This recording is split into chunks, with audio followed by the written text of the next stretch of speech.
One day, God created a new world, a horrifying world, just to relieve his boredom. He named that twisted place the Abyss, then began to fill it. With all his creations, he imprisoned them within. For them, conflict and war became the only path to survival. It was a brutal survival of the fittest. If one fought, killed, and survived, they would receive God's blessing. This pleased God, for nothing delighted him more than witnessing his creations slaughter each other. Amidst a ruined battlefield, the corpses of monsters lay strewn about. A blood-soaked hand hung limply beside a broken sword. A gigantic dragon-like creature stood towering over a fallen person. It crushed that person underfoot without hesitation. Though blood poured from their mouth, the blue-haired person looked up defiantly. Crushed under the enemy's foot, that person laughed maniacally. "You foolish monsters," that person scoffed. "Either way, you're all screwed," that person said as the dragon gathered an energy orb in its mouth. Elsewhere, a silver-haired man with a scar on his face asserted, "They will succeed. He will succeed," that person affirmed, as a golden card in their hand glowed. A woman in golden armor clenched her fist as she realized the last person in her legion had died. "All that remains of humanity," she said to her two comrades. "There are only 4 of us left." Ares, Queen of the Valkyries, declared and broke her staff. The first was Keldian, the second guardian of the last legion. Next was Kangtae, the third guardian. Both were looking down at a fallen comrade amidst the ruins. It was Hansu Kang, the fourth guardian, and he was humanity's last hope. Hansu Kang's eyes suddenly gleamed with a strange light. They held Arcaniel's crystal of time and space, a treasure with the power to send others back to the past. This was the only chance for a humanity facing extinction after 50 years, submerged in the abyss. Ares explained that only one of them could turn back time. Everyone already knew who should go. Kangtae smirked, nominating himself, believing he was the strongest. Keldian replied scornfully, blaming himself for being foolish to expect a smart idea from Kangtae. Ares landed between the two, telling them to stop. She announced that the Valkyries sent to fight had fallen, and the enemy would soon arrive. With a clank, Ares plunged her spear into the ground. She boldly declared that the one who must return was Hansu Kang. Ares looked directly at Hansu and said he was their only hope. Hansu bowed his head, looking at his injured hand, and spoke hesitantly. He wearily admitted that he had fought for too long. Memories of countless bloody battles from the past resurfaced. Many years had passed without him having a single moment of peace. "I fought, and I continued to fight." In despair, Hansu Kang wondered, "Am I not allowed to rest now?" Ares gently took his hand, advising, "Don't say such things." She knelt, and said that humanity's last hope now rested in Hansu's hands. With a resolute smile, Ares pleaded, "Don't give up on us." Hansu Kang's eyes shone with determination. Before him were his 2 remaining comrades, Kangtae and Keldian. Keldian affirmed that Ares was right. Hansu's presence here, despite starting 20 years later, was proof. That person continued, "If Hansu had developed his abilities just 5 years earlier, things wouldn't have come to this." Kangtae smirked, acknowledging Hansu's strength, but not forgetting to tease him. "If I had gone back, I would have been able to collect more items." But then Kangtae laughed and cheered. "It has to be you, the one who goes back." Hansu Kang chuckled softly at their encouragement. He stood up, ready for the mission. Hansu walked past his comrades. He faced a gigantic, operating runic machine. The machine suddenly burst with energy. Everything shook violently, Keldian exclaimed in surprise. "So fast?" The ground beneath their feet began to crack open. The entire area collapsed into the abyss. The ground shook violently as a colossal dragon loomed above Hansu Kang. The dragon roared, tilting its head back, as a destructive surge of energy began to gather in its mouth. Amidst the chaos, Keldian shouted, urging his comrades not to lose focus. He asserted that they would overcome this, simultaneously activating a massive magic circle that enveloped the entire group. As the pillar of magical light erupted, Keldian loudly assigned Ares and Kangtae the vanguard task. He ordered them both to hold the line while he prepared another spell. Kangtae crushed a rock in his hand, confidently replying, "Leave it to me."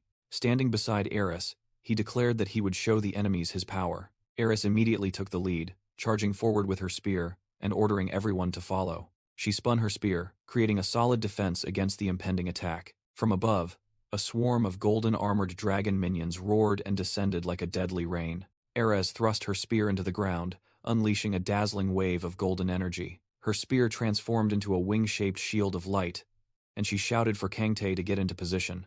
Instantly, Kangtae's greatsword erupted in blazing flames. "Ready," Kangtae replied, his entire body also engulfed in the flames of power. He yelled, "Let's go!" then charged forward like a living fireball. Mustering all his strength, Kang Tae gripped his sword hilt tightly and let out a sky-shattering roar. He struck the ground with an earth-shattering blow, creating a chain of explosions that wiped out the dragon swarm. Amidst the devastation, Kang Tae knelt, gasping for breath, while a dragon shrieked in agony. Immediately after, he sprang up and cleaved another charging dragon in half. A blonde-haired man writhed in pain. In a flashback, Keldian shouted, demanding the injured Hansu Kang to focus. He reminded him that Hansu's weapon was destroyed, and now was not the time to worry about them. Ares agreed, affirming that Keldian was right.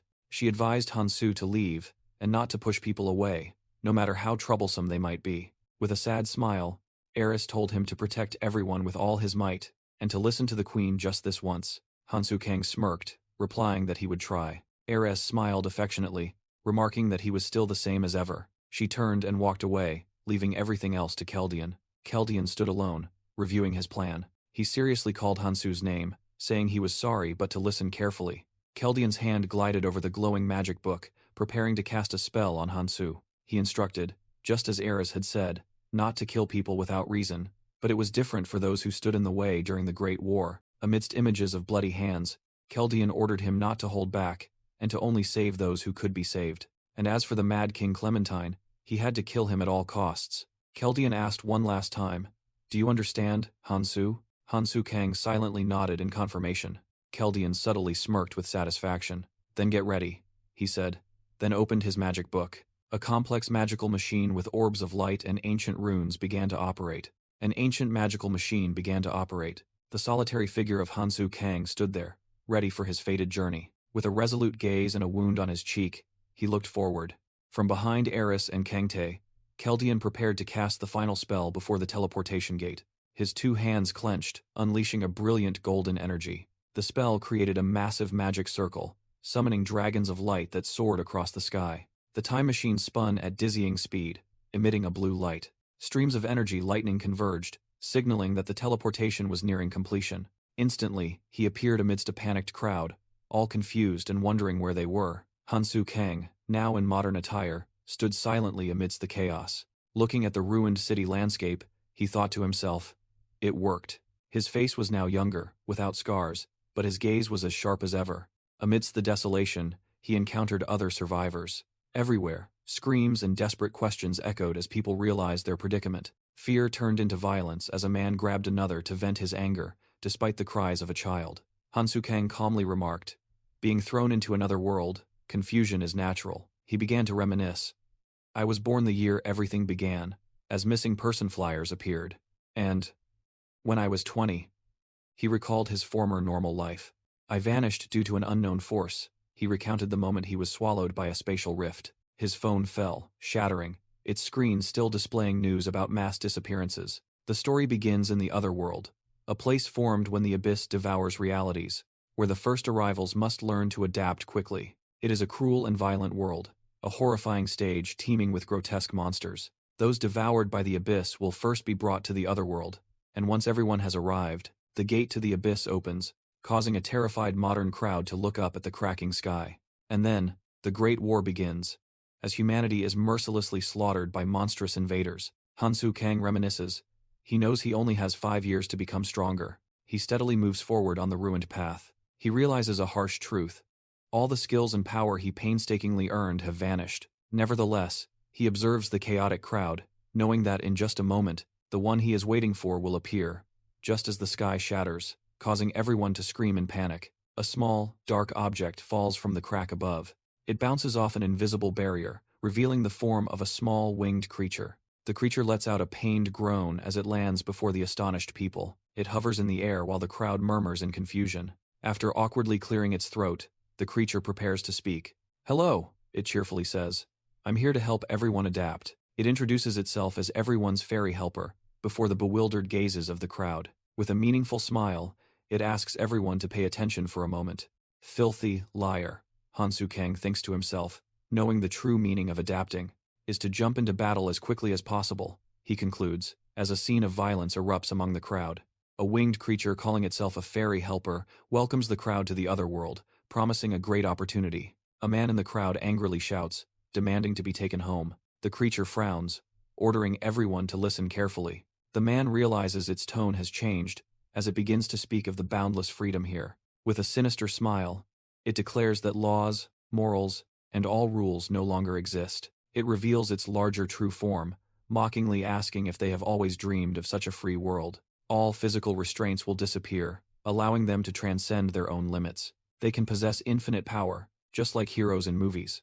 The creature joyfully hovers, calling this an opportunity to achieve everything they've ever imagined. It says it will show them a quick demonstration to illustrate. The man who protested earlier confusedly looks at the creature's hand, pointing towards him. Before he could finish speaking, the man's body begins to strangely disintegrate. He completely vanishes into thin air, to the horror of those around him. His headless body falls to the ground, causing someone to scream in terror. "Oh dear," the creature says with feigned innocence. "I really hate noisy people." The threat causes the crowd to scream in panic and scatter in all directions. The creature simply snaps its fingers coldly. Immediately, many in the fleeing crowd also explode into a bloody mess. "I told you," it roars with glowing eyes. "I hate noise." It looks at the trembling survivors and demands they try harder. The little demon cackles gleefully, satisfied with the silence, and declares it will continue. It summons a glowing crystal object that hovers in the air. It explains this is an ancient rune, which can be obtained by killing any living creature, and there are 8 other types. The ancient runes appear randomly, from colorless types to better ones as the user grows stronger. The demon points to the crystal and says, "This is an ancient rune that helps its owner become stronger." It asks the crowd, who are silent with fear, if anyone wants to receive it. A hand reaches out, startling a man in the crowd into a panic. But it is Hansu Kang, who has raised his hand to volunteer. He calmly thinks, "It's been a long time since I absorbed an ancient rune." The little demon shows surprise, then controls the ancient rune to fly towards Hansu Kang.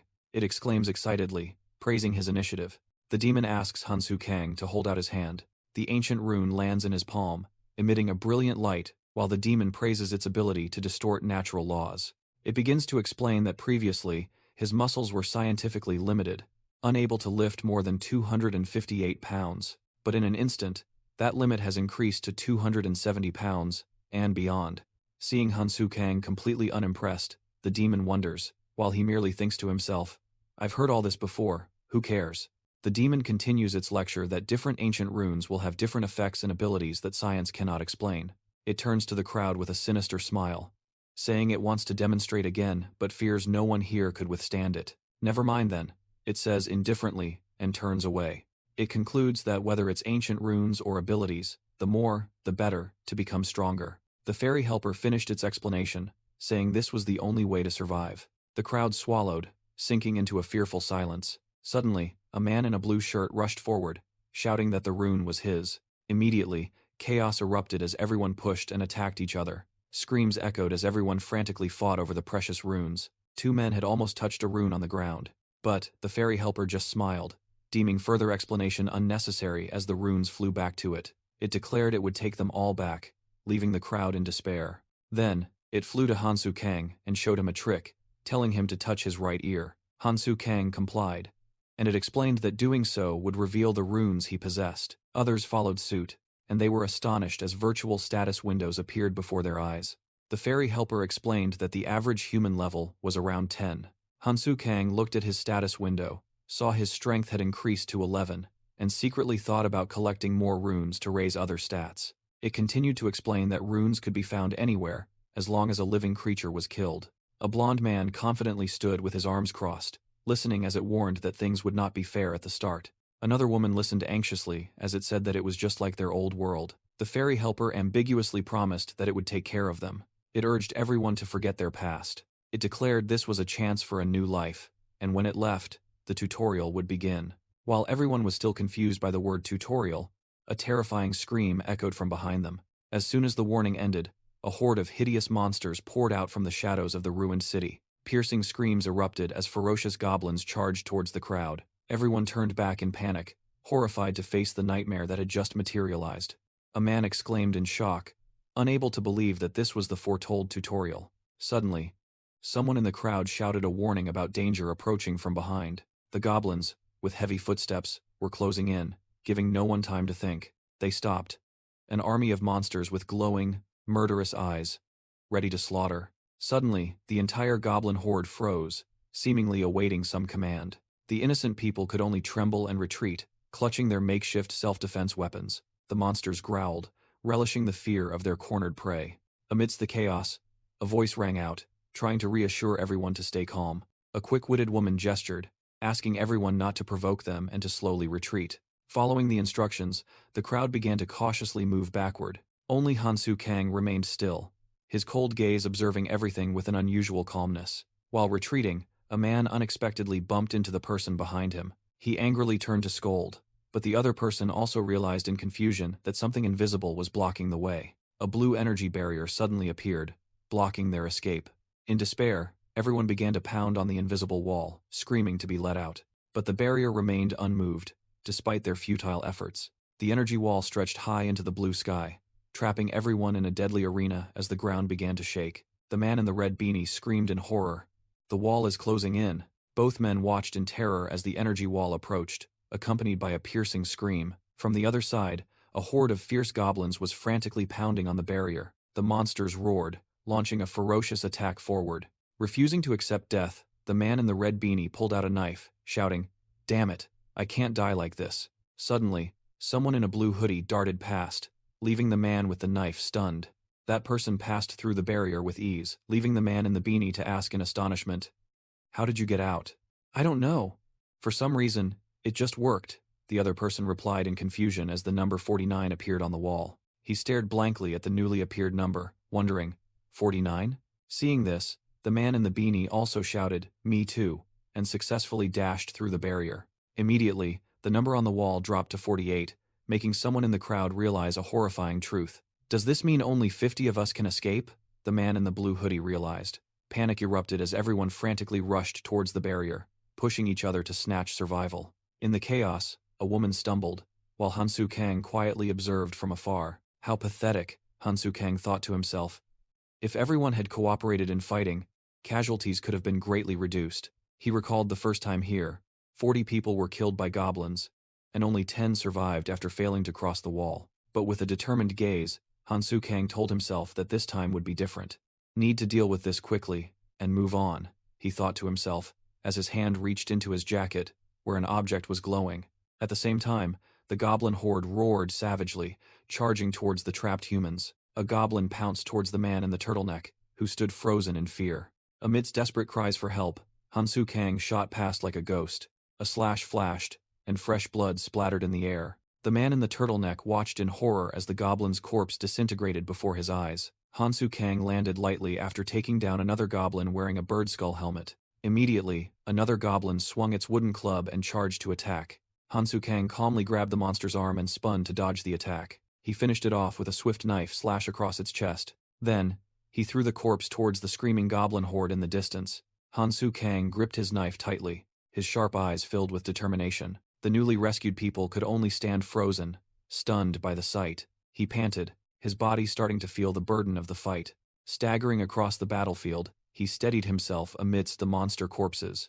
Hansu Kang thought to himself, "This body from 20 years ago is truly difficult to control." He bent down to pick up 2 glowing magic stones from the goblin's corpse. A status window appeared, and he realized he had been lucky enough to gain a stat increase. He muttered, "My agility stat has increased by 0.1. He analyzed that agility wasn't just about speed, it also improved reaction time. Realizing his actions would now be faster, he looked at the charging goblin. He immediately threw his knife with astonishing speed. With his eyes flashing blue light, he confidently declared. Hansu Kang threw his knife with astonishing speed. The weapon plunged straight into a goblin's head, instantly taking it down. He landed, standing in front of the rescued person as 2 other goblins approached. Another horde of goblins, agitated, simultaneously charged to attack. 3 monsters leaped at Hansu Kang from above, screaming savagely. He knew that the smell of blood only made them more frenzied. Hansu Kang gripped the hilt of his knife tightly, preparing for the slaughter. He plunged into the midst of the monsters, moving like a ghost, and continuously delivering fatal slashes. A devastating punch landed on a goblin's face, immediately followed by a powerful kick that sent another one flying. After the series of attacks, Hansu Kang panted, a fresh wound bleeding on his cheek. The rescued people could only stare in shock, one person asking if he had done it all by himself. Inspired, a group of people decided to risk their lives and charge into battle. The goblins were startled by the humans' unexpected resistance. A chaotic battle erupted as the survivors began to fight back. Amidst the battle, Hansu Kang thought to himself, "Normally, there's no need to rush like this in the early stages." He turned his head with a resolute expression. He used his hand to block a goblin's attack, and told himself that he had no time to waste. The monster's crude weapon was firmly blocked. Hansu Kang thought about the countless others who had also arrived everywhere, so many that they couldn't be counted. Hansu Kang gritted his teeth as he stabbed a goblin to death, thinking to himself, "This is the first year, and this area will only exist for 3 months." He knew that he was being protected inside the tutorial zone, but after those 3 months, he would have to face those who had been here for 2 or 3 years. Even so, Hansu Kang realized this was also an opportunity. From the goblin's corpse, a glowing crystal appeared. He snatched it, seeing it as an opportunity to quickly become stronger. With a determined expression, he crushed the crystal in his hand. Looking at the battlefield full of monster corpses, he believed Keldian's decision to send him here was correct. The other survivors collapsed to the ground, horrified by the scene that had just unfolded. A man exclaimed in astonishment that Hansu had single-handedly annihilated all the monsters. Around him, knives and goblin corpses lay scattered everywhere. Hansu Kang panted, his back looking truly solitary amidst the ruins. He stood firm amidst the fallen monsters, his sword still gripped tightly in his hand. He wiped the blood from his cheek, his sharp gaze striking fear into the others, who secretly called him a monster. Suddenly, a small winged creature appeared with excitement. It flew around the battlefield, praising Hansu's excellent results and efforts. The creature happily said that they had thinned out the crowd. Hearing that, a man holding an unresponsive child immediately roared in anger, calling Hansu a damned demon. Ignoring the outrage, the small creature told Hansu that he had started to get used to survival, and it would remove the wall. It encouraged him, and then disappeared, leaving behind the crowd screaming curses at Hansu. Hansu Kang checked his status, telling himself that this start wasn't bad. The status window appeared, showing that he had enough power to clear the tutorial. He thought to himself that he had also received a rather useful weapon. That weapon was the oath-sworn dagger. Standing amidst the ruins, he pondered the fastest way to become stronger. He suddenly remembered his old comrades Eres, Kangtae, Keldian, and a piece of information someone had once mentioned. In a flashback, a comrade asked him if he had heard about the hidden dungeon. The past Hansu Kang seemed surprised by the question. The comrade explained that it was a brutal dungeon located in the tutorial area, one that even they couldn't reach the end of. They added that perhaps no one had ever managed to do so. Hansu Kang asked again if they had become that strong just by getting halfway through it. The comrade laughed loudly, confirming that becoming a Valkyrie spoke for itself. They also asserted that if they went back in time and conquered that dungeon, they could even defeat Hansu Kang. Hansu Kang recalled the immutable law. The harder the challenge, the greater the reward upon success. The memory of his comrade's challenge echoed, and Hansu Kang decided the hidden dungeon was his goal. However, he realized there was something he needed to do first. He began to formulate a plan, recalling that stage 1 of the tutorial had 100 players. They would be protected for 1 week, followed by a 3-month hunt before the protective shield was lifted. He knew that there were 2 hidden items in this stage, and the only way to obtain them was to reach the end of a dungeon no one had ever conquered. Standing on a ledge to scout the area, he suddenly heard a desperate shout. "Stop!" Looking towards the noise, Hansu Kang saw a man in a suit trying to force a woman to come with him, but she adamantly refused. Hansu thought to himself that trouble had begun, while the man grabbed the woman's wrist and asked where she thought she was going. He squeezed her hand, ordering her to obey him. He threatened, asking if she didn't want to live anymore. Hansu turned his back, thinking he didn't have time for this, because the hidden item would disappear after a week. But then a familiar voice called out, "Hansu Kang?" The person joyfully confirmed it was indeed Hansu, making him stop and think to himself that things were truly troublesome. Hansu coldly asked back, "Do we know each other?" The person who had just called his name and their blonde-haired friend were both stunned.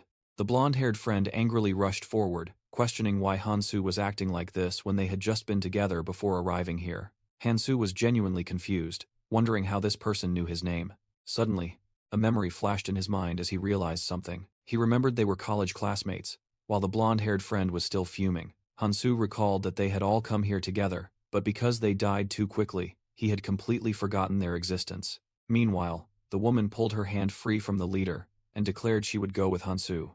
The man called her name in astonishment, Mihiyu. Hansu looked at Mihiyu, thinking that with her appearance, she would definitely attract unwanted attention. The leader was furious at being ignored, but Hansu just turned to Mihiyu, apologizing for dragging her into this. "Wait." One of the leader's thugs suddenly spoke up. He whispered to the leader that this was the person who had single-handedly wiped out all the goblins, making the leader gulp. He glanced at his subordinates, reassuring himself that the battle must have exhausted Hansu. The ponytail-haired leader stepped forward, shouting to block their path. He sneered at Hansu Kang, thinking that someone who looked injured couldn't do anything. He burst out laughing, offering them to join his group before they regretted it. Hansu Kang thought to himself, people like this are always the same. He sighed, annoyed by those who were easily agitated by a little excitement. He believed they were just fools who didn't know who they were up against. As Hansu approached, the ponytail-haired leader's smug expression immediately vanished. With glowing eyes, Hansu coldly asked if he understood his meaning. He casually walked past, his shoulder lightly bumping the thug. The leader gnashed his teeth, angrily muttering, "That brat." Hansu asked if he had said something, simultaneously summoning a bone dagger into his hand. Suddenly, a gray-haired man appeared, stepping in to intervene. The man reassured them that they weren't bad people, causing his subordinates to exclaim in surprise, "Sir." The new leader suggested that everyone should cooperate because there were many dangers ahead. He said that forming a group would be in everyone's best interest. However, the leader secretly analyzed Hansu's gaze. He realized that the boy had completely adapted to these harsh circumstances. He concluded that Hansu was a born killer, like a fish in water in this brutal world. With his hand gripping the hilt of his dagger, the leader wondered if he should eliminate this threat immediately. Hansu recalled a teaching from someone in the past. Don't kill without reason, but don't show mercy to those who stand in your way. In Hansu Kang's memory, Eris's voice echoed, advising him not to push people away, but to protect them. He thought to himself, even here, Eris's teachings were saving others' lives. Hansu decided he didn't have time to deal with these thugs, as they would eventually destroy each other anyway. He decisively turned his back and walked away, ignoring one of the gang members who angrily shouted. The gang leader ordered his subordinates to stop. He told his subordinate Seongho that they had more important things to do. That was to establish a new order in this chaotic world. The leader thought about a strange place full of monsters, and about that damn fairy, but he figured the situation wasn't entirely bad. He smirked, realizing that power was the only thing of value, and they had to seize it. The leader called Seongho, and the entire gang obeyed, retreating. Hansu's blonde-haired friend watched and thought to himself that humans were even scarier than goblins. He was confused, wondering about Hansu, whom he had always considered an eccentric. He didn't understand if Hansu had always been like this. His memory of Hansu was only of a quiet, easily bullied orphan. The blonde-haired friend ran up to question Hansu why he was acting like he didn't know them. Hansu was silent for a moment. Then he suddenly replied that he had amnesia, stunning his blonde-haired friend. The friend continued to ask why Hansu spoke like an old man, and Hansu casually asked in return if it was that obvious, making Mihiyu laugh. Hansu glanced at his friends and urged them to continue on their way. Hansu thought to himself about Mihiyu, regretting that she should have had an easy life. But in this world, he believed that appearance was a double-edged sword. After walking for a while through the ruined city, a blue-haired friend spoke up, asking where the group was going. Mihiyu also wondered the same thing, but Hansu only replied mysteriously that they would know soon enough. The other friends began to show worry and surprise. Hansu suddenly stopped and announced that they had arrived. He looked forward with a resolute gaze. The group stood before the entrance to a subway station, where Hansu knew the first hidden item was located. It was Gangnam Station. A cold wind blew out from the deep darkness of the entrance. Mihiyu asked in astonishment why they were here. Hansu thought to himself, annoyed, that if it weren't for Eris's advice, he would have gone alone. He secretly sighed, figuring there was no other way. He replied to Mihiyu that he just had a hunch. Perhaps his amnesia had helped him develop special abilities. All his friends were stunned by the unbelievable explanation, while Hansu told himself that it wasn't entirely a lie. The worried blonde-haired female friend whispered to the blue-haired male friend, unsure whether to continue following Hansu. Hearing that, Hansu coldly said that no one had to follow him. He declared this was a free world, but they were free to observe and learn.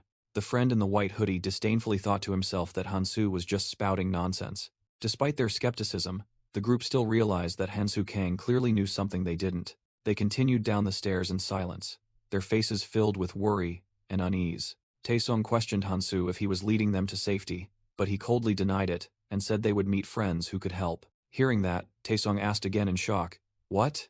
Taesung continued sarcastically, asking who would live down here and if Hansu's friends were homeless. As Taesung stepped down another stair, he was completely unaware of the imminent danger. Hansu suddenly stopped and ordered everyone to stand still. His gaze sharpened, focusing on a spot on the ground. Mihiyu was startled to see Hansu suddenly summon a bone dagger. Taesung flinched and turned around as a loud noise erupted right beside him. A friend shouted a warning. "Taesung, look out!" While Hansu lunged forward with astonishing speed. Taesung screamed in horror as a strange creature lunged towards him. Just before the monster reached Taesung, Hansu blocked it with his dagger. The bone blade plunged into the head of a giant worm, splattering its green blood. Hansu calmly explained to the terrified Taesung that this was a dungeon and these green worms were attracted by footsteps. He added that they disliked sunlight and usually hid underground. From the dead worm's body, a glowing blue crystal began to form. Hansu picked up the crystal before the astonished gaze of the group and began to warn that they appeared harmless. He concluded his explanation by revealing that just one bite from them was enough to cause paralysis and lead to death. The entire group stood frozen with horrified expressions after learning about the worm's danger. Hansu Kang calmly explained that there was a simple way to deal with them, while a green worm was stabbed through the head with a knife. Following the instructions, the group began using knives to eliminate the worms emerging from the ground. From behind, Hansu observed and silently assessed that the other four would be useful. However, he noticed the hesitant young man with headphones and advised him to stand still on the intact tiles if he didn't know what to do. Hansu approached and instructed in detail. "When you see the bare ground rise, stab your knife into it.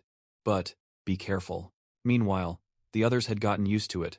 One person said to just stab the mounds of earth, and Mihiyu compared it to a game of whack-a-mole. The young man with headphones gripped his knife tightly, trying to muster all his courage. He encouraged himself that he could do it as he saw the ground in front of him begin to move. Suddenly, a gigantic green worm burst from the ground, its mouth wide open to attack, sending him stumbling backward in terror. In the nick of time, Hansu rushed forward with incredible speed and pushed him out of the monster's attack path. Hansu's blade flashed, slicing the green worm into multiple pieces mid-air. He landed steadily, while the person he had just saved fell to the ground.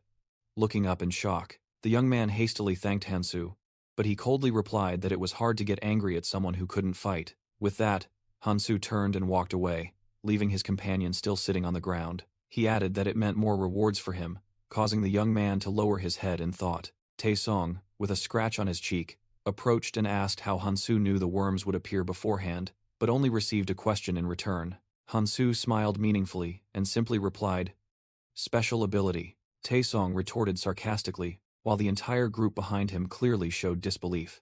Hansu Kang thought to himself, "Time to end the hunt."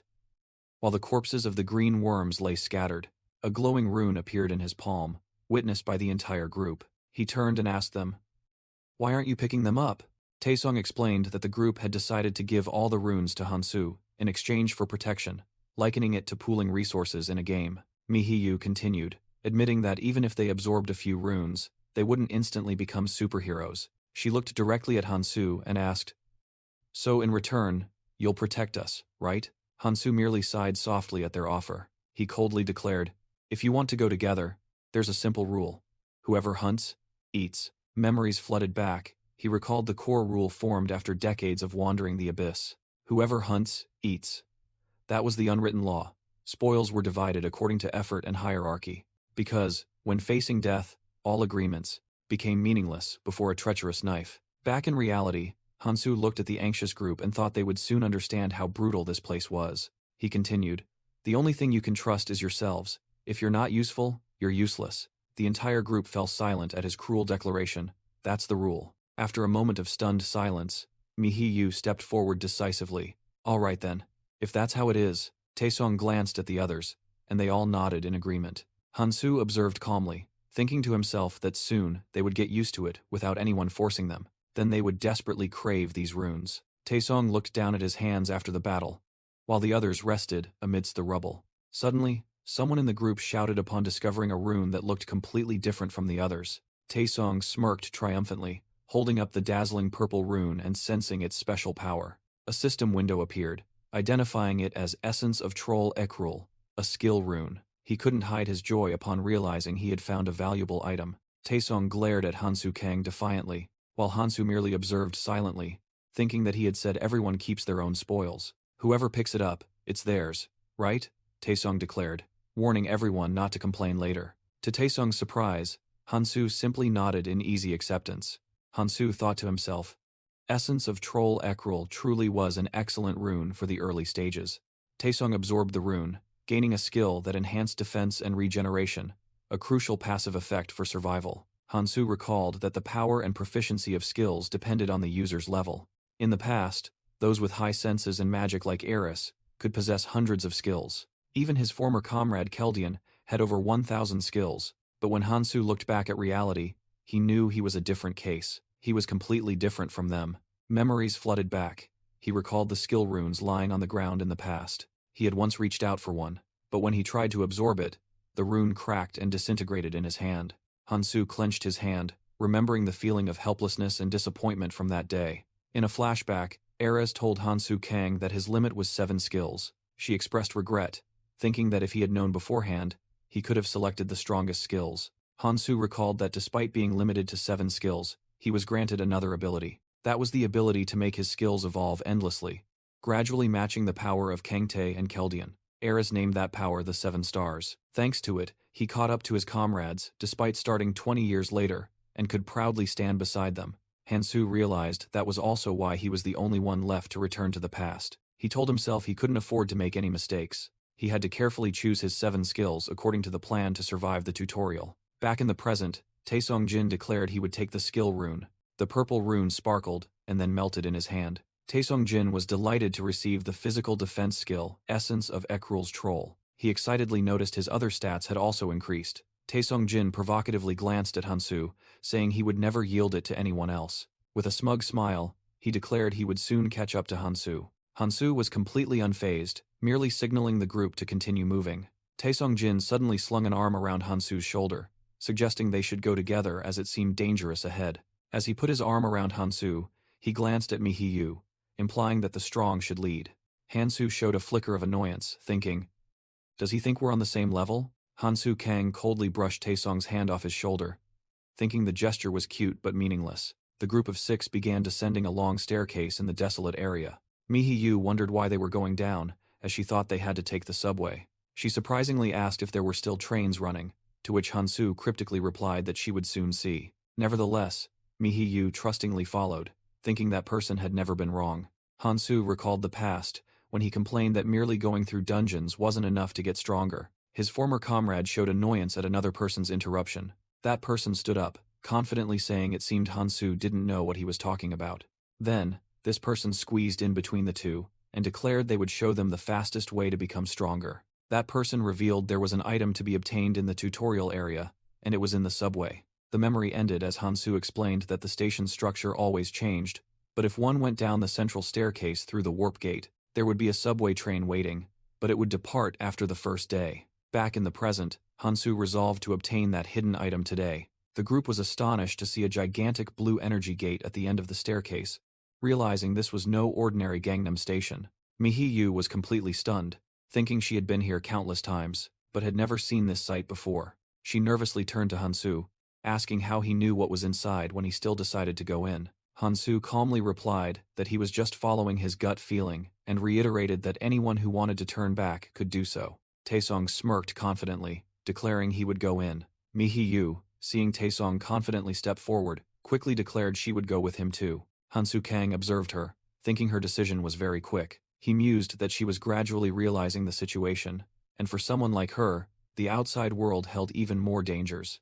Hansu envisioned her helplessness against threats if left alone. He concluded that, to become stronger, she would have to sacrifice a lot, while Mihi swallowed hard but remained firm in her decision. However, not everyone was so brave. A blonde woman and another man decided to stay behind to continue hunting. Suddenly, the man with headphones clenched his fist and declared he would go down too. Taesong scoffed, asking why he was bothering when he had been too scared to move earlier. The man glared back, angrily asking what that had to do with Taesong. He told Taesong to mind his own business. Enraged, Taesong began scolding him for his insolence, but Hansu cut him off with a decisive command. Hansu calmly declared the argument pointless, and his authoritative demeanor silenced Taesong. Without waiting, Hansu urged the group to sort themselves out, as there wasn't much time, then led the way down the stairs. After a moment of hesitation, Taesong turned and followed, leaving the other man to slowly trail behind. Taesong gnashed his teeth in frustration, thinking these guys were making him lose face in front of Mihi. As Hansu approached the glowing warp gate, he recalled that the tutorial area had thousands of different types of monsters and settings. However, he knew that some things never changed, and he scanned the area with a confident look. He suddenly stopped when he found his target, to the astonishment and disbelief of Mihi and the man with headphones. The source of their amazement was revealed: a convenience store still lit up in the middle of the abandoned subway station. Hansu Kang reached out for an item in the underground convenience store. He thought to himself that the existence of a store on basement level B2 of the subway station was like a reward. Meanwhile, a blond man was wondering whether to take more weapons. Hansu Kang calmly walked through the aisles of the store. He remarked that this place was more like a supermarket than a convenience store, as it had everything necessary. Suddenly, a voice rang out, asking Hansu what he was doing as he picked up a pot. A brown-haired woman looked at him in surprise as he placed the pot on a mini gas stove. Hansu Kang put down a large bag and casually replied that he was cooking. The woman was astonished, stammering as she asked what was inside the bag. Horrified, she realized Hansu Kang was pouring green worm blood into the pot. The woman recalled Hansu Kang's strange actions earlier. In the flashback, he had collected a part of the green worm's corpse in her presence. Back in the present, Hansu Kang explained that if goblin skin was added to green worm blood, it would become extremely poisonous. He dropped the skin into the pot, saying that goblin venom had evolved to counter green worms, making the mixture even stronger. The blond man curiously approached, praising the aroma and asking to taste it, but Hansu Kang coldly replied that it was poison. The blond man frantically backed away, scolding him for not being warned. But Hansu Kang merely replied that no one told him to come closer. The brown-haired woman confusedly asked how Hansu Kang knew these things. Hansu Kang vaguely replied that it was due to superpowers, making the blond man angrily assume he was making things up. Hansu Kang recalled how difficult it was to memorize all this knowledge, and realized the importance of knowing how to craft and enhance items. Memories of Keldian, his mentor, resurfaced, explaining that this advanced knowledge couldn't be taught to just anyone. In the flashback, Keldian slammed the table and emphasized something important. His mentor explained that knowledge from the future was only the first step, not meant to be bestowed upon all of humanity. Back in the present, Hansu Kang finished crafting the poison, thinking to himself that even a slight error in proportion or cooking time would render everything useless. He carefully poured the finished purple liquid into a vial. Then, he coated a strip of goblin skin with the liquid. Another person in the group curiously asked if they could use it. Hansu Kang agreed, surprising all three of them. However, he immediately named his price: half a strength or stamina rune per use, stunning the blond man. The blond man angrily shouted, claiming Hansu Kang was too stingy. Hansu calmly replied that he could give it away for free, but in the long run, that wouldn't be good at all. He explained that one-sided relationships would quickly fall apart. The blond man relented, asking if they could use it first and pay later. Hansu Kang smirked to himself. He handed the person the vial of poison and warned them to be careful, as it would be very painful if it got on them. The blond man grumbled unhappily, feeling humiliated by the warning.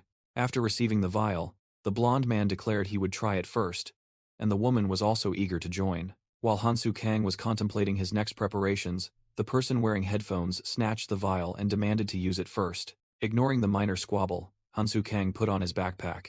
He turned and walked away, thinking to himself that this much preparation was enough for now. "We're ready too," the blond man said, then jutted his chin and asked, "What are you looking at?" He scoffed at Hansu while his group struggled with their oversized backpacks. Hansu calmly placed his small bag on the ground and issued a cold warning about the dangers of carrying too much luggage. The brown-haired woman looked at Hansu with a completely different gaze, thinking to herself that he was more than just a formidable warrior. Her face shone with surprise and admiration at his unexpected wisdom. She wondered if she could possess such special power. A grim vision flashed in her mind, the image of a hand reaching for a corpse. She recalled the horrifying reality that hundreds of millions of people had vanished without a trace. Despair overwhelmed her, making her collapse, thinking she would be stuck here forever. Clenching her fists, she silently screamed, "I don't want to die." Fear gave way to determination as she realized she had to do everything to survive. Looking at Hansu's back, she found a glimmer of hope.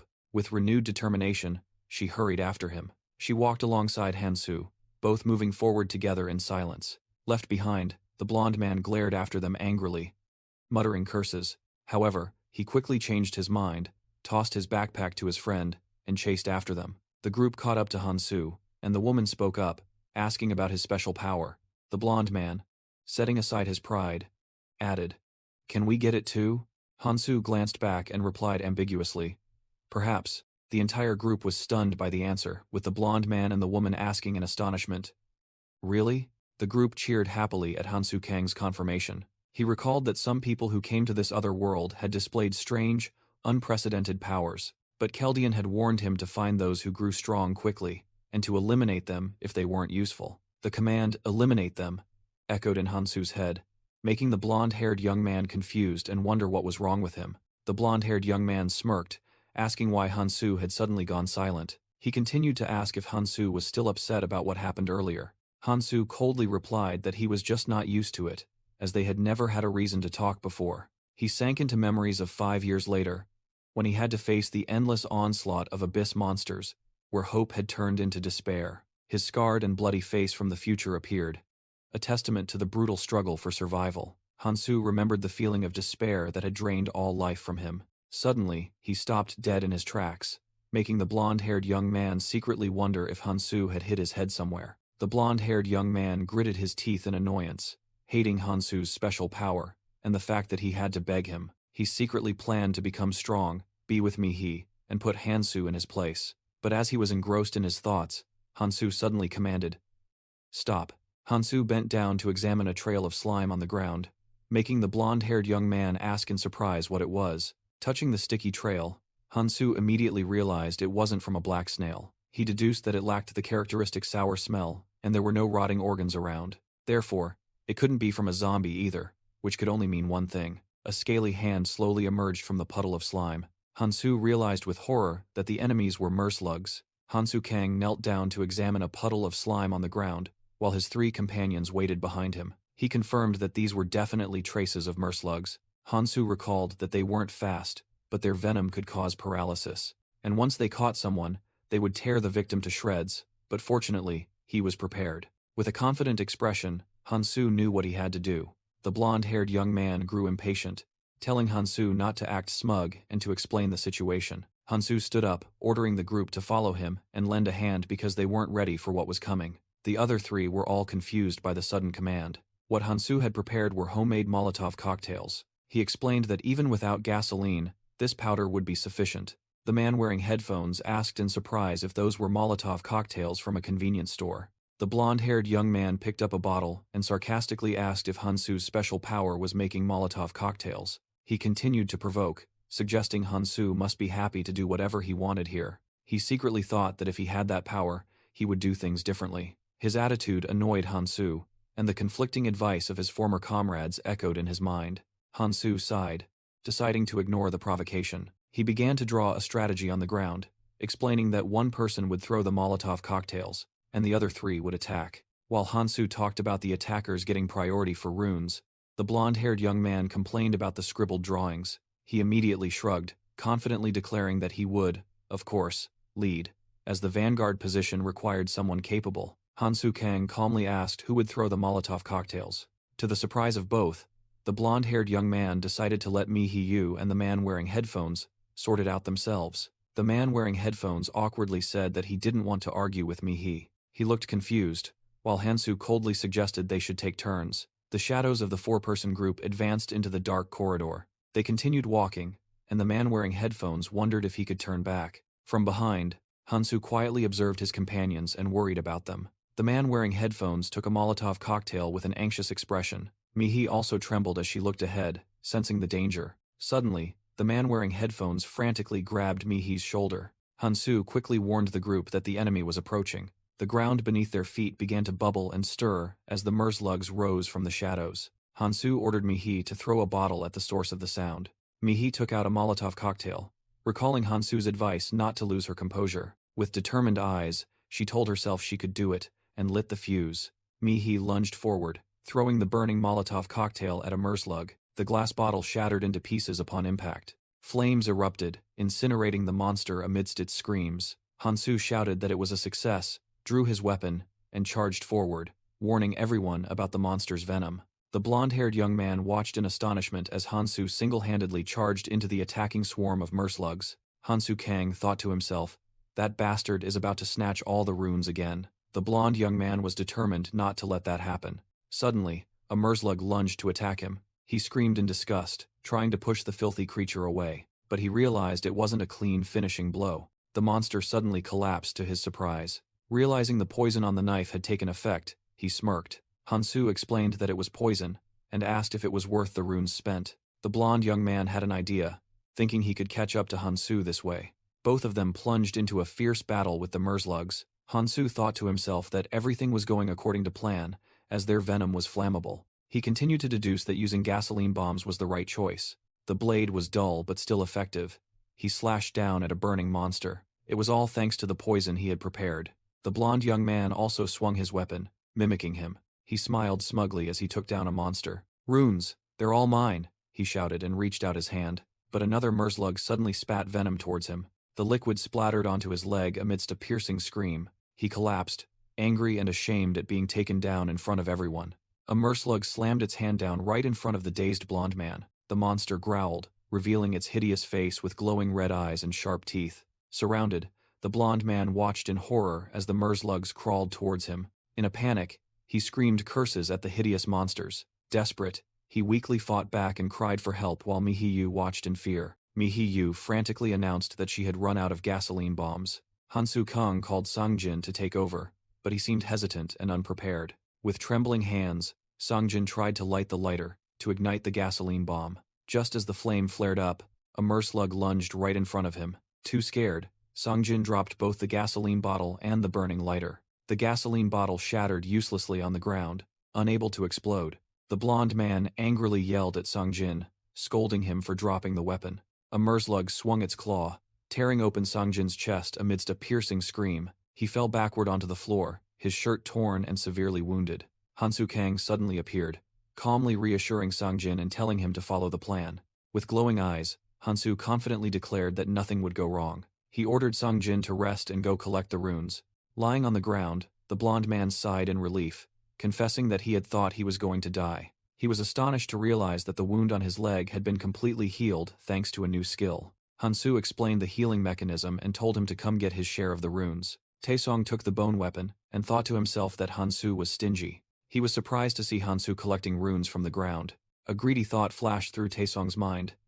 To take those runes as well. He smirked maliciously as he thought of his target, Sangjin. Taesong approached and questioned Sangjin, asking if he deserved to receive runes.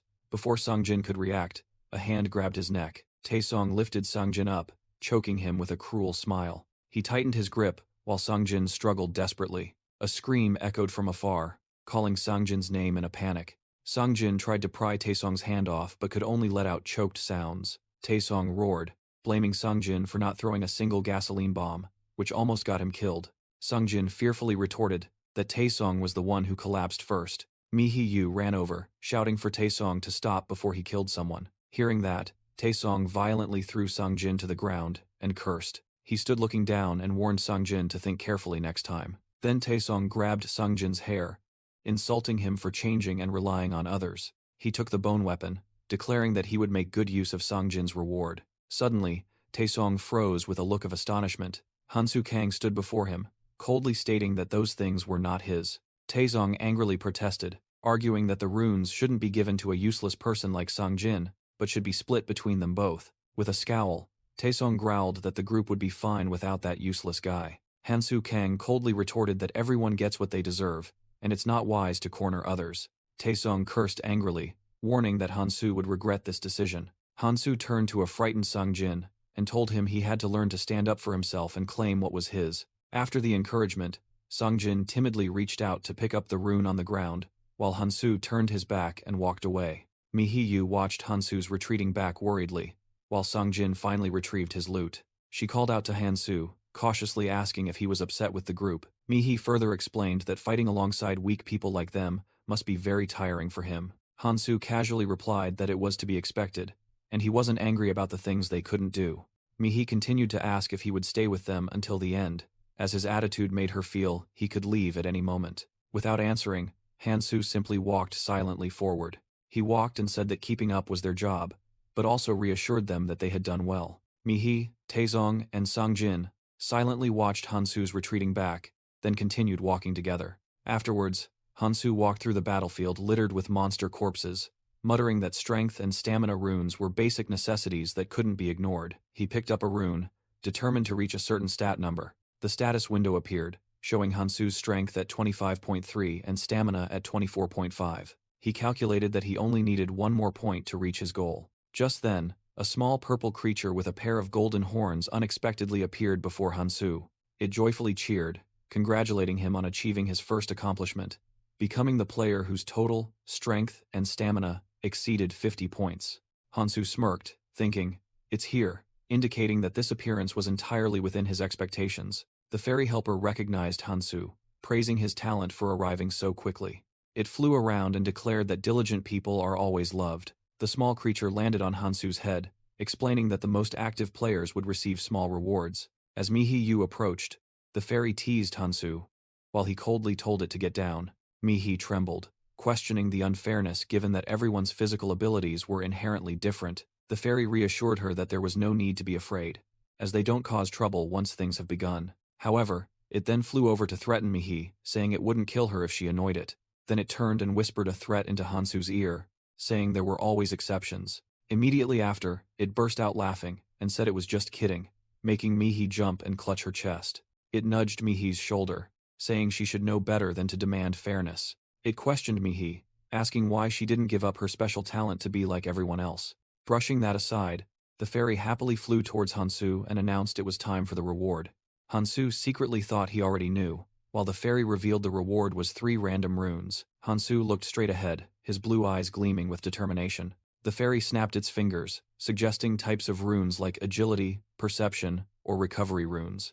It held out a recovery rune, advertising it as a second life, but Hansu only thought it was useless since he lost a limb in his previous life. Mihi, Taesong, and Songjin were astonished to hear about a recovery rune that could save someone from death. Taesong selfishly hoped that Hansu would take that rune and perhaps use it for himself. Ignoring the suggestions, Hansu directly asked the fairy if there were any magic resistance runes. Hansu's unexpected request completely stunned the fairy. The fairy happily replied, summoning 3 defense runes to the group's disappointment. Hansu secretly thought that since the others weren't paying attention, he could carry out his plan, because defense runes were extremely rare, unlike the things a lucky person like Kong Tae might pick up. He analyzed that stamina only helped with recovery, while physical and magic defense were the fundamental stats. Recalling past battles, Hansu knew that while he might be accustomed to physical attacks, magic attacks were an entirely different matter. After absorbing the runes, his magic defense stat increased to 13, enough to avoid being instantly defeated. Hansu coldly bid the fairy farewell, and it happily replied that it looked forward to seeing more from him. Before disappearing, the fairy called Hansu sweetie, leaving Taesong, Songjin, and Mihi stunned in horror. Hansu ignored their reactions and calmly ordered the group to keep moving. The others looked at him with disgust, but Hansu simply said it was nothing. The group advanced to the 3rd floor of the station. Here, Mihi quickly took down a merzlug with her knife. She breathed a sigh of relief, realizing that fighting had now become easier than before. Then, Mihi glanced at Hansu handling a monster's corpse and wondered if he was crafting more poison. She watched Hansu intently with curiosity. Mihi realized that even after absorbing many runes, Hansu's movements didn't seem to be any faster. She approached and questioned Hansu about it, making him secretly praise her perceptiveness. Hansu replied by showing her the glowing symbols on his palm. Mihi, Taesong, and Songjin were all astonished, not understanding what they were. Hansu explained that he could store runes instead of using them immediately, simply by thinking of keeping them. Mihi curiously asked if it was a special power, then bent down to pick up a rune to try it herself. When Mihi-yu wondered why she couldn't store runes, Hansu Kang explained that it was useless. He said that stopping to collect them would slow down their monster hunting speed and result in fewer runes. Furthermore, Hansu warned that any unabsorbed runes would drop if they died. Songjin then asked why Hansu was collecting them, and he replied that it was for later exchange. Hansu revealed that runes would become a form of currency, but advised the group to use them to increase their stats. Taesongjin angrily yelled, not understanding why only Hansu was allowed to do that. Hansu thought to himself that Taesong didn't realize how weak he was, and decided he had to show them the harsh reality. But first, he realized his bone dagger was severely damaged. He thought to himself that he needed to repair his equipment before acting. Hansu turned around and called out to the group, getting their attention. He declared that he didn't care if they followed him or collected runes on their own, but he emphasized that they had to do exactly what he was about to ask. Hansu held out his hand and ordered the group to give him all their weapons. Taesong became enraged, shouting that Hansu was robbing them and questioning why he needed more weapons. Hansu calmly explained that his blade was broken and he needed as many spare weapons as possible. Taesong still wouldn't accept it, growling if Hansu really expected them to obediently hand them over. He continued to yell, arguing that they needed weapons for self-defense. With a scornful smile, Taesong asked if they were just supposed to trail behind and pick up whatever Hansu left. While Mihi fearfully prepared to hand over her weapon, Songjin stood by, worried. Taesong immediately snapped at Mihi, telling her to shut up and showing a defiant attitude.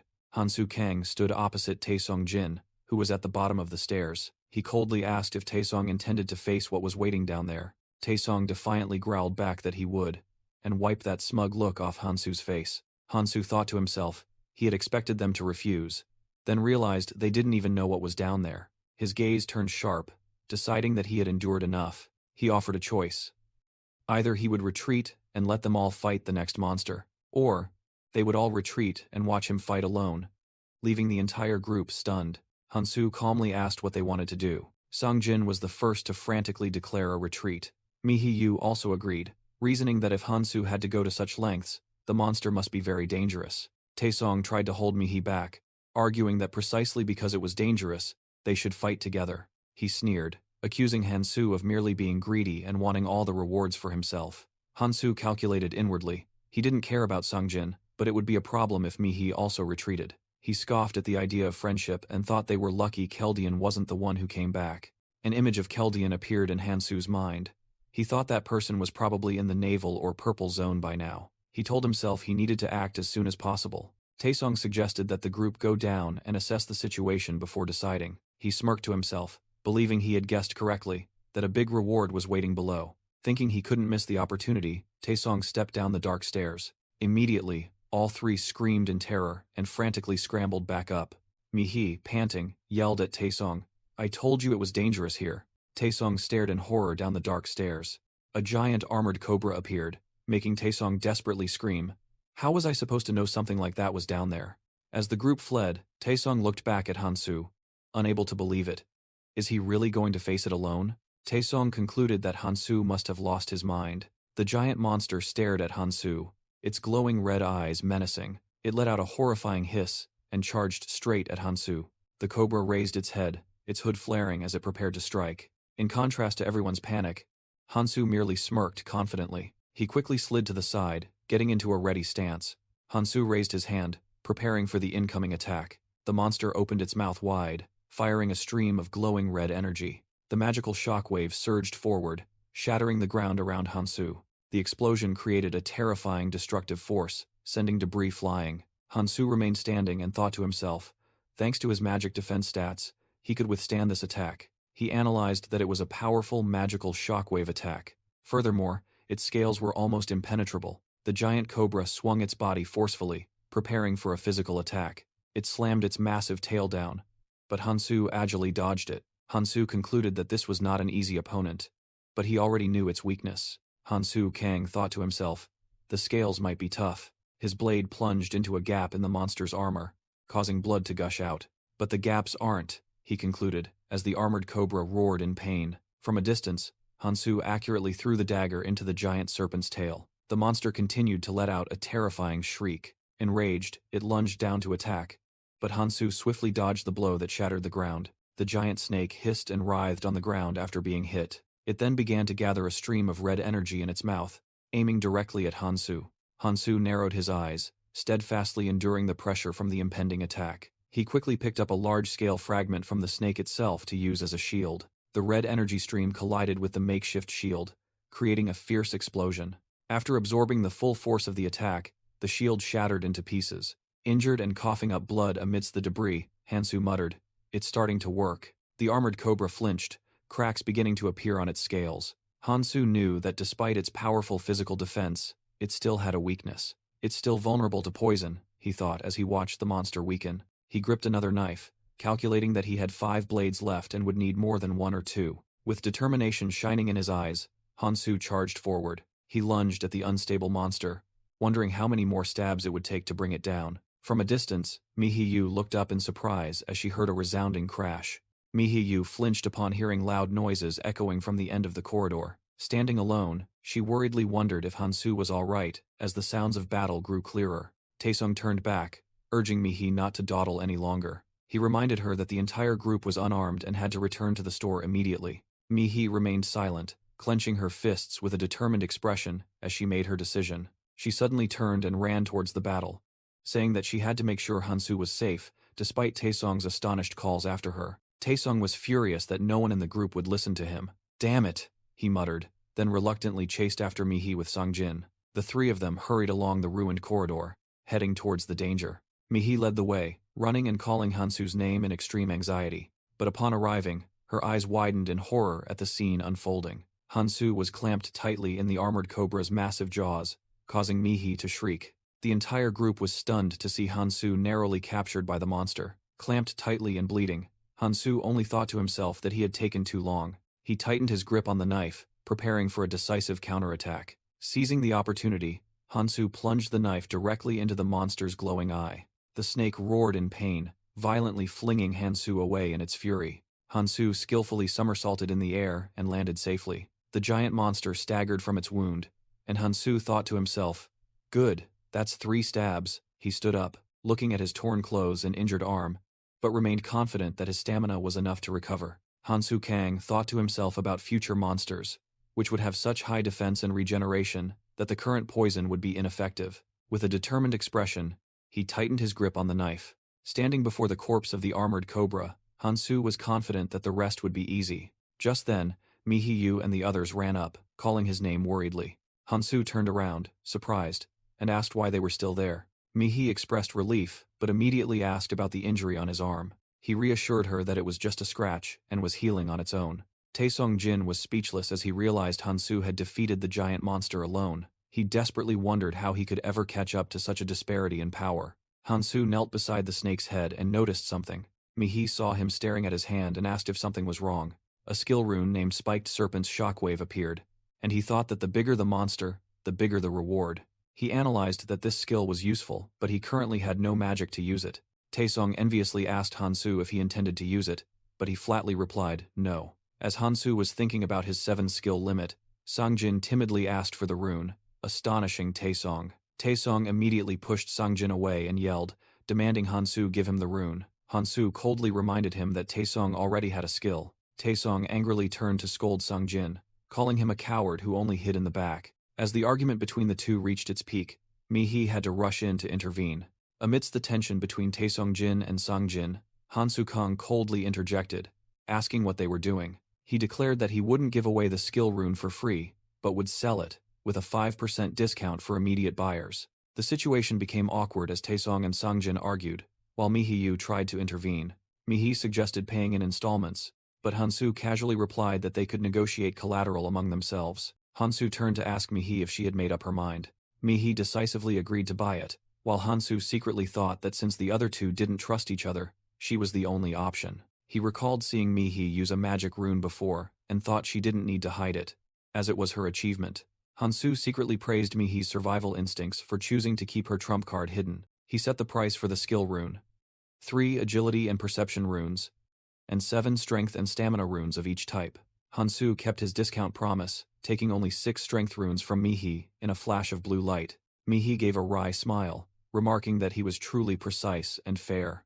Hansu warned her to get used to it, because nothing was free in this place. Mihi silently looked at the rune in her hand, pondering Hansu's words that everything had its price. After the transaction was complete, Hansu turned away, secretly thinking that he could now craft what he needed. He walked on, recalling knowledge from the future that wherever there were thorny snakes, there would be Zeuterium ore. Fortunately, Hansu quickly found a Zeuterium ore deposit nearby. Without hesitation, he used his bare hands to break a piece of ore from the large crystal mass. From a distance, Songjin and Mihi watched, and Songjin whispered that Hansu was using his power again. Mihi curiously watched Hansu crafting, wondering if it was an awl or a needle, as it looked like metal but was malleable. Hansu Kang separated from the group, leaving Mihi and Songjin curiously following behind. He suddenly pulled out a large knife, startling his 2 companions. Mihi and Songjin excitedly wondered what amazing thing he was going to craft, while Taesung just found it annoying. Looking at the pile of snake entrails, Taesung couldn't help but secretly think it looked disgusting. Taesung approached and asked Hansu if he was going to make poison again, but he replied that this was something different. Hansu explained that snake scales were very hard but couldn't be made into weapons without crafting. He recalled the formula for the disposable vanishing needle, a weak but extremely effective weapon when aimed at the right weak point. The initial product had a slightly blunt tip, a limitation of manual crafting. Without hesitation, Hansu used the knife to sharpen the tip of the weapon. He smiled with satisfaction as the weapon gradually became sharper in his hands. Hansu knew that this was the result of ancient alchemy knowledge and the minimum preparation for the upcoming challenge. In his mind, the image of the chained monster guarding the second hidden item appeared. He carefully wrapped cloth around the weapon's hilt to create a grip. Once finished, Hansu held the thin spear in his hand and secretly acknowledged that this was a true weapon. He muttered that this was the best option with materials from the thorny snake, even though stronger weapons could be made from other monsters. Taezong stood nearby, heard Hansu's words, and couldn't hide his astonishment. He approached and offered to buy the weapon, willing to trade all the runes he possessed. Seeing how Hansu cherished the weapon, Taesong believed it far surpassed anything he currently owned. Hansu replied that he could sell one, but unfortunately, he had run out of materials to make more. Taesong secretly cursed Hansu for being selfish for using all the valuable materials for himself. Nevertheless, he quickly brushed aside his annoyance, telling himself that better items lay ahead. Suddenly, a metallic clang echoed from the end of the platform, where a train had just stopped. Taesong secretly rejoiced, thinking the battle was over and this was their reward. However, as the group was about to board, Hansu stopped them and declared that this train was not for them. Hansu coldly walked past and ordered everyone off the train, stating that only he was allowed to go. With sharp eyes, he reiterated that only one person could board this train. While Hansu calmly sat down, the group stood frozen on the platform, Sungjin confusedly asking why. He didn't understand why only Hansu was allowed to go when the train car was still wide open. Taesong angrily yelled, questioning Hansu about that absurd rule and who gave him the right to decide. He asserted that Hansu had reached this point thanks to the group's help. Hearing this, Hansu stood up, turned to face them, and sarcastically asked, "Help?" He secretly thought they were foolish for still not understanding the nature of this world. Hansu stepped out of the train, admitting that Taesong was right, there were no rules at all. Then he slammed his weapon onto the floor, asserting that no laws existed here either. He issued an ultimatum. Either leave immediately, or face him.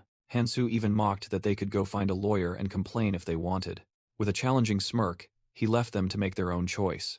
Taesong was stunned, grinding his teeth at Hansu's unreserved threat.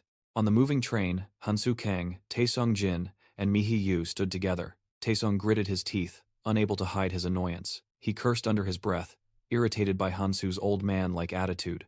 A thought flashed through Taesong's mind. If all three attacked together, he could seize all of Hansu's items. He reassured himself that if he lost, he could just apologize, as Hansu wouldn't actually kill them. But just as he was about to try, Taesong suddenly froze in terror. Hansu Kang stood silently, his face shrouded in menacing shadow. Hansu's eyes flashed with a deadly blue, a gaze as sharp as a dagger. Taesong broke out in a cold sweat, realizing that even a slight movement would be enough to cost him his life. "See you all upstairs?" Hansu said coldly, then walked through the door. While Taesong was still shocked at being subdued by just a glance, Mihi Yu sighed. "We shouldn't have asked in the first place," she continued, reasoning that since Hansu had brought them here, they shouldn't demand too much. "Let's go up, we should move," Mihi decided and urged everyone to continue. Taesong turned away, secretly despising them as failures and asserting that wanting to be stronger was nothing to be ashamed of. He believed that this society had no rules beyond the survival of the fittest, and he was determined to become strong. Meanwhile, Hansu reminisced, recalling how they had learned everything about this place and understood the rules. He knew that this train line had a total of 20 stops. At each stop, a random item would appear. Hansu analyzed that this was a psychological trap, as one could go all the way to the last stop only to receive a useless item, so careful selection was necessary. He looked ahead with a determined gaze. The train had arrived at the 12th station. Hansu Kang thought to himself about the powerful items he had passed up, including La Lune's bracelet, Katil's claws, and Ogran's steel gauntlets. He analyzed that La Lune's bracelet was very useful for beginners because it could point out monsters' weaknesses. However, with knowledge from the future, Hansu already knew all the weaknesses, rendering the item useless to him. He already had weapons. What he needed now was another stepping stone. An item that allowed flexible movement in battle would be the best choice. Suddenly, Hansu was surprised to see something on the stone pedestal. He recognized it as a cigarette pack named Deadly Vice. This item increased rune stats when smoked, and the effects would stack. If one held the smoke until the very end, all rune stats would increase by 20% for 10 minutes. Hansu smirked. This was exactly what he was looking for. He knew this item could only be used in the tutorial area, but nothing better would appear. Hansu picked up the cigarette pack and muttered that it had been a long time since he smoked. Memories flooded back. He recalled a blonde woman in golden armor scolding him for smoking again. In the flashback, Hansu, with longer hair, just listened silently. The memory continued with him standing behind the woman amidst fluttering feathers. She turned, gently took the cigarette pack from his hand, and said it didn't suit him at all. With a warm smile, she teased that the habit would ruin his face. Back in the present, Hansu looked at the cigarette pack with a determined gaze, promising himself that this time, things would be different. The subway car doors opened, signaling his arrival. Hansu stepped out onto the desolate platform, realizing everyone else had already left. Hansu Kang walked on, thinking to himself that the next hidden item would appear in 4 days. He considered 2 options, focusing on hunting and collecting runes, or trying his hand at the remaining quests. A rather clear decision. Standing on the platform, he muttered that he had already completed a few quests. He decided to start with the quests that offered the best rewards. The most lucrative quest he could complete quickly was to obtain the Alchemist's Stone, an item that increased all stats and healed even fatal wounds. He judged this reward to be superior to anything in the tutorial area, or even the red zone later on, then suddenly remembered who had completed this quest before. It was Envy Aaron, someone who had been a volunteer at a prison before being dragged into the abyss. As soon as the tutorial began and everyone turned their backs on each other, the deepest rage within that person erupted. Memories of prisoners with fake smiles surrounding Envy Aaron vividly resurfaced. After 7 days of tearing apart the hearts of other prisoners, a nearly suicidal quest appeared before that person. Envy Aaron's crazed, blood-soaked face from the past haunted his mind. Back in reality, Hansu rubbed his forehead, deeming that path unappealing and contrary to his promise to save as many people as possible. He suddenly realized that since it was nighttime, he needed something that would take less time. Another item came to his mind, the insatiable glutton's pouch.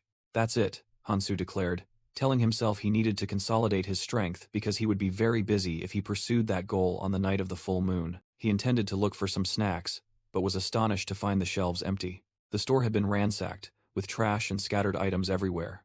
Hansu looked at the chaotic scene and wondered if they had already made their move. He sighed, wondering why they would do all of this even before the full moon. Hansu Kang smirked, deciding to go watch the chaos unfold. In the ruined Gangnam district, a commotion echoed from an alley. A gang in suits was busy moving crates, reporting that they had taken everything. Hiding behind a concrete slab, another group watched anxiously, wondering if they should stop them. They whispered to each other, angry that everything had been taken so quickly after they left. Mihi-yu spoke up, suggesting that their group was also quite strong, but someone in the group objected, arguing that the other side was too numerous and Hansu hadn't returned yet. 2 others were surprised, as it was the first time they had seen that person talk so much. Mihi was disappointed, not expecting the other gang to find the store so quickly. The gang leader with a bandage on his nose ordered his subordinates to get going. He sneered and waved towards the hidden group. Taesong's entire group was startled and terrified, realizing they had been discovered. They realized the wave was a blatant provocation. Taesong Jin suppressed his anger, deciding it was best to leave. He turned and walked away, saying they could find supplies elsewhere. Despite being annoyed by the provocation, Taesong secretly thought everything was still going according to plan. Just as the other gang was about to leave, a voice from behind made them wary. Taesong approached and asked if they needed food, suggesting they go to the subway station. He flashed a cunning smile, urged them to go quickly before everything was gone, and offered to lead the way. In reality, Taesong was secretly calculating, tricking them into a place with enemies so they would have to beg him for help. The gang leader scoffed, asking why they should trust Taesong, and suspecting he was setting them up with Hansu. Losing patience, Taesong grabbed his collar, growling an order to shut up and follow him. The leader tried to threaten to tell his boss, but it was too late. A punch landed squarely on his face. Taesong easily knocked down all 3, declaring they were no match for him. While scoffing, he asked the nose-bleeding leader why he would need to set a trap. Taesong told the defeated men to use their brains, as he was giving them a chance. Meanwhile, from inside a building, Mihi-yu and the others looked out anxiously. She was delighted to see Hansu Kang approaching and quickly called out to him. Mihi-yu breathed a sigh of relief, seeing him return safely, while Taesong glanced from behind. Taesong smirked inwardly, confident that no one knew he was behind the incident and that he could deny all suspicion. When Hansu entered, a group member frantically reported that the thugs had looted the store, but he calmly replied that he already knew. The group gathered around the table with the meager remaining food, one person disappointedly asking if they had anything left to eat. Another replied that there wasn't much left, they had only scavenged what they could. Taesong looked at Hansu, casually suggesting why he didn't go retrieve the items from them. He continued, admitting it would be difficult but offering to lend a hand. Hansu merely sneered, ignoring the provocation and saying to eat first. Taesong froze, angrily wondering if Hansu was mocking him. Hansu placed a hand on Taesong's shoulder, stopping him. Taesong glared, incredulously pressing Hansu if he intended to just eat like that. Taesong continued to question Hansu, asking if they didn't deserve anything for the food they risked their lives to get. Standing before a silent Hansu, Taesong demanded he pay a price, saying if he offered something decent, they would consider it. Mihiyu spoke up anxiously, asking Taesong why he was acting like that, as the food was meant for everyone. Taesong snapped back, arguing that it couldn't be given for free, and since the whole group risked themselves, Hansu should give them something. He argued that even friends had to be fair, and Hansu himself had said nothing was free. Two other group members, one with blonde hair tied up, and one in a blue jacket, nodded in agreement with Taesong. Taesong secretly thought his plan was succeeding, believing that, if he could get everyone on his side, Hansu wouldn't be able to do anything. He provocatively smirked, confident that he had cornered Hansu. From the shadows, Hansu coldly replied, "What a pity." He looked up, calmly declaring he had nothing to trade for food. Taesong pressed on, demanding Hansu hand over anything he had obtained at the subway station. A group member curiously asked Taesong about what Hansu had received. Taesong revealed that Hansu had gone alone to a secret location and surely obtained good items. With a fake smile, he urged everyone to share, as they were all comrades. Hansu silently took out a chocolate bar, saying that instead of haggling like this, he looked down at the single chocolate bar in his hand. Hansu smirked, complimenting Taesong on learning well, which made Taesong impatiently ask if he was going to share or not. With a thud, Hansu placed his heavy staff on the table, and secretly thought Taesong had misunderstood the situation. While Taesong and the others were stunned, Hansu asserted that he didn't really need them and could take or leave most of those runes. As Hansu Kang turned to leave, Taesong Jin shouted, asking where he was going, but Hansu secretly thought he had endured them long enough. With a resolute gaze, Hansu silently affirmed that this was the end. He recalled his old comrade Kang Tae and his boastful declarations, secretly finding that display quite shameful. "Go ahead, good luck," Hansu said, waving goodbye and stepping out the door. Mihiyu and another person in the group silently watched him leave with confused expressions. A blonde woman tried to calm down an angry Taesong, suggesting they shouldn't quarrel with each other. The woman turned to ask Mihi to go with her to call Hansu back, but Taesong brushed her off, angrily saying there was no need to chase after him. As Hansu walked away, Taesong secretly cursed the arrogant guy, wishing he would get out of his sight. Taesong asserted that, if they gave in, it would never end, and people like Hansu only harmed the group. Mid-sentence, he was surprised to see Mihi suddenly turn and leave. "Are you going to abandon us to follow him?"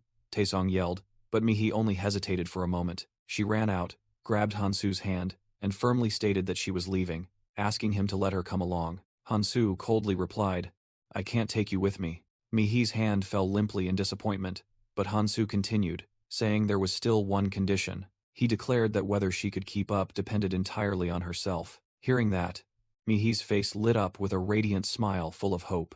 Just then, Taesong stomped his foot on the ground, blocking their path and declaring, "No, you're not going," he growled, reminding them of the rune debt and asserting that he would never let Hansu leave so easily. Hansu Kang coldly replied to Taesong that he was fine, then turned and walked away. Witnessing that, a young man wearing headphones also decided to follow Hansu, surprising the blonde girl next to him. Taesong immediately grabbed the young man's shoulder, smirking as he asked if he knew what he was doing. He tightened his grip, threatening that the young man was not allowed to go, and mentioning both their fathers to exert pressure. Taesong shoved him hard, scolding him about having pulled him out of the mud, and reminding him to know his place. Shocked by Taesong's words, the young man could only clutch his chest and exclaim, "What?"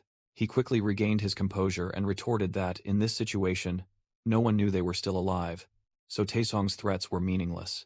Taesong growled back that those arguments meant nothing here. The young man firmly pushed Taesong's hand away, declaring that everything was different now and he didn't need to listen to him anymore. Taesong watched angrily, secretly thinking about the ungrateful person he considered him to be after all he had done. As Hansu, Mihi, and the young man stood together, Taesong yelled from the doorway, mocking that they wouldn't get far since he had all the food. Hansu stood firm at the threshold, unfazed by Taesong's threat that they would eventually have to come back. The three of them set off together, leaving the shelter and heading into the desolate streets of the ruined city. Along the way, the young man anxiously asked about them leaving without any food. Mihiyu also agreed with that concern while Hansu Kang was deep in thought. Hansu Kang assertively declared that they didn't need food, that all of it was useless. The young man and Mi Yu looked at each other blankly, completely taken aback by Hansu's confidence. Hansu urged the group to keep moving as there was still much to do, making the other two awkwardly agree. The young man looked at Hansu with a puzzled expression, secretly wondering about his strange demeanor and unbelievable confidence. As she followed Hansu Kang, Mi Yu secretly worried about her decision, fearing that everything would fall apart. Hansu sensed the doubt of his new companions. He secretly thought they knew nothing about the moon. With a mysterious smile, Hansu announced that it was almost midnight. Mi and the young man blankly asked again about the time. Suddenly, Mi realized something was wrong. The young man also frantically pointed at the sky, saying the moon looked very strange. The night sky with a perfectly round moon appeared amidst the ruined city. A stream of golden energy was strangely drawn towards the moon. Immediately after, a giant eye with a complex pupil flashed. A terrifying, glowing red eye became clearly visible on the moon's surface. Then, suddenly, the moon completely vanished from the night sky. Mi screamed in horror that there was an eye on the moon. At the same time, the young man was stunned to see the piece of food in his hand disintegrating. He frantically cried out that the food was gone. Mi hurriedly turned to check her belongings, not believing what was happening. She was shocked when she opened her backpack and saw all her provisions had turned into sand. Amidst the chaos, the young man discovered a strange light in the distance. They realized that everyone, including Hansu, was glowing, revealing their locations. Mi panicked when her companion asked if their bodies were glowing, while Hansu explained that only those far away could see it. She realized this light could penetrate walls, and it was a mechanism designed to force everyone to fight each other. The young man wearing headphones turned to Hansu with an astonished expression and asked if he had known this would happen. Hansu smirked and replied mysteriously, making his companion secretly admire his composure. Suddenly, both of them screamed in horror and anger when they discovered their belongings had vanished. In other parts of the city, screams echoed as glowing figures fought over stolen goods. Amidst the chaos, Hansu stood silently, thinking to himself about a truly filthy world. He recalled his earlier warning to the others, that they shouldn't take everything. The truth was revealed in Hansu's thoughts. A strange moon in the sky was the reason all the food had disappeared. As the new crisis erupted, Hansu began to walk away alone, causing his confused companion to ask where he was going. Hansu looked back, his gaze firm, and declared that he had something to do. Meanwhile, Taesong and his group were horrified to discover their massive food supply had turned into sand. The blonde woman with her hair tied up anxiously asked what they should do, suggesting they go find more food. Another member pointed out that searching was now useless, causing Taesong to roar as he realized Hansu had known about this beforehand. He clenched his fists, furiously cursing Hansu and his power, believing he had been intentionally deceived. Suddenly, the blonde woman screamed Taesong's name, her face turning pale at what she saw outside. On the street, another group of survivors, their bodies glowing brightly, were walking together. At the same time, the gang leader Taesong had defeated was scouring the area, angrily ordering his subordinates to find him. Watching the crowd searching for him through the window, Taesong coldly calculated, considering a temporary retreat to take them down later. Taesong urged his blonde companion not to waste time and to go find Hansu. He angrily dismissed it, claiming Hansu had abandoned them, and questioning their pride for wanting to beg for help. The blonde woman yelled back that they couldn't handle the situation on their own, and that arguing now was useless. The other companion interjected, reassuring her and explaining that if the gang didn't find them, they would shift their target to Hansu. Both agreed that there was strength in numbers and they could negotiate together. Taesong clicked his tongue, reluctantly accepting a temporary alliance. However, he secretly smirked, planning to turn this help into a debt for the other two. The group sneaked out, and Taesong decided to follow a faint light in the distance. Suddenly, a green viscous string tightly wrapped around Taesong's leg, making him scream. He fell face down on the ground, astonished, not understanding what had just happened. Taesong tried to remove the sticky substance from his leg, but it didn't budge. Helpless, he yelled at his two companions who were standing by and watching, urging them to come help quickly. A voice rang out, warning them that if they carried Taesong, they wouldn't be able to escape either. The gang leader with the scar over his eye appeared with two masked subordinates, mocking them. Taesong's two companions froze in terror. Taesong cursed angrily, causing the leader to remind him to be careful with his words.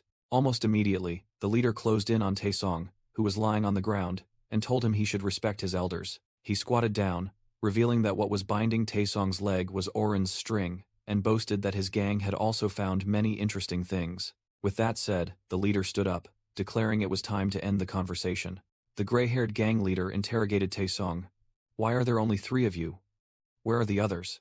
He suddenly stood up, preparing to act. The sound of bones breaking echoed, along with a scream of pain. Taesong cried out in extreme agony. The leader's foot was crushing his leg, making Taesong curse silently in despair. Panicked, Taesong quickly begged for mercy and promised to reveal everything he knew, including where the others had gone. The leader remarked that Taesong learns quickly, then said someone wanted to talk to him. He revealed that person wanted to settle a few things. Taesong's old enemy, with a bandaged nose, confronted him and threatened revenge. Taesong gritted his teeth, bitterly blaming those who had abandoned him. The new leader ordered his subordinates to give Taesong a little massage.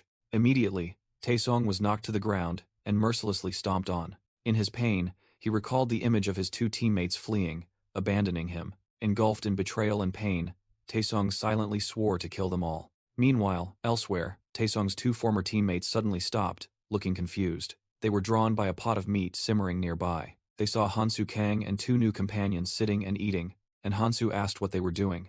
The man asked in surprise if they were camping. The blonde woman, however, concluded angrily that Hansu's group were selfish people who knew beforehand that the food would disappear. The man in the blue shirt approached and asked if they could join the meal. Without warning, Hansu Kang sprang up, startling his 2 companions. He stomped his foot on the ground, creating a dividing line on the path, making the blonde woman stop short. "What are you doing?" she asked in astonishment. Still chewing his food, Hansu Kang coldly ordered, "Stay right there." The woman argued back angrily, blaming Taesong entirely for their previous conflict. With a defiant attitude, she asked if they could just sit down regardless of him. Hansu Kang smirked, warning that his special ability indicated it was a bad idea. The blue-haired man was skeptical, thinking that power was saying strange things. Hansu Kang explained that his power told him that wherever the 2 of them were, danger was imminent. Just then, a voice from behind made both of them jump and turn around. Oh ho. Clever. They were horrified to see a large gang led by the gray-haired leader had appeared behind them. The gang leader smirked, showing interest in the situation. From the gang's perspective, they saw Hansu Kang and his female companion calmly facing them. Hansu Kang maintained a completely nonchalant expression, showing no fear. He glanced at his companion, exchanging a meaningful look. Despite a drop of sweat rolling down her cheek, the woman maintained a resolute expression. The reason for their preparation was revealed. The item, Endless Gluttony Bag. Under the blood moon, the challenge's condition appeared. Cook and eat as much as possible. But another condition remained unrevealed. The hidden condition of the challenge was revealed. Selfishness. The one who ate the most without sharing anything would be the only one to receive the reward. While everyone was desperately searching for food, the quest required them to surpass others and eat as much as possible. The nature of this quest was designed to be malicious. The 2 fugitives were astonished to see Hansu Kang remain calm. They staggered towards Hansu's group, who were sitting around a campfire. Suddenly, a battered Taesong was escorted by a gang, causing his former companion to shout his name. Taesong exploded in anger, yelling and questioning why they had abandoned him. The young man stammered, explaining that they had gone to find help. Taesong furiously yelled, not believing their lies. A gang member stepped forward, placed a hand on Taesong's shoulder, and told him to calm down. The gang leader then stepped up, squeezing Taesong's shoulder tightly to force him to be silent. He turned to Hansu, sarcastically asking where he found the meat. Hansu casually replied that meat was everywhere, referring to the monster corpses. The gang leader was stunned, realizing Hansu was eating something he considered poisonous. He recalled his men falling ill after trying it, and was astonished that Hansu was completely unaffected. Hansu then casually revealed the secret. Boiling the meat in goblin blood made it edible. The gang leader fell silent, trying to analyze Hansu's unpredictable actions. Taking advantage of the situation, Taesong desperately pointed at Hansu and informed the gang that he possessed special powers. Hansu Kang thought to himself that if he had to fight, this was the right time. The gang leader was confident that even if Hansu had a higher level, they still had the advantage in numbers. He scoffed, believing Hansu's experience fighting monsters would be useless against humans. Pushed forward, Taesong resentfully asked Hansu what was going on. The gang leader put his arm around Taesong's shoulder, sarcastically telling him to go talk to his friend. Taesong cursed inwardly, but reassured himself that Hansu wouldn't dare do anything in front of so many people. Suddenly, Hansu moved with astonishing speed, appearing right at his campsite. He calmly accepted the invitation, advancing towards Taesong, who was stepping forward. Hansu's companion frantically screamed, trying to prevent the impending confrontation. Ignoring the warnings, Taesong roared and lunged to attack. Hansu calmly drew his weapon, thinking to himself that it was time to act. As Taesung swung his arm, a streak of blue light flashed past his ankle. Taesung suddenly froze, looking down in confusion as his body began to sway. He lost his balance and tumbled forward.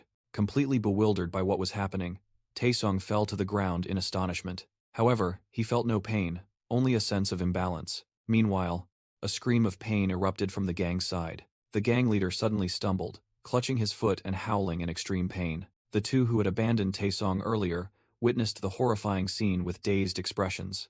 The woman accompanying him screamed in horror, unable to believe Hansu Kang's actions were just for a piece of meat.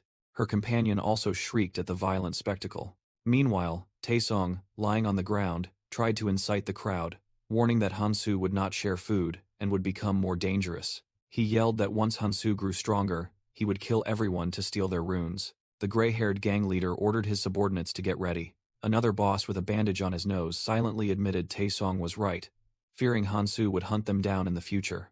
He concluded that armed or not, they couldn't escape, and had to act immediately. A gang member wondered in astonishment who Hansu really was, unable to believe a student could be so calm. Facing the escalating hostility, Hansu merely sighed quietly. He reminisced about the past, recalling arguments between his former comrades, Erez and Keldian, about Erez not wanting to make more enemies. In contrast, Keldian believed it was crucial to eliminate anyone who stood in their way, otherwise they would return for revenge. Hansu smirked, silently admitting that he and Erez finally agreed with Keldian's point of view. Back in reality, a blue rune symbol glowed on his wrist. Hansu summoned an object crystallized from energy, making a gang member wonder what he was doing. Provoked, the boss ordered his men to take down Hansu once and for all. The entire gang roared, "Kill him!"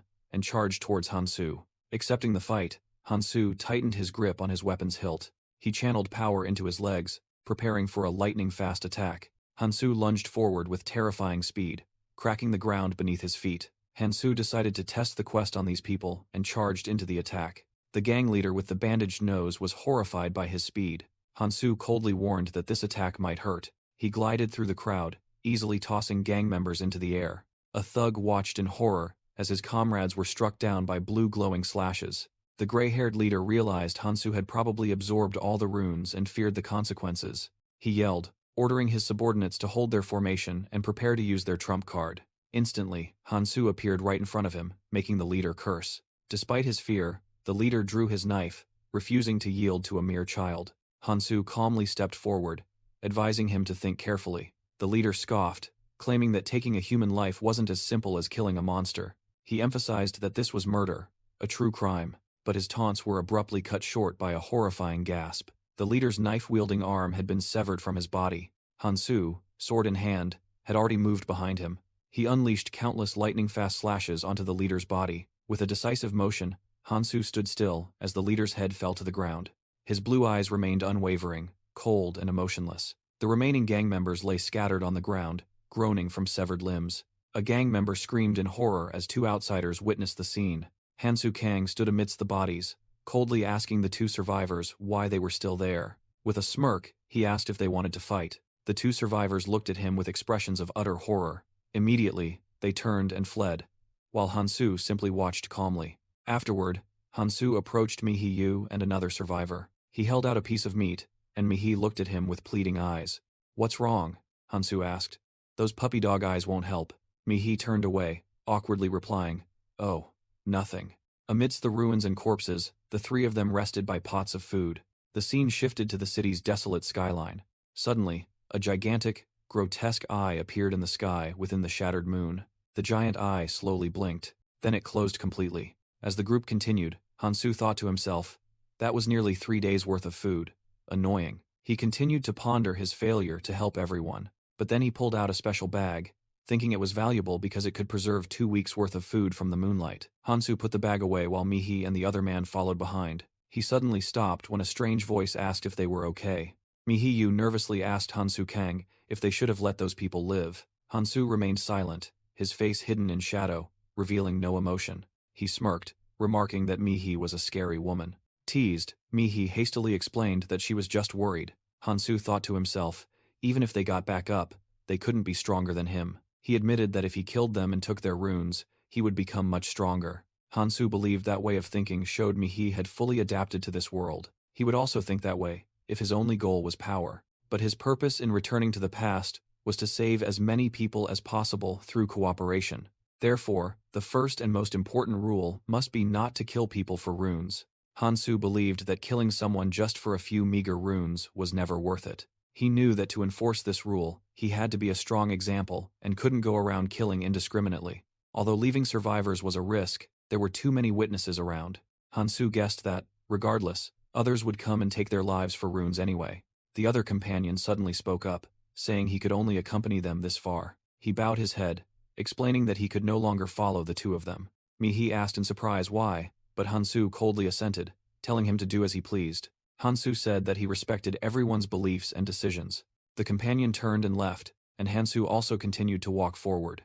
Hansu told Mihi that she should also do as she pleased. He suddenly turned around, startling Mihi. With sharp eyes, Hansu asked directly, "Aren't you afraid of me?" Mihi froze, confused, and asked back, "Huh?" She regained her composure, her gaze firm, and admitted, "I am afraid, but..." She thought to herself that she would accept it, as long as he didn't cross the line. Mihi clenched her fists, solidifying her resolve. She declared firmly that she would go with him as far as possible, and once she went, there would be no turning back. Hansu silently listened to her affirmation.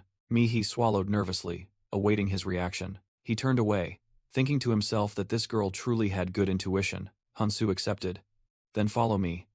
And the two of them descended the ruined staircase together. Meanwhile, elsewhere, Taesong and his cronies lay groaning in pain after their defeat. Taesong angrily cursed his useless subordinates. He thought to himself that Hansu had made a mistake, and as soon as he recovered, he would kill everyone, including Hansu. He roared a threat to take revenge on everyone who had abandoned him, especially Mihi. As Taesong was muttering his vows of revenge, he looked up, noticing someone approaching. A pair of black boots stopped right in front of him. Taesong was astonished to recognize Sungjin, wondering why the one who had left was now returning to help. Lying on the ground, Taesong desperately called for Sungjin's help, seeing this as his opportunity. He angrily urged Sungjin, asserting that they had to cooperate. Taesong tried to entice Sungjin with promises of becoming stronger together. A wounded thug nearby mocked Taesong, who only responded with a scornful laugh. The thug ordered Sungjin to kill Taesong, but Sungjin instead dropped a knife to the ground. Sungjin's hand clenched, and a dark aura enveloped it. Believing Sungjin was on his side, Taesong ordered him to take the rune from the other thug.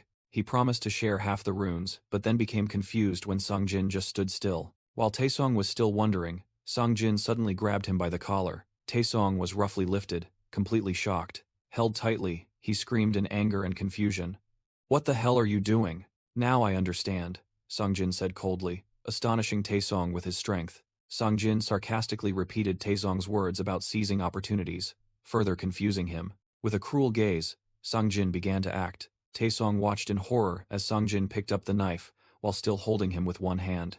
Gasping for breath, Taesong weakly clutched Sungjin's shirt and cursed. He clenched his fists, glaring at Sungjin with disbelief and indignation. Sungjin repeated Taesong's hypocritical advice, pointing out that it was Taesong himself who didn't understand the rules of the game. Finally, Sungjin revealed his grudge, asking Taesong if he enjoyed always bullying him about his father. With a final curse, Taesong collapsed, lifeless. Sungjin let out a wild laugh as he looked down at his dead enemy. He dropped the bloody knife to the ground, his body beginning to react to his recent actions. Immediately after, Sungjin collapsed and vomited, the brutal reality of killing hitting him. He wiped his mouth, still trembling from the shock. Standing up next to Taesong's corpse, Sungjin told himself not to be weak because of this. He picked up the rune, thinking to himself that for Hansu, killing was as effortless as taking a step. The wounded gang leader tried to bargain for his life, offering cooperation, which jolted Sungjin awake. The man continued to plead, but Sungjin was only preoccupied with why Hansu hadn't stopped him. Facing the man's plea for mercy, Sungjin realized how pathetic he must have looked in Hansu's eyes. He recalled Taesong bullying him, and wished he could have protected himself. Sungjin reminisced about the lonely moment after being left behind, regretting not being strong enough to face danger with Hansu. He realized that instead of fearing Hansu's strength, he should have been determined to become stronger. Sungjin wondered if they could have continued together if he had acted differently. Holding the runes in his hand, he concluded that his own weakness was the reason Hansu had left. Memories of being bullied by Taesong at school flooded back, and he felt his current situation was no different from the past. The image of Sungjin cowering in a corner while Taesong and his friends watched clearly appeared. With a determined gaze, Songjin clenched his fists, swearing to become strong like Hansu. He walked away from the pool of blood, determined to use the remaining ones to become stronger and make Hansu look at him differently. In the sky of a ruined city, crow-like monsters soared. One of them let out a piercing cry and swooped down to attack. On the ground, Mihiyu stood firm, facing two approaching monsters. She gasped for breath, fatigue evident on her face. Mustering all her strength, Mihiyu screamed and unleashed a wave of energy, repelling the enemies. The two monsters were thrown back and disintegrated, leaving Mihiyu gasping for breath from exhaustion. Immediately, another cry made her turn around in alarm. Another monster from the air swooped down towards her. However, a streak of blue light sliced the monster in half before it could reach its target. Hansu Kang landed softly, scythe in hand. After eliminating the last threat, Mihiyu smiled and said, "You saved me again." Hansu Kang walked along, gently advising, "Not relying on me doesn't mean you have to do everything yourself." He turned back, handed her a crystal, and explained the importance of cooperating with teammates. Mihiyu thought to herself about how precisely he always divided the spoils. She opened her status window, telling herself that 4 days had passed. Mihiyu admitted that without the strength and magic-boosting skills Hansu gave her, she wouldn't have been able to keep up. Even so, she still felt bothered as she was trying not to depend on him. She sighed, looking at Hansu's retreating back in the distance. Meanwhile, Hansu Kang checked his status window, satisfied that he had raised his stats to 42. He silently calculated his strategy, deciding to keep his own stats balanced and exchange runes to help Mihi get stronger. An announcement echoed throughout the ruined city, checking if everyone could hear it. The voice instructed everyone to return to the starting point and warned that those who arrived late would be penalized. Mihi recognized it as the fairy's voice, while Hansu simply stated decisively that they needed to return.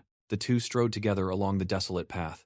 Along the way, Mihi looked at Hansu hesitantly, as if she had something to say. Noticing her hesitation, Hansu bluntly told her to just say what was on her mind. Flustered, Mihi stammered, trying to gather her courage. She suddenly asked Hansu directly if he had a girlfriend, which stunned him. Seeing his reaction, she awkwardly asked if the question was strange. Mihi thought to herself that because she had seen a kinder side of Hansu, she had blurted out the question. She told herself that she had originally intended to ask something completely different. Hansu was surprised by her directness, and thought that his old teammate Kangtae would have loved this. He recalled Kangtae always taking everything as a compliment, imagining his friend flexing smugly while Eris and Keldian looked on with disdain. Too embarrassed, Mihi hastily told Hansu to forget her question. The question brought back a painful image of a blonde woman to Hansu's mind. He silently vowed he couldn't lose her again. He sighed, and coldly replied to Mihi that he didn't remember. Mihi lowered her head, her face showing disappointment at his indifferent reply. They continued walking in heavy silence, an invisible distance having formed between them. Soon after, the noise of a crowd grew louder as they approached.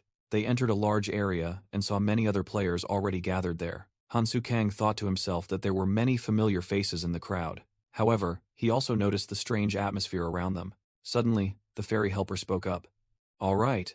It hovered above everyone and welcomed the travelers, while Hansu thought to himself that it was unfortunate everyone had arrived on time. The fairy declared it would get straight to the point and had 2 pieces of good news, making the crowd tremble. It raised a finger and began. "First, if you wait another 72 hours, you can all leave this place." It cheerfully asked if that wasn't wonderful news, and asked everyone to applaud. The only response was a deathly silence from the staring crowd. The fairy's smile faded, and it irritably asked, "What's wrong?" Immediately, everyone began to applaud mechanically with forced smiles, and the fairy looked satisfied. "So, shall we announce the star of this event?" it said, then snapped its fingers. The ground began to shake violently. The terrified crowd looked up as something massive emerged from the ground, while the fairy said, "In other words," everyone screamed and panicked as a colossal structure rose up among them. It was a magical altar. "An altar?" Mihiyu exclaimed in astonishment. A colossal clawed foot slammed down onto the altar as the fairy announced, "Inside, you will find." The creature growled, revealing 2 rows of sharp teeth, and the fairy finished its sentence. "A very cute pet waiting."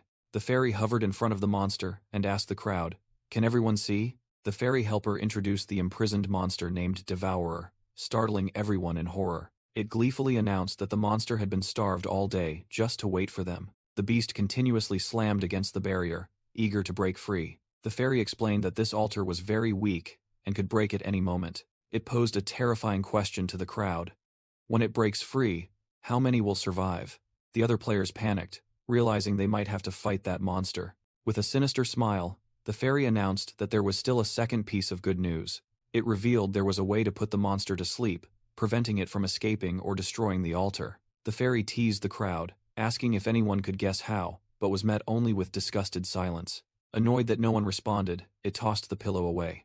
It simply declared that the answer was 5 people a day, causing one player to question it. The fairy cruelly clarified, "Just feed it 5 people every day." While the others were stunned, Hansu and Mihi listened to the explanation that they would have to feed it 3 times in the next 72 hours. The fairy calculated that with 50 people remaining, about a quarter would have to become sleeping pills for the beast. It snapped its fingers, saying the choice was theirs, and it would show something to those who were still hesitant. A hologram appeared, showing a horned monster devastating a ruined city. The horrifying footage showed people screaming and fleeing, and bodies strewn across the ground. Another scene zoomed in on the monster grabbing a person who was screaming in despair. The fairy explained that this was another group of players who had decided to team up and fight, and had failed miserably. Amidst the crowd murmuring in despair, Hansu Kang maintained a calm expression. A snap of fingers echoed, drawing the astonished players' attention towards the fairy. A man in a red beanie frantically yelled, "Who do we choose?" As the man was confused, the fairy coldly replied, "Why ask me?" It casually suggested, "Use force, or draw lots. Decide for yourselves." Then it narrowed its eyes and warned, "Just make sure they're alive." The fairy announced they had 1 hour to decide, and if successful, they would be safe for 1 day before having to choose the next sacrifice. A countdown timer appeared, starting to run as its voice echoed, "Choose wisely." The crowd descended into despair and curses, but Hansu and Mihi stood firm amidst the chaos. Mihi anxiously turned and asked, "Hansu, what should we do?" Hansu coldly replied, "Everything has already been decided anyway," confusing those around him. The man in a red beanie stepped forward, calling out to everyone, "Let's be fair." He proposed a lottery solution to choose 5 people each day. Hansu smirked slightly, asking a simple question, "Why should we do that?" His words left the man and his group stunned on the spot. Even Mihi was stunned by Hansu's cold demeanor. With a dark smile, Hansu repeated the challenging question, "Why should we be fair?" To the man's astonishment, Hansu and a small group began to separate from the crowd, asserting, "I've made it very clear." He looked back with a smug expression, emphasizing once more, "Why should we be fair, anyway?" The man in the red beanie angrily demanded a solution, or to shut up. Hansu Kang coldly turned his back, asserting that there was a way. Approaching a metal pillar, he said it was a simple way. With just a touch of his hand, Hansu easily crushed the sturdy metal pillar. The man in the red beanie and the others in the crowd were stunned in horror. As the debris fell, Hansu declared they would start with the useless ones. He crushed a piece of metal in his hand, suggesting they start by throwing in 5 people. The crowd recoiled in fear as Hansu turned to face them. Hansu thought to himself that if he just became stronger, he could make everyone obey him. He smirked, completely satisfied with this harsh reality. Then, Hansu turned to address the crowd about the threat from the 100 people who had gone missing earlier. He emphasized that all of them could not face the danger alone. The image of a colossal, terrifying tower appeared as Hansu spoke about having to unite their strength to fight. Hansu turned to the man in the red beanie, bluntly stating that people like him had no strength to contribute. With a cold glance, he concluded that the most logical thing was to throw in the weak ones first. Just then, a voice rang out, asking for Hansu's opinion. Songjin stepped forward, asserting that he was different now, and wanted to help, not oppose him. A flashback showed Songjin being bullied, and he explained that he needed Hansu's help to change. As Songjin expressed his trust in Hansu's choice, he merely looked down with a mysterious smile. Hansu crossed his arms, deeming Songjin's offer not bad. However, he presented another option, promising that everyone could survive without sacrificing anyone. The crowd, including Songjin, was stunned and couldn't understand how that could be possible. Even so, a drop of sweat rolled down Hansu's temple, revealing the tension hidden beneath his confident exterior. The man in the red beanie immediately protested, claiming it was impossible for the entire group to fight together. He reiterated the horrifying scene when the monster devoured people and healed itself. Hansu coldly replied that he hadn't asked anyone to fight. The man in the red beanie exclaimed in surprise, asking if Hansu intended to charge in alone. With a confident smirk, Hansu confirmed that was exactly right. The crowd stirred once more, deeming the plan absurd. Amidst the chatter, Songjin, however, believed that if it was Hansu, it could be done. An older man angrily shouted, claiming this monster was no ordinary goblin. He warned that if it wasn't defeated within an hour, everyone would die. The countdown timer appeared, showing they had less than 50 minutes left. Looking at Hansu, Songjin began to sink into his own thoughts. He wondered bitterly, having thought he was close to catching up to Hansu's strength. Songjin secretly admired, as he realized Hansu was strong enough to face that monster alone. He had once thought he would offer help, believing even Hansu would need assistance. But then Songjin realized, in Hansu's eyes, he was probably just a hindrance. Songjin thought irritably to himself. So what? He pressed Hansu, asking what he was ultimately going to say. Mihiyu glanced at Hansu, thinking to herself, Hansu, let me come with you. Only to be a burden, I suppose, she concluded her self-deprecating thought. Hansu began to explain his plan simply, stating that if he could increase his strength and stamina by 30 points, he would be able to face the monster alone. He made a shocking proposal, to pool everyone's rune stats for him. Amidst the crowd, a muscular person with long hair tied back watched silently. Hansu boldly declared that he would handle the chained monster himself.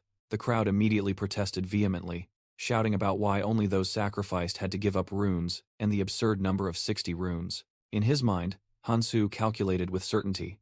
Strength and stamina at 100, perception and agility at 50, along with deathly vice, he would succeed. He knew that with those stats, he could obtain the second hidden item. Hansu recalled that even old comrades like Keldian, Eris, or Kangtae had failed. Only Clementine, the Mad King, was the sole one to find a way. He clenched his fist, telling himself that even if it was a difficult hidden item, he had become stronger and faster than anyone before. Hansu declared to everyone that he didn't care who gave the runes.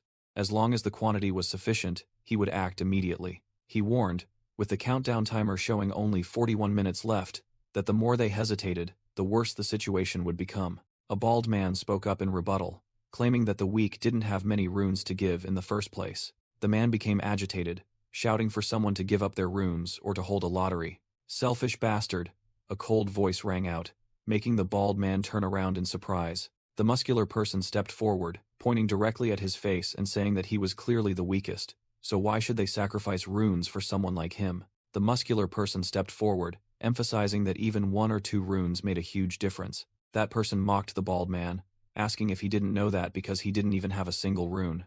That person contemptuously said that weaklings like him wouldn't be able to return the runes and would surely flee. Insulted, the bald man gnashed his teeth and cursed. The muscular person's comrade clenched his fist, threatening to break his limbs before throwing him to the monster. Terrified, the bald man stammered in protest that they couldn't treat him like that just because they were stronger. He desperately turned to the crowd, shouting that this wasn't fair. The muscular person smirked and suggested a vote to see what was fair. That person presented 2 options, those willing to give up runes for a loser, or those who wanted to throw him straight in, so that everyone could vote with their true feelings. That person suggested a secret ballot. In a panic, the bald man turned to call out to Hansu Kang. He flattered that Hansu looked very strong, and suggested he just use force to steal runes from other strong individuals. Just as he incited Hansu to kill, the man in the red beanie rushed forward and punched him directly in the face. Sprawled on the ground, the bald man wailed that he had to live because he still had a wife and children. At that moment, the crowd began to jeer, urging to throw him in first because time was running out. Hansu Kang quietly sighed at the chaotic scene. He watched the crowd starting to fight amongst themselves and thought to himself that he needed to rectify the situation. Hansu spoke up, demanding everyone be silent. Once he had their attention, he declared he would tell them what to do in 3 steps.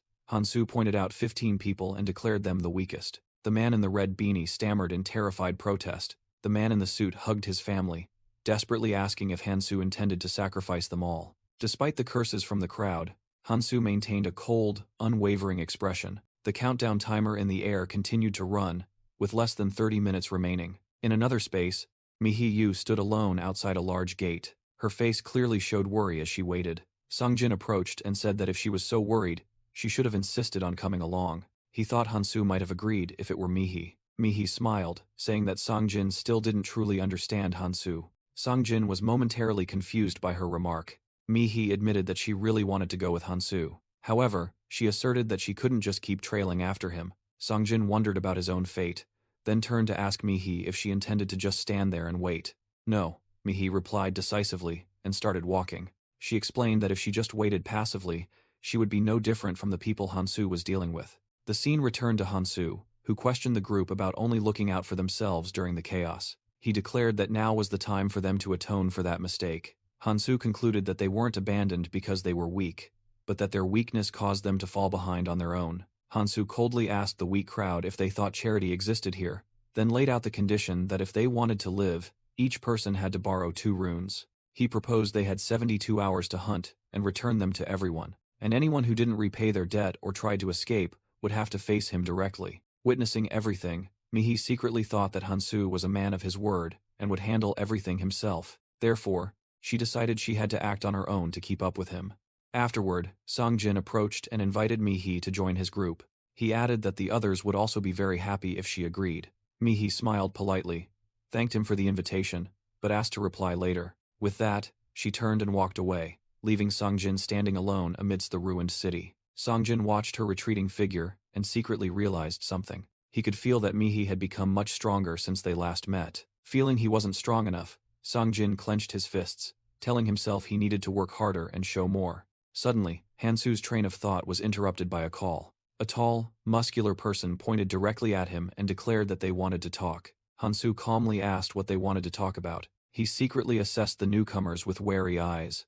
A man in a shirt stepped forward, placed a hand on his comrade's shoulder, and told him not to make things so intimidating. He apologized for his friend's somewhat aggressive approach and introduced himself as Suyol Park. Suyol Park pointed towards Hansu's followers and proposed a meeting between leaders. Hansu was startled by the suggestion of him being a leader. Suyol Park shook his hand, praised Hansu's group, and acknowledged him as their head. He smiled, saying that Hansu was the person their group wanted to speak with. Hansu cautiously agreed to the meeting. Soon after, he stood alone in a vast, desolate arena. Hansu calculated that goblin poison would be ineffective against the upcoming enemy. Therefore, he decided to use paralyzing poison and carefully coated his weapon with it. Next, he took out an item called flying cat beads, which could restore stamina. He thought it was a decent hunting reward and decided to use it immediately. Hansu walked up the stairs, admitting his current stats were uneven. He knew that without preparation, he wouldn't stand a chance against the roaring, chained beast. Hansu pulled out a special box, declaring he would use a lot of deathly vice. He took a cigarette from the box and lit it with a purple lighter. "It's been a while," Hansu murmured, as smoke enveloped him. He looked at the box, secretly thinking that the person in the picture would surely forgive him this time. "All right, as ready as I can be," Hansu asserted as energy began to surge. A blazing red aura of power enveloped his body as he entered a combat stance. Hansu thought about a suitable rune for the afterlife, his eyes gleaming with determination. The status window appeared, showing that Deathly Vice had increased all his stats by 20%, a necessary preparation for the upcoming battle. Hansu mused that as levels increased, even the smallest difference between rune types created a huge impact. He knew that this monster never appeared in the tutorial, so he needed at least one colorless rune to deal with it. Hansu recalled that even high-grade troll crystals would be crushed, because the enemy before him had a reason to be called the Mad King. But then, he decisively charged forward. He shot through the air, certain that only one person had ever found this hidden item. With eyes flashing like lightning, he recalled the first lesson in this harsh world. The monster roared, and Hansu realized that the harder the challenge, the greater the reward. With surging determination, he charged straight at the colossal monster. At another location, Hansu stepped through a spatial gate to meet Suyol Park's group. Suyol Park urged his group to quickly enter the gate. He turned back to look at Hansu and urged him to hurry up. Hansu silently stepped through the purple energy gate. On the other side, Suyol Park smiled and asked if Hansu was happy to have arrived alone. Hansu merely replied indifferently, "I suppose so." Meanwhile, elsewhere, Songjin smiled and suggested that they should go help Hansu. The narration explained the innate skills that monsters like the Devourer possess from birth. The Devourer was said to have 2 innate skills from the very beginning. Back in the battle, the Devourer unleashed a devastating punch onto the ground, while Hansu swiftly dashed away to dodge. Hansu calmly observed, chewing a recovery pill, and awaited the monster's next attack. The Devourer roared, preparing to unleash its first skill. It was fear, a psychological attack emanating from its 3 eyes. Hansu shivered slightly as the skill's effect impacted him. The giant monster swung its massive arm, preparing to crush Hansu. It brought a powerful blow down onto Hansu's position. Hansu swiftly dodged to the side, narrowly escaping the strike. He recalled that this monster used a skill to paralyze its prey, then devour to recover its stamina. Hansu secretly thought it was fortunate that its attack pattern hadn't changed, and that this monster was still young. He analyzed that if it used an additional blood drain skill after recovering, the battle would become incredibly difficult. The monster roared, its eyes glowing brightly, signaling another attack. Hansu dashed away as an energy explosion ravaged the ground. He knew he wouldn't be a match if it unleashed that combo. He determined that with his needle, he could only poke small holes in it, but Hansu knew exactly how to make those small holes most effective. His plan began by restricting the monster's movements. Despite being bound, the devourer still swung its arm to attack, forcing Hansu to slide and dodge. Hansu used its arm as a springboard, leaping up, and knowing that merely stabbing its flesh was useless. He had to stab deep enough to poison its nervous system. Hansu ran along the monster's back, aiming for the second nerve between its vertebrae. He put all his strength into stabbing deep into the weak point, causing a large surge of energy to gush out. The monster roared in pain. Hansu believed the attack had been effective. He calmly waited, wondering how long it would take for the poison to take effect. Time passed. The clock struck 12:01. The giant monster collapsed onto the arena floor with a terrifying crash. Seizing the opportunity, Hansu immediately unleashed an energy attack. He continuously fired blue energy blasts towards the collapsing monster. Hansu landed, his sword scraping against the floor, creating a piercing sound. But the monster growled and stood up, its eyes now emitting an angry white light.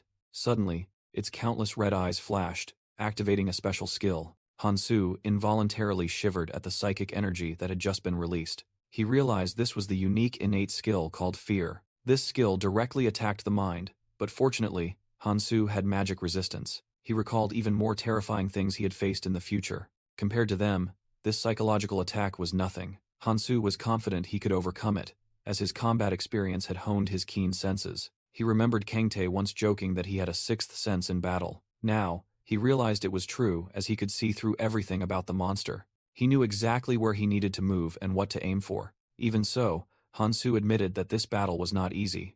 Hansu Kong exhaled, secretly thinking that if he hadn't upgraded his strength and stamina, he wouldn't have been able to attack or dodge like this. He concluded that the decision to fight inside the altar was correct, especially since his remaining deathly vice was not much. From above, Suyol Park and his group observed the battle, remarking that the sight was even worse up close. The muscular person accompanying them was astonished that Hansu dared to face the monster alone, while Suyol believed that confidence came from his true strength. Songjin, however, was skeptical, thinking that perhaps Hansu didn't need runes and this was just a trick. Suyol Park ordered the entire group to move down in silence to execute their plan.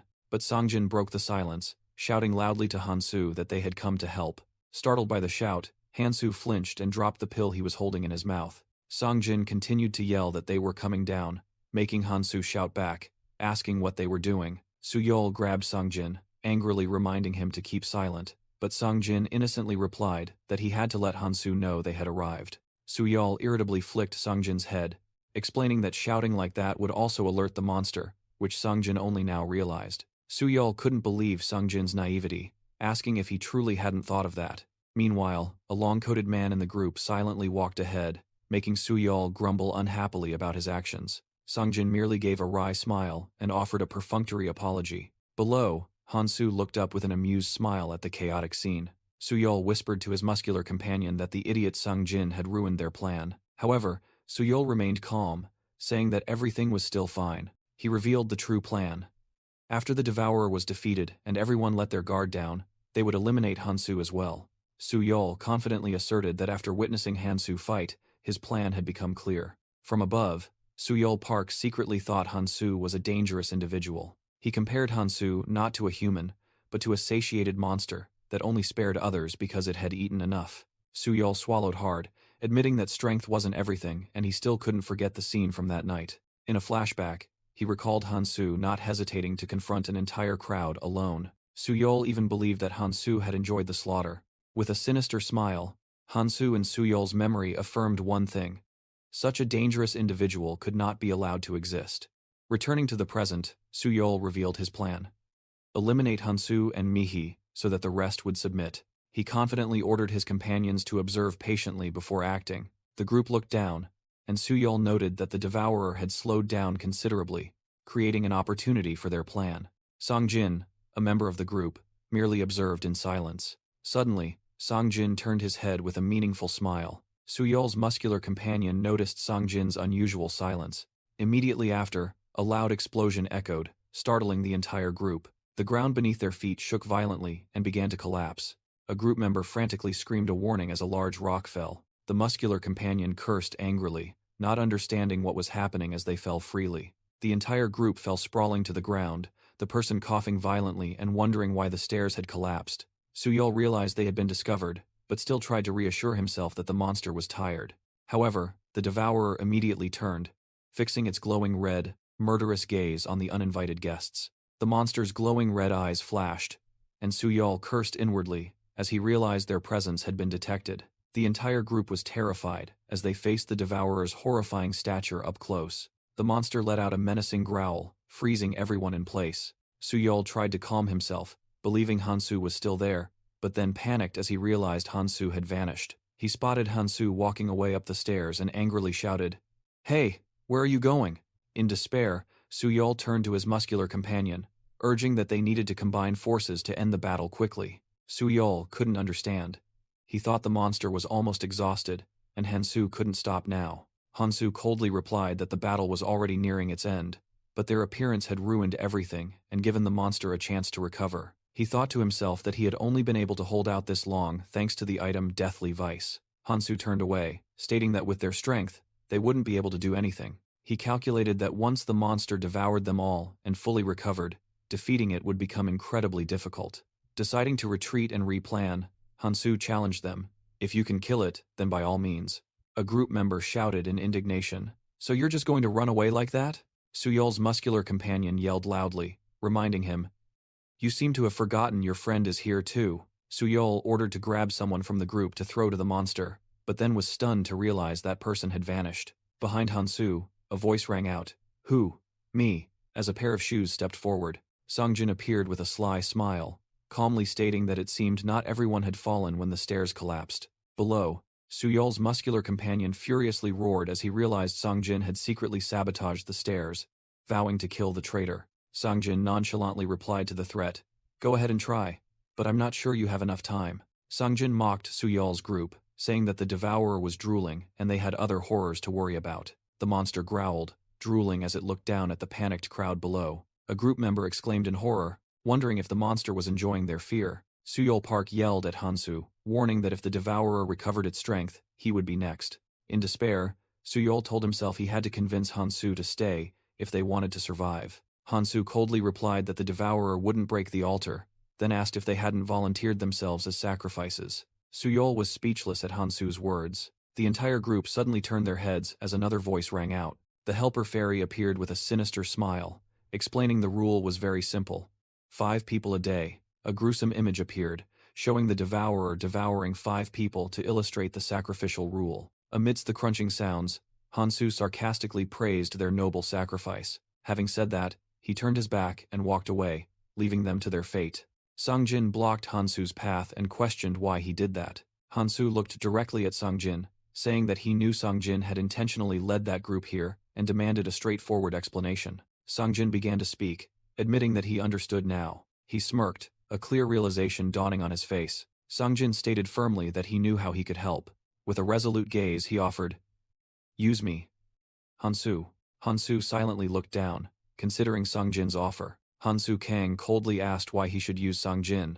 Songjin asserted that he knew Hansu had his own goals. He said he realized that when Hansu fought Taesong and the thugs, in a flashback, Songjin recalled that despite Hansu's overwhelming attacks, he hadn't killed anyone. Songjin knew Hansu had done so intentionally, even understanding that it could cause trouble later. Even when the altar appeared, Songjin noticed Hansu could have easily resolved the dispute. He continued that Hansu could have used force if he wanted to, but didn't, and he didn't understand why. With a confident smile, Songjin suggested that Hansu wouldn't mind getting his hands dirty. Hansu remained silent, not denying Songjin's analysis. Songjin then offered, "Then use me. I'll do your dirty work." He earnestly pleaded to follow Hansu in return. Hansu unexpectedly grabbed Songjin's wrist, startling him. Pulling Songjin closer, Hansu asked if he was capable enough with his way of handling things. Songjin clenched his fist, explaining that he had no other choice with those guys, and knew they had gotten in Hansu's way. He resolutely promised that he wouldn't let that happen again. "It'll be different from now on. I swear. Just think about it," Songjin pleaded. Deep down, Songjin believed he could become a valuable tool for Hansu to achieve his goals. He admitted his true motive, Following Hansu would help him become stronger. Songjin just needed Hansu to tell him where to go and allow him to come along. Hansu glanced back, and his sharp gaze once again made Songjin flinch. Hansu Kang coldly asked Songjin, "Let's say I agree. What will you do if something happens and you can't come with me?" He smirked, posing a loaded hypothetical. "What if you're taken somewhere against your will?" Songjin immediately realized that Hansu was hinting at something. He secretly thought about the second tutorial round, then resolutely said he would become stronger to find Hansu and asked to join his group.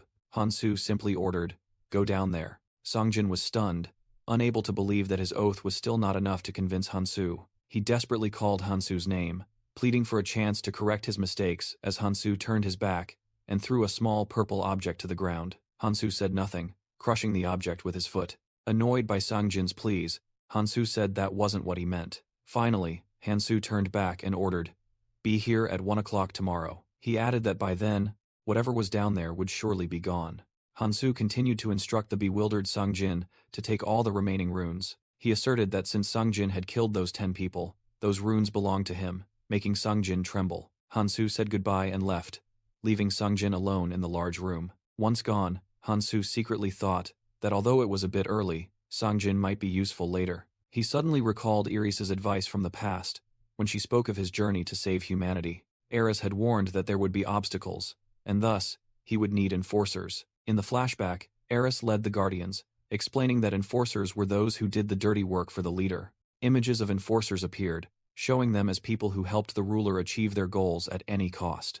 Hansu told himself that in his previous life, he himself was an enforcer, and had intended to go with Envy Aaron. Hansu decided to give Songjin a chance, despite not fully trusting him. He knew that when the second tutorial began, everyone would be forced to scatter. By the time they met again, Songjin might have changed his mind, but Hansu still accepted the risk. He smirked, thinking that trading a few runes and 8 deathly vices for a potential enforcer was not a bad investment. If Songjin failed, it wouldn't matter, because now he needed to focus on the hidden item. Hansu recalled the fierce battle with the Devourer, wondering what the reward would be after finishing it off. The condition to obtain the second hidden item was very simple. It was to destroy the Devourer before it broke the altar and escaped. And he succeeded. The monster collapsed onto the shattered ground. "Easier said than done," Hansu gasped, his body covered in injuries, but his gaze remained resolute. A brilliant golden gate of light suddenly appeared before him. A system notification appeared, confirming he had completed a hidden quest. Hansu reached into the stream of light to claim his reward. He swallowed, thinking in astonishment, could this be it? In his hand was the ring of Nurmash, the vampire king. Hansu smiled, finally knowing where Clementine had obtained it in his previous life. So this was why no one had ever found it. The system explained that the value of artifacts was usually categorized by color. But there were always exceptions. Just as travelers could evolve runes, some artifacts could also evolve by absorbing runes to change color. The most superior items among them were called the limited editions. Hansu Kang pondered the new artifact, the Ring of Nurmak, limited edition number 9, the weapon that had made Clementine's name. He recalled that in the past, only Clementine possessed this ring, making it his symbol. Facing the ring's 8 deadly powers, Clementine's enemies would be torn to shreds. Hansu smirked with satisfaction, thinking that the treasure now belonged to him. He knew the reward would be valuable, but he never expected it to be a limited edition artifact. The system announced that the ring had 8 powers, but in its current colorless state, he could only activate 1. The first ability was ability nullification, which allowed him to negate an opponent's special and passive skills upon direct contact. Although this ability had a time limit, being able to nullify others' powers at will was a huge advantage. To use it properly, Hansu reviewed his stats and realized he needed to raise at least 1 stat to colorless rank. He decided to focus on collecting as many magic runes as possible, leaving stat balancing for later. With his new goal, Hansu began to move. He left the ruined area where the life or death battle had just taken place. As soon as he stepped out, he saw Mi-hee Yu and other survivors running towards him, led by Songjin. Mi-hee sighed in relief, saying that Songjin had told her to come here, and quickly asked if he had really killed the Devourer. Suddenly, the ground beneath their feet began to shake violently. Both Hansu and Mi-hee looked down in astonishment. The massive altar vibrated intensely as the countdown timer on it flickered, and then stopped at 0. Immediately after, the entire colossal structure vanished into thin air, leaving no trace. Hansu calmly looked at the stunned Mi-hee. He confidently stated, "I told you I'd take care of it." Mi-hee Yu's heart pounded as she blushed slightly in relief. "Yes, you did it," she admitted with a smile. Songjin also smirked with satisfaction, thinking to himself that he was right to trust Hansu. Hansu announced to everyone, "There will be some time before the next tutorial begins." Then he turned and walked away, decisively declaring, "Let's hunt." Mihi quickly called after him, her voice hesitant. "Hansu, aye." But then she made a different decision. "From now on, I'll go my own way." She bowed her head and confessed, "I'm still not good enough to fight alongside you, and in the end, I just relied on you." Mihi smiled, saying that Songjin had invited her to his group, along with many familiar faces. Songjin happily welcomed her, saying that everyone would be glad because they had been worried. Hansu thought to himself, though it was a little regrettable, it was better to part ways now. He figured it wasn't a bad choice, as they would be separated in the next tutorial anyway. Both fell silent for a moment as Hansu prepared to leave. "Wait!" Mihi suddenly called out. She looked him straight in the eye, resolute. "Next time we meet, I won't let you get away so easily." With a confident smile, she said goodbye. "See you again." Hansu merely smirked at her declaration. He looked towards her and Songjin, replying, "I believe it." Then, Hansu abruptly shifted his attention. "And Songjin, you once offered for me to use you. If you're truly serious, I'll get in touch." Hansu smiled confidently, telling Songjin that the final choice would be his. A week later, the crowd of players gathered again, and the second tutorial officially began. The fairy helper appeared in the sky above the ruined city, clearing its throat to get attention. It remarked that the number of survivors was higher than expected, but showed little concern. Hansu calmly faced it, asserting that they were ready for anything. With a snap of its fingers, the fairy helper announced it would change the scenery. A blinding light enveloped everyone, teleporting them from their current location. In a panic, a woman screamed about the light emanating from beneath their feet. The girl in the school uniform fearfully called for her father, as they were both swept away. Hansu maintained a calm expression, thinking to himself that the real challenge had finally begun. The teleportation ended, and everyone landed in a completely new location. Elsewhere, another group of players had also just arrived in a white room and were confused about their whereabouts. The fairy helper's voice echoed in Hansu's room, announcing that it was time to adjust the numbers. A man in the group asked blankly, not understanding what the phrase meant. The cold voice explained the new rule. From now on, each room must reduce its number of occupants to 7. The 8 people in Hansu's room looked at each other tensely, realizing that one of them would have to die. A man wearing glasses quickly counted the people, and the fairy helper confirmed they had to decide for themselves who would be eliminated. The man who had asked earlier cursed angrily, knowing that things were not simple and wondering what they should do now. A man in camouflage noticed Hansu's strange needle-like weapon. He squinted at Hansu, wondering if this was the Hansu he had heard about. The man in camouflage thought about the rumors surrounding Hansu. Just then, a black-haired woman stepped forward, suggesting that if someone had to be eliminated, they should start immediately. She smirked, proposing that everyone introduce themselves and prove their worth. Standing between her two companions, she demanded that the group show how they deserve to live. A muscular man from the crowd stepped up, declaring he would be the first. He introduced himself as Daechol, confidently showing off the energy-glowing knife in his hand. Witnessing that power, the man in the suit secretly thought that he certainly wouldn't be the one eliminated. Meanwhile, Hansu quietly observed and immediately recognized Daechol's skill as energy mastery. This skill was explained as using mana to increase all stats and enhance weapons. Hansu secretly assessed that while the skill was useful, it wasn't truly effective here. It was only better than nothing. A man wearing glasses stepped forward, confidently stating his skill was better, and introduced himself as Kang Min, a healer. Next, another burly warrior named Han Chol also spoke up, asserting his physical strength. The man in the suit panicked, begging for his family to be spared from this cruel purge. As everyone began to murmur, the atmosphere grew increasingly tense. Daechol turned to challenge the woman who initiated the selection, demanding she show what she could do. She smiled and calmly stated her name was Jimin. Instead of explaining, Jimin said she would show everyone what she could do, and advanced towards Daechol. Daechol trembled, frantically asking what Jimin was planning to do. With her eyes glowing purple, Jimin easily blocked Daechol's knife, which was threatening her. A slash sound echoed, and Daechol's blade was now stained with fresh blood. With a clean cut, Jimin used Daechol's own knife to finish him off. Han Chol, Kang Min, and Hansu Kang witnessed the scene in silence, each with a different expression. The rest of the group, including the man in the suit and the schoolgirl, cowered in fear.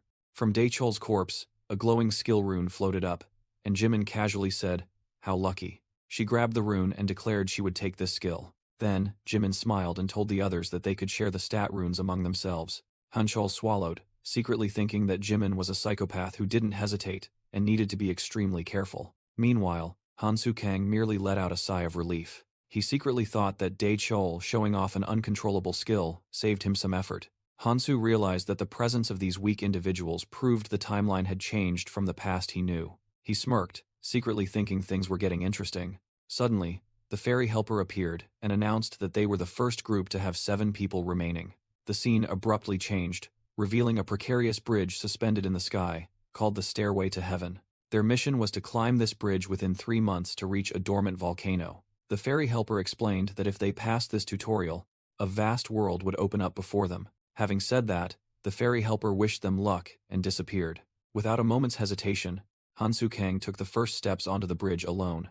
Hanchol called out, suggesting everyone should get along since they would be together for a long time. Seeing Hansu just walk away without responding, Hanchol angrily wondered what was wrong with him. Suddenly, the man in the suit frantically yelled, "Stop!" The moment the man in the suit yelled, the wooden bridge began to crumble with a terrifying crack. Amidst the chaos, Hanchol and Jimin led a group of survivors, running for their lives to escape. They barely made it to the safety of the forest edge, all panting from exhaustion. Except for Hansu, who remained unusually calm. Suddenly, the fairy helper appeared and casually announced that everything would collapse, starting with the bridges. Hanchol roared in anger, furious that the warning came too late. While everyone was still bewildered, the man in military gear called out to Hansu when he saw him quietly walking away. Hanchol irritably mumbled about Hansu's eccentric behavior, while Jimin observed thoughtfully. Unexpectedly, Jimin smiled and suggested to Hanchol that perhaps they should follow him, surprising him. She explained that with such confidence, Hansu must know something they don't. Finding it reasonable, a small group including Jimin, Hanchol, and others decided to follow Hansu. Hansu led the group deeper into the dense forest, walking without hesitation. After many hours, the man with glasses began to complain about not finding any bridges, while Hanchol doubted if Hansu knew the way. Hanchol grew increasingly impatient as they merely walked in circles within an unchanging landscape. The man in military gear approached Hansu and curiously asked what he was eating. Hansu explained that he was chewing on oak bark, which had a mild detoxifying effect. Detoxifying from what? The man asked, completely unaware that a giant snake tail was silently approaching from behind.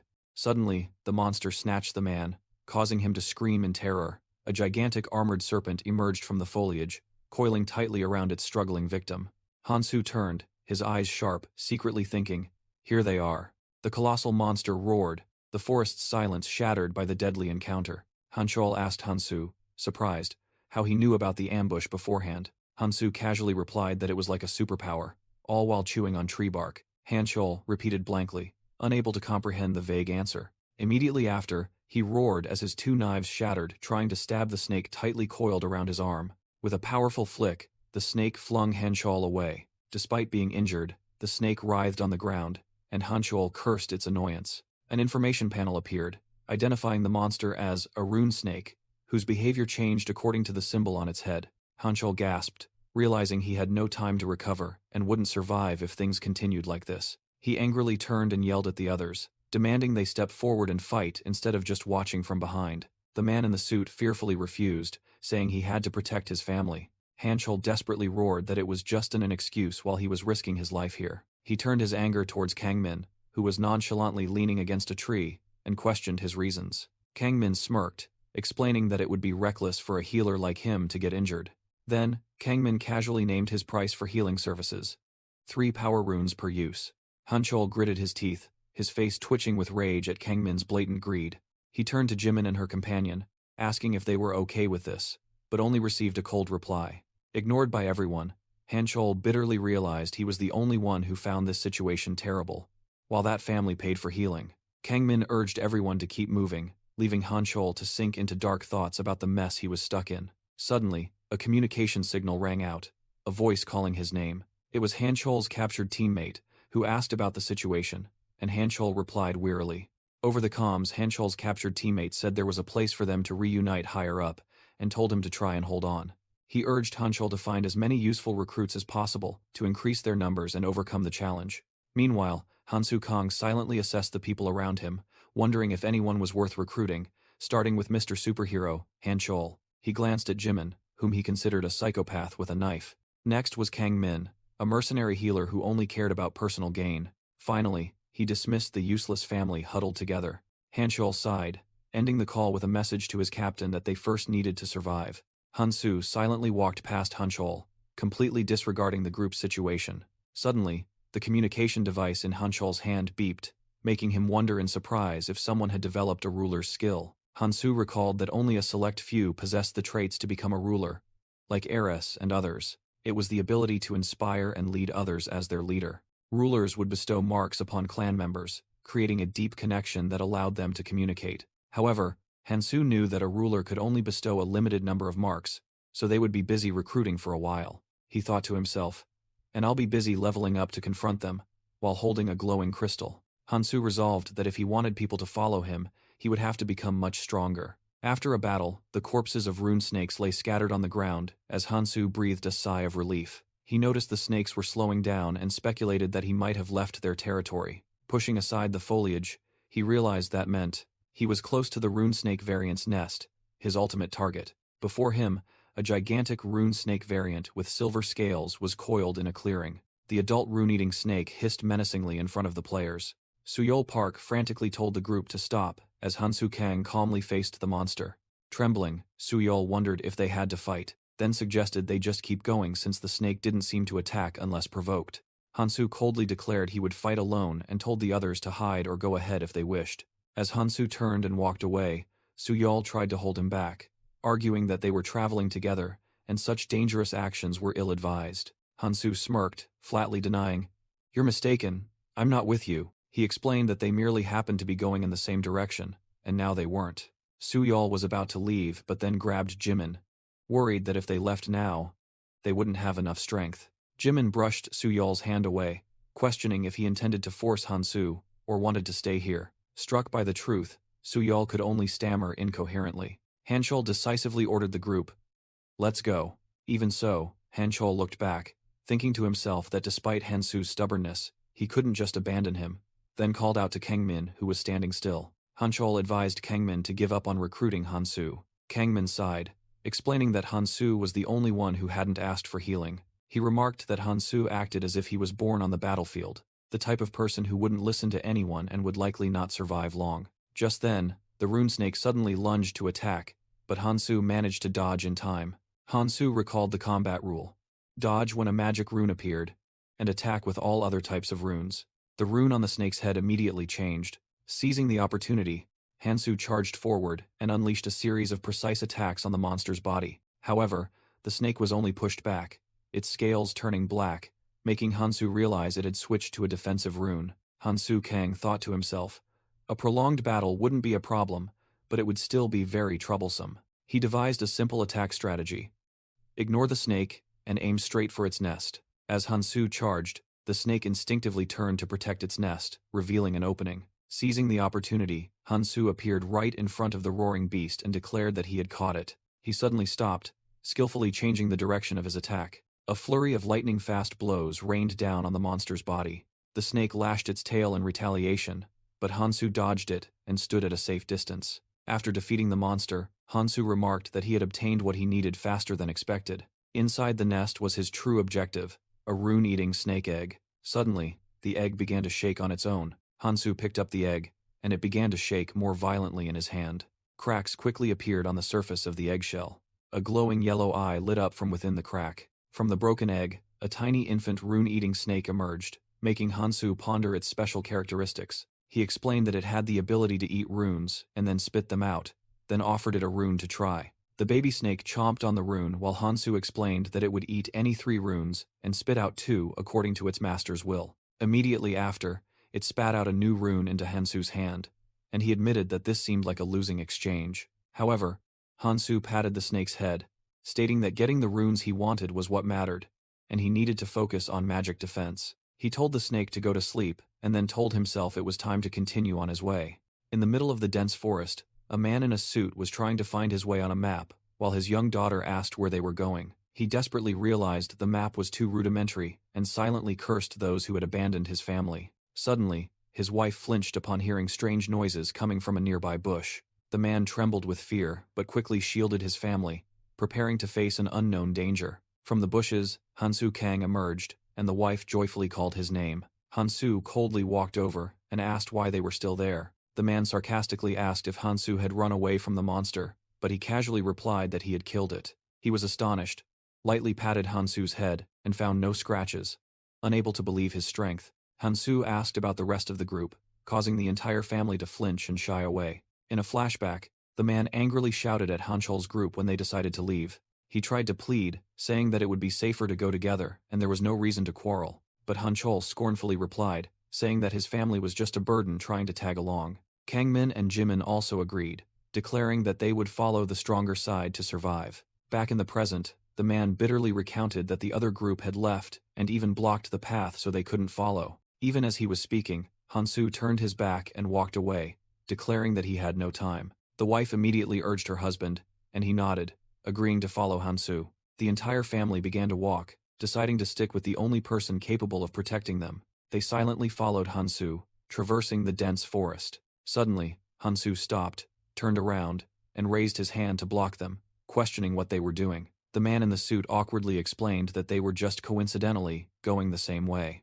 Hansu Kang coldly replied that he didn't care, then turned his back and walked away. He thought to himself that fighting alone was harder but better for increasing stats, then charged to attack a bear-like monster. The infant rune-eating snake intimately slithered onto Hansu's arm. Hansu concluded that prioritizing defense was a wise decision, as the little snake happily ate a rune. Thanks to that, fighting became easier, as his status window displayed improved defense stats. Hansu intended to turn the monster's corpse into food, while the other family secretly observed from a distance.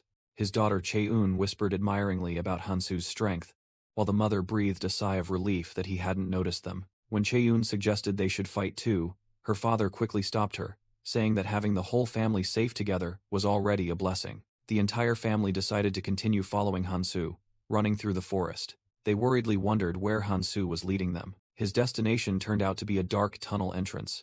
Without hesitation, Hansu stepped into the darkness. The family reluctantly followed him, full of worry. Inside the tunnel was a vast space where many other survivors had gathered and were murmuring amongst themselves. The man, his wife, and child burst into happiness, embracing each other for having reached a safe place. In the crowd, a man with stubble was astonished to recognize Hansu. He thought to himself that the rumors of Hansu single-handedly defeating the Devourer must be true, seeing how completely calm he looked. Suddenly, a fairy helper appeared and complained about the noise from the newcomers.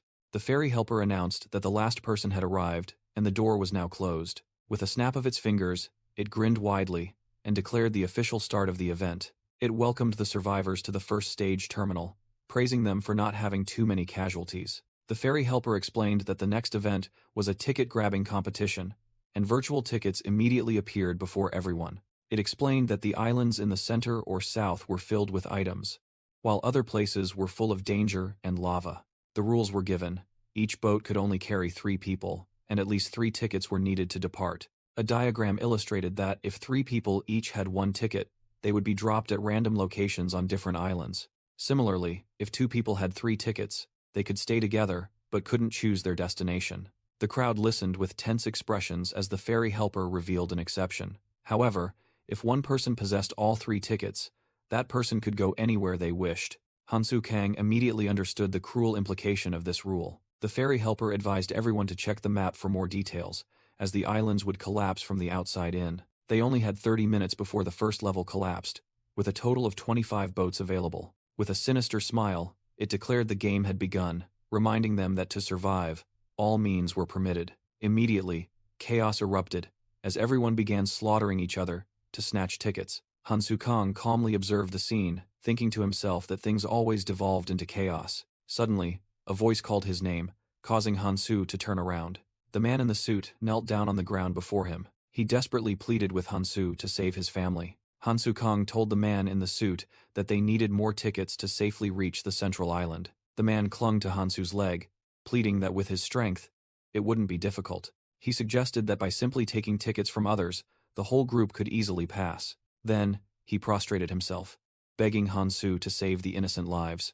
Hansu coldly replied that in the end, everyone had to fend for themselves. Just then, Hanchul appeared and irritably asked about the commotion. Without warning, Hanchul delivered a kick straight to the man's face, despite the cry of "Dad" echoing. Hanchul grabbed the man by his collar, saying he was sick of hearing him whine, and ordered to take his ticket. He turned to Hansu, offering to invite him to join his group, promising to provide tickets if needed.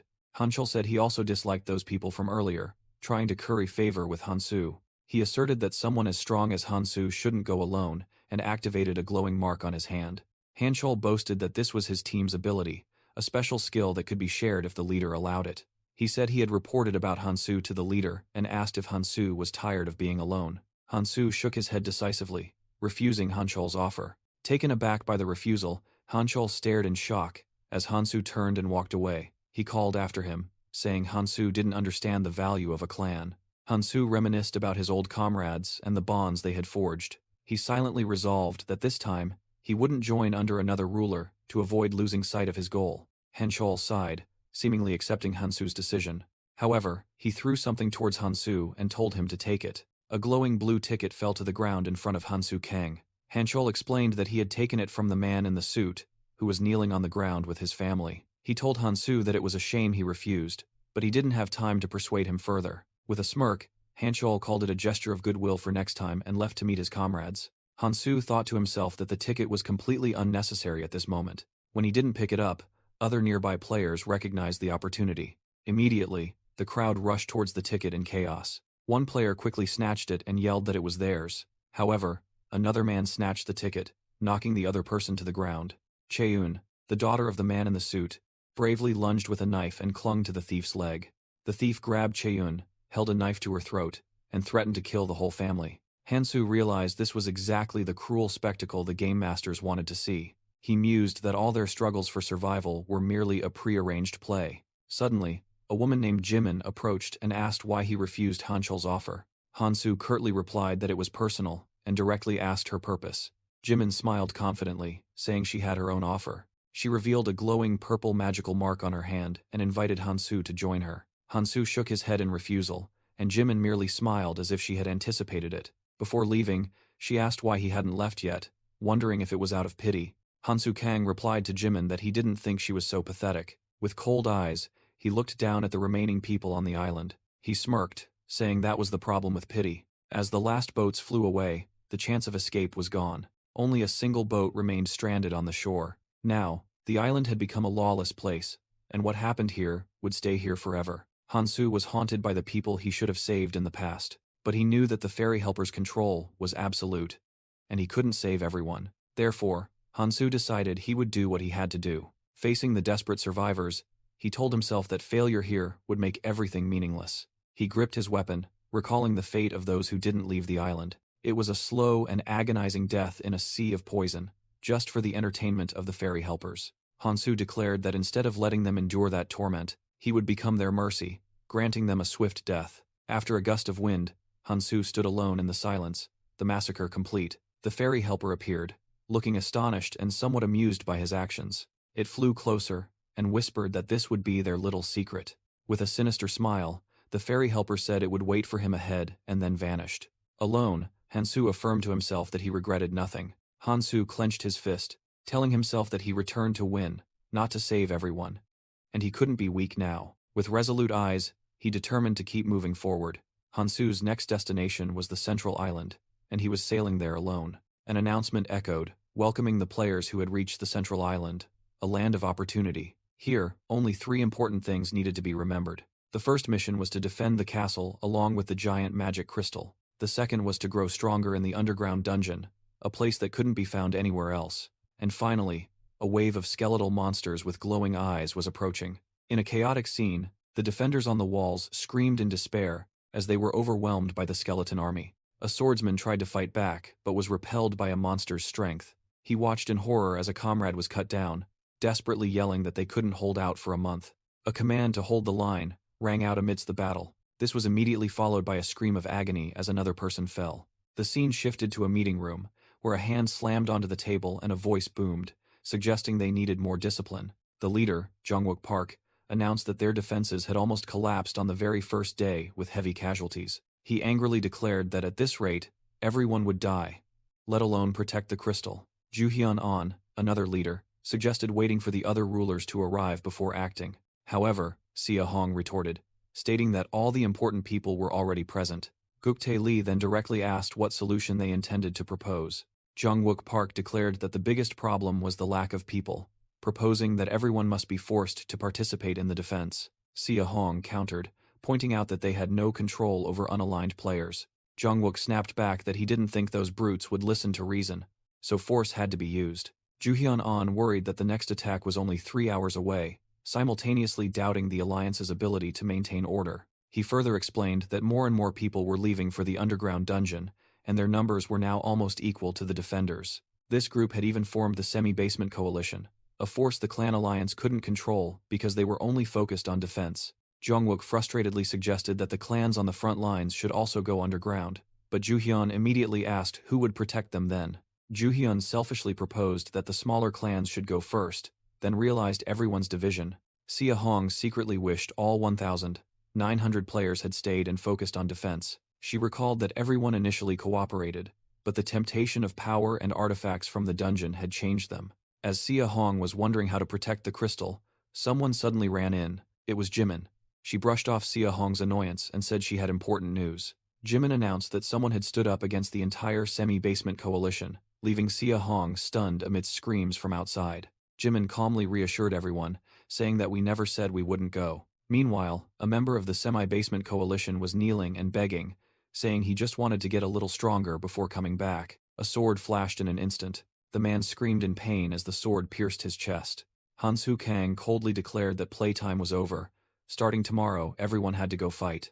The injured man recoiled in fear, while his comrades wondered in horror why Hansu was so strong despite having lower rune stats. Hansu Kang thought to himself about needing to retrieve his weapon while facing the dissenters.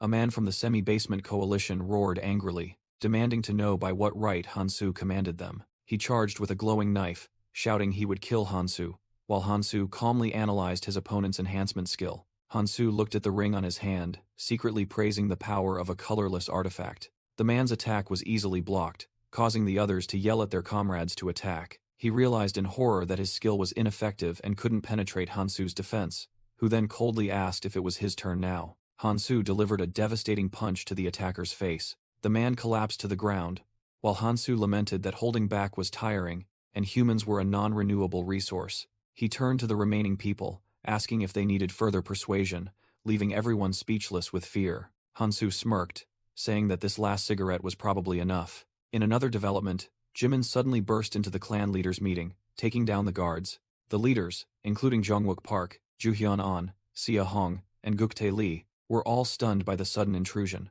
Jungwook Park thought about Henchol's report, wondering if this was the person mentioned and what the creature on his shoulder was.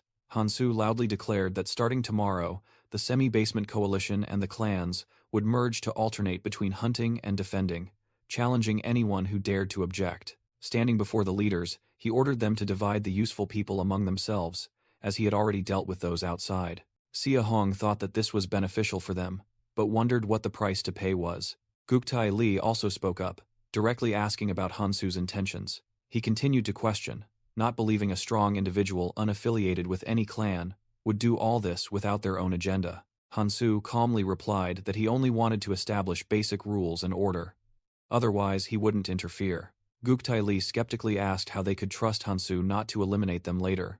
To quell their doubts, Hansu said, "If this is what you're worried about," and then released energy. He vanished instantly, causing Jungwook Park to frantically shout, "He's gone, prepare to attack." Guktae Lee tried to reassure himself that it was just invisibility, but Hansu's voice echoed from behind him.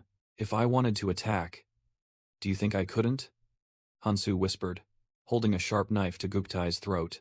Guktae Lee was horrified to realize that Hansu hadn't just used an illusion, but had easily bypassed all of their senses. Hansu reappeared in his original spot, calmly stating that he had prepared the most advanced equipment. He declared that he had no intention of fighting, and asked everyone to cooperate to complete the mission. The clan leaders listened in silence as Hansu affirmed that was all he wanted. Hansu turned and left, thinking to himself that he didn't have time to coddle them, and had to prepare for what was to come. Sia Hong quickly called him back, not wanting him to leave so easily. She suggested they could try their previous conversation again. Sia Hong reiterated her invitation for Hansu to join her clan. She confidently walked towards Hansu, closing the distance between them. "Who knows? I might be able to make it worth your while," she said, suggestively. She moved closer, her voice alluring. "It's lonely out there, isn't it, darling? or do you already have someone special? Sia Hong deliberately mentioned a minor at Gangnam Station to probe, but Hansu showed no reaction, making her wonder if she had misjudged him. She continued to persuade him, placing her hand on his chest and asserting that joining her clan would be very beneficial. Hansu coldly walked past, saying he had to go to the wall, leaving Sia Hong stunned at being completely ignored. Flatly rejected, Sia Hong could only angrily curse Hansu as an arrogant bastard as he silently departed. On the fortress wall, the survivors were chaotically clearing the battlefield, collecting corpses, and searching for people with support skills to treat the injured. A soldier reported to the sergeant that the south wall had been cleared, and the commander immediately ordered everyone to rest and inquired about casualties. The soldier stated that the situation was much better than at first because they had enough people to fill the empty positions. Another soldier, panting from exhaustion, added that the semi-basement coalition had initially caused trouble, but eventually cooperated. The sergeant replied with satisfaction that casualties had decreased thanks to this, and now everyone was doing their best. The person continued, especially with a heavy hitter like Hansu on the front lines, no one could make excuses anymore. Hansu silently wiped his sweat, while another person couldn't believe he could do all of that alone. The sergeant thought to himself, if only Hansu wasn't such an unpleasant person, they could have recruited him.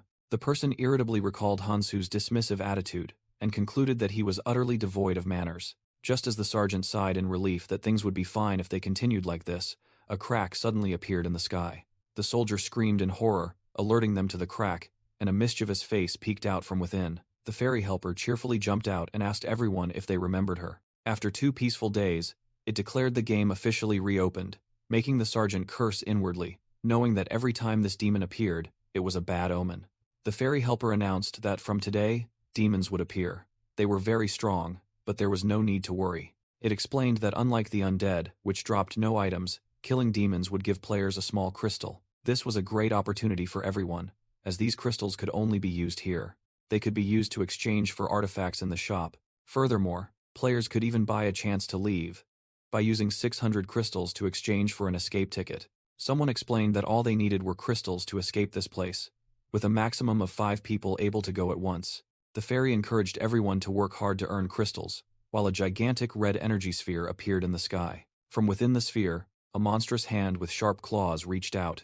A demon with black armor, glowing red eyes, and white energy hair materialized. It let out a savage laugh, red energy swirling around it. As the demon began to advance towards them, a player frantically cried out that it was getting closer. The crowd trembled in fear. No one dared to face the demon, despite desperately wanting the crystals. Hansu Kang stepped forward, drew his sword, and ordered everyone to fall back. He leaped over the heads of the defenders, charging straight towards the demon. Hansu plunged down from the air, aiming directly at his enemy. His sword violently clashed with the demon's armored arm. The demon calmly created a sphere of dark energy in its palm. Hansu braced himself against the attack, thinking that even weakened, this was still a true demon. He quickly analyzed the situation, realizing that normal attacks wouldn't work, and he was out of power-up items. Despite his enhanced defense, Hansu concluded that he didn't have enough offensive power to take it down. He decided to utilize his dungeon artifacts, activating his speed-boosting boots for 1 minute. With a blue streak, Hansu dashed away at blinding speed. He lunged towards the demon, moving as fast as a blur. Utilizing his new speed, Hansu once again engaged the demon, creating an earth-shattering collision. Hansu Kung and the armored demon clashed in a high-speed battle. With a determined gaze, Hansu confidently plunged into the confrontation. He unleashed a powerful slash, carving a bright line across the demon's chest. The demon growled, gathering a sphere of dark energy in its hand to counterattack. It punched forcefully into the ground, creating a violent energy explosion aimed at Hansu. The ground violently shook under the might of the destructive attack, but Hansu stood firm, revealing that he had used the negate ability of the Ring of Nirmak to nullify that skill. From a distance, the other players exclaimed in astonishment as they watched him confront the demon alone. In the crowd, Hanchol wondered how strong Hansu had become, while his captain ordered them to prepare to seize the opportunity. The captain explained that even if they didn't act, others certainly wouldn't miss this chance. Driven by greed, a group of players recklessly jumped down, shouting as they charged to snatch the crystal. However, Sia Hong signaled her companion, deciding not to participate. She wanted to observe and see the true extent of Hansu Kang's power. Hansu easily blocked all the greedy attackers with his sword. He glanced over, spotting Guktae Li and another group stealthily approaching from the flank. Another group was also trying to sneak up behind him. Hansu secretly sighed at their shamelessness. but he knew he couldn't be distracted because the demon was about to use its innate skill. He stood facing the giant demon, ready for its next attack. But the demon just stood there, grinning sinisterly, making Hansu wonder in surprise why it hadn't used its skill yet.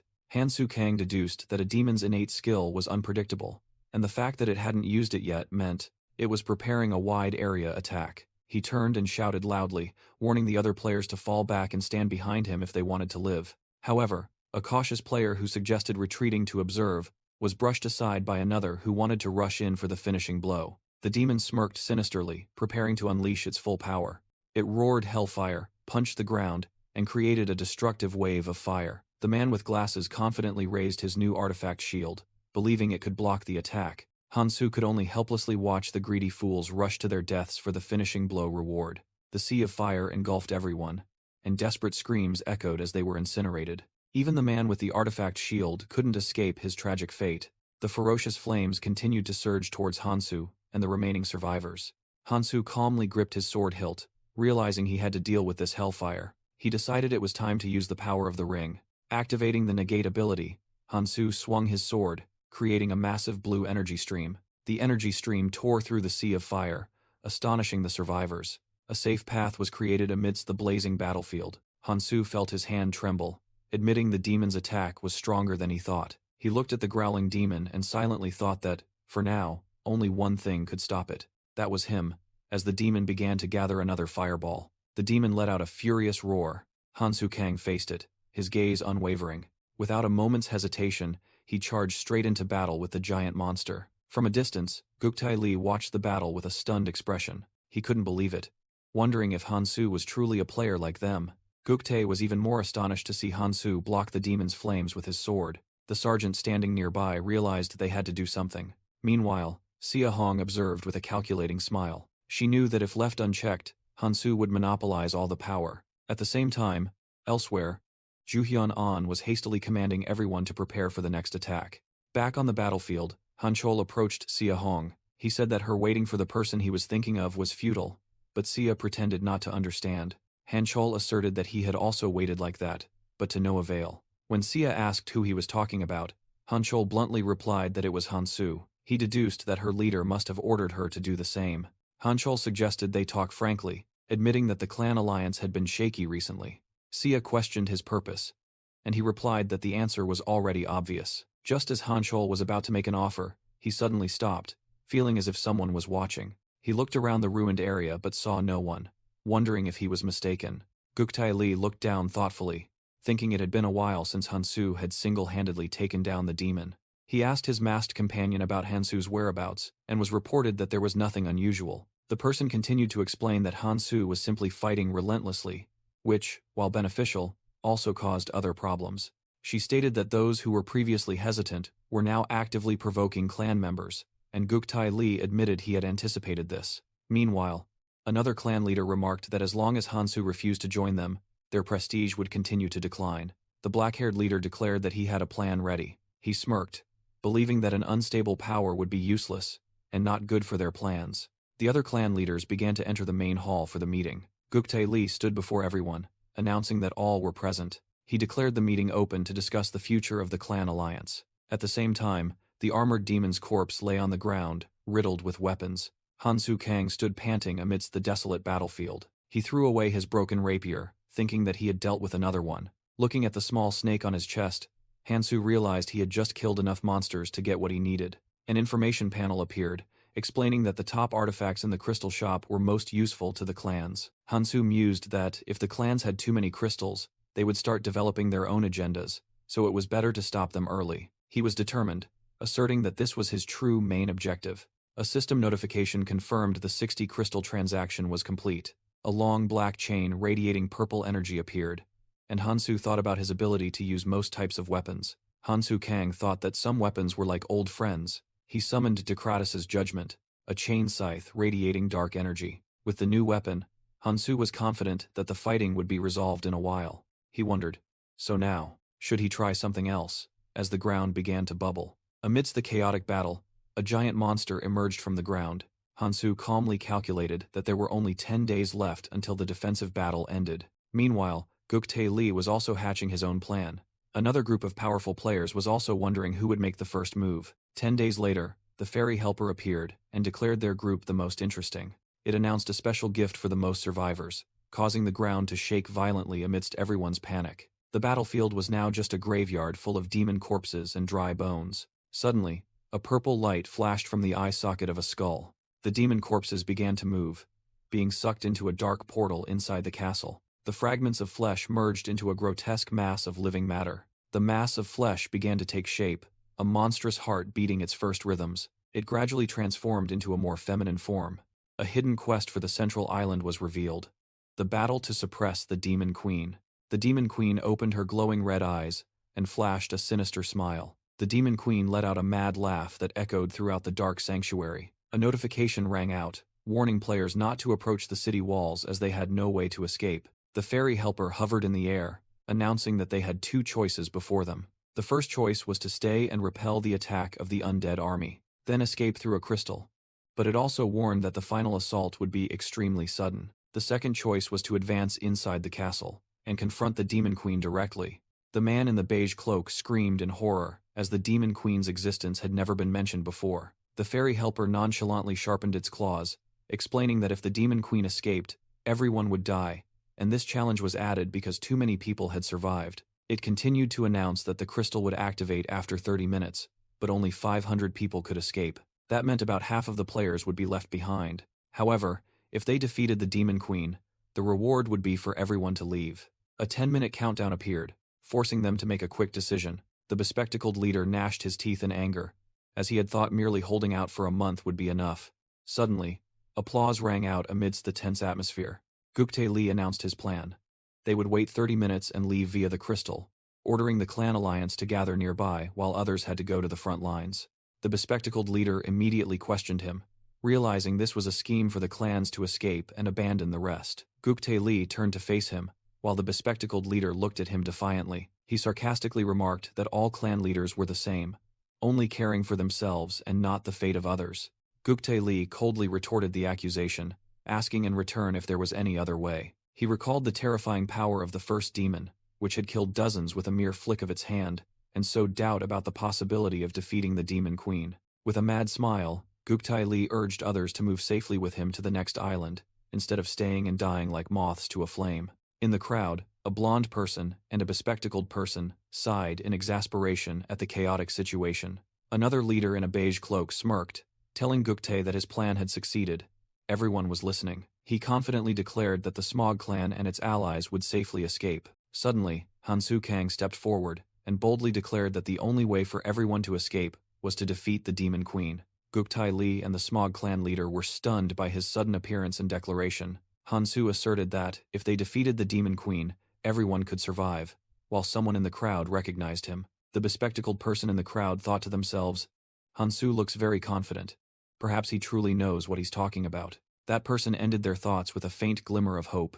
Hansu explained that if they entrenched themselves next to the crystal, the number of dead would be far greater than 500. Convinced, the blonde person resolutely declared they would follow Hansu's lead. Others also agreed, saying that they couldn't trust and had no reason to side with the clan leaders. The entire crowd raised their fists, united in their new goal to defeat the Demon Queen and escape. Jimin and her group also stepped forward, declaring that they would stand with Hansu. The Smog clan ruler gritted his teeth, realizing he had no choice but to fight as yellow energy began to gather in his hands. He secretly calculated that he would break their spirits, wait until the battle with the undead began to force everyone to follow him, and consider a surprise attack on Hansu. As if reading his thoughts, Hansu glanced back and calmly stated that now was not the time to fight. A heavy chain whipped down, knocking the Smog clan ruler backward. Hansu Kang gripped the chain, coldly declaring that his opponent's words would not come true. The Smog clan ruler swallowed in fear at Hansu's power, while Guktae Lee stood behind him with a resentful gaze. The ruler turned to Guktae Lee, whispering a proposal for a temporary alliance and asserting that everything was still according to his plan. Guktae Lee reluctantly agreed, but his sharp eyes showed that this was only a temporary concession. The blonde woman spoke up, confirming that everyone seemed to have reached a common agreement. Hansu said there was one last thing, and a gigantic purple crystal appeared before the crowd. He confidently stepped forward to end everything. With a decisive movement, Hansu swung the chain powerfully. The chain shot straight towards the glowing crystal, It struck the crystal forcefully, creating immediate cracks. The crystal shattered into pieces, to the astonishment of everyone. Both the Smog clan ruler and Guktai Li were stunned, unable to believe what had just happened. In response to Guktai Li's angry question, Hansu merely offered a smug smile. He explained that since they had to go inside anyway, there was no need for it, and choice only made people hesitate. A player in the crowd excitedly shouted, agreeing that there was no turning back now. The crowd erupted, chanting Hansu's name and vowing to follow him to defeat the Demon Queen. Hansu raised his hand to stop them, saying that he wasn't asking them to follow him. He only asked everyone to focus on the ultimate goal. The castle's grand doors creaked open, and a voice echoed, full of skepticism about the changes in this place. Hansu Kang led the group inside, and a comrade remarked that the interior was completely different. As they walked, the candles lining the corridor automatically burst into an eerie purple flame. The purple light spread everywhere, illuminating the candelabras and chandeliers hanging from the stone walls. The group stood before a vast, dark, and menacing hall that had just been lit up. Hansu's companions couldn't hide their astonishment and fear at the unfolding scene. From the shadows, the Demon Queen appeared with a sinister smile, whispering that it had been a long time. The Demon Queen mocked the rare visitors and began to gather dark energy, promising a memorable journey. Suddenly, the iron door behind them slammed shut, making the entire group jump and turn around. A system notification echoed, confirming that the castle had been sealed, trapping everyone inside. Immediately after, the stone floor beneath their feet began to crack. The floor completely collapsed, and the entire group screamed in despair as they fell into the abyss below. Someone in the group shrieked in terror as a monstrous hand emerged from the darkness below. A purple demon with sharp fangs let out a savage roar. A man in a cloak panicked intensely when facing the monster. He desperately cried for help as the chained demon lunged to attack. Hansu calmly blocked the chain, saying not to overreact because these things were no different from what they had already faced. He stood up, ordering the panicked man and the others to calm down and fight. Hansu glanced forward, thinking to himself that the real problem was still far ahead. He knew that to face the Demon Queen, they had to pass through the gate before them, even as the ground continued to shake and pillars of fire erupted. From within the magical flames, two colossal demon gatekeepers appeared. Their glowing red eyes flashed menacingly. The players shrieked in terror as the demons emerged from the flames. They lined up, radiating a dark energy that enveloped the entire hall. A fierce energy explosion erupted, sending everyone screaming and scattering in chaos. Amidst the chaos, Hansu Kang maintained an unusually calm expression. He quickly commanded, "There are two of them. Split into two teams, support mages fall back, ranged attackers move forward." Hansu continued to command, but an armored player hesitated, suggesting they shouldn't charge in blindly. Ignoring the warning, Hansu declared he would attack the left flank first, then charged forward alone. He secretly realized they resembled the gatekeepers in the abyss, but were much weaker. "But I can read their movements," Hansu thought confidently. He swung his chain weapon, which emitted a blue light, towards the demon. The chain whipped hard, hitting its target directly. Hansu smirked, thinking that he could finally unleash Decratus's full potential. The magical chain immediately wrapped tightly around the demon's sword, activating the suppression skill. The clang of metal echoed as the chain tightened. Completely overwhelmed, the colossal demon knelt. Its entire body was bound by chains that continuously drained its mana. Hansu strained to hold the chain tight, admitting that the skill was mana-intensive but entirely worth it. Then he turned to look at the stunned players and asked, "Are you all just going to sit there and watch?" Awakened by Hansu Kang's words, the other players gulped, their faces tense. An armored man realized this was no time for hesitation. He ordered everyone to prepare to attack. He yelled, demanding that his clan not disgrace their family name, and they responded in unison. Jimin also commanded her group, telling weaker defenders to fall back and provide support, while another eagerly charged forward. Inspired, another group of players collectively charged towards the demon gatekeeper. Countless magical and physical attacks exploded upon the monster. However, the demon stood firm, completely unharmed after the barrage. It flexed, unleashing dark flames that made a terrified player wonder if it was hellfire. The demon roared, blowing away the players with a massive surge of energy. Meanwhile, the chain binding the other demon began to shake violently. The glowing chain tightened further, preventing its prey from escaping. Hansu strained to hold on, shouting loudly for everyone not to stop attacking. He realized that the hellfire attack was tough, but if he knew where to look, there would be a way out. Hansu drew two daggers and prepared to act. The free demon gatekeeper let out a roar and charged forward.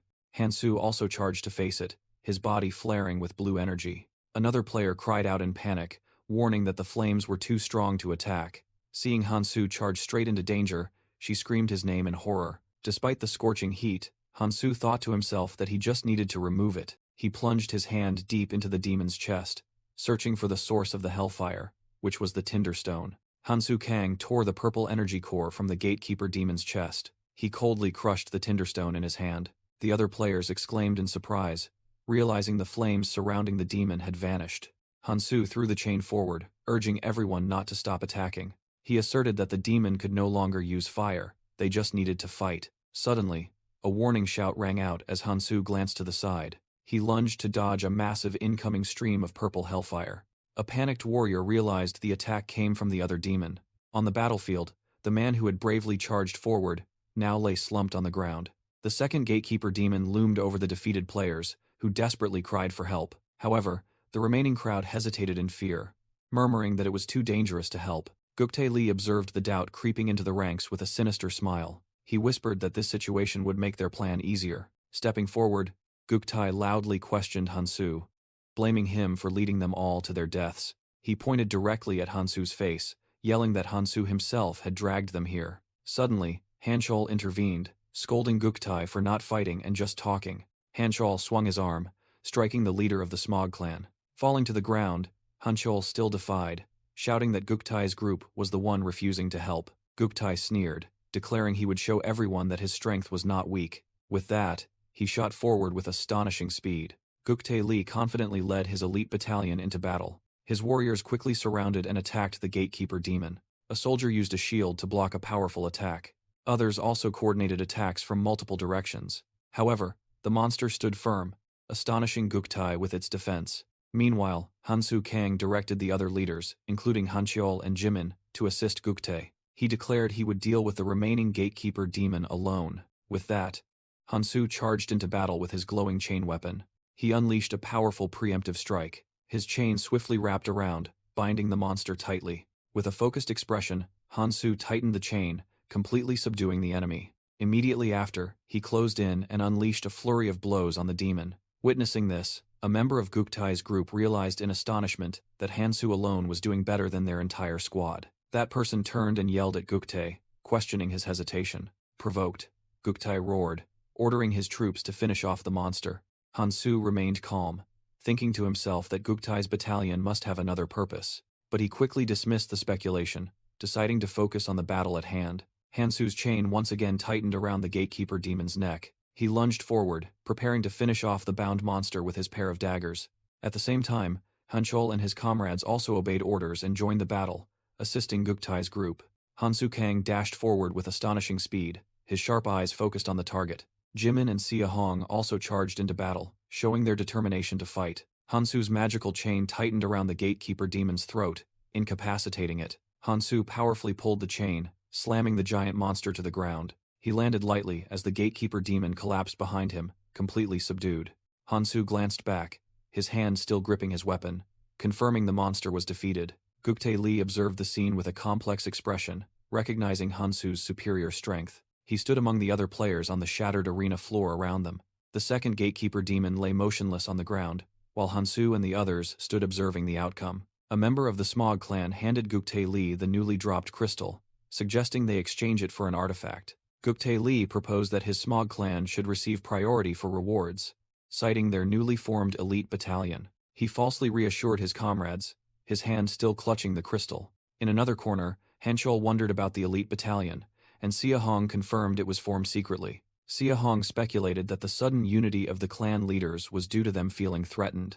She concluded that the real threat, Hansu, paid no attention to them at all. Hanchol warned Hansu that he had become the alliance's target, but Hansu replied calmly. To his comrades' confusion, Hansu instructed them to remain vigilant and wait for the enemy to act first. With a confident smile, Hansu affirmed that he was prepared for any situation. As Hansu's group departed, Sia Hong and her comrade discussed, believing that the other leaders would no longer dare to stand by and watch. However, the other players expressed skepticism and dissatisfaction, fearing that they would continue to be disregarded by the leaders. Hansu's armored companion asserted that no matter what, they had to face the Demon Queen to escape, and whoever wanted to live had to fight. Sia Hong glanced, silently pondering the unfolding situation. Meanwhile, The other players were sinking into despair, lamenting their wounds and helplessness. A blonde-haired person with freckles suddenly spoke up, demanding they stop complaining. That person asserted that if they wanted to live, the only way was to defeat the Demon Queen. Then, this person stepped towards Hansu's group and asked if he agreed. That person introduced herself as Eon Song. Eon Song asked if he was Hansu, just as Jimin suddenly clamped down on Sia Hong from behind, making her cry out. Hansu coldly asked what was happening, but Eon Song brushed his hand away. Eon Song smirked, criticizing Hansu for being unapproachable and saying that she only wanted to introduce someone to him. After making a vague offer, Eon Song turned and left. She looked back and added that someone was very interested in him. Hansu told Jimin to release Sia Hong, while Jimin was still annoyed by Eon Song's attitude.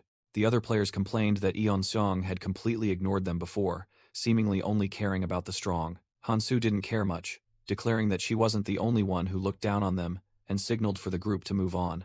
The group stepped forward together. They advanced towards a giant purple energy barrier. Sia Hong exclaimed anxiously, wondering if they truly had to face the Demon Queen. Suddenly, the fairy helper appeared, cackling at the group's amusement and promising to reveal a secret. It made a shocking declaration. They didn't need to defeat the Demon Queen to proceed to the next island. The fairy helper explained that they only needed to hold out for 30 minutes. A player analyzed that if they could withstand the Demon Queen's attacks, the crystal on the throne would activate a teleportation gate. The fairy grinned sinisterly, reminding them that they could still use crystals to buy tickets. But that wasn't the official path. Hansu Kang clicked his tongue, silently thinking that he understood why they were saying this now. Eon Song cheerfully said goodbye, and promised to meet again on the next island, before disappearing in a flash of light. In the Grand Hall, strange purple fleshy creatures began to appear around the Demon Queen's throne. With a sinister smile, the Demon Queen commanded, "Rise." The fleshy eye blobs hovered, wriggling at their master's command. Immediately after, purple skulls began to emerge from the fleshy masses. They completely transformed into skull wraiths, flying around the room. The Demon Queen sat calmly on her throne, surrounded by her newly summoned army of minions. Hansu calmly assessed that this was merely a weak clone, not even half as powerful as the original he knew from the abyss. A skull wraith lunged straight towards Hansu to attack. A system notification appeared, confirming that Hansu had used crystals to exchange for an artifact. Brilliant blue energy glowed, enveloping his gloved hand. The new artifact was revealed to be the Justice of Decratus, part of the Judgment equipment set. One of the skull wraiths was shattered by Hansu's new weapon. He quickly grasped the weapon's two unique skills, Split and Regroup. Hansu activated the Split skill, transforming the single blade into countless energy daggers. The blue daggers flew at terrifying speed, directly attacking the Demon Queen. Hansu's attack completely destroyed the skull wraiths in a massive explosion. The Demon Queen merely smirked, raising a hand covered in dark energy. She scoffed.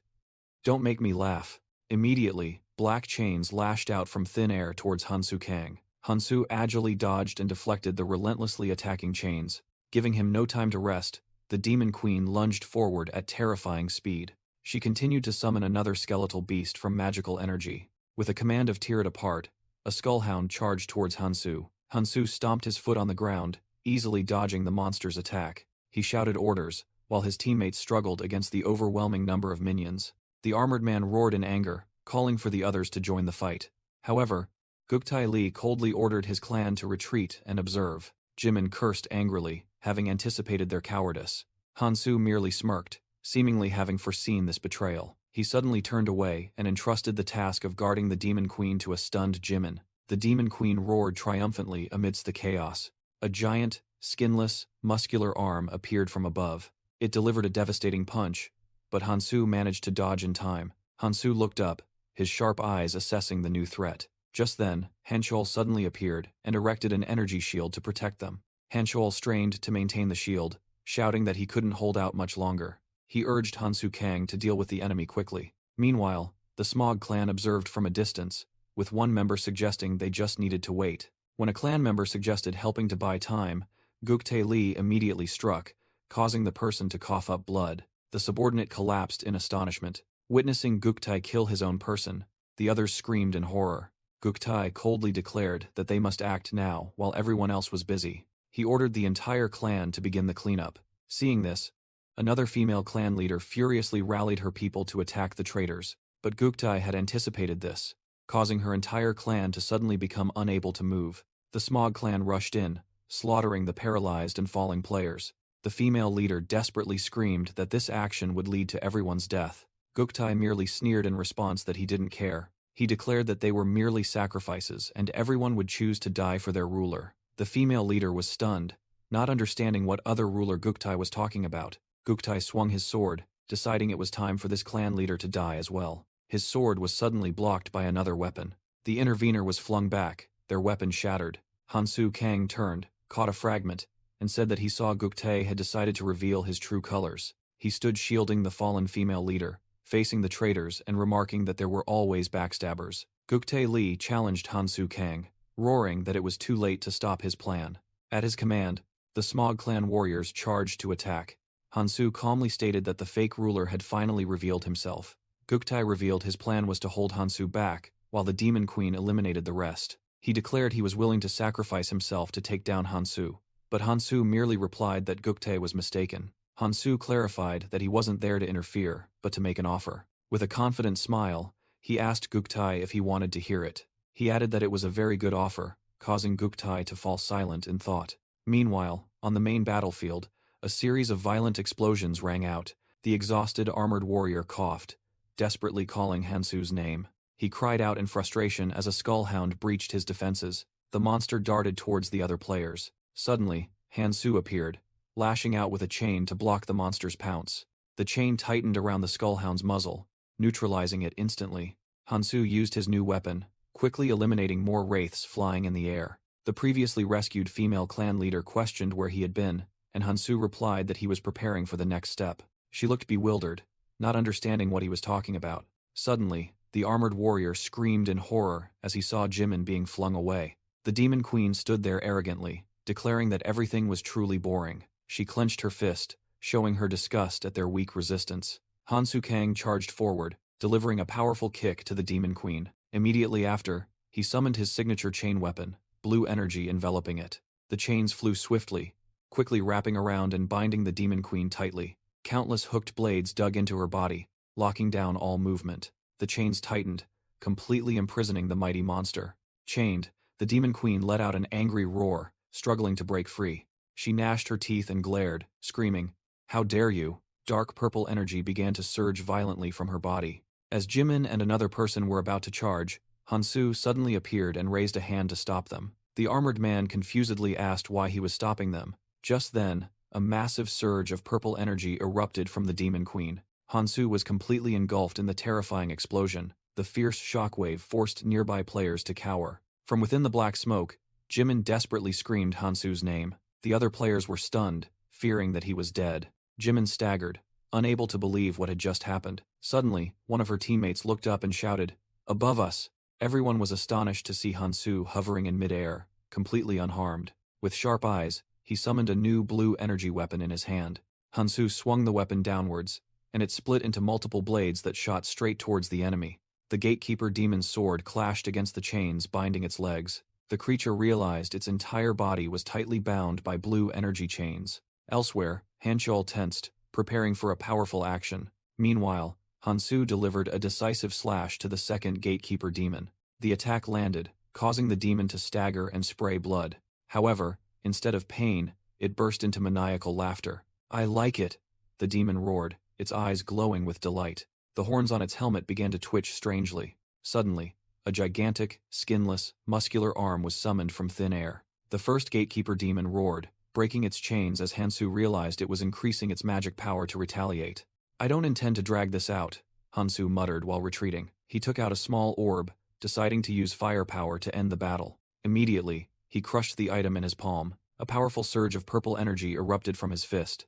Hansu charged forward at dizzying speed. He deftly dodged a barrage of energy orbs fired by the demon. Then, he used his chains to deflect the remaining attacks. Behind the demon, the gigantic arm clenched into a massive fist. The fist lunged forward like a drill, spinning with destructive force. Facing the overwhelming attack, Hansu yelled, "Hanchol, the greatsword, quickly!" Hearing the command, Hanchol immediately threw the massive greatsword towards Hansu. Hansu calmly watched the weapon approach, his gaze sharp and resolute. He stopped the sword bare-handed with a resounding boom, the force of the impact creating a shockwave. Hansu's comrades could only look up in astonishment, stunned by the extraordinary power he displayed. The colossal fist that had threatened them now disintegrated on the shattered ground after being blocked. Without hesitation, Hansu swung the greatsword, delivering a bloody slash. The demon queen shrieked in surprise as her arm was mercilessly severed. Hansu shot forward like an arrow, giving his opponent no chance to recover. He leaped into the air, raising the colossal sword to deliver a finishing blow. In a fit of rage, the demon queen spewed out a fierce torrent of dark energy in retaliation. But Hansu's blade struck true, tearing through the demon queen's body amidst her piercing shriek. The demon queen's body melted into a puddle of black liquid on the ground. However, from that puddle, she began to regenerate with a face full of resentment, whispering, "How dare you?" In the distance, the defenders cheered, mistakenly believing the battle was over. They quickly realized something was wrong when the quest crystal remained eerily silent. Hansu turned back, his expression serious, affirming to the others, "It's not over yet." Meanwhile, the demon queen had fully regenerated, flashing a delighted smile and saying, "How interesting." She looked at Hansu with fiery eyes, gleefully declaring, "It's been a long time since I felt pain." Immediately after, the demon queen unleashed a massive purple energy explosion that engulfed Hansu. The entire area shook violently as the explosion devastated everything in its path. The demon queen smiled, declaring she would truly try her best for Hansu while accumulating a dark energy orb. Suddenly, a blue energy spear shot towards her. The spear struck the demon queen, creating a resounding metallic clang. Sia Hong gasped. She was the one who had just launched that surprise attack. The demon queen glanced with annoyance, scoffing at the appearance of other insects. She immediately summoned a skull wraith that lunged towards Sia Hong. Jimin yelled Sia's name and rushed forward, using her weapon to block the monster. The beige-cloaked clan leader ordered Jimin to retreat, believing they had only bought a little time. The demon queen roared, challenging everyone to flee before she annihilated them with an area of effect attack. She created an energy blade, bidding farewell to Hansu for entertaining her. Hansu Kang knelt amidst the rubble, struggling after the initial explosion. He raised his head with a resolute gaze, showing no intention of giving up. A massive wave of purple energy crashed down, engulfing the entire area. The other players, including the armored man, screamed as they were blown away. The scene was engulfed in smoke and chaos after the terrifying explosion. Hanchol erected an energy shield, wondering if Hansu had survived the terrible aftershock. Amidst the white smoke, a dark silhouette began to move. A blue light flashed from the epicenter of the explosion. The Justice of Decratus weapon materialized, shooting straight towards the demon queen. The weapon pierced the demon queen's back, blood gushing out in streams. She couldn't believe Hansu still had strength after that devastating attack. Exhausted and covered in blood, Hansu Kang finally got a moment of rest. The demon queen gasped, the surprise attack clearly having caused significant damage. She clutched the blade in her chest, bitterly thinking that if her power wasn't restricted, these maggots would never stand a chance. From afar, the defenders cheered, believing they had won. A system notification appeared, stating that the conditions had been met, and the central crystal began to glow brightly. The light intensified as the crystal teleportation gate officially opened. The crowd erupted in joy, hailing Hansu for killing the demon queen and saving everyone. But then, the seemingly dead body of the demon queen twitched slightly. A purple magical flame erupted from her position, causing the celebrating players to scream in panic. Hansu calmly analyzed, thinking to himself that he had surely struck both of her hearts. Suddenly, his gaze froze as he noticed something unusual. Amidst the flames, the demon queen declared that things had only just begun. She transformed into a more grotesque form with multiple eyes, roaring that she would pay any price to bury them all. The demon queen asserted that she would finish them all before this temporary body disintegrated. Suddenly, a powerful voice boomed. Enough, as a giant hand appeared. A massive entity bound the demon queen in chains, reprimanding her for violating the rules by unleashing her true power in the tutorial area. The entity looked down at the restrained demon queen and declared that the only one ending here was her. The fairy helper appeared with a sinister smile, stating that it had not permitted the demon queen to act in such a way. The giant system enforcer seized the demon queen, while the fairy explained that rule breakers would be eliminated. Restrained, the demon queen roared in fury, questioning why her power was sealed and vowing to destroy everyone. The fairy helper looked annoyed, muttering that hybrids were always troublesome. With a command of silence, the demon queen's head exploded, splattering blood everywhere before the players' eyes. The survivors groaned in horror at the brutal spectacle that had just unfolded. Afterward, the fairy casually wiped the blood from the system enforcer's hand and returned to the topic of rewards. It cheerfully congratulated everyone on defeating the demon queen, saying that very few could accomplish this. However, it announced that the sole reward would go to the person with the greatest contribution, pointing directly at Hansu Kang. A purple orb of overload appeared, an item that boosts all stats by 99% for one day but will cause them to drop to 0.01% afterward. The fairy helper announced that the mission was over and instructed everyone to use the teleportation gate to reach the next island. Hansu Kang looked at the item in his hand, satisfied that he had achieved his goal. He pondered the terrifying power of the system enforcer, realizing it surely came from the abyss. Clutching the orb, Hansu told himself that his path ahead was still very long. A player complained about not getting a share of the reward, but Hanchol and others stood by Hansu. Hanchol reassured Hansu, and another player admitted that no one dared to steal the reward from him. Jimin warned that the Smog clan had suspiciously disappeared during the battle and suggested contacting the rear. She proposed dealing with the Smog clan immediately, but Hansu calmly replied that everything had already been handled. Hansu's companions were surprised and asked what he meant and how he had done it. An armored player panicked as the imprints on his hand disappeared, shouting that the other clan leaders had been eliminated. Sia Hong wondered in horror if the Smog clan had betrayed everyone and used their elite battalion to attack the leaders. Facing the questions, Hansu Kang merely offered a subtle, knowing smile. The scene shifted to a flashback, where Hansu stood in the dark forest beside the corpses of Smog clan warriors, telling himself that everything was done. He stood there silently, his face obscured by the black hood.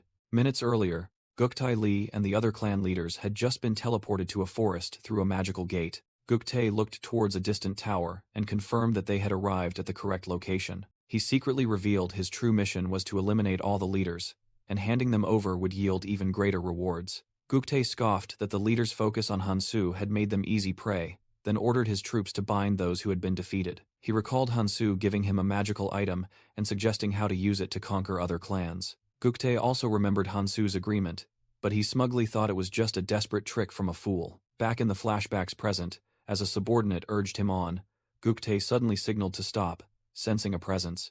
A blade unexpectedly grazed Guktae's cheek, but when he screamed, his soldiers felt nothing. Hansu's voice echoed from the shadows, mocking that he had been waiting for them. Guktae furiously yelled that the enemy must be weak to be hiding. Suddenly, Guktae and his subordinates realized they couldn't move as the ground beneath them began to swallow them.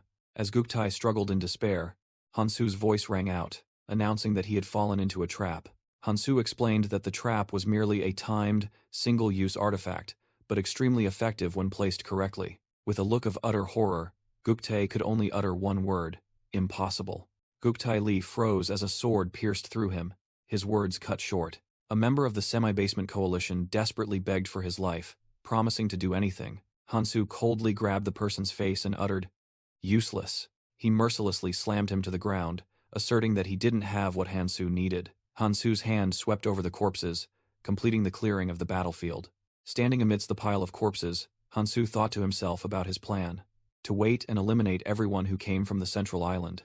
In a flashback, Songjin recalled that he initially didn't understand Hansu's plan, but admitted that Hansu always thought everything through. Hansu asked Songjin if he wanted to become useful, and said he had a task for Songjin. He promised that if Songjin completed the task, he would become stronger than everyone else. In the ruined city, Hansu told Songjin that keeping up was up to him. Songjin smiled resolutely, believing that trusting Hansu was the best choice he had ever made.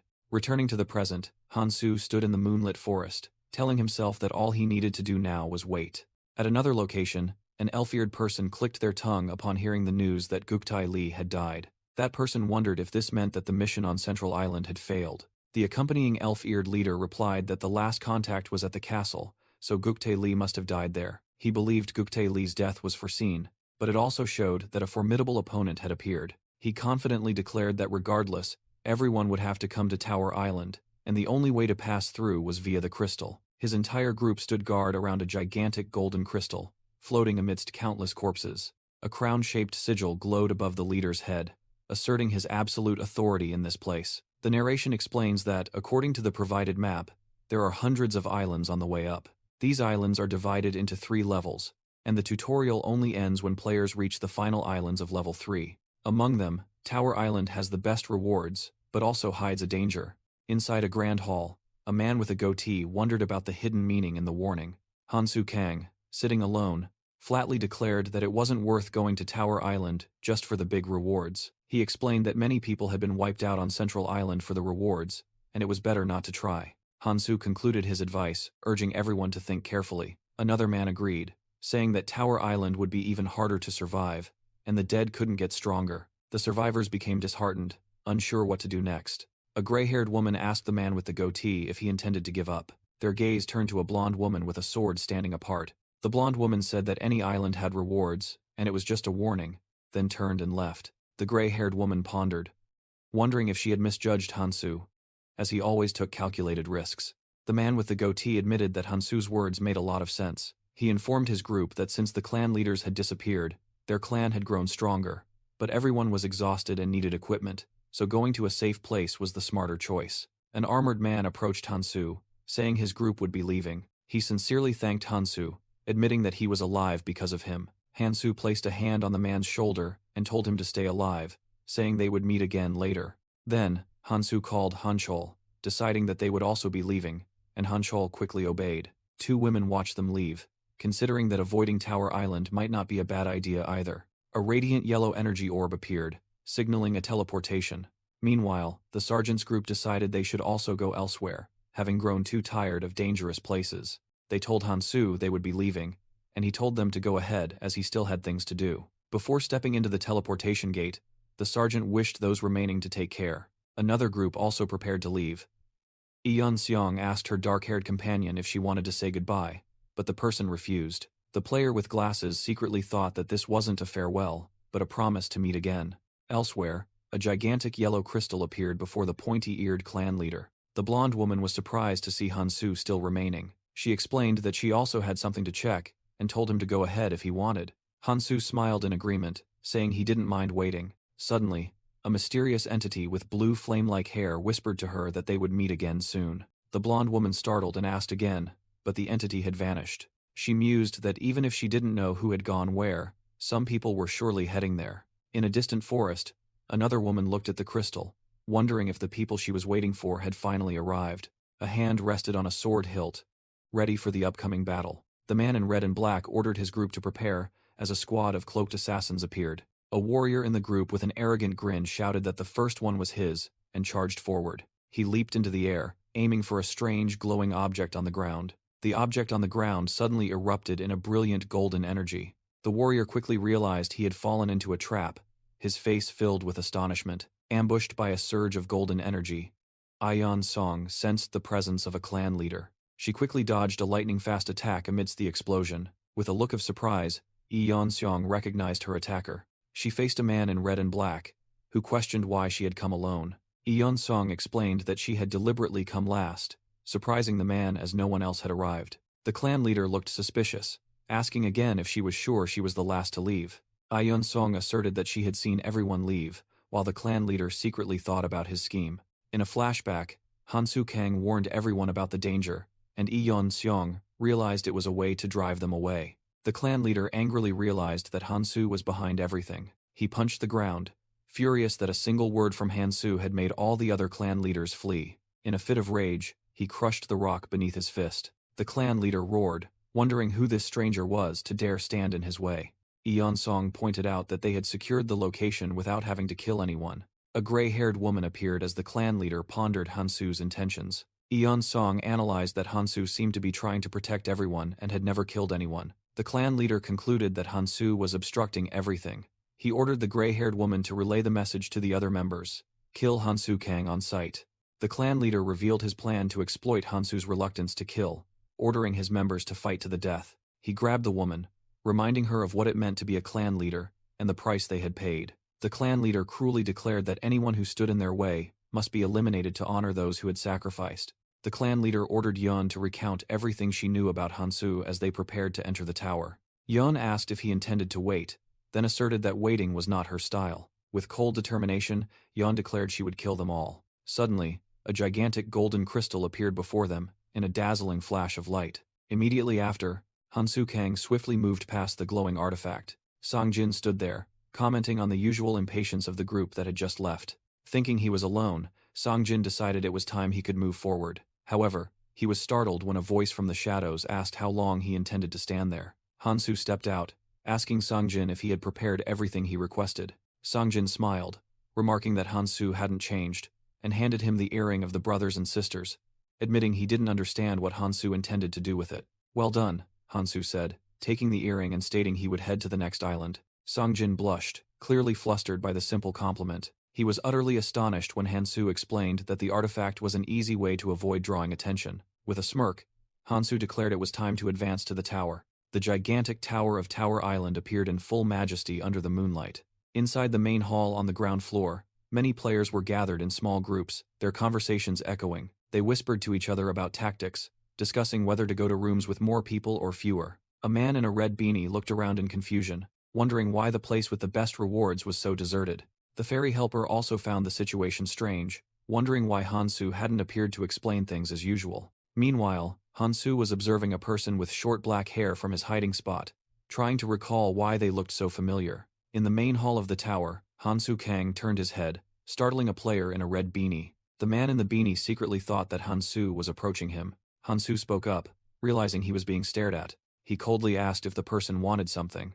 The man in the beanie awkwardly replied that Hansu looked very familiar, then turned to ask a newcomer if they were together. The newcomer smiled, inviting both of them to join his group if they didn't have a team yet. Hansu denied being with the man in the beanie, while the latter eagerly accepted the invitation. The recruiter declared they had enough people, and suggested the group proceed inside. He explained that since everyone had followed their own clans, gathering enough people was difficult. Another voice chimed in, stating that the rooms had player limits and better rewards were found higher up. A blue-haired man showed impatience, urging everyone not to waste time and to go in immediately. He cruelly suggested that they just go in, kill everything, and whoever survived would get the rewards. His words frightened a young person in the group. Hansu agreed that not many would survive, then told him to stop blabbering. With a sharp gaze, Hansu made his readiness clear. Inside a cave, the recruiter shouted, directing the group to fight a swarm of gigantic insect monsters. A monster roared and charged forward. It immediately crushed the purple-haired player with its jaws. The man in the beanie screamed in horror at the sight, while Hansu remained calm behind him. Hansu quietly left, thinking to himself that the earring was halving his stats, so he had no intention of going all out. Hansu thought to himself that he should try to see what he could do in this state. Suddenly, he lunged forward, pushing the man in the beanie aside and shouting, "Get out of the way!" He delivered a powerful kick, his foot enveloped in a blue aura of energy. The kick landed squarely on the insect monster's head, stunning it to the horror of his comrade. As the monster reeled, Hansu leaped into the air. Then he delivered a finishing blow, crushing the bug's body with his heel. Drawing his bone dagger, he thought to himself that it now took 2 hits to kill them. The blue-braided person was overjoyed, thanking Hansu for saving their life. With eyes sparkling with admiration, the person assumed Hansu must have a lot of combat experience. The person excitedly asked if he knew a hero who used a scythe and chains, whom they were looking for. "Do you know him?" "I really want to meet him," the person earnestly asked. Hansu coldly stood up, interrupting and urging everyone to keep moving. The man in the beanie muttered about Hansu's attitude, causing the other person to turn and ask if he knew the hero. The person tried to recall the hero's name and said, "I think it was Hansu?" Hearing the name Hansu Kang, Hansu stopped, while the man in the beanie repeated it in surprise. The man in the beanie boasted that he was Hansu's friend, making the other person jump with excitement. Hansu turned back and asked how the person knew about him, and was told that Hansu was very famous. The man in the beanie evaded the question about Hansu's whereabouts, but secretly confirmed that the hero mentioned was indeed him. He glanced at Hansu and suddenly realized this woman bore a strong resemblance to Hansu. Memories flooded back, and he recalled meeting Hansu for the first time and thinking he was just a braggart. The man in the red beanie asked in surprise, "What? You said you'd do it alone?" Meanwhile, Hansu Kang secretly thought about his own reputation, believing he had far surpassed the others. Elsewhere, a group of players was disappointed to find only runes and no artifacts in the monster-filled lair. Suddenly, the man with glasses in the group discovered a gate similar to the one they had entered. The whole group rejoiced upon seeing the portal to the next floor and excitedly prepared to advance. But a cold voice rang out, "Don't rush," and the man with glasses screamed as a spear pierced through him. The attacker explained that the artifacts would be better with fewer people, as blood dripped from his weapon. With a crazed look, the purple-haired man declared that once everyone was dead, the artifacts would be his. He continued his massacre, stabbing another player who was desperately pleading. Blood splattered, signaling yet another life had fallen. The killer mocked the weakness of his victims, then lunged towards Hansu. Hansu, disguised as a woman, calmly drew a curved dagger. He easily blocked the spear and locked down his opponent's attack. Standing over the defeated foe, Hansu uttered a frustrated remark about there being no one strong enough to fight. Seeing this, The man in the red beanie quickly pulled his young comrade behind him for protection. He whispered to the girl to run when given the signal, unaware that she was secretly drawing a crossbow. A voice rang out, "Stay right there."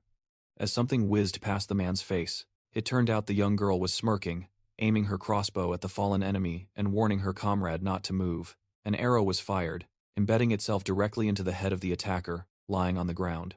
The man was stunned by her decisive action, while the girl casually remarked that she wasn't used to her new weapon yet. The man in the red beanie smiled and praised. "Not at all.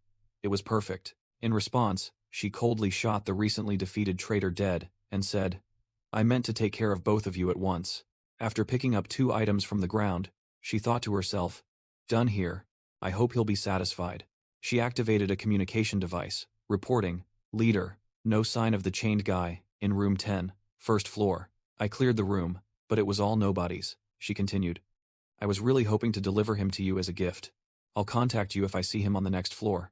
Over. Suddenly, a voice rang out from behind her. "If you see him?" She turned around, screaming in horror, "You're dead." As magical chains began to bind her, the chains quickly tightened, completely restraining her. Hansu Kang, in his female form, grabbed her chin and asked, "I thought you were looking for me?" He held the bound spy tightly in the dark cave. She stammered in extreme panic. "I saw you die." Hansu smirked. "Was my acting that convincing?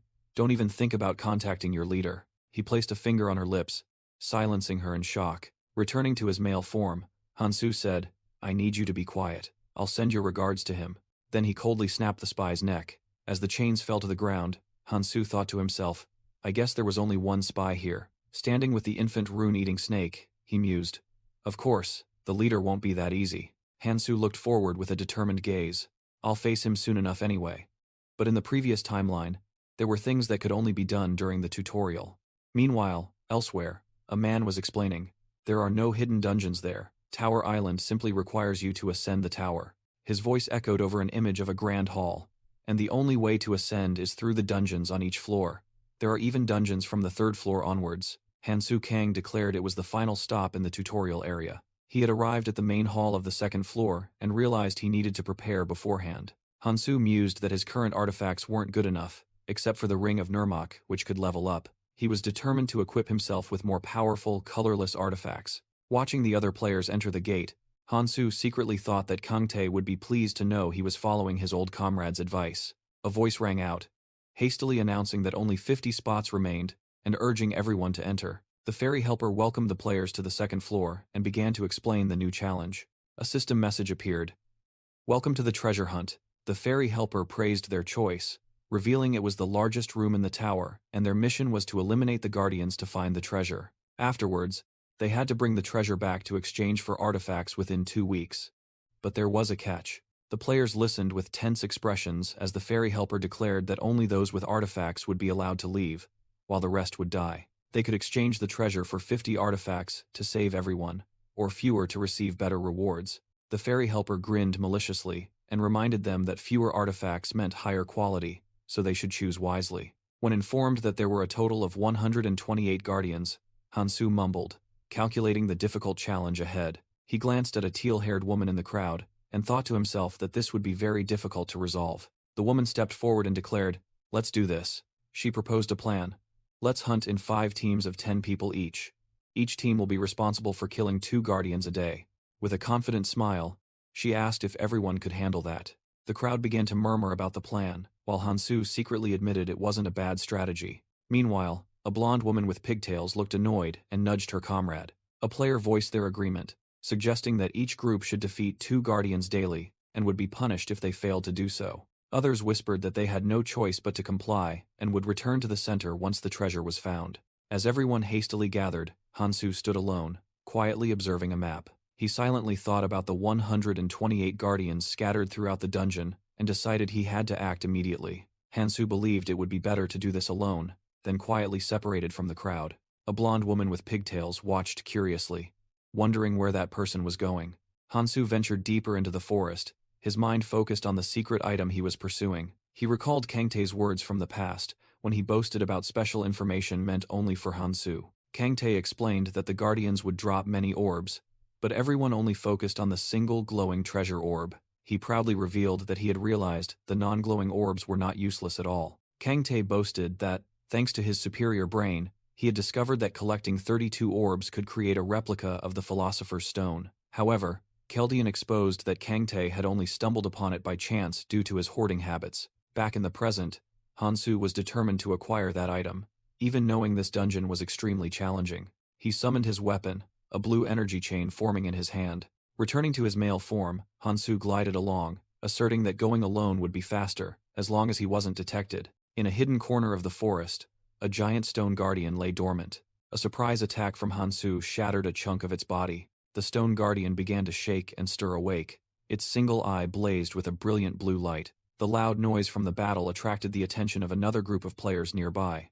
A system notification rang out, congratulating them on the defeat of the second guardian, astonishing Yunche with its incredible speed. Suddenly, a warning voice rang out, but Yunche had already sensed the danger and calmly responded.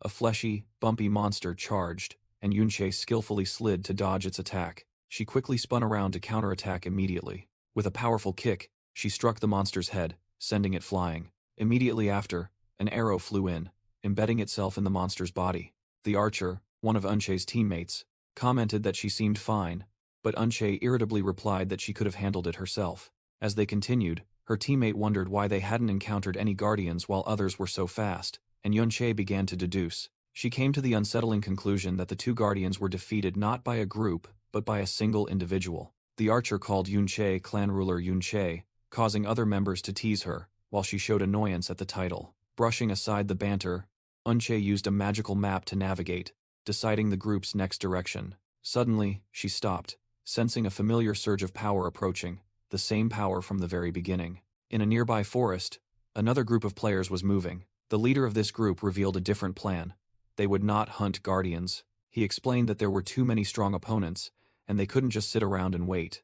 Instead, he proposed a smarter strategy. They would use this time to grow stronger. His ruthless plan was to hunt smaller monsters to increase their strength, then ambush whoever found the treasure and steal it. Unche's group, hiding nearby, overheard the entire scheme. Unche felt uneasy about this plan, but she realized this wasn't the surge of power she had sensed earlier. From the shadows, Hansu Kang appeared and agreed with her assessment. Hansu Kang suddenly appeared, declaring that order was what was needed now, causing the archer in Unche's group to loudly question him. Unche secretly wondered why someone would be wandering alone like that. She suddenly realized that this might be the person her senses had detected earlier. Hansu merely smirked confidently. He crossed his arms, reiterating his words about establishing order. The archer drew his bow, threateningly demanding Hansu answer truthfully since he seemed to be alone. Hansu calmly replied that he was just an unknown person with an offer, further infuriating the archer. He stated directly that he wasn't talking to him, but to their clan ruler. When Hansu addressed Unche directly as clan ruler, both she and the archer were startled. He continued, saying that he knew her sense stat was very high. Yunche was stunned, realizing this was definitely the person she had sensed, someone who could see through her identity instantly. She sensed a terrifying aura and realized Hansu's appearance was merely a disguise. A wave of fear washed over Yunche as she understood that this person could easily eliminate all of them. Hansu reassured her, telling her not to be so tense. He looked directly at her, reiterating that he was only here to make an offer. Despite the archer's continued aggression, Unche ordered him to stop and agreed to talk. The archer was surprised by his clan ruler's reaction but still obeyed. Unche swallowed, asking why such a powerful person would need their help. She said that no matter how strong he was, they couldn't just blindly follow him, while the entire group trembled with fear. Hansu replied that everyone had their own reasons, and he just needed someone to fight on his behalf. Yunche sighed, telling the disguised Hansu that she understood his intentions but they couldn't just eliminate 40 people like that. Hansu replied that it wasn't necessary. They only needed to deal with 10 people at a time, starting with the weakest, and use the clan ruler skill to recruit them. The archer secretly thought that dragging along the current group was troublesome enough, but he didn't dare say it because Unche had already complained about their size. Unche irritably wondered if she could have a moment of peace, but then resigned herself to the fact that she had no other choice. Hansu declared he would observe, while Unche reluctantly replied that she couldn't promise anything. Hansu secretly thought that with her rare high sense stat in the tutorial, this would be easy for Unche. He revealed his true plan. While they were busy, he would eliminate the guardians, find the treasure, and hunt down the ruler he was looking for. Immediately after, a player was roughly thrown to the ground by Unche's group. The archer reported to Yunche that a group of 4 was refusing their mark, and she ordered them tied up, assuming they already belonged to another clan. The female leader of the captured group spoke up, challenging why they were being attacked just for being in another clan. Yunche tiredly thought to herself that she didn't want to do this, but she had done everything the other person asked. She confirmed that, except for those 4, everyone else had joined her clan.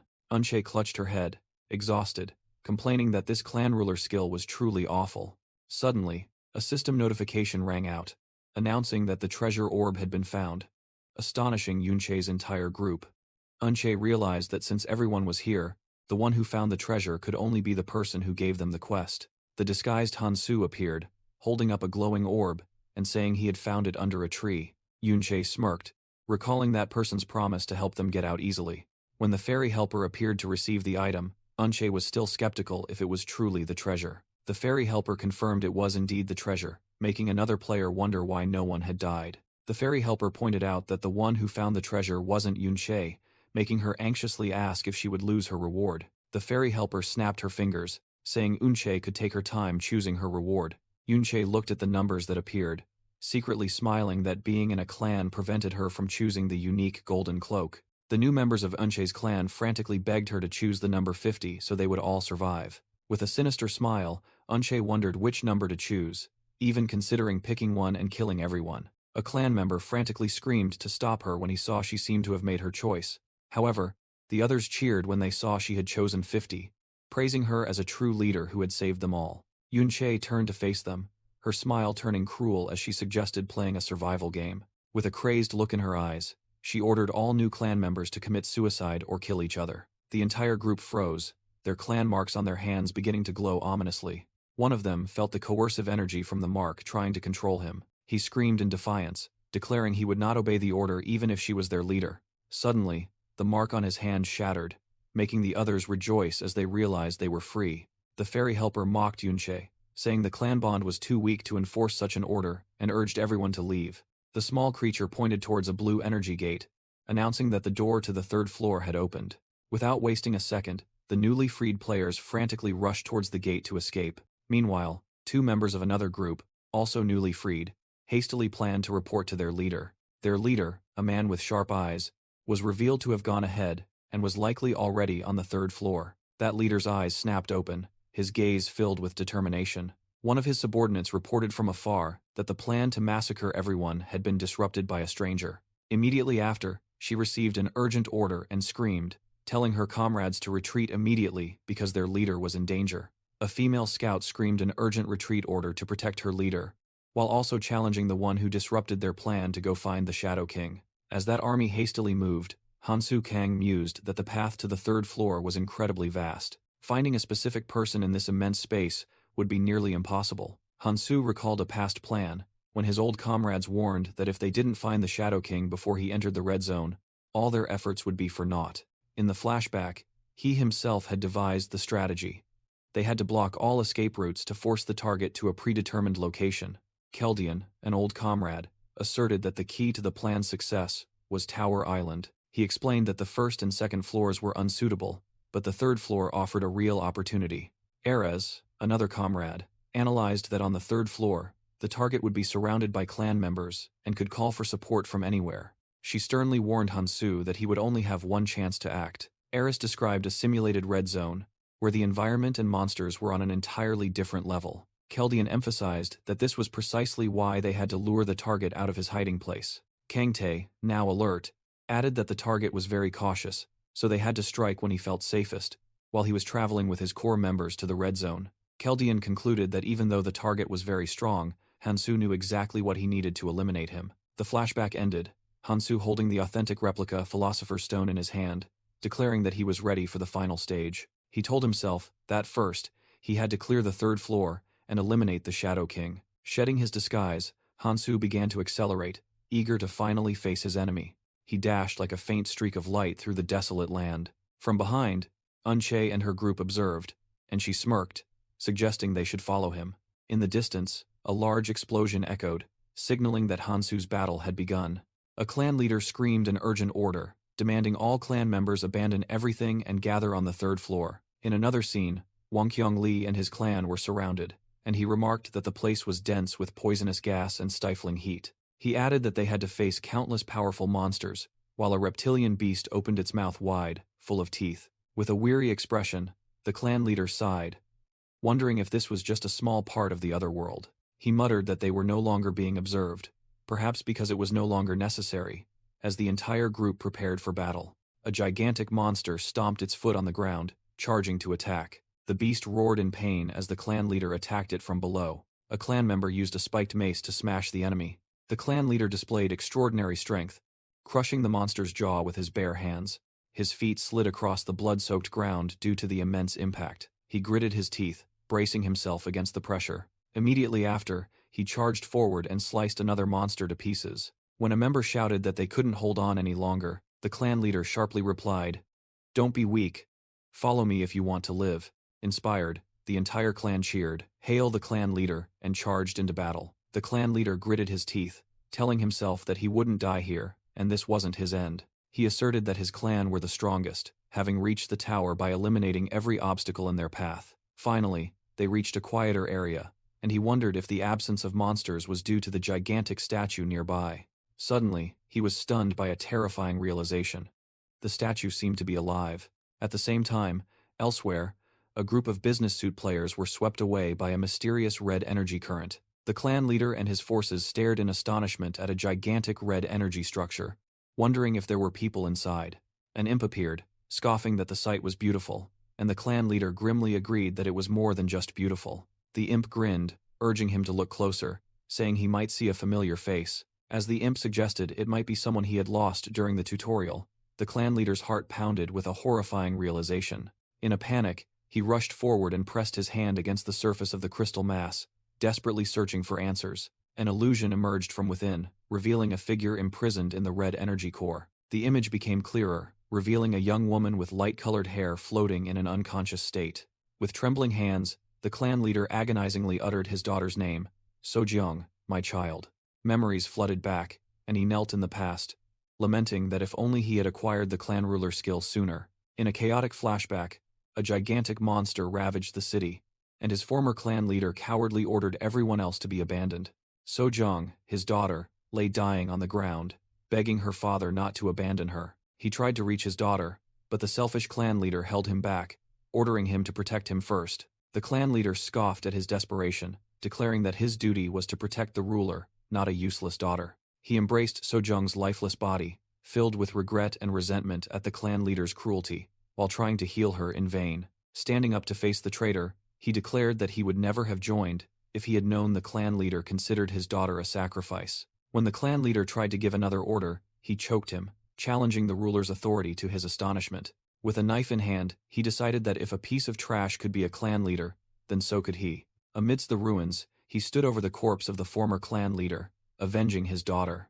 A blazing red mark erupted on his hand.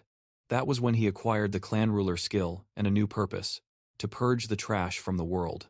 Empowered by the skill, the clan leader clenched his blood-stained fist. He let out a heavy breath, his eyes gleaming with madness. Crying and laughing wildly, he swore to dominate all clans and their leaders for his daughter, and to stop at nothing to find his lost son. His trembling hand reached towards the blazing red energy cross, whispering that he never thought he would see his child again. In a frenzy, he thanked the Supreme Being for granting a sign and begged to be shown how to save his child. The fairy helper appeared, explaining that it was merely a replica created from everyone's memories when they arrived in this world. With a sinister smile, it said that even as replicas, they still held memories, and its condition was simple: it needed raw materials to create more. Upon learning that only one life needed to be sacrificed for another, the entire clan buzzed with hope and confusion. A gruesome smile appeared on the clan leader's lips as he realized he only needed to sacrifice the weakest to bring his beloved Sojung back. His clan members stood there, completely unaware of their leader's cold-blooded plan. However, the fairy helper extinguished his intention, declaring that choosing someone from his own clan was not permitted.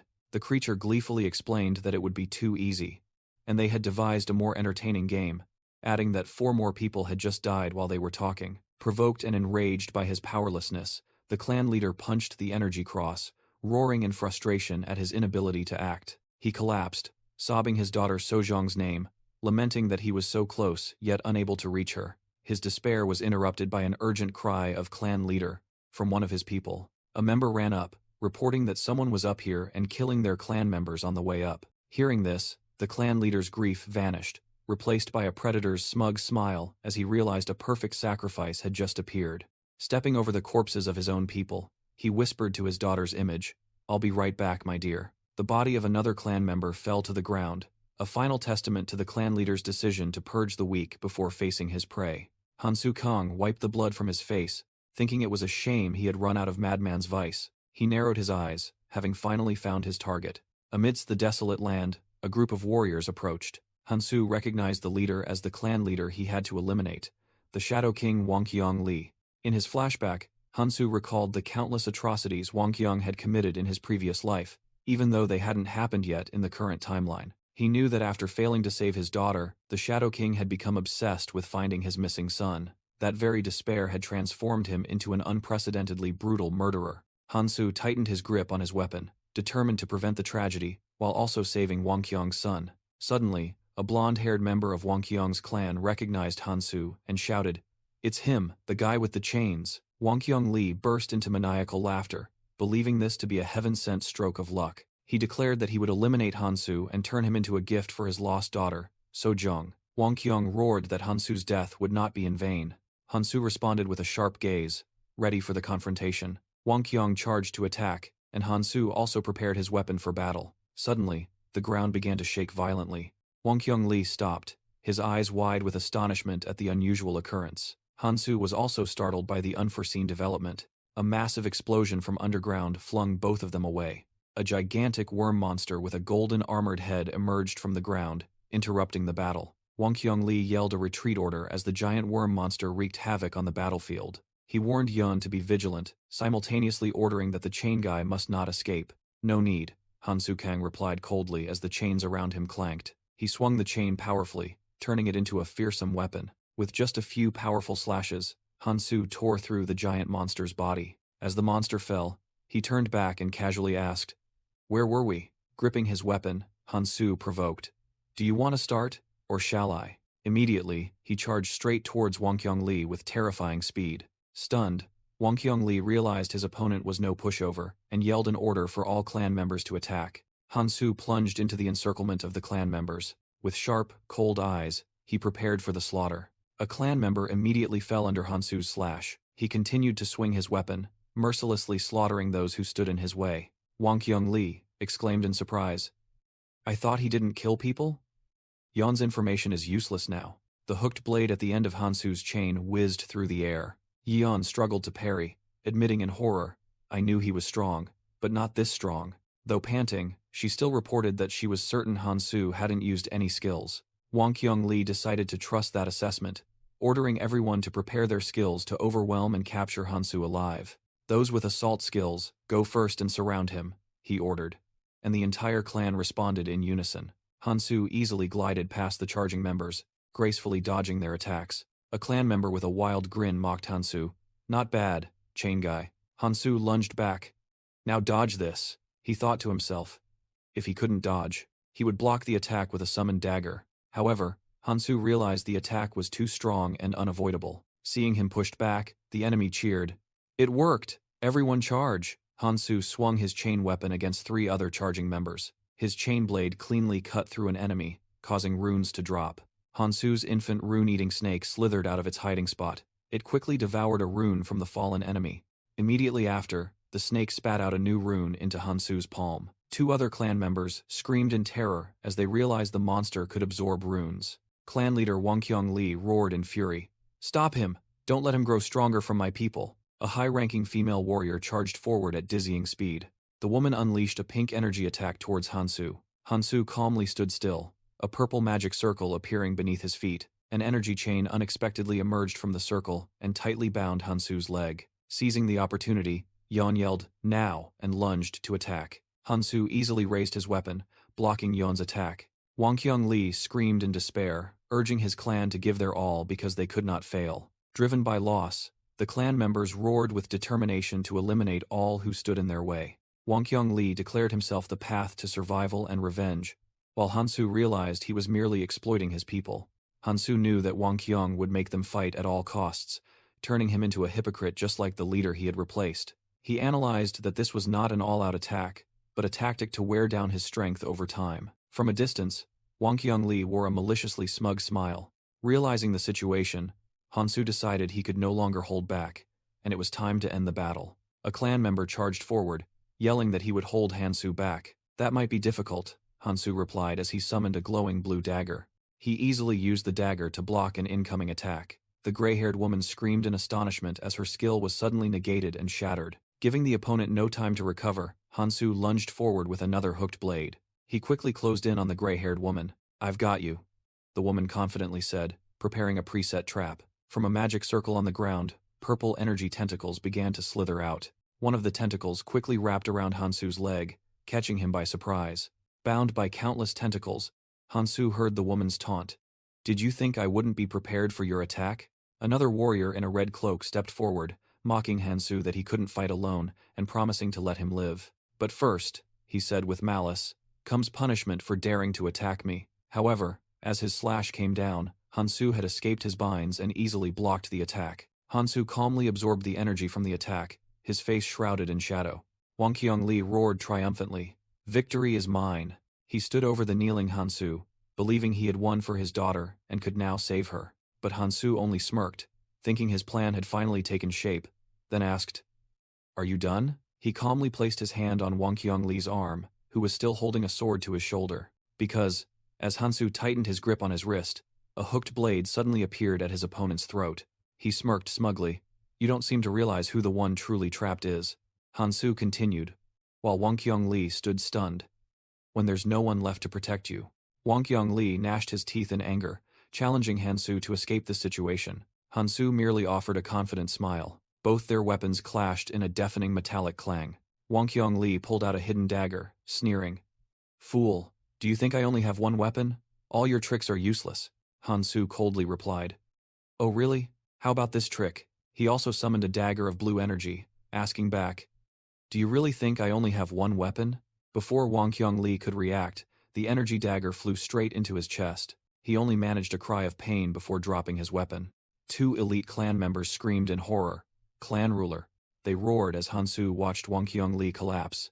"Stay away from our clan ruler." Even coughing blood, Wang Qiongli realized he had been tricked and ordered. He used himself as bait. "Seize this chance, take him down before he recovers." Hansu faced the charging clan, warning, "If you want to kill someone, you must be ready to die trying." Then he looked down at Wang Qiongli, saying with disdain, "No, you'll just stand by and watch others die for you again." As always, in a distant flashback, Hansu Kang grabbed the collar of Wang Qiongli, who was kneeling amidst a desolate battlefield. He tightened his grip on the defeated man's blood-stained shirt. Looking down from above, Hansu wondered why this man was staggering to his feet. Wang Qiongli roared in despair, questioning why Hansu was blocking his path and treating him this way. He sarcastically asked if it was because he had broken the ridiculous rule about not killing travelers. Hansu coldly replied that he had said the exact same thing last time. Wang Qiongli coughed blood, asking if this was revenge, while Kang Tae appeared behind Hansu with hateful eyes. Kang Tae pushed Hansu aside, yelling that Wang Qiongli had killed too many people, including members of their clan. Wang Qiongli scoffed, casually saying that it was the law of this world, and they would die anyway. Kang Tae trembled with rage, screaming about the deaths of Sojiang and Min Tae, but Wang Qiongli merely mocked that Kang Tae couldn't even save his own family. With a face contorted in madness, Wang Qiongli cursed all the hypocritical clan ruler and declared he only wanted to cleanse this world. He looked directly at Hansu, challenging why he should follow his rules. Wang Qiongli accused Hansu of also being a hypocritical bloodthirsty killer, but Hansu denied killing him just for breaking rules. Hansu sighed wearily, wondering if he still had the strength to be polite. His gaze sharpened, filled with determination. He leaned down and told Wang Qiongli that he was merely a stepping stone, as his goal was far greater. Hansu's voice echoed as the scene shifted to Keldian, who was seriously looking at a map, saying that the goal wasn't just to unite humanity. Keldian slammed the table, declaring they had to prepare for what was coming and do whatever was necessary. He made a ruthless decision: kill everyone in the tutorial area. Keldian turned to Eris, who was standing with her arms crossed by the door, and asked if she agreed with this plan. Eris silently sighed at Keldian's cruel plan. Kang Tae loudly reassured Eris, confidently declaring that he would handle everything. He even fantasized about killing, acquiring items, and being admired by girls as a hero. Eris punched Kangtae squarely, saying she didn't think sacrificing the minority was right, but admitted they needed to be stronger. Struck by a powerful punch, Kangtae turned to Keldian, seeking agreement that they should find another plan. He continued to boast that only he had the guts to do difficult things. Hansu Kang suddenly appeared, grabbing Kangtae's head and asking about their final conclusion. Keldian explained that normal hunting wasn't enough for them to clear the Hidden Tower dungeon. He coldly concluded that those they had to deal with before the tutorial ended would be eliminated anyway, so they should exploit them. Hansu mocked Kangtae, telling him to go kill bad guys, take their runes, and become a hero. Keldian merely said that as long as everyone agreed, it was the right thing to do. A hand rested on Hansu's shoulder, advising him not to overthink it. That person said that if anyone stood in the way of the plan, Hansu would have to. Hansu, now facing the defeated Wang Qiongli, continued the words from the past. Kill me, right? Isn't that your goal? He held the knife to Wang Qiongli's throat, questioning that he had never hesitated to kill. So why should it be different with him? And that this was karma. Wang Qiongli, blood flowing from his eyes, bitterly admitted that he had seen Hansu's true nature and that his fate was sealed. In his final words, he asked Hansu to look after his son if he found him, a child with red eyes like his, but Hansu flatly refused. However, Hansu added that if the plan succeeded, everyone, including his son, would live. Before Wang Qiongli could understand, Hansu swung his sword, finishing him off. Hansu stood amidst the desolate battlefield and said, "All right then." After the battle, in another desolate land, luminous particles floated in the air. A person named Yunche nervously tapped their fingers, muttering in worry. That person yelled in despair, "How much longer do we have to wait here?" Unche thought to herself, even though her intuition told her to leave, she was still afraid of the consequences if she went against her wishes. Suddenly, a black-haired woman appeared and asked, "I deliberately left you all alone. Is everything all right here?" Unche gave a forced laugh, pointed at her group, and said, "Of course. We even caught these stragglers who were following us." The black-haired woman thought to herself, "It's a good thing they didn't see anything, otherwise she would have had to deal with them." She turned and said, "Great, that's all then. Goodbye," leaving Unche stunned. Yunche and her group stared blankly after her. "That's it? Just like that?" The archer advised their leader to retreat, but Yunche asserted, "No, we're moving forward. I need to know what she did up ahead." Meanwhile, Fairy Helper clapped its hands gleefully. How wonderful. It looked towards the red energy cross and exclaimed, "New travelers. Very good, so much fun." With a sinister smile, it asked, "Shall we begin?" Unche and her group looked up at the giant shadow of Fairy Helper engulfing them. They listened intently as it began to speak. "Let me explain how this cross works." Elsewhere, Hansu Kang landed on a shiny metal surface. He put away his disguise item and said, "No need for a disguise anymore." Hansu thought to himself, after passing through the rooms on the first, second, and third floors, there would be a place where all travelers gathered. That was the gathering area on the fourth floor. Hansu looked at the crowd of players, determined. It's very close now. The reason I came to Tower Island. At the fourth floor gathering area, players prepared for the final challenge before entering the red zone. To pass, they had to build their own boats, similar to the journey to Central Island. Materials for building boats could only be obtained by hunting fierce monsters in the area. However, the quality of the boat would depend entirely on the quality of the collected materials. Fairy Helper appeared, explaining that the bigger the boat, the better, and that other key items were also needed. As the gate opened to a dense forest, everyone was informed that they were about to leave the tutorial area for a new world. A player exclaimed in surprise upon seeing the dense forest right behind the wall. He immediately rushed to shout, ordering his clan to build a boat large enough for everyone. Another clan leader stepped out, declaring that his clan would also help, because cooperation was in everyone's best interest. Amidst the chaos, Hansu Kang quietly separated, thinking it was time for him to search, and then a familiar voice rang out. Sangjin was already waiting, reporting that he had arrived early and started collecting materials, then asked Hansu if he had taken care of everything.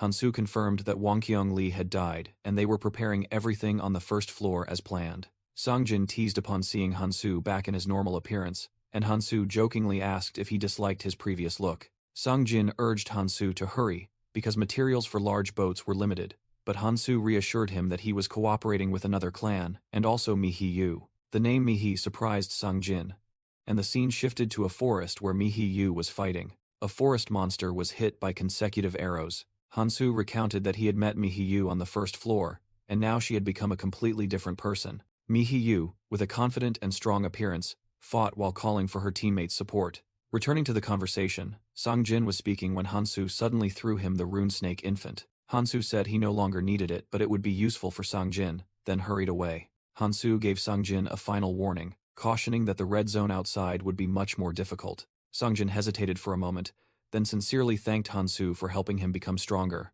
With a confident smile, Songjin promised to meet Hansu higher up.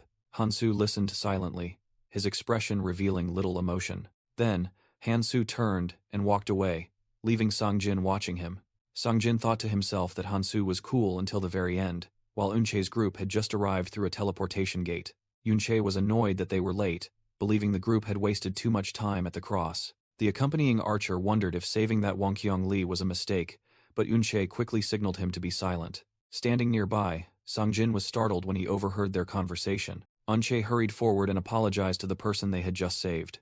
A man who had just been revived explained that he was only worried about his daughter. Eunchae reassured him that her people were protecting the girl, then asked if he remembered anything. The man confirmed he didn't know where he was, only remembering being with his daughter. Eunchae was secretly disappointed, thinking she had revived a useless person, with no memories. She ordered the muscular twins to guard the rear and decided to go find the ferry for more information. The image of Hansu leaving once again appeared in Songjin's mind. With a resolute gaze, Songjin looked forward, ready for his own path.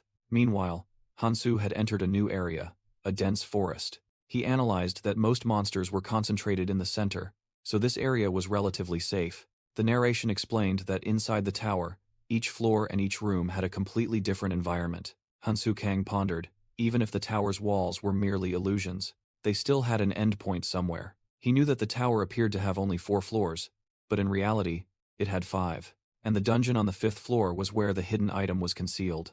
It was impossible to get there by conventional means, but Hansu had a plan. He swung his sword, beginning his audacious move. If he used the negate ability of the Ring of Nirmak, he could create a hole in the tower's wall itself, and if done correctly, a massive explosion tore through a section of the sturdy structure. Hansu stepped through the newly created void. He declared resolutely, "If you can't go up from the inside, go up from the outside." Looking down from the dizzying height, he began to climb. The hole quickly sealed itself, a feat that would have been very difficult without the Ring of Nirmash. He paused for a moment to check his status window. Hansu was slightly disappointed.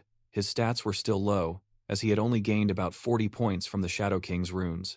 But at least he had reached the minimum for everything. The rest was up to him. His hand gripped tightly onto the high ledge of the wall. He pulled himself onto a vast platform, bathed in moonlight. Gasping, Hansu declared, "We're here." A system message appeared as he faced a brilliant golden energy flow. He had entered the 5th floor dungeon. Hansu mused. His source had revealed nothing about the dungeon's interior. He plunged a greatsword into the floor, preparing for the upcoming battle. With a chain-type weapon in hand, Hansu swiftly moved through the room, already set with swords. He told himself that no matter what appeared, he had to defeat it. Suddenly, a brilliant golden energy burst violently in the center. The system announced that it was creating a monster from the intruder's memories, and a colossal golden dragon gradually materialized. Hansu exclaimed, "No!" in horror as he recognized the creature before him. Memories flooded back, replaying a scene of a colossal golden dragon ravaging a battlefield in the past. A blonde female warrior desperately screamed amidst a sea of fire, calling out Kiriel and Hansu's names. A mage hastily chanted, shouting that humanity's last survivors were fighting for them. Kangtae swung his glowing red sword, urging everyone to quickly move towards the crystal. Envy Aaron sighed, shouldering the heavy responsibility her comrade had just entrusted to her. In the memory, someone called Hansu's name as he panted from exhaustion. The most painful memory resurfaced. Hansu holding a dying woman named Kiriel amidst a desolate battlefield. His hand helplessly slipped from her hair as life slowly left her. "Why did you do that?" Hansu asked in agony. If she hadn't protected him, she wouldn't have died. He recalled the moment she lunged to push him out of danger. Kiriel. He desperately called her name as her body dissolved into particles of light. Back in reality, Hansu froze, recalling her dying words. "Thank God." Kiriel smiled peacefully in her final memory. Kiriel smiled weakly. "You are still alive." She gently stroked Hansu's cheek, whispering, "Hey, you can't stop here. Understand?" With her last breath, she pleaded, "Promise me." Hansu roared in ultimate agony. Amidst the desolate battlefield, he tightly embraced his fallen comrade. The painful memory passed. Hansu bowed his head in silence. He lifted his face, his eyes gleaming with steely resolve. Reflected in his eyes was the image of a colossal golden dragon. The memory monster materialized, speaking in a majestic voice. "So, we meet again." Belial's golden dragon. Hansu realized this was the strongest enemy in his memories, and thought to himself, finally, a chance for revenge. He told himself that even if this was just a replica, he still had to use all his trump cards. Hansu summoned two precious items, the authentic replica Philosopher's Stone and the Orb of Overload.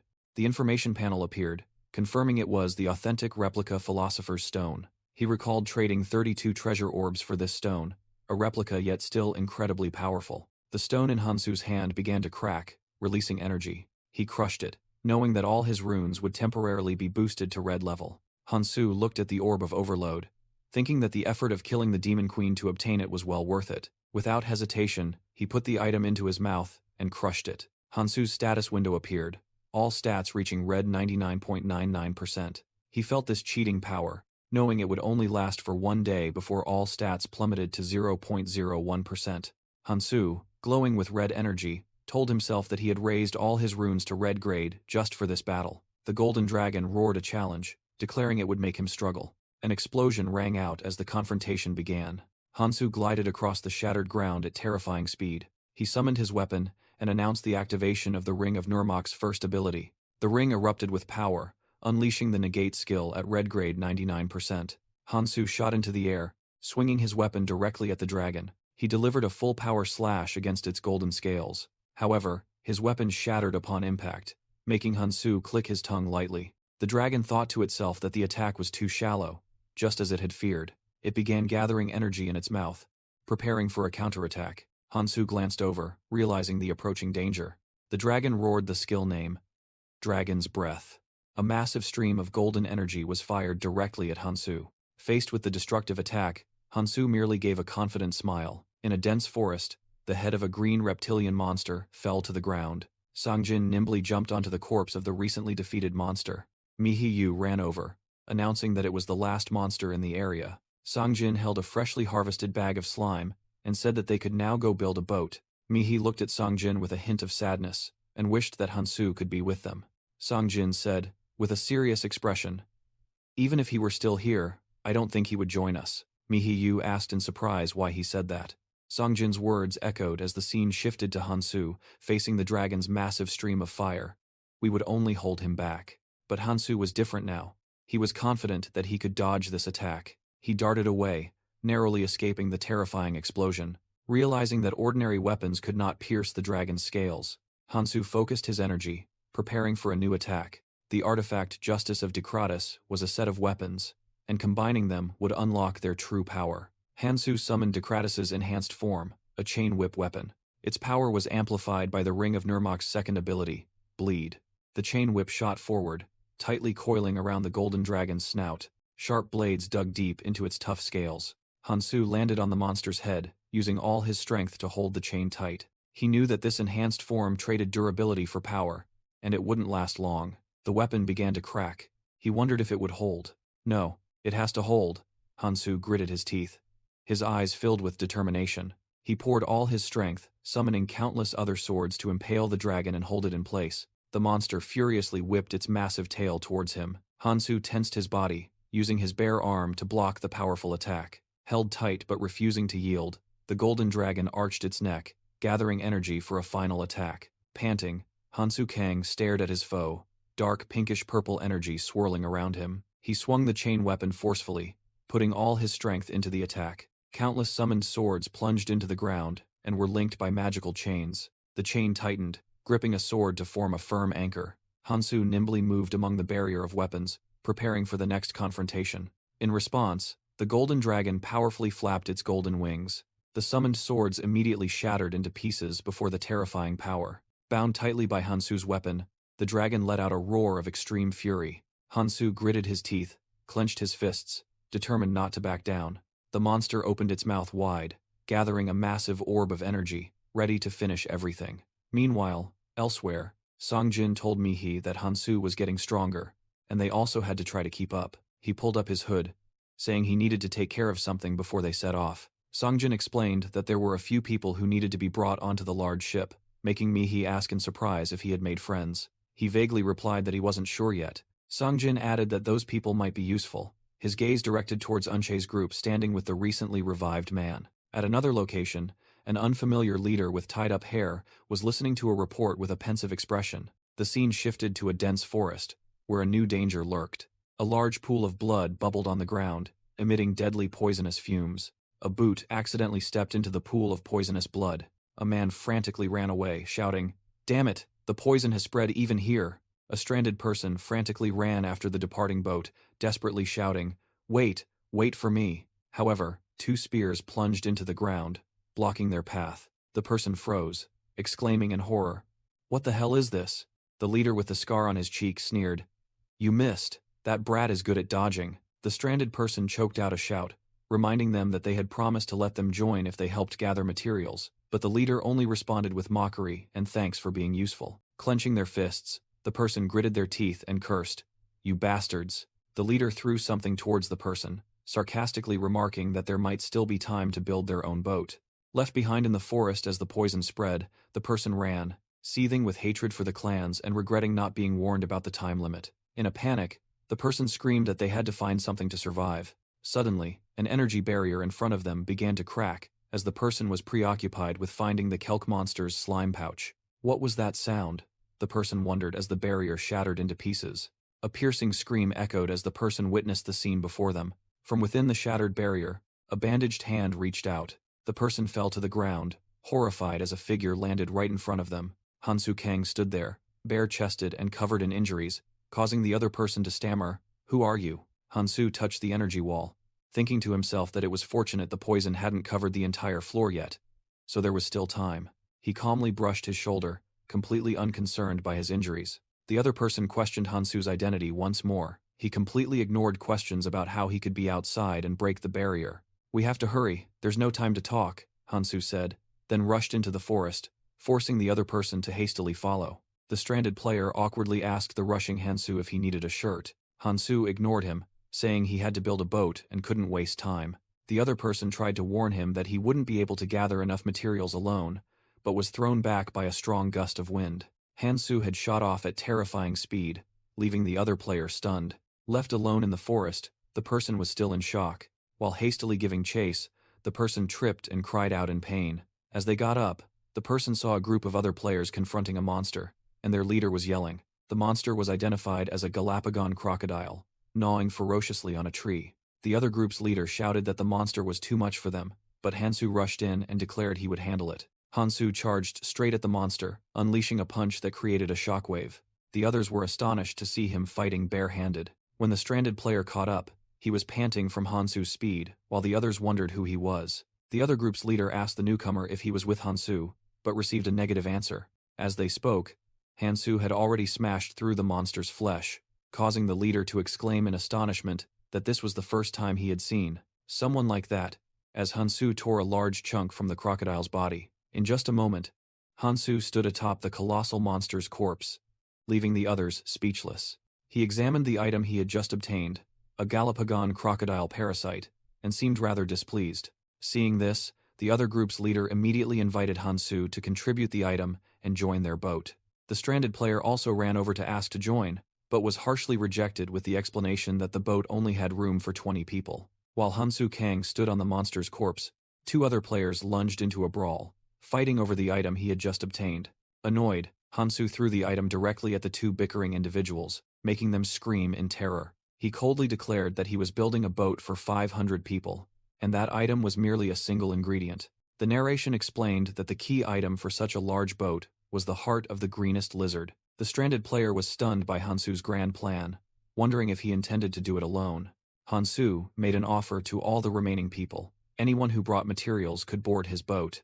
The crowd of players was astonished by Hansu's promise to accept everyone. The news quickly spread, and other player groups began discussing whether to trust this offer. Soon, a massive crowd had gathered at the 4th floor assembly area, responding to Hansu's call. The stranded player, now having obtained materials, told himself that this was his last chance, and hoped Hansu wasn't lying. The formidable procession followed Hansu into a ruined area, beginning their hunt for materials. Suddenly, a man wearing glasses flinched upon hearing an ominous tearing sound from the sky. The colossal greenest lizard plunged straight down from above, targeting the panicking group of players. Everyone screamed and scattered in chaos as the monster was about to crash down on them. The gigantic monster crashed violently into the ground, shaking the entire area. The force of the impact sent the surrounding players flying, making them scream in despair. Amidst the chaos, Hansu calmly landed, asking if everyone had gathered. He ordered them to prepare to leave, then charged alone towards the colossal monster. The stranded player swallowed in horror, unable to believe that Hansu truly intended to face that monster alone. Hansu Kang approached the helper fairy, declaring that he had the heart of the greenest lizard to submit. The fairy questioned him suspiciously, saying there was still time and he would need more materials to build the boat. Hansu smirked confidently, affirming that he knew it well. He held out a bulging bag, listing the ingredients he had collected, such as kelk slime sacks and Arun wood.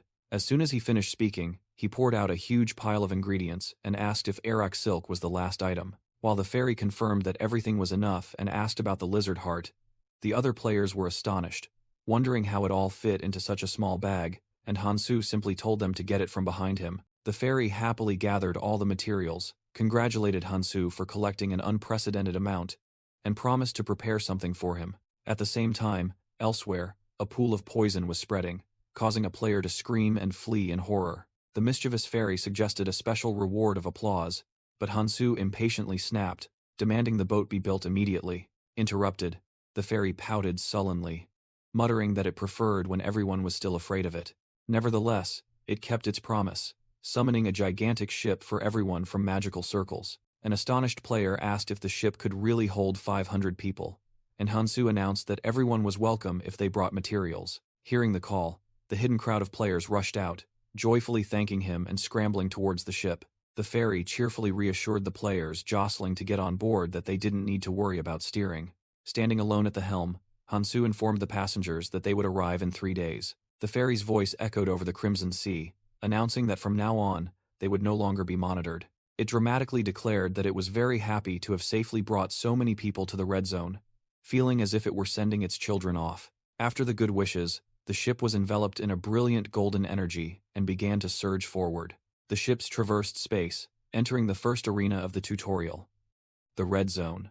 On deck, a player observed other ships on the Crimson Sea, realizing this was the beginning of the Red Zone. A voice explained that while it might look beautiful, this sea was red for a reason. It was a sea of poison. In another corner, 2 men sighed in relief, having made it this far. A player previously saved by Hansu secretly pondered his kindness and wondered what his benefactor's name was. Meanwhile, Hansu stood behind the helm, a status window appearing to show that all his stats had dropped to just 0.01%. He silently reminded himself that he had accounted for the stat drop after using the Demon Jade Crystal. His hand began to glow with a brilliant golden light as he prepared to activate the first skill of this life, Dragon's Defense. Suddenly, another player screamed in horror at the sight outside. Other ships were being completely destroyed in the middle of the sea. A survivor, being corroded by the poisonous water, desperately screamed for help. The previously abandoned player angrily realized that these were the very people who had left him behind. The sinking man continued to plead, unaware of a massive monster rising from behind him. A sharp weapon suddenly pierced through the unfortunate man. Fresh blood dripped from the tip of the weapon. The sea beast withdrew its weapon from another victim. Those on board screamed in panic, realizing there were monsters in the water. The ship suddenly lurched violently, causing everyone to lose their balance. The rescued player looked towards the helm and realized it was Hansu controlling the ship. Hansu Kang gripped the helm, his gaze fixed forward, wondering what he was doing. On the poisonous sea, a panicked voice rang out. "Why are we changing course?" A cloaked man angrily yelled at Hansu Kang, who was calmly steering. "What are you doing? Stop!" He pointed outside, his face horrified. "Don't you see those shipwrecks out there? We're just cannon fodder on this poisonous sea." He continued to question Hansu, who maintained a resolute expression, asking why he was risking his life to save others. A fleeting memory. A blonde man said to a woman, "Our goal is..." "Remember."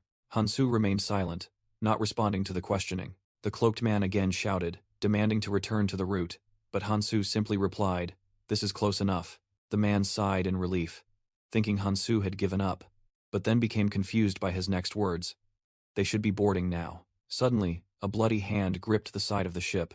A muscular survivor climbed onto the deck, panting, "I'm alive," while another lay motionless. The cloaked man was stunned. When did they get on board? The survivor who had just boarded grabbed the cloaked man, roaring, "You bastard. I heard everything. You were going to abandon us," he growled, intending to throw the other man into the sea. "Let's see if you like it down there." Suddenly, a flash of blue light streaked across, interrupting his action. A spear plunged into the ship's deck, making the survivor fall backward in astonishment. "What the hell? Who did that?" Hansu looked down from above, coldly declaring, "Enough, they're coming."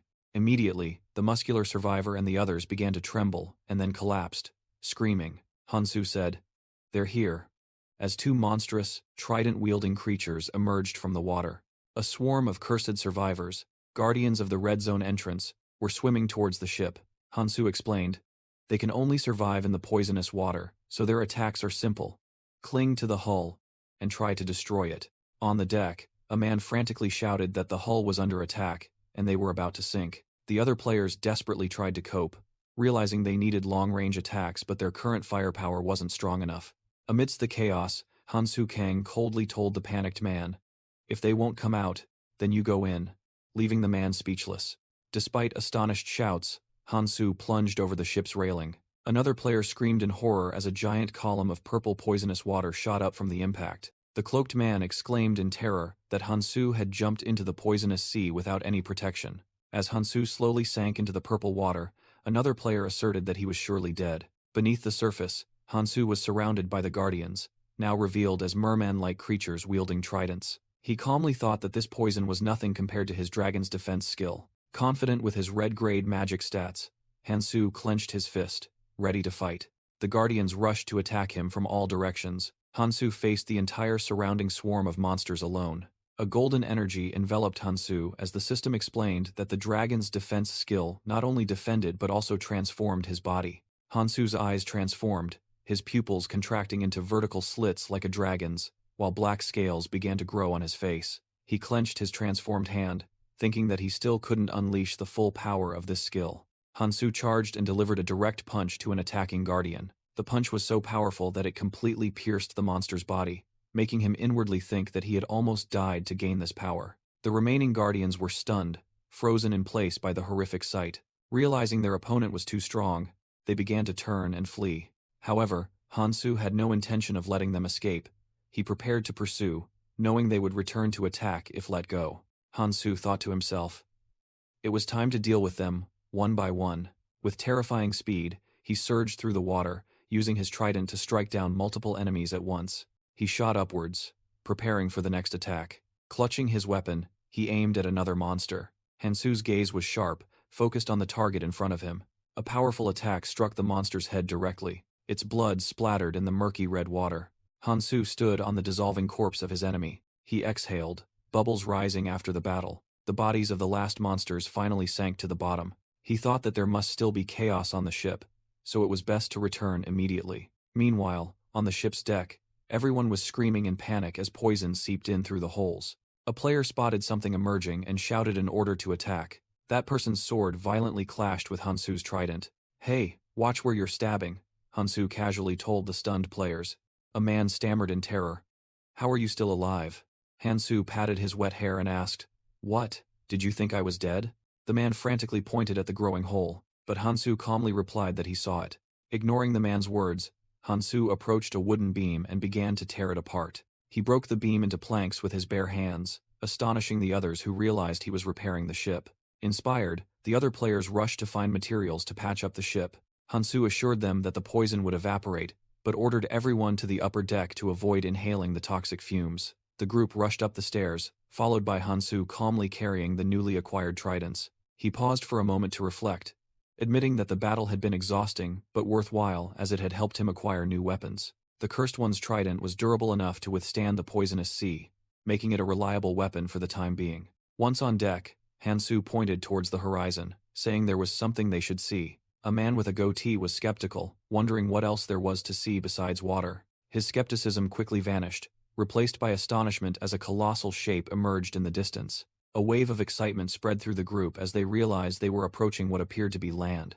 They cheered, believing they had reached the red zone much earlier than the anticipated 3-day journey. Their joy turned to confusion when they noticed the ship wasn't slowing down as expected. The man with the goatee spoke up anxiously, pointing out that they had arrived too early. As they drew closer, Hansu stepped forward and calmly shattered their illusion. "That's not land. He explained that those colossal structures weren't mountains, but the roots of the world tree, a revelation that stunned the others with their sheer scale. "Is this what you wanted us to see?" someone asked, to which Hansu replied with a grim warning that this was only the beginning. The ship accelerated, gliding past the enormous roots that stretched across the world, making the vessel appear tiny. Suddenly, a violent tremor shook the entire ship, causing the players to stumble on deck. A loud noise beneath the water right beside them made them turn, their faces filled with fear. A colossal monster with red crystal skin and a terrifying gaping maw emerged from the depths with a deafening roar. The guardian of the world tree's roots loomed over the poisonous sea, its terrifying form signaling a new, deadlier threat. A colossal purple column of water erupted from the sea. While the other players screamed in terror, Hansu Kang remained eerily calm. A gigantic crystalline beast emerged, prompting one player to exclaim, "What the hell is that?" Its single, glowing yellow eye flashed menacingly. It opened its enormous mouth and roared, causing someone to scream, "It's going to eat us." Instead, the monster's jaws clamped down on one of the world tree's colossal roots. The ship swayed violently on the waves created by the monster. Players were thrown across the deck, struggling to hold on. A man realized the terrifying truth. "It's not targeting us." He pointed and yelled, "Look at the ground." It ate a whole section of the root. The stunned man said that these roots were the size of entire islands, while Hansu calmly walked up the stairs. Hansu began to explain that each ship from the tutorial area was assigned to one of these thousands of roots. He revealed the monster's name was the Destroyer, one of the 5 calamities that killed the world tree. In a flashback, Hansu recounted the Elvenheim tribe in the Red Zone. They used biogenetic magic to create the world tree to protect their species, but they couldn't stop the 5 calamities and were pushed to the brink of extinction. Hansu clenched his fist, silently vowing that this time, he wouldn't let the world tree fall as it did in his previous life. The Destroyer, having eaten its fill, began to move to the next area. Hansu ordered a change of course to follow the monster, causing the other man to shout in protest. The man angrily questioned Hansu, arguing that following a monster of that level was suicidal and that he should have consulted everyone first.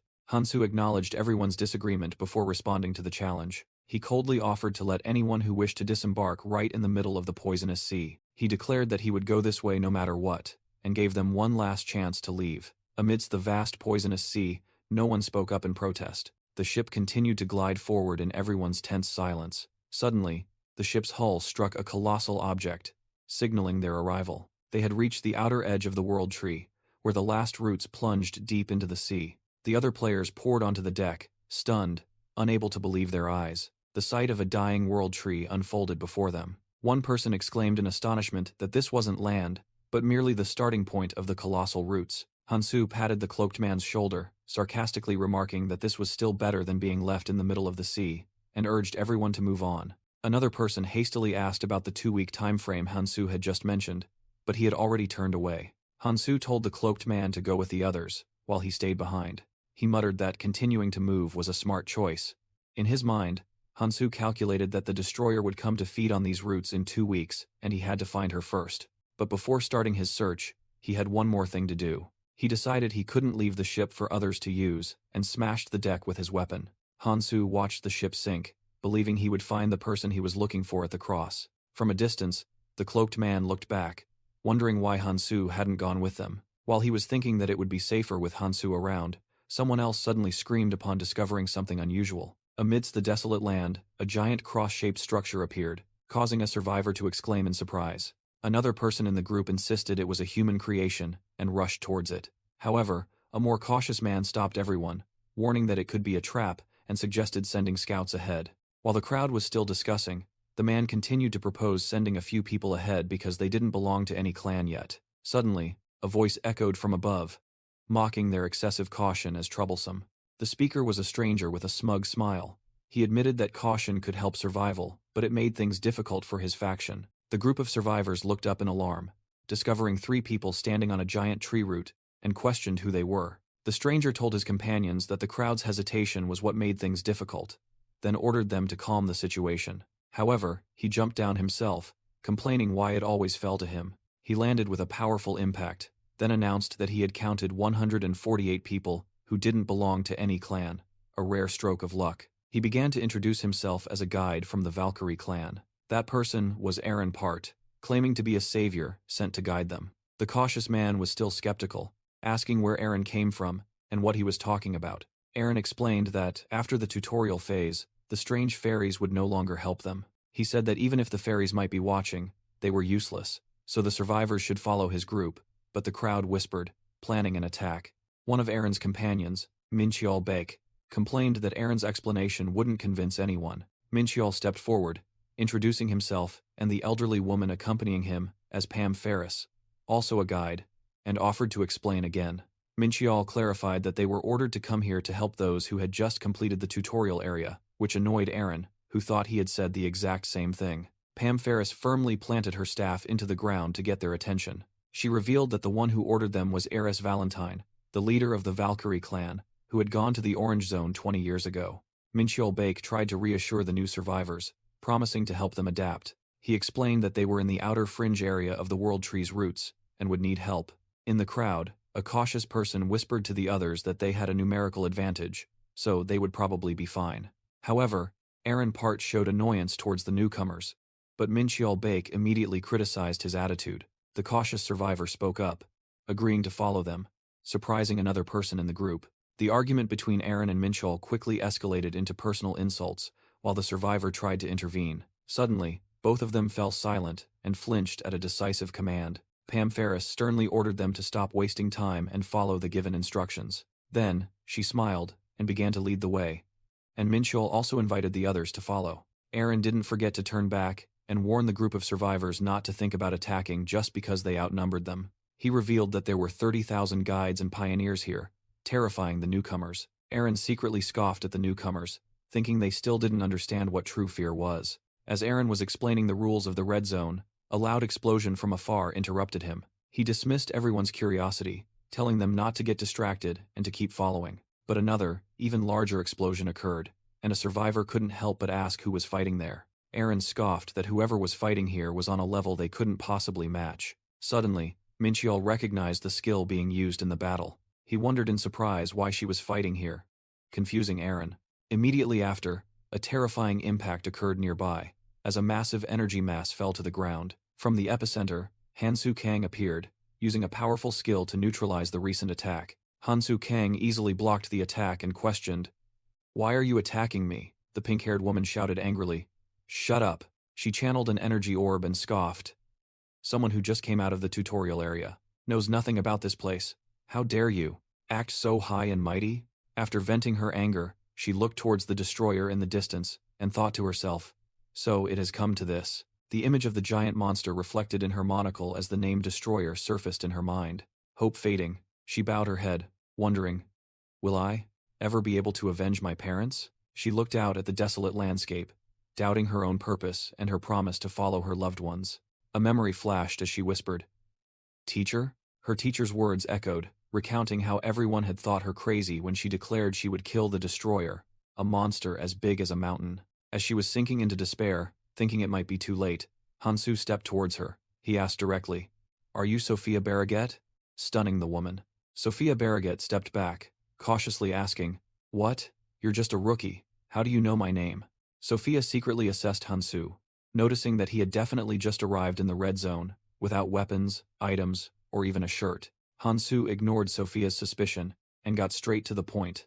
"I need to talk to you about the Destroyer." He made a straightforward offer. "Can we talk? I want your help." Sophia stared at Hansu, her mind filled with doubt.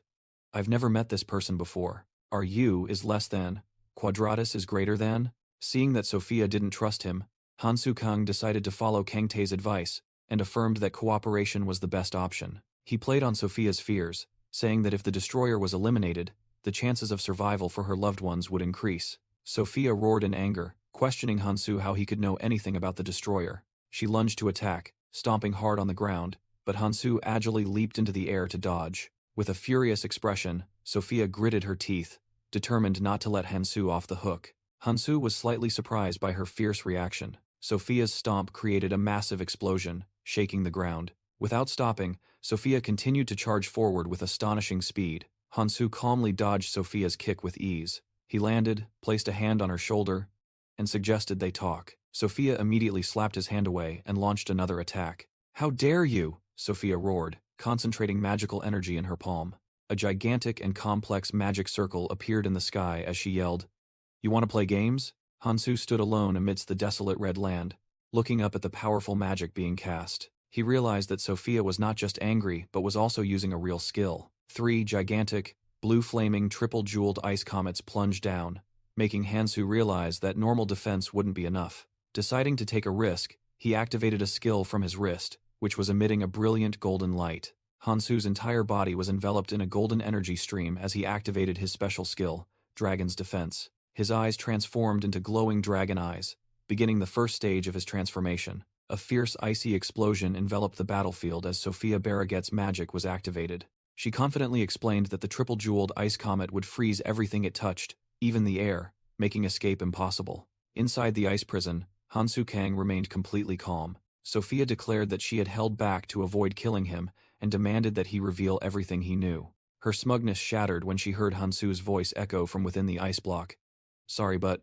Immediately, cracks began to appear on the surface of the magical ice block. With a sneer, Hansu in his transformed state easily shattered the ice prison, declaring that she wasn't the only one with skills. He activated the first ability of the Ring of Nirmak. His hand, transformed into a dragon's claw, unleashed an attack called Negate. A wave of dark energy erupted, shattering all remaining ice magic and sending Sophia flying backward. Sophia wondered in astonishment how Hansu could possess such a powerful defensive transformation skill right in the tutorial area. Refusing to accept defeat, she was determined to fight to the end. A memory of her teacher Eris appeared, warning her not to waste time pursuing a monster she couldn't kill. Rejecting the past advice, Sophia screamed in despair and opened her grimoire. She activated a skill called Path of Glistening Silk, flying into the air amidst a vortex of golden energy. She decisively threw her magic book forward. The grimoire glowed brightly, introducing itself as the Book of Alice. From its pages, a new power began to form, called Incarnation.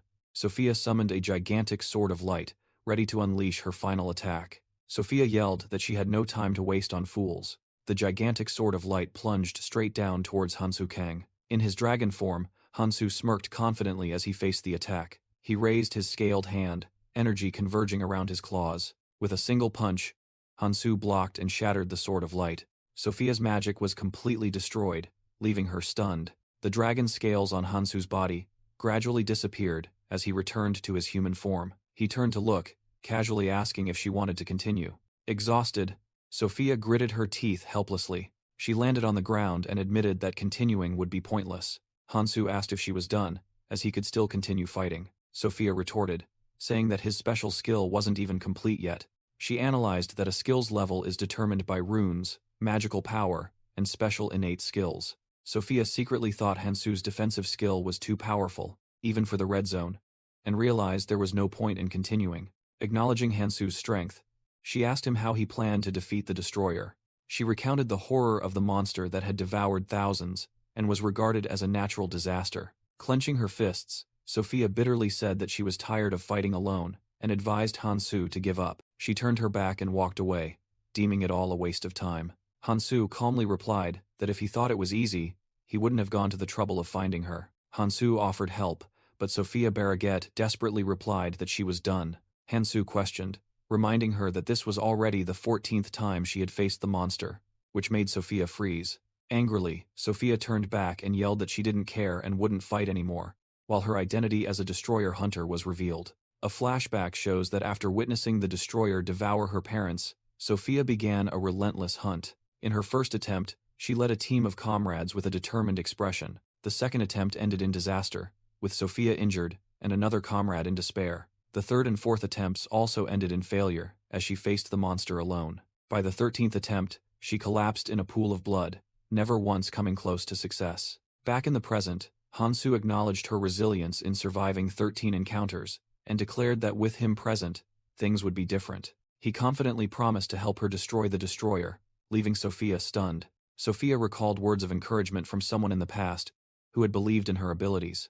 That memory, along with Hansu's offer, plunged her into silent contemplation. Sophia finally agreed, but asked Hansu for his reason for wanting to kill the monster. Hansu calmly thought before answering her question. He casually replied that it was to save 1 billion, or perhaps 1,500,000,000 people. The answer, with its unimaginable scale, left Sophia completely bewildered. Nevertheless, she accepted his reason, admitting that he also had a point.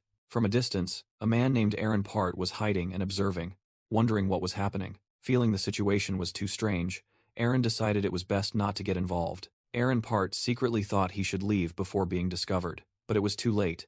He was horrified to realize he had been stopped. Hansu Kang and Sophia Barraget suddenly appeared. Hansu asked why he didn't say hello before leaving Aaron stunned, unable to understand how he had been discovered. Hansu recognized Aaron, while Aaron awkwardly greeted Sophia. For a moment, Hansu recalled that Aaron Part had also been present here at this time. Hansu then asked Aaron for directions, and before them was a vast settlement. The scene revealed a crowded and bustling refugee camp. The cautious leader of the new survivors was surprised by the number of people here. Minchiol Baek explained that these people had to constantly relocate whenever the destroyer went hunting. Minchiol led the new group away and promised to provide them with food. A survivor cheered happily upon seeing the food being brought out. However, the joy quickly turned into confusion when the dish turned out to be a green slime, and a cheerful female cook invited them to eat. The cautious leader slammed the table in protest, but the female cook merely smiled and confirmed this was their food. The female cook explained that this food was nutritious and safe, unlike the poisonous monsters in the red zone that could make eaters vomit rainbows. The entire group of new survivors looked at the scene with expressions of disgust. The courageous leader tasted the dish despite finding its texture disgusting, and was cheerfully informed by the female cook that he would soon be harvesting this dish himself. Minchiol Baek handed over the care of the newcomers to the female cook, and then left. From a distance, Sophia unexpectedly recognized Minchiol. She wondered when Minchiol had returned, and why he was present at the site of the recent battle. While he hurried away, Minchiol Baek caught Aaron Part diligently mending his clothes. Aaron angrily yelled that his clothes were torn because he had fought Sophia, but Minchiol coldly concluded that he had been caught secretly observing. Minchiol sighed, asking about the situation of the other travelers, and Aaron replied that everything was as expected. Aaron explained that this year's newcomers were much stronger, but without the destroyer, all of them could survive. That colossal monster continuously devoured the tree roots, forcing the travelers to move deeper into the center. He mumbled that even if the fairies adjusted the difficulty to create stronger individuals, no one was yet strong enough to face it. However, Aaron smirked to himself, believing that news of someone from the tutorial area daring to confront Sophia would soon spread and attract attention. Elsewhere, a strange figure stepped onto the barren land. That person shielded their eyes and looked into the distance, wondering where to begin. A sinister and malicious smile appeared on the stranger's face. That person approached a shirtless Hansu Kang, asking if he had obtained the juicer, while Hansu was looking for someone else. Sophia Barraget suddenly appeared, throwing Hansu a set of clothes and saying she couldn't let him wander around like that. Hansu caught the clothes, sincerely apologized for suddenly attacking her, and suggested they cooperate from now on. To Sophia's astonishment, Hansu casually changed clothes right in front of her. He thanked her, causing Sophia to turn away and grumble about his lack of tact. Hansu said they needed to stop by the tutorial support center before setting off. They both entered a large tent encampment, one of the centers established by Heiress Valentine to help travelers. Inside, a woman with short black hair cheerfully greeted Sophia. Sophia asked the woman to check the list of new travelers and retrieve the artifact she had deposited, while glancing towards Hansu. The support center staff warmly told Sophia Barraget that all requests from VIP guests would be met. This person explained that the center not only helped newcomers but also provided services for those who had contributed significantly. She gave Sophia a list of new people rescued from the nearby route area, promising results from the more distant area in 2 days. Sophia secretly worried about the fate of the missing people, but then told herself to focus on destroying the destroyer. Hansu Kang interrupted her thoughts, asking if they could discuss the plan yet, and she agreed. He reminded her that they only had 13 days and 18 hours left, and had to act quickly. Sophia asked about Hansu's plan, secretly thinking his new outfit suited him well, and received the answer that it was very simple. Hansu revealed his daring plan. Sophia would take him inside the monster, where he would use a secret item to attack its weak point. Completely stunned by the reckless plan, Sophia briefly considered giving up. She sighed, admitting that the monster couldn't be killed from the outside, but Hansu confidently replied that they only needed a boat. Sophia surprisingly asked about the boat, saying her boat could only carry 30 people, but Hansu dismissed it, saying that number was too small. He declared his boat could carry 500 people, making Sophia ask in astonishment where he had kept such a thing. Hansu sarcastically asked if he looked like a rookie or someone who made mistakes, while Sophia secretly thought he was indeed a rookie. He briefly explained that he had superpowers and suggested they split up to gather the necessary materials. Hansu turned away, telling Sophia to just trust him and everything would be fine. Watching his retreating back, Sophia found Hansu's confidence trustworthy, reminding her of someone. She realized Hansu reminded her of her teacher and gave a confident smile. Sophia assertively said she would take care of her part and warned Hansu not to complain about his later. Hansu threw her a new weapon, saying her current weapon wouldn't last long in the red zone. Hansu presented a warhammer and said, "Don't worry, it's better than the trident you're using." He explained, "This is what you gave me last time, when you first taught me how to survive." Sophia recalled a similar memory, and secretly thought that perhaps not everything had changed. Meanwhile, Hansu also equipped himself with a new pair of short swords. Sophia asked in astonishment how Hansu knew about her special library skill. She confidently asserted that thanks to that ability, no one understood the red zone better than her. However, Sophia admitted that even with her special skill, she still couldn't understand Hansu. Hansu smiled, announcing that he would go to distant areas, and asked if she was ready. Sophia assertively agreed, promising that this would be the last time she would face the destroyer. She began her task, contemplating the necessary ingredients to create a potent antidote. Her first objective was to find bait to lure an Afon out of its nest. Suddenly, a surge of green energy flashed by, signaling an ambush.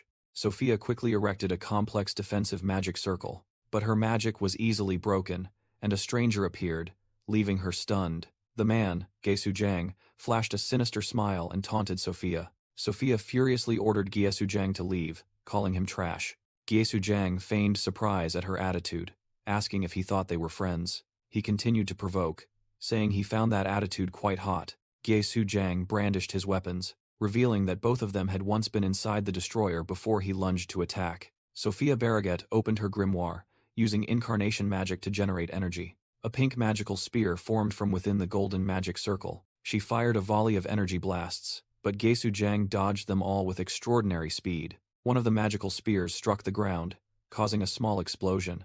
Gyesujang gritted his teeth as he narrowly dodged another attack. Sophia coldly declared that she hated those who meddled in others' affairs. Gyesujang smirked, replying that he had no other choice. Another energy spear shot straight towards Gyesujang. He raised his hand, grabbing the bandana wrapped around his head. As he pulled the bandana aside, a third eye, glowing fiery red, opened on his forehead. Sophia flinched in astonishment at this sudden transformation. The energy spear abruptly halted right in front of Gyesujang. He smugly said that perhaps he was too fast. Gyesujang pointed to his third eye, revealing it was a lighthouse observing everything. He warned Sophia that he had an organization backing him and possessed information related to her, advising her not to get involved. Sophia secretly recognized his skill as Thousand Li Eye of the man caught within jealousy, and thought it was a troublesome ability. Gyesujang changed his demeanor, saying he had no ill intentions and only wanted to test her skill. Sophia ignored his explanation, remarking that his skill was as sharp as ever, and demanded he leave. Gyesujang agreed to leave right after finding out one last thing. Gyesujang demanded to know Hansu Kang's location, but Sophia Barraget angrily refused. Undeterred, Gyesujang said he had anticipated that. He smirked and declared he would use an investigative skill, placing his hand on her shoulder. Sophia gasped, grabbing his wrist, wondering when he had learned that skill. Gyesujang scoffed that she could have blocked him, but was too soft. With a cold expression, Sophia said that someone like him should have died inside the calamity fish. Gyesujang casually replied that he wasn't the one in the wrong, she was. He revealed his three eyes, blaming Sophia for refusing his invitation to join the Quadratus organization.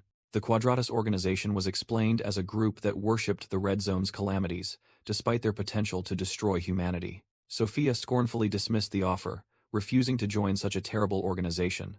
She angrily exposed their crimes, sacrificing others to the calamity fish, and then plundering their relics. Sophia shouted, accusing them of deceiving countless travelers, promising safety only to throw them into the monster's belly. Gyesujang merely sneered and asked indifferently, "So what?" He casually admitted that he was just making money and participating in religious rituals. He blamed the foolish victims and said they should be grateful. Gyesujang concluded morbidly that they should be grateful to live in the beautiful space inside the fish's belly. He spoke his final words, hoping Sophia would soon come to her senses after a few more failures. Having said that, Gyesujang quickly leaped away and disappeared. Sophia could only watch him go, muttering that he fled very quickly. Sophia recalled the old Gyesujang, wondering if she had known he would change like this, what she would have done. Because he had completely degenerated after surviving the calamity fish's belly, she hesitated about chasing him right now, but Hansu Kang had told her not to worry about him, just to focus on gathering materials. With that, He apologized for having to ask this and ran off alone. Hansu Kong reminded himself of the task ahead. He quickly moved through the desolate land of tree roots. Hansu pondered the most essential item to defeat the calamity fish, a perfect poison called sclerosing solution. He had arrived at the location to find the first ingredient for that solution. Hansu determined he needed to obtain the heart of a kukulza, a creature said to live in the deep valley among the tree roots. He found a cave where they nested to avoid the calamity fish. Hansu waded into the red water, knowing that the kukulza heart was the hardest ingredient to acquire, so he had to prioritize getting it first. He sensed movement beneath the water and was wary that they were coming. Hansu summoned a pair of battle axes, ready for the fight. He exerted his strength, preparing his glowing golden weapon to face the enemy. From beneath the water, a grotesque mass of flesh began to bubble up. That mass of flesh turned out to be a roaring swarm of ferocious kukulzas. Hansu charged into the monster swarm with a glowing golden sword. He delivered a powerful slash to one of the kukulzas. A kukulza roared as it emerged from the murky red water. Hansu Kong stepped onto the gruesome, fleshy ground of the monster swarm. He plunged into the midst of the kukulza swarm, his golden sword tearing through enemies in an instant. His sword plunged down, causing the ground to crystallize into sharp spikes.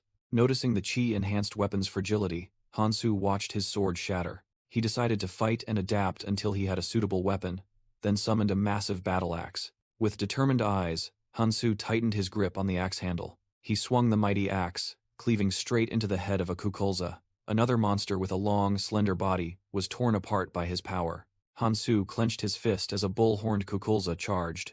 Another monster with golden armored arms joined the attack. Its golden armored punch created a fierce energy explosion. Hansu's axe blade was now stained with the blood of the monsters. He stood amidst countless kukulza corpses, having temporarily cleared an area. But immediately, more monsters emerged from below. A fish-tailed kukulza thrashed violently, shooting out sharp crystal shards. Hansu calmly faced a winged monster diving down from above. He snapped his fingers, firing a black projectile that caused deadly spikes to erupt from the ground again. A leading kukulza with large horns tensed, accumulating energy for a powerful attack. Hansu Kong unleashed a mighty axe swing, sweeping away the charging kukulza swarm.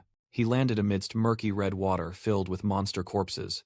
Hansu calmly walked through the remnants of the battle. He realized he had only eliminated young kukulzas and considered hunting down the adults. Feeling his stamina and mana depleting from continuous skill usage, he decided to collect runes first. He used magic to gather the runes dropped by the monsters. Suddenly, a strange sound emanated from the nearby forest. Hansu immediately swung his axe, unleashing an energy slash towards the sound. His face was cold, awaiting the result of the attack. A stranger with a third eye on his forehead suddenly appeared, easily blocking the attack. Hansu noticed his battle axe was damaged after the collision. The strange man spoke sarcastically. "Well, you blocked that attack." He revealed his name was Gyesu Zhang and was just testing Hansu, praising him for being better than expected. Gyesu Zhang made an offer, but Hansu remained wary. He invited Hansu to join an organization called Quadratus, saying that someone was keeping an eye on him. As Gyesu Zhang was speaking, an energy blade unexpectedly slashed towards his neck. He tilted his body in surprise to dodge the attack, but the blade still grazed his cheek. Gyesu Zhang angrily yelled, "You bastard!" as Hansu's weapon flew back into his hand. Faced with the threat, "Do you want to die?" Hansu only responded with an emotionless gaze. Gyesu Zhang was astonished by the audacity of a rookie like Hansu Kang. He roared, enraged that Hansu dared to fight back while he was speaking. Gyesu thought Hansu was too arrogant just because he had cleared the tutorial, daring to attack without fear of death. He scoffed, saying that while that woman might like Hansu, he refused. Hansu coldly replied, "I refuse your offer." Hansu recalled information about Quadratus, a cult that worshipped calamities, and their worst crime was tourism. Their tourism activities involved feeding calamity fish to travelers to profit from the brutality. It was an industry built on profiting from the suffering of others. Hansu was determined to eliminate this organization as soon as possible, rooting out every single one of them. He provoked Gyesu, saying he had no reason to obey someone weaker. Gyesu was furious, declaring he would personally drag Hansu back, whether he wanted to or not. He threatened that no one would care if Hansu lost an arm or a leg. Hansu smirked in response, saying the feeling was mutual, and he wouldn't be able to speak either if he lost a few limbs. Gyesu lunged to attack, unleashing green energy slashes. With a savage grin, Gyesu smugly called Hansu a fool. Blood splattered as Hansu's arm was grazed by a slash. Hansu held his injured arm, calmly asking Gyesu if he was ready to talk now. Gyesu was astonished that his attack only caused a shallow wound. Hansu dodged while saying that Gyesu wouldn't be worth anything if he was too badly broken, promising to end things quickly. Hansu secretly admitted he had been too overconfident, as dark blue energy began to gather in his hand. Hansu Kang calmly said, "I've never fought you before." Gyesu Zhang scoffed, asking if he had hit his head somewhere. With an angry roar, he lunged to attack, yelling that Hansu needed to shut up and lie down. However, Hansu easily blocked his punch. Gyesu was sent flying backward by an immense force. He screamed in pain as he slammed hard into the cliff face. Hansu stood still, icy blue energy beginning to gather in his hand. He summoned a massive battle axe and said he needed an update. With a cold expression, Hansu ordered Gyesu to cooperate. Gyesu knelt, coughing up blood and cursing through gritted teeth. He couldn't believe he hadn't seen the attack from someone he considered to have colorless rune stats. Trying to save face, Gyesu stood up and declared that he had intentionally let Hansu hit him. He roared that he was just getting started, as red energy began to envelop his body.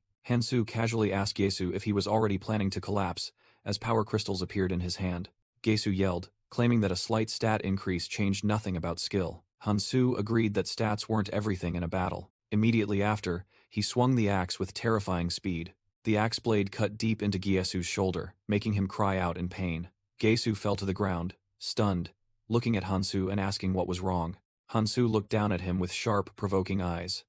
"Scared now?" Gyesu Zhang trembled, muttering, "No, it can't be." He roared in feigned rage, "I'm not scared." A green energy slash was unleashed. Gyesu poured all his strength, creating a massive energy blade. With a shout, he charged towards Hansu Kang.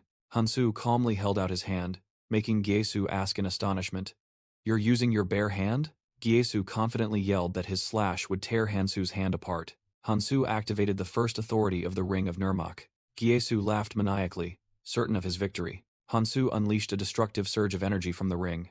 Gyesu's energy blade shattered into pieces. Gyesu was stunned, unable to believe what had just happened. He stammered in disbelief. "My horizontal slash was broken?" He knew that even master spellbreakers would struggle to do this. Immediately, Hansu closed in and grabbed Gyesu by the collar. Hansu unhesitatingly slammed Gyesu to the ground. Gyesu screamed in pain upon impact. Blood spurted from his mouth as he lay sprawled on the ground. Hansu coldly said, "Don't play dead, I went easy on you." He leaned down and grabbed Gyesu, asking, "Hey, are you still conscious?" Hansu grabbed Gyesu's arm, praising his reaction speed. Gyesu tensed up, resisting. He had used a skill to block the attack. He thought to himself about his defensive skill, Bronze Jade, a skill he didn't want to use because it restricted movement. Nevertheless, in this critical situation, Gyesu only hoped to escape Hansu's grasp. Hansu merely smirked. "Good effort, but is that all you've got?" A devastating punch completely disfigured Gyesu's face. Gyesu was utterly horrified, unable to believe that his defensive skill had also been broken. Beaten mercilessly, he screamed in pain and tried to beg for mercy. "I'll talk. I'll tell you everything," Gyesu cried out in desperation. Hansu listened silently as Gyesu began to make excuses, claiming he had no other choice. Gyesu continued to plead, claiming he was just following orders and promising to give runes if released. As he was about to reveal the mastermind, Hansu coldly cut him off. You're saying too many unnecessary things," Hansu said, his eyes flashing with a blue light. Gyesu looked up blankly as another fist came crashing down. The second punch mercilessly knocked Gyesu unconscious. Hansu dusted off his hands casually saying, "How troublesome." Lying on the ground, Gyesu thought in shock, "But you told me to talk." Unable to bear it any longer, Gyesu yelled in resentment. "So what? I've already told you everything I know." He continued to scream, "You beat me like a dog. What more do you want?" Finally, Gyesu collapsed, exhausted, admitting, "That's all I know." Gyesu Zhang revealed that Quadratus, a cult that worshipped calamities, had hired people to spy on Hansu Kang. The mastermind was Karls Morin, a member of the powerful organization named Beacon. Beacon was an alliance of the 6 strongest clans, jointly managing the 6 highest roots of the world tree. Hansu deduced that if Beacon, which was originally under Miyamoto, was acting independently, then perhaps more than 1 or 2 clans were involved in this conspiracy. When interrogated, Gyesu confirmed that he had received direct orders from Karls Morin. Hansu coldly declared that he had enough information, causing Gyesu to frantically beg. Suddenly, Gyesu burst out laughing, revealing his true colors and showing off the third eye on his forehead, mocking that it was all just an act. Unfazed, Hansu immediately recognized it as the all-seeing eye skill, leaving Gyesu stunned. Gyesu boasted that thanks to this eye, he had shared his vision and Hansu's location had been exposed. Hansu merely smirked sarcastically, feigning fear. Elsewhere, Karlsmoren confirmed that he had connected with Gyesu and locked onto the target. But before Gyesu could finish his threat, Hansu lunged forward with terrifying speed. The man was sent flying while Hansu was annoyed at being interrupted. Hansu mercilessly finished off Gyesu, admitting that having to play along with him was more tiring than he thought. He collected the spoils from Gyesu's corpse, including a forgotten relic and a consumable artifact mirror clone. Immediately after, a falcon-shaped light signal flashed in the sky. Hansu knew he had been discovered, but didn't care about an unknown like Karlsmoren. He also sensed the presence of the monsters whose roars he had been hearing. Hansu recognized them as a pack of Gertas and smiled, seeing this as a good opportunity. He decided to eliminate the monsters before enemy reinforcements could arrive. The ferocious monsters advanced, their sharp claws tearing up the ground.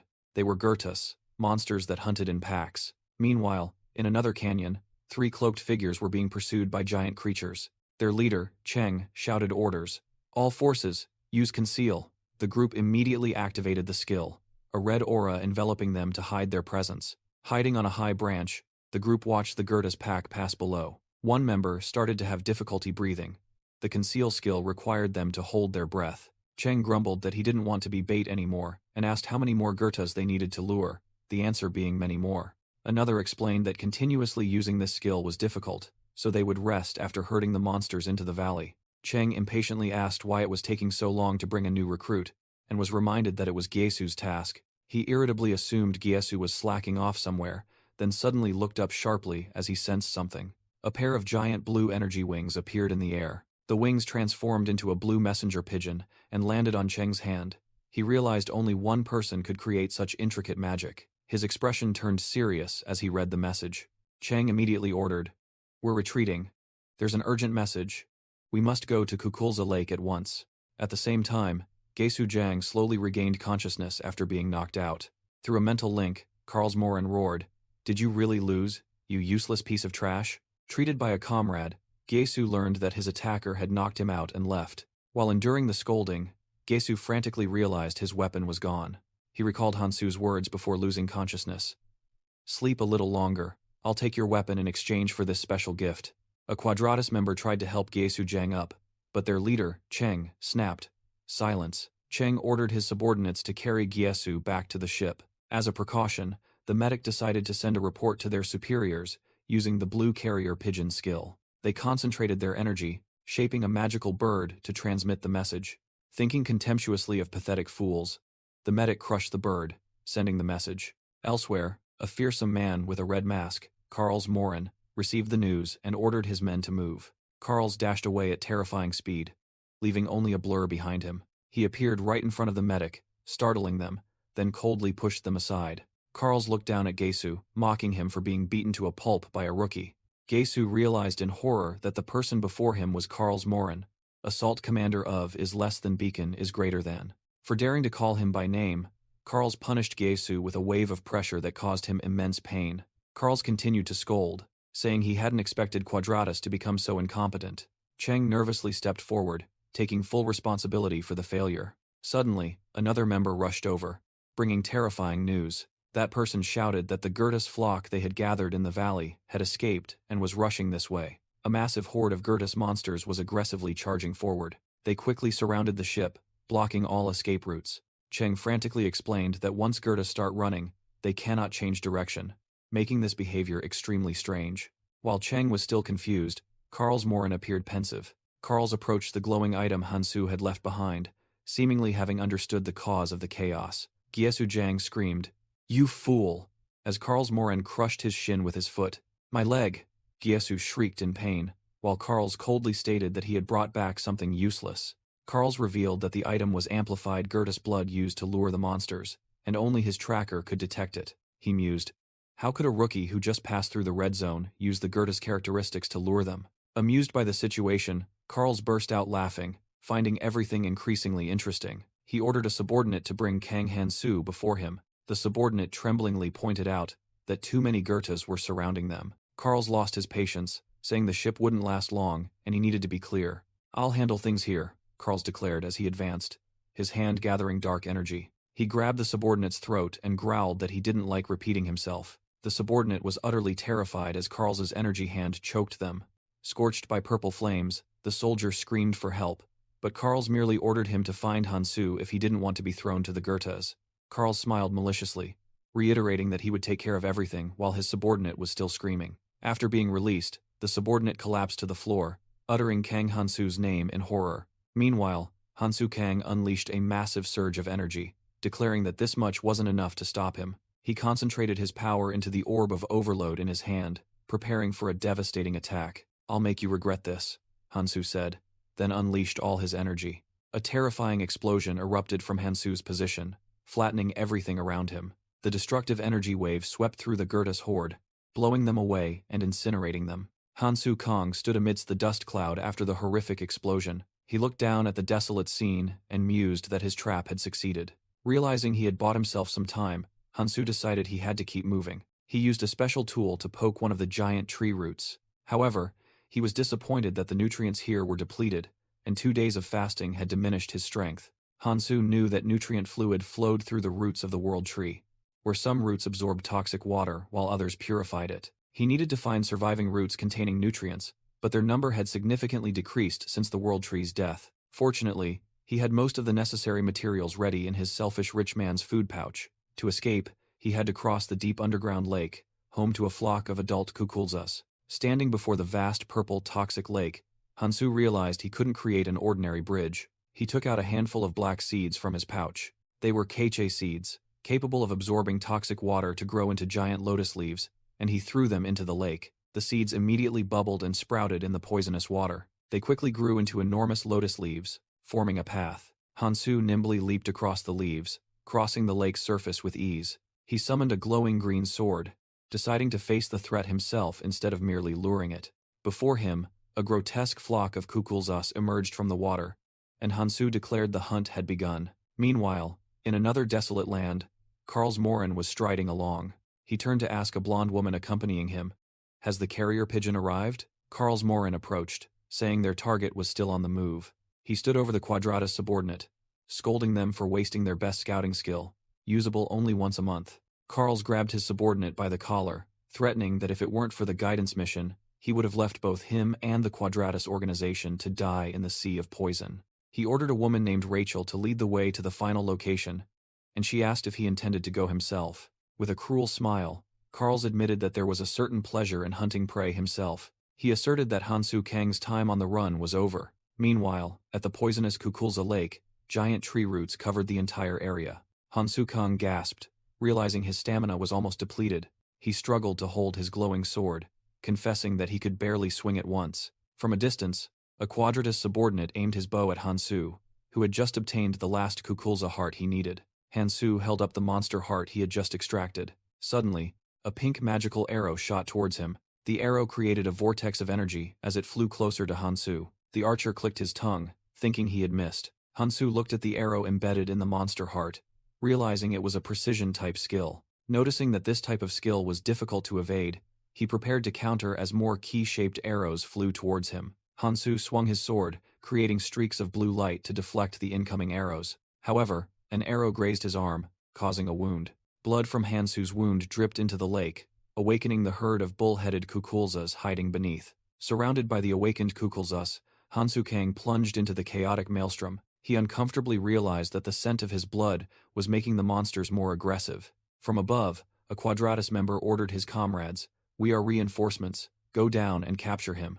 The person called Miller hesitated, complaining that the splashing water would ruin her hair. The commander snapped, urging Miller to act, but only received advice not to shout because it would cause wrinkles. As he sent off a magical pigeon, he ordered Miller to corner and capture Hansu alive. Miller responded and then landed on a patch of land, ready to confront Hansu. Drawing her sword, Miller challenged Hansu to provide entertainment until both were exhausted. Meanwhile, other Quadratus mages were ordered to provide support for Miller and block all of Hansu's escape routes. Miller's sword glowed with red energy, and she was excited, having not had a proper stage like this in a long time. "Let's play," Miller shouted and charged straight at Hansu. Hansu easily parried the blow, their blades clashing with sparks and energy. Suddenly, a Kukulza lunged out of the water, attacking Hansu. Hansu calmly turned, facing the new threat. He delivered a clean sword strike, cutting the monster in half instantly. Seizing the opportunity, Miller appeared right behind Hansu and taunted, "Where are you looking, handsome?" Hansu's sharp gaze showed that he was not surprised at all. Miller unleashed a powerful slash, enveloped in red energy, aimed at Hansu's back. However, Hansu ducked low, spun around, and blocked the attack with his sword, stunning Miller. Miller staggered in pain after her attack was blocked. "Nevertheless," she scoffed. "Not bad for someone about to collapse." Enraged by the scratch on her face, Miller threatened, "Since you've scarred my face, I'll show you a few things." She licked the streak of blood from her lips and declared that she wouldn't hold back even if Hansu surrendered. Hansu calmly analyzed that Miller always took advantage of the Kukulza herd being drawn by blood to close in, and he knew he couldn't afford to make a mistake. He realized the situation was disadvantageous for him. The longer the battle dragged on, the more danger he would be in. Deciding to change the tide, Hansu thought, so why not change the game? And activated a glowing item in his hand. He crushed the item, unleashing a powerful surge of energy. Hansu's sudden action startled Miller, putting her on guard. Hansu threw a green energy weapon towards Miller. Miller easily dodged the attack and scoffed that Hansu's move was nothing special. She recognized the amorphous weapon as Gyesu's and advised Hansu not to steal other people's belongings. Miller looked at the small wound on her arm and said, "It's a shame, a wound like this," but then panicked as she realized the wound was not healing but spreading. A giant Kukulza suddenly emerged from the water right behind her, making Miller scream in terror. Surrounded by the Kukulza herd, Miller realized they were drawn by the scent of her blood, while the Quadratus commander shouted angrily from a distance. Hansu looked at the glowing ring of Nirmach, activating its second authority. That authority was hemorrhage, a skill that caused continuous blood loss, weakening the opponent both physically and mentally. Hansu admitted that this skill consumed a lot of mana, but with the monsters attracted by blood, it was the perfect choice. Hansu calmly watched Miller being surrounded by the monsters, confident that the situation was balanced and he could escape. From a distance, a Quadratus supporter shouted, ordering his comrades to rush in and help Miller. The supporter drew his bow, fearing that if he lost Miller, he wouldn't be able to endure Karlsmoren's wrath again. Fiery red magical arrows were shot to provide support. Meanwhile, Miller braced herself against the Kukulza herd, shouting loudly for her comrades to just aim for Hansu Kang. The Quadratus mages quickly surrounded Hansu, preparing to strike. "How troublesome," Hansu scoffed, then held out a small object. "I'll give you a gift." Immediately, the gigantic head of a Gertus monster emerged from the ground. An unmasked Quadratus member, who had just taken down the Gertus, roared that no one could escape him. The warrior lifted the severed head, bewildered by the amount of blood gushing from it.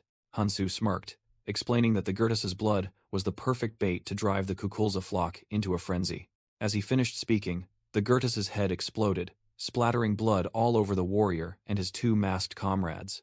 "This madman," the Quadratus warrior stammered, looking at Hansu in horror as he realized he had fallen into a trap. Hansu coldly turned and walked away, leaving the frenzied Kukulza flock to tear apart the blood-soaked Quadratus members. Leaving the battle, Hansu placed his hand on a gigantic tree root, realizing it too had withered. He concluded that the world tree was dying at an alarming rate and he needed to check the area above as well. Hansu sighed wearily, thinking to himself that things should have been easier after leaving the red zone. He resolutely stepped forward, annoyed as he thought of his old comrade. "Keldian, when I see you again, I'll give you a beating."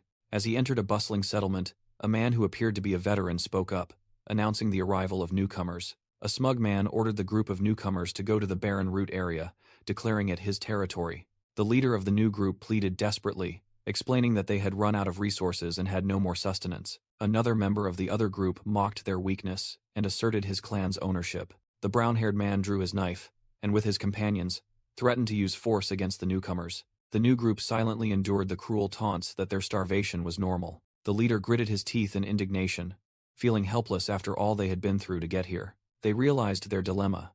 The roots below had no nutrients, while the roots above were full of monsters and blocked by other clans. In their despair, Hansu Kang suddenly appeared, startling the entire group. The leader of the other group lunged to attack, but was immediately knocked down with a single blow. The new group was stunned, unable to believe the scene that had just unfolded before their eyes. Their leader recognized the assailant as Hansu Kang, who was gripping the ringleader by the neck. Seeing their leader defeated, the remaining men panicked and ordered a retreat, but Hansu still attacked them.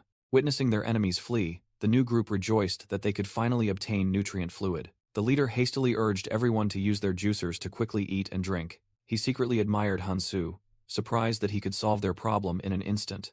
Seeing Hansu about to leave, the leader quickly called out to him, saying it had been a long time. Hansu didn't recognize him, and the other person reminded him that they had once traveled on the same ship. While inquiring, Hansu used his abilities to heal an injured person in the group. The leader smiled, introduced himself as Johan, and sincerely thanked Hansu for saving them from starvation. Johan explained that he only wanted to eat, and Hansu Kang invited him to help himself. After eating, Johan made another request, which Hansu seemed to have anticipated. He urgently stated that they needed the ship they had used to get here. Johan explained that all paths upwards were blocked, but Hansu flatly refused. Walking along the routes, Johan pleaded that the nutrient source here could run out at any moment, because the calamity fish was destroying the outer routes. Hansu indifferently brushed him off, saying that the problem would soon be resolved while using a knife to cut a strange fruit. He advised Johan to wait safely here and not think about going up, leaving Johan confused about what he intended to do. Hansu revealed that he would use the ship to destroy the calamities attacking the world tree. He resolutely declared that he would personally kill the calamity fish, so Johan didn't need to worry about starving. Johan was completely stunned by Hansu's unbelievable declaration. When Johan requested a clear explanation, Hansu simply said that if the calamities disappeared, the red zone would flourish and everyone would be safe. Although he didn't fully understand, Johan decided to trust the person who had accomplished countless extraordinary things and asked him one last question. He asked why Hansu was making such an effort to save everyone, causing Hansu to stop. Hansu replied that he needed to save as many people as possible. That was why he had returned. However, a thought flashed through Hansu's mind, wondering if that was truly what he desired.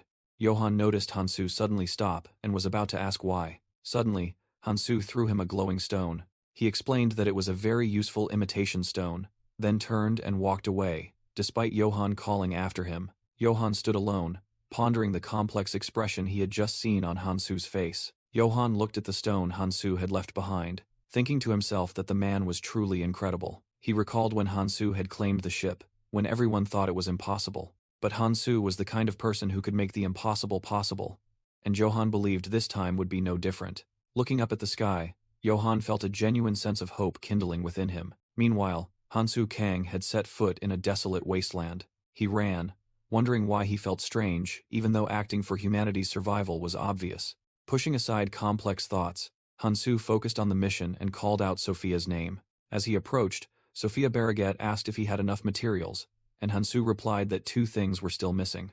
Hansu reassured her that things weren't too bad, but noticed Sophia's worried expression. He casually revealed that a few individuals were trailing them. Sophia confirmed it was Quadratus, who had targeted her, and were now also hunting Hansu. Hansu said he had encountered them, and Karlsmoren was looking for him. Sophia was horrified upon hearing Karlsmoren's name, the assault commander of the Beacon Alliance.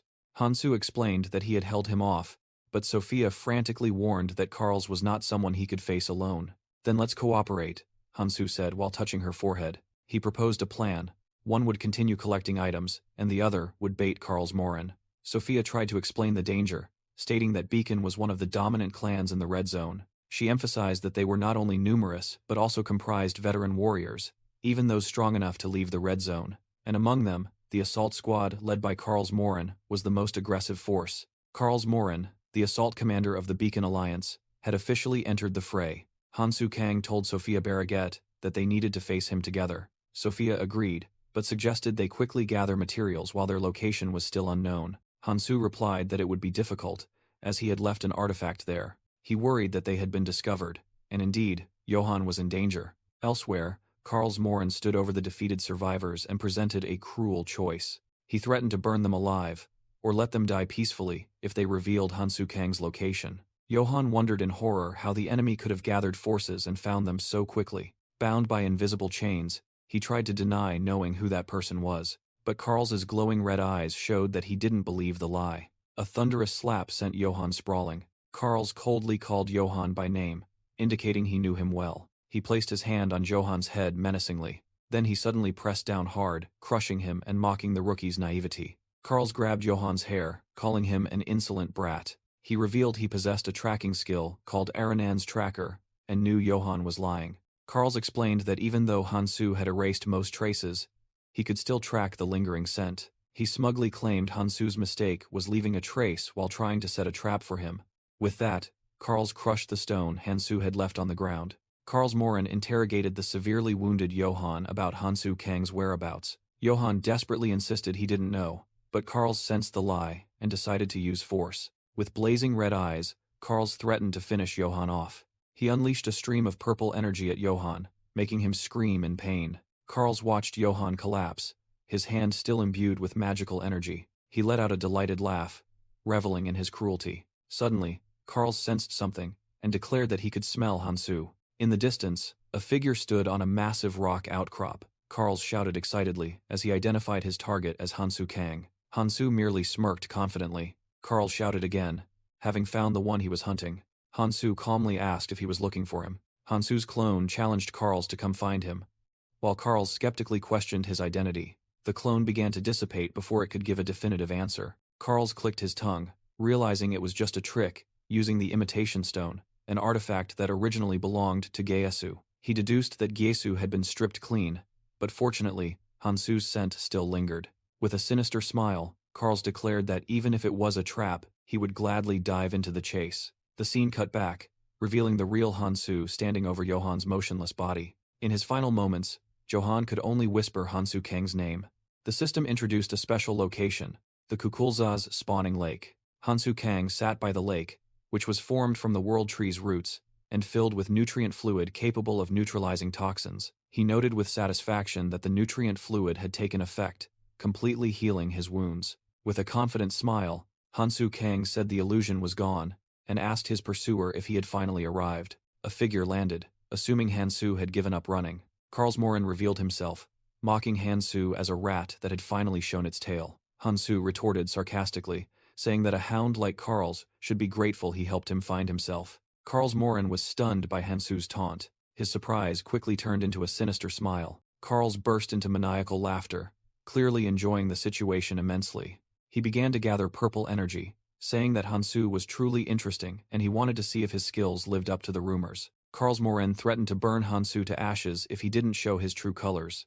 Hansu calmly accepted the challenge, but stated there was one condition. He suddenly dashed away, declaring that today wasn't the day for a decisive battle, and that they would play hide-and-seek next time. Carls Morin roared in anger, unable to believe Hansu dared to run away right in front of him. He immediately leaped into the air in pursuit, shouting that Hansu wouldn't be able to escape his sight. Carls unleashed a gigantic purple energy orb towards Hansu. The destructive energy stream swirled in the air, forming a powerful vortex.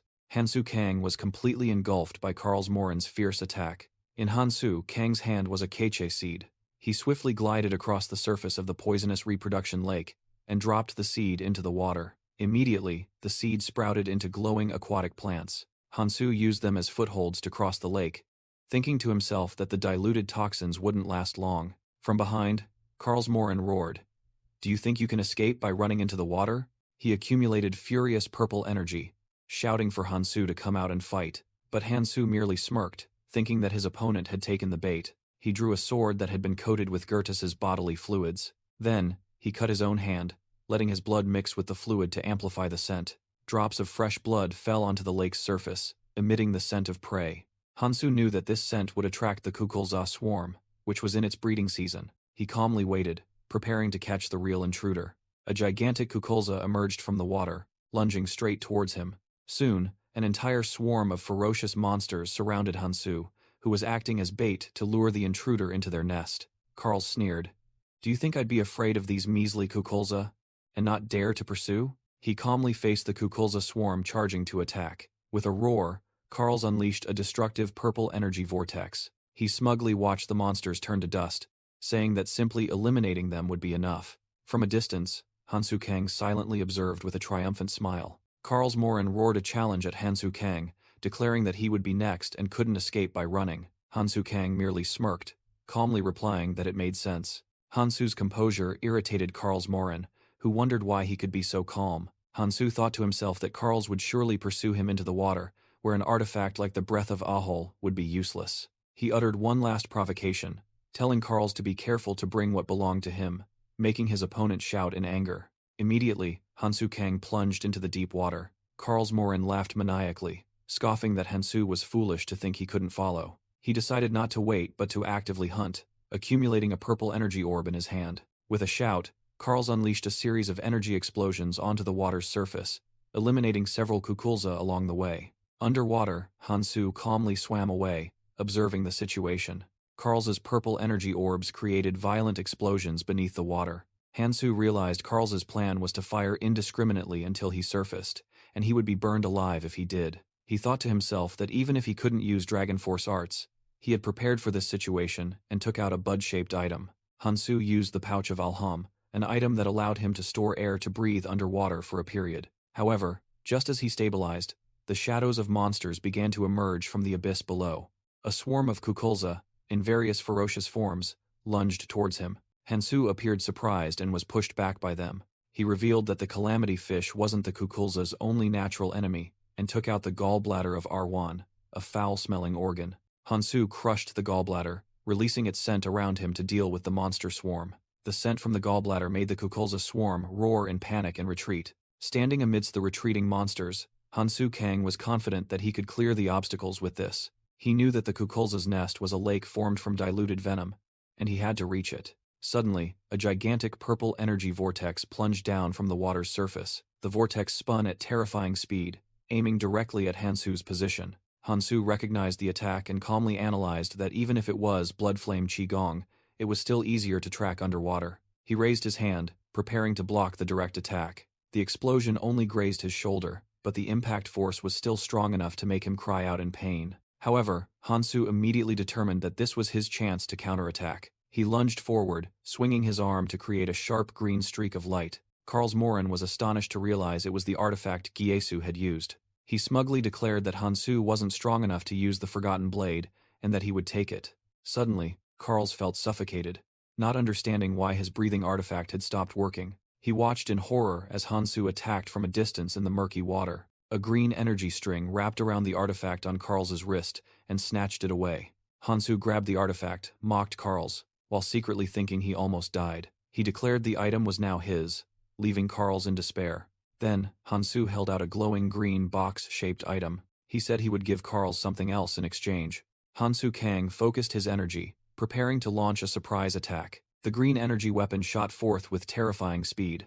The hemorrhage skill activated, and the weapon plunged straight into Carls Morin's face. What a foolish trick! Carls roared in pain, clutching his wound. He was still facing the gigantic greenest lizard. The monster seized the opportunity and lunged to attack. "You worm!" Carls yelled, unleashing a purple energy orb in retaliation. He realized the chaos had attracted all the monsters from the nearby nest. Finding himself at a disadvantage, Carls decided to retreat immediately. "Don't think this is over, Kang Hansu," he roared while creating spatial gates to escape. Hansu calmly watched him go, secretly thinking it was fortunate the enemy gave up so easily. Now, he could take what he needed and leave. Hansu ventured deeper into the root zone, thinking he had left someone waiting. He passed through a strange purple biological corridor. In the distance, Sophia Barraget stood on a rock outcrop, patiently waiting. She suddenly realized this was where she had first met Hansu. Sophia began to worry as Hansu still hadn't arrived, hoping he was all right after the confrontation with Beacon. More importantly, she couldn't see the ship he had mentioned anywhere. She told herself that if Hansu couldn't get the 500-seater ship, then so be it. Just as Sophia was thinking of offering the 300-seater ship she had prepared, a massive surge of energy suddenly erupted from below. Sophia gasped in astonishment at the sight before her. A colossal ship unexpectedly emerged from the purple, poisonous sea. She struggled to resist the powerful energy radiating from it. As she stabilized herself with magic, she wondered where this ship had come from. Looking up, she saw Hansu Kang standing on the ship's deck, telling her she had arrived just in time. He urged her to board the ship so they could depart immediately. The ship began to cut through the waves, gliding across the pink sea.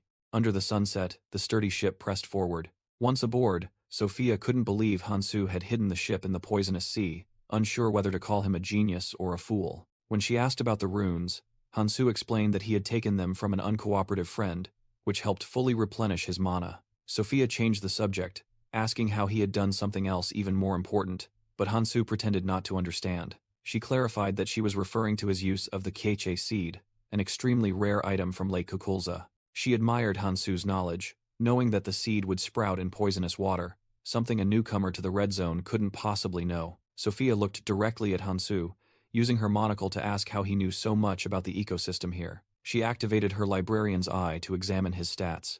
Hansu's average stats were only 13%, a high number for a newcomer but insufficient to explain what he had done. She realized his strength wasn't in his stats, but in his knowledge of item crafting formulas that no one would expect. Hansu began to explain, the is less than crafting is greater than skill, which allowed for enhancing or creating new items. He held up a finished potion, demonstrating the maximization of material power.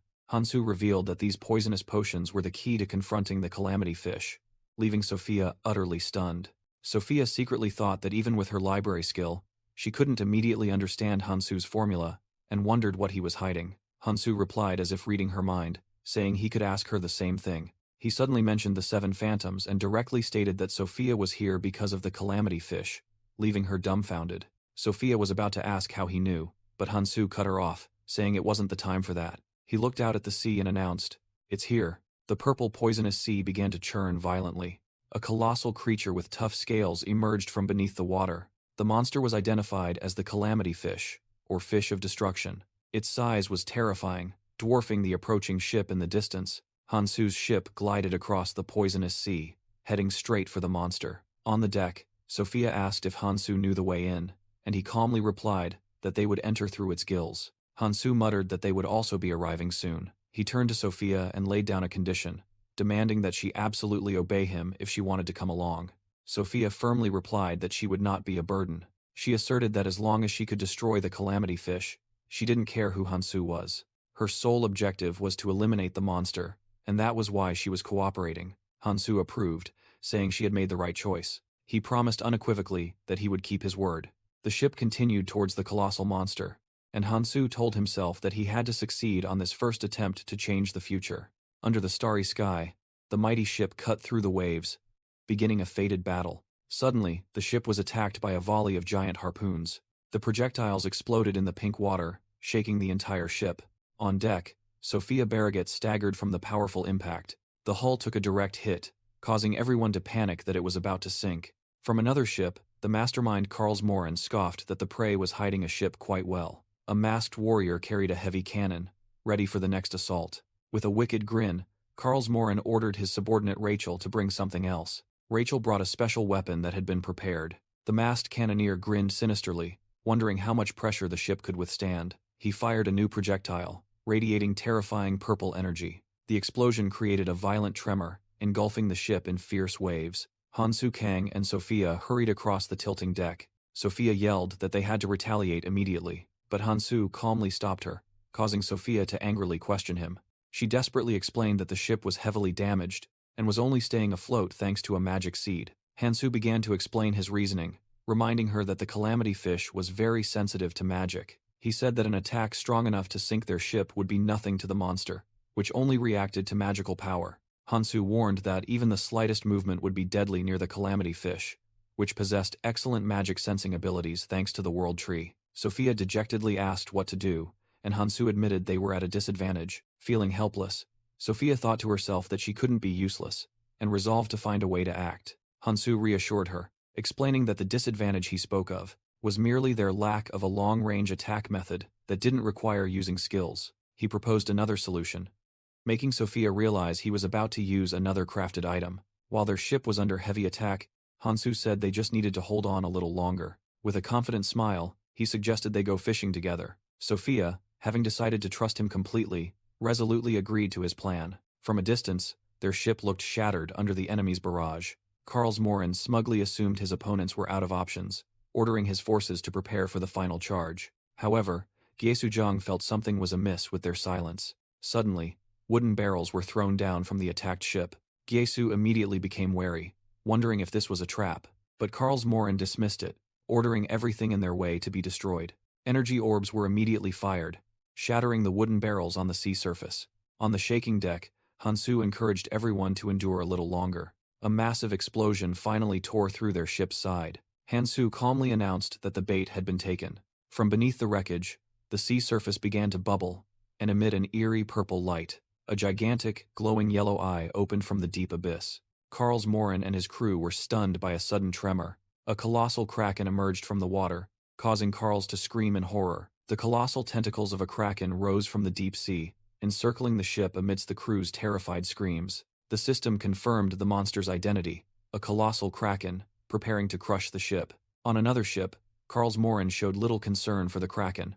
He worried that the true target, the calamity fish, would dive away if they didn't act quickly. Hansu Kang's ship plunged into a gigantic passage inside the calamity fish's gills, making someone on Karl's ship worry they would lose track of him. Karlsmoren drew his sword, declaring he would clear the obstacle himself. With astonishing speed, Karl swept past and severed numerous kraken tentacles. Severely wounded, the kraken roared in pain as its severed tentacles flew everywhere. After dealing with the monster, Karls ordered Rachel to prepare to move, not wanting to waste any more time. Karls grabbed the disguised Hansu by the hair and warned him to focus on leading the way. With a sinister smile, Karls realized the kraken's appearance wasn't random, but part of Hansu's plan. As warned, the calamity fish began to dive deep, pulling their ship into its body. The ship glided through the moist biological passage inside the colossal monster. Karls explained to the trembling Hansu that a mysterious power kept the inside of the fish's gills completely dry. The ship continued deeper into the dark, eerie passage inside the calamity fish. Hansu feigned fear and asked about the way again, but Karls impatiently brushed him off. Karls pointed out that the massive flesh mass ahead acted as a door, and they had to be careful not to be crushed by it. A blonde woman in the group reminded Karls that their priority was the tour for recruitment, not the pursuit of Hansu. She clarified that their mission was to recruit potential travelers for the Quadratus organization. Karls irritably agreed, admitting that they couldn't leave the fish at will anyway. He confidently scoffed, believing that without a guide, Hansu would surely die, and they would soon find his corpse. Inside the calamity fish's stomach was a separate space, where everything it swallowed formed a giant island.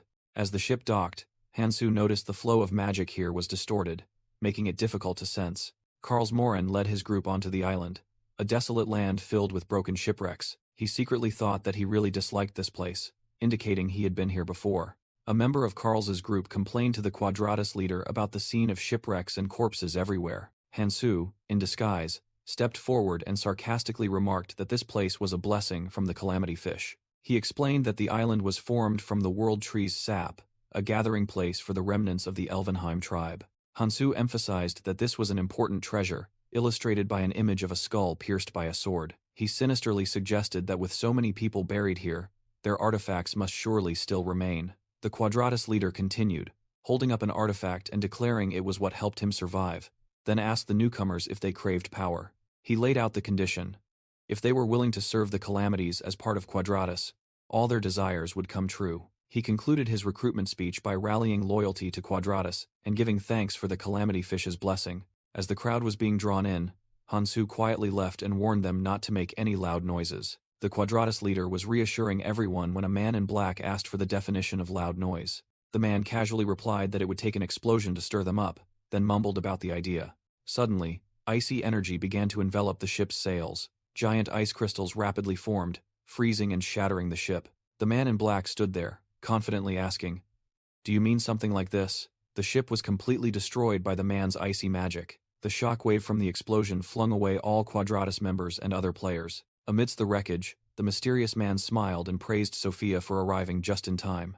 Karlsmoren frantically pointed forward, stammering that the situation had turned bad. He roared the name Kang Hansu at the man who had just appeared. Regaining his smug look, Karlsmoren challenged, asserting that the enemy had come to surrender their lives. Gesujang tried to warn Karls, but then realized in horror that the corpses around them were starting to move. A black spike pierced through the shattered ship deck. From beneath, a skeletal warrior enveloped in ghostly blue flames rose. Gesujang screamed in terror as an entire army of undead rose from the wreckage. With a terrified expression, he realized they were the Elvenheim army sent to destroy the calamity fish in the past. It was the cursed army of Galadriel, the Phantom Knights. The ghostly army began to attack, causing the survivors to scream in despair. A player tried to fight back, yelling that the mission was only to collect artifacts. Overwhelmed, that person screamed that no one had warned them about a battle like this. Another player was sent flying by the Phantom Knight's power. The mysterious man calmly remarked, while a player on the ground ordered everyone to attack. Karlsmoren immediately obeyed, shouting "Yes, Commander," and leading the counterattack. A member of his squad charged forward, striking down a Phantom Knight. Karlsmoren concentrated a dark purple energy orb in his palm. He unleashed the dark energy in a powerful attack. Flames erupted fiercely, incinerating the enemies as Karls declared that nothing could withstand his fire jade chi art. A player exclaimed in astonishment that Beacon's assault commander had been defeated too easily. However, the Quadratus leader warned that they wouldn't fall so easily. On the ground, the corpse of a phantom knight began to stir. Gesu Zhang explained that they were the guardians of this place, of the calamity fish. He revealed they possessed cursed bodies, allowing them to fight without end. Immediately, the skeletal warriors rose, their heads wreathed in ghostly blue flames. Gesu affirmed that as long as the calamity fish lived, they would continuously revive. The cursed army stood up, ready for a new assault. They swarmed to attack the survivors, spreading chaos and terror. Karlsmoren roared, ordering his men to hold their ground and not retreat. Amidst the chaos, Gyesuzhang decided that he couldn't risk his life and had to find an opportunity to escape. At the same time, the Quadratus leader realized Hansu Kang had disappeared after causing this mess. He speculated that if Hansu shared the same goal as Sophia, things would become complicated. Meanwhile, Hansu was rushing forward alone, thinking that everything was unfolding just as Keldian had said. He recalled the plan, to hold back the Phantom Knights, the Calamity Fish's first line of defense. He had prepared and given Sophia her own orders. Now it was time for him to aim for the next crucial point. Hansu moved quickly through the blood vessels inside the giant monster. He reached the center, where the Calamity Fish's core was located. Hansu knew that the fish's outer skin couldn't be harmed, but the core inside its body was different. Inside the monster, Hansu Kang firmly held his energy sword and declared this was the only way to defeat the Calamity Fish. He charged forward with terrifying speed, swinging his sword to create a dazzling streak of light. From the opposite side, Gesu Zhang cried out Hansu Kang's name in astonishment as he suddenly appeared. He roared, "Die!" and unleashed a crescent-shaped green energy slash. Hansu was momentarily surprised by the unexpected ambush. He immediately used his sword to block the fierce attack. Recognizing his old enemy, Hansu coldly said, "It's you again." With a powerful landing, Hansu completely overwhelmed and crushed Gesu Zhang onto the crumbling ground. He pointed his sword at Gesu Zhang and sarcastically asked if he hadn't had enough fun last time. Gesu Zhang used his bare hands to block the sharp blade pressed against his face. He forced a smile, revealing that he knew everything about the plan to attack the Calamity Fish's core, and Sophia's and Karlsmoren's involvement. The third eye on Gesu Zhang's forehead suddenly opened as he frantically screamed that anyone who dared to insult the Calamities would die. He ordered a teammate named Cheng, who was drawing a bow with an energy arrow, to take down Hansu this time. Cheng confidently aimed, challenging Hansu to try and dodge his attack if he could. The pink energy arrow whizzed towards Hansu. A massive explosion occurred, and Cheng cheered that the arrow had hit its target. Gesu Zhang, who was feeling smug, was stunned to realize that Hansu's sword had pierced through his chest from behind. Cheng exclaimed in horror, "What the?" On Hansu's neck, a layer of steel-hard black scales began to form. Hansu smirked as black dragon scales began to appear on his neck, astonishing his opponent because he was unharmed. The tough scales quickly spread, enveloping his throat. Emitting a stream of yellow energy, Hansu activated Dragon Power Art, the dragon transformation skill. Gesu Zhang stammered in disbelief, unable to understand why Hansu's power could increase so rapidly. Despite that, Cheng remained determined, drawing his bow and declaring he would shoot continuously until his target was down. Hansu coldly replied that they had left him no other choice but to get serious. He revealed that he had overcome the mana consumption drawback, and his hands transformed into massive dragon claws. With sharp eyes, Hansu declared he would no longer hold back. Meanwhile, outside, Karlsmoren and his teammates were struggling in a desperate battle against the cursed army. A skeletal warrior was smashed to pieces. Karlsmoren roared, ordering everyone to keep attacking, giving them no chance to regenerate. But a player screamed in pain as a skeleton pierced through them, their regeneration speed increasing. A phantom knight roared amidst blue flames, making the survivors realize they would soon be exhausted. Karls gritted his teeth, bitterly realizing that Hansu was exploiting the Calamity Fish's power to make this army immortal. Another commander in the group desperately urged everyone to use the feather to escape. A system window appeared, explaining that the Feather of the World Tree was an emergency escape artifact, but that commander screamed in horror that the item could not be activated. Sophia Barraget suddenly appeared, explaining that escaping from inside the Calamity Fish was futile. She clarified that this also applied to the Phantom Knights. They were immortal while inside the fish, just as Karls exclaimed her name in surprise. Karlsmoren roared in anger, fearing that a member of the Seven Phantoms would discover Sophia Barraget's interference. Sophia merely smirked, scoffing that those who only stood by watching her alone try to destroy the Calamity Fish would never help him. She reminded him that in this place, all clan communication methods were useless. Karls bared his teeth in a sneer, implying that no one would know of her fate here. Sophia immediately responded by summoning a blazing golden magic circle, declaring she would bestow upon him a final gift. She smiled smugly, saying that she had gathered all the necessary information. Just then, Hansu Kang appeared, mocking Carls that accompanying a rookie had clouded his judgment, causing Carls to roar his title as Beacon's assault commander. Enraged, Carls Morin gathered a purple energy orb in his hand. He lunged to attack, shouting that he could take down even the weakest of the 7 phantoms. However, Hansu merely raised a hand, creating blue shields that easily neutralized the attack. He uttered a sarcastic remark, saying that Carls disgraced the 7 phantoms by not even hitting the target right in front of him. Meanwhile, Sophia had completed a massive orb of dark energy. The attack exploded violently, but Carls remained standing, only his mask shattered. Sophia calmly stated that she wasn't aiming for him in the first place. Carls looked up in bewilderment as the ground began to shake violently. A terrifying tremor shook the entire space inside the Calamity Fish's stomach, causing everyone to stumble. A subordinate frantically cried out that the stomach wall, the entrance to the fish, was slowly closing. Sophia smiled, revealing that she had bought time to use her library skill to find a way to close the fish's gills. Hansu Kang stood there, his entire body glowing golden, declaring his part was done. Amidst the rubble, Sophia Barraget coldly looked at Carls Morin, who was roaring in anger, and said that she hoped this was the last time they would meet. The blonde woman accompanying Carls frantically screamed, urging everyone to start the ship to escape, but realized their ship was gone. Carls Morin roared in despair, wondering why Gyesu Jiang and the Quadratus organization hadn't come to guide them. Someone in the group fearfully announced that the Phantom Knights were swarming to attack them once again. Carls regained his composure and ordered the group to hold out until the fish's gills opened, while also asking Rachel for cover to create distance. Carls's eyes burned with hatred, as he secretly swore to make Sophia regret it as soon as he escaped. Calling himself the assault commander of Beacon, Carls declared he wouldn't fall here, and began to gather a massive surge of purple energy. He unleashed a destructive attack, wiping out all the surrounding skeletal warriors in the blink of an eye. After clearing the path, Carls shouted orders for his subordinates to follow him forward. Suddenly, Carls's entire group froze, stunned by the unbelievable sight before their eyes. Carls Morin shouted Hansu Kang's name in utter astonishment. Hansu Kang appeared, gripping the collar of Johan's bloodied corpse, and sarcastically remarked that he felt like a villain. He casually tossed Johan's corpse to the ground, saying that talking was useless anyway. Carls Morin trembled with rage, pointing at Hansu, and calling him an arrogant bastard, a fearless fool. He declared that the plan had changed, and now he was determined to capture Hansu alive at all costs. Immediately, Hansu charged with astonishing speed, appearing right before the bewildered Carls. Hansu extended his hand forward, declaring that no more words were needed. He summoned a green energy blade and slashed directly at Carls. Carls hastily raised his arm to block the attack, the clash creating a powerful shockwave. Carls Morin staggered back, causing Rachel to shriek in horror, calling out to her commander. He couldn't believe he was pushed back, wondering if Hansu had grown stronger by absorbing the runes of the Quadratus group. Even so, Carls clenched his fist, asserting that his opponent had no chance of winning. He roared, lunged to attack, and swore to crush Hansu to reclaim the breath of a hub.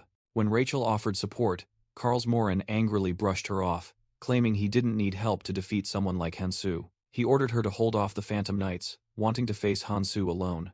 Hansu Kang merely smiled confidently, replying that he had intended to clear everything out anyway. Provoked, Carls yelled that Hansu was nothing more than a newborn puppy. Carls's blade, blazing with purple energy, violently clashed with Hansu's green energy weapon. Hansu easily blocked his opponent's full-force attack. As their weapons locked, Hansu scoffed, asking if this was all Carls could do after all his boasting. Hansu's gaze remained calm and sharp, completely in control of the situation. Carls Morin unexpectedly smirked, telling himself there was no way Hansu could be stronger than him. He was confident he couldn't lose to such a greenhorn, noticing cracks beginning to appear on Hansu's weapon. The force from their confrontation shattered the surrounding ground. Believing this to be the finishing blow, Carls roared and put his full strength into the slash. However, Hansu had another plan as another sharp weapon was descending. A spray of blood erupted as Carls Morin was hit by a surprise counterattack. He looked back in shock, regretting that if Hansu had agreed to become his subordinate, things would have been different. Hansu Kang coldly stated that if Carls Morin had agreed to be his subordinate, he could have kept his life. Carls Morin scoffed, saying that the reason Hansu was about to die was simple. He plunged his sword deep into Hansu's chest and declared, "It's because you're weaker than me." Blood gushed from his mouth, Hansu merely smirked and asked, "Is that so?" Carls was about to speak further when he froze, as Hansu used his hand to firmly grip the blade embedded in his own chest. Hansu looked up, his sharp eyes meeting Carls's as he retorted, "I'll repeat that line for you." He began to forcefully pull the sword out of his body. Enraged, Carls yelled that this was the price for Hansu's arrogance. Hansu calmly repeated his challenge. Carls was stunned, speechless, as Hansu completely withdrew the weapon. Hansu remarked that the knight's artifact was quite good, sharp enough to pierce even the scales of dragon chi art. Dragon scales began to appear around his neck.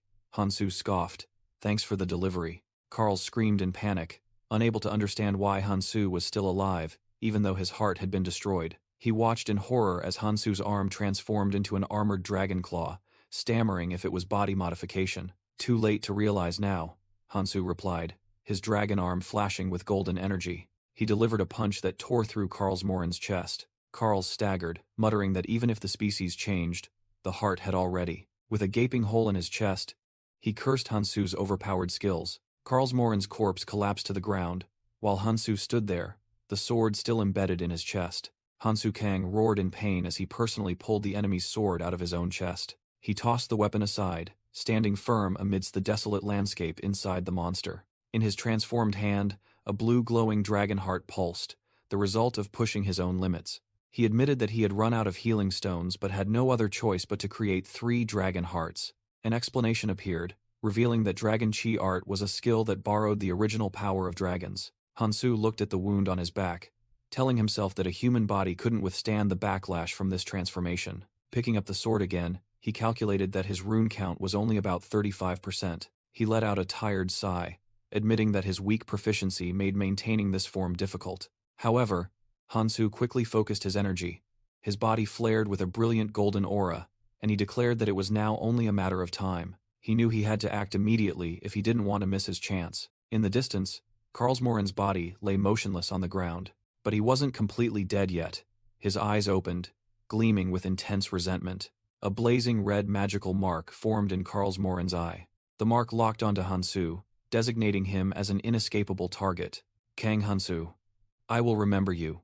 Carls Morin uttered his last words before fading away. Realizing his enemy had fallen and reinforcements hadn't arrived, Hansu knew this was his chance. Thanks to information from Sophia, he quickly began climbing the fleshy walls to find the Calamity Fish's core. He analyzed that the core was high up, but a platform would soon appear as the fish's defense system reacted. The fish's core was revealed to be part of a special internal defense mechanism, even more dangerous than the Phantom Knights. Inside the fish, Hansu Kang faced a complete defense system. He realized that every attempt to reach the core was blocked by simple yet effective physical attacks. Hansu knew he could hack them to pieces, but the fish's extraordinary regeneration speed would render all efforts futile. So, he quickly dodged another attack. To stop the regeneration, Hansu took out a vial of special solution. He threw it, asserting that this was the only way to deliver a decisive blow. The vial shattered, releasing the liquid inside. Hansu swung his sword, smearing the solution onto one of the defensive limbs. Immediately, the sclerosing solution solidified and broke down the tissues, completely halting regeneration. The petrified limbs crumbled and fell before Hansu. Satisfied with the alchemist's formula, he prepared for the next step. He broke another vial of solution. The yellow liquid quickly coated his sword blade. Hansu told himself that all that remained was to reduce their numbers. He charged down, ready to destroy the entire defense system. But from below, a new hideous creature emerged, roaring. Meanwhile, outside, Minchiol Bake asked Aaron Part about Ferris's orders as the Calamity Fish thrashed about. Aaron replied that they just needed to stand still and observe, admitting he had never seen the fish writhe so violently. Sophia wondered what had enraged the Calamity Fish as it thrashed violently. She remarked that it looked as if it had swallowed fire and was writhing in agony. Elsewhere, Minchiol Bake was vigilant, noticing something approaching, while Aaron Part suggested they scout the area. Suddenly, a red crystalline fragment shot out and pierced Aaron, making Minchiol scream his name in horror.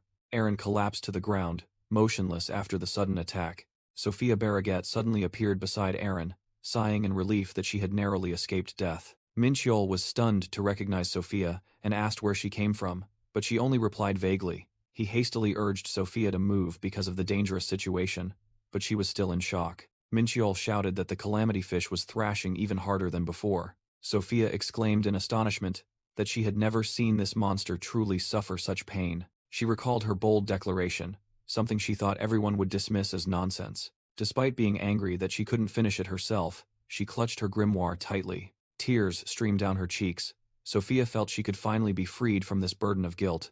Hansu Kang's image flashed in her mind as she realized he had truly kept his promise. The calamity fish let out a final roar of extreme agony. Its body began to crack and explode from within, to the horror of Minchiol and a recovered Aaron. Minchiol hastily grabbed Aaron, preparing for the impending shockwave.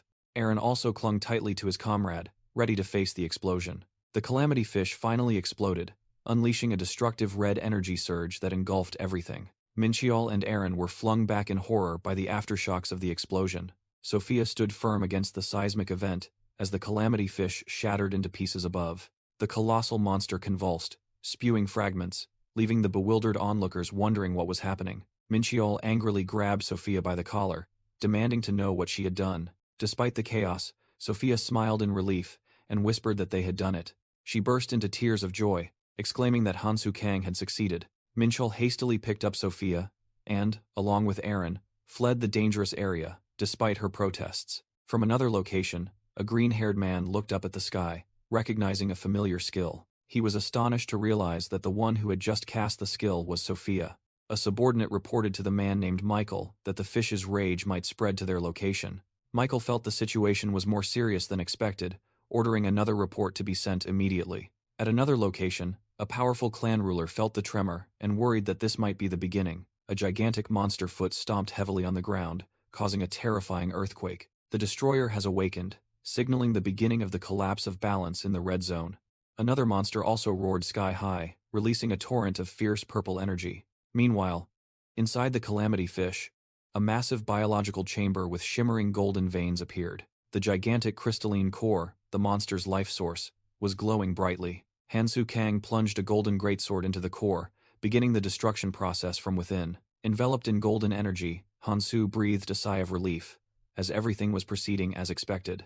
Hansu Kang gasped, admitting that fighting with only human strength was truly exhausting. He clearly felt the increasing physical burden from using his dragonification power. Furthermore, the calamity fish's tentacles were cursed with a recovery-reducing skill. However, Hansu clenched his fist, his eyes filled with determination. He concluded that a direct assault was the only way, and charged forward. The golden tentacles of the monster's internal defense system immediately stretched out in response. With astonishing speed, Hansu dodged and cleanly severed a tentacle. He moved like a whirlwind, slicing through every obstacle on his path to the blazing core. Hansu's blade plunged deep into the core, shattering it into pieces. "So you can feel pain too," he sneered as he stood atop the exploding core. Hansu realized the subspace inside the stomach was collapsing as the core was destroyed. He prepared for the next step, his remaining sword glowing with red energy. As the core completely shattered, Hansu declared it was time for the next phase. He plunged into the explosion, navigating inside the monster's disintegrating body. The first way to kill the calamity fish was to destroy the core in its stomach. The second way was to go through the blood vessels to attack the heart directly.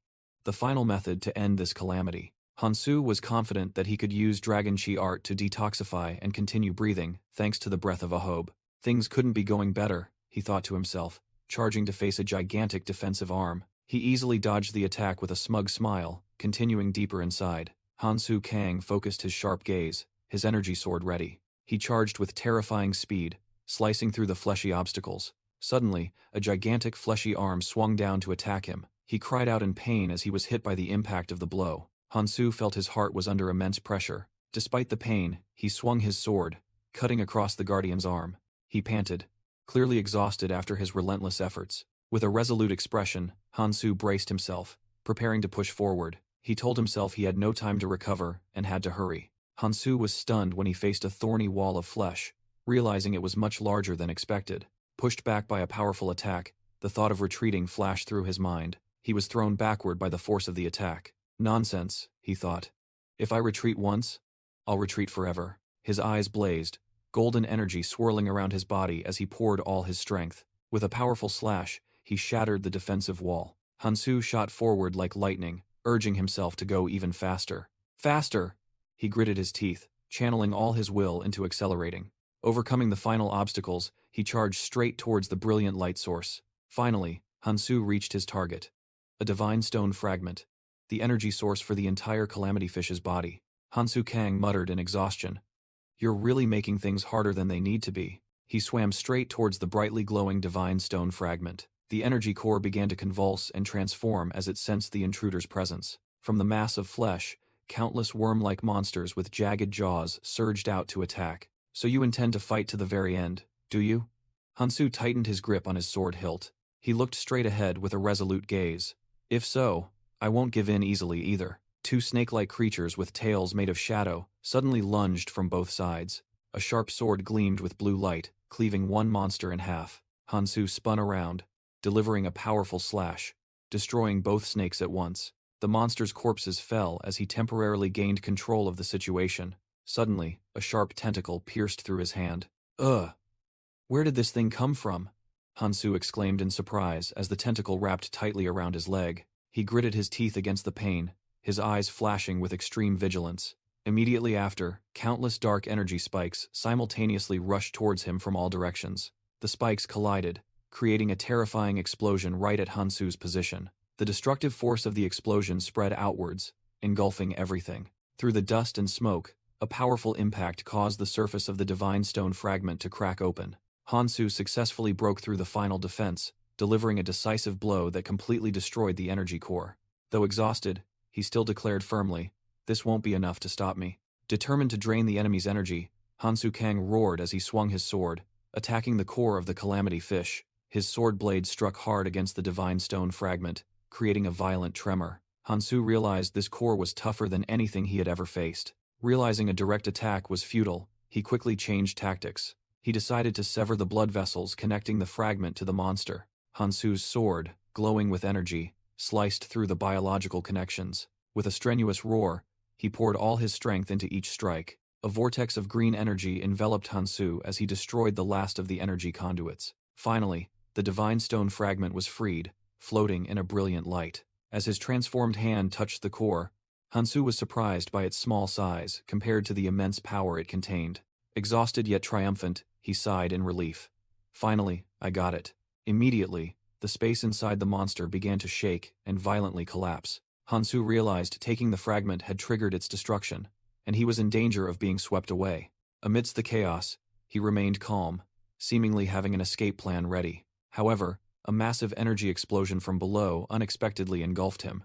Overwhelmed by the destructive power, Hansu desperately reached out towards the fragment. No, he whispered as his consciousness faded amidst the turbulent waters. His body went limp, drifting aimlessly within the dying monster. Elsewhere, a mysterious person recalled the order to find Hansu Kang, while a red energy spirit perched on their hand.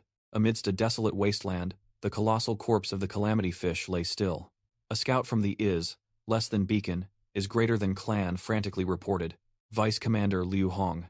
It's here. The person called Liu Hong, Vice Assault Commander of less than beacon is greater than, stood there with a sharp expression. Looking at the scene, Liu Hong muttered. So it's true. That person held a shattered pauldron in their hand and declared it belonged to Assault Commander Carl's Morin. Liu Hong wondered about the fate of Carl's, who was tasked with managing Quadratus. The scout further reported that they had found the bodies of other Quadratus members from Carl's Morin's unit. The subordinate confirmed that all traces indicated they were all victims of the same person, then asked for instructions. Liu Hong interrupted, declaring that the commander was dead, and they needed to clarify their own titles.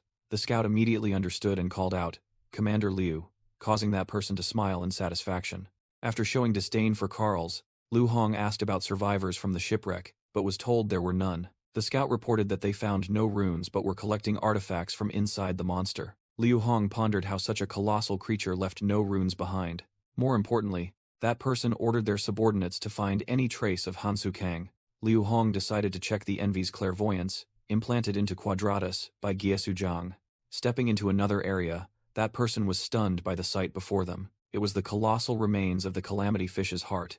And in the distance, Hansu Kang stood alone. Standing on the monster's decaying body, Liu Hong confusedly wondered what had happened. That person began to doubt Hansu's true strength, but was interrupted by a subordinate. Another messenger rushed over, and Liu Hong once again asserted, "I am Commander Liu." "What is it?" A frantic messenger reported that a large number of travelers were approaching. Liu Hong angrily questioned her subordinate why the area wasn't sealed off, but the subordinate explained that the crowd was too large to stop. Looking at the crowd gathered on the cliff, Liu Hong initially thought they were just curious onlookers after the calamity fish was defeated. As she decided to ignore them, murmurs spread through the crowd, confirming that the colossal monster was indeed dead. A hooded man smirked, beginning to spread rumors that countless incredible artifacts were hidden inside the calamity fish. He shouted loudly, inciting the crowd by accusing the is less than beacon, is greater than clan of intending to monopolize all the treasures. The rumors ignited everyone's greed, as they dreamed of possessing an artifact to escape the arduous rune hunt. Someone in the crowd yelled, urging others not to just stand by, but to rush forward and claim the artifacts. Encouraged by their numerical advantage, the entire crowd began to surge forward. Losing all patience, Liu Hong roared that she had respected the one who defeated the monster, which was why she left them alone, and now ordered everyone to get out of his less than beacon is greater than's territory. She ordered her subordinates to deal with the crowd, and they unanimously obeyed. Elsewhere, a mechanical bird-shaped device was activated.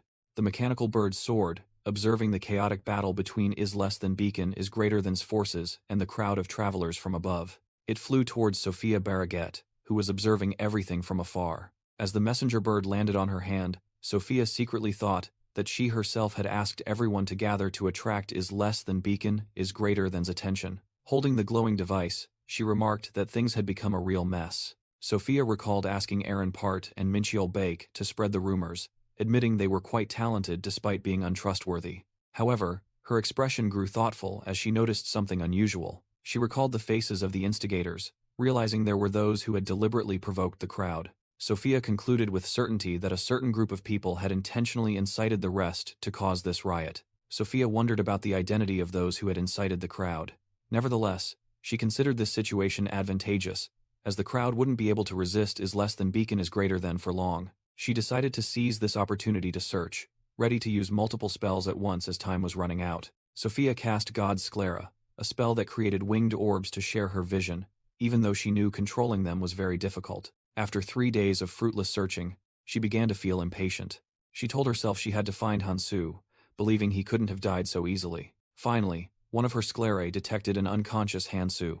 Hansu lay alone amidst a desolate wasteland, surrounded by a red liquid. After a moment, he began to stir and slowly regained consciousness. A small, familiar creature appeared, whispering that this day had finally come. The fairy helper quickly darted towards Hansu. It slapped Hansu's face and yelled to wake him up. Hansu was still groggy, showing no reaction to the strange creature's presence. The fairy helper threatened to kiss him if he didn't wake up, making Hansu jolt upright. Once Hansu was awake, the fairy helper looked regretful. Hansu checked his body, realizing he had recovered just in time before his dragon transformation state ended. Fortunately, he had obtained what he needed, a purified divine stone fragment.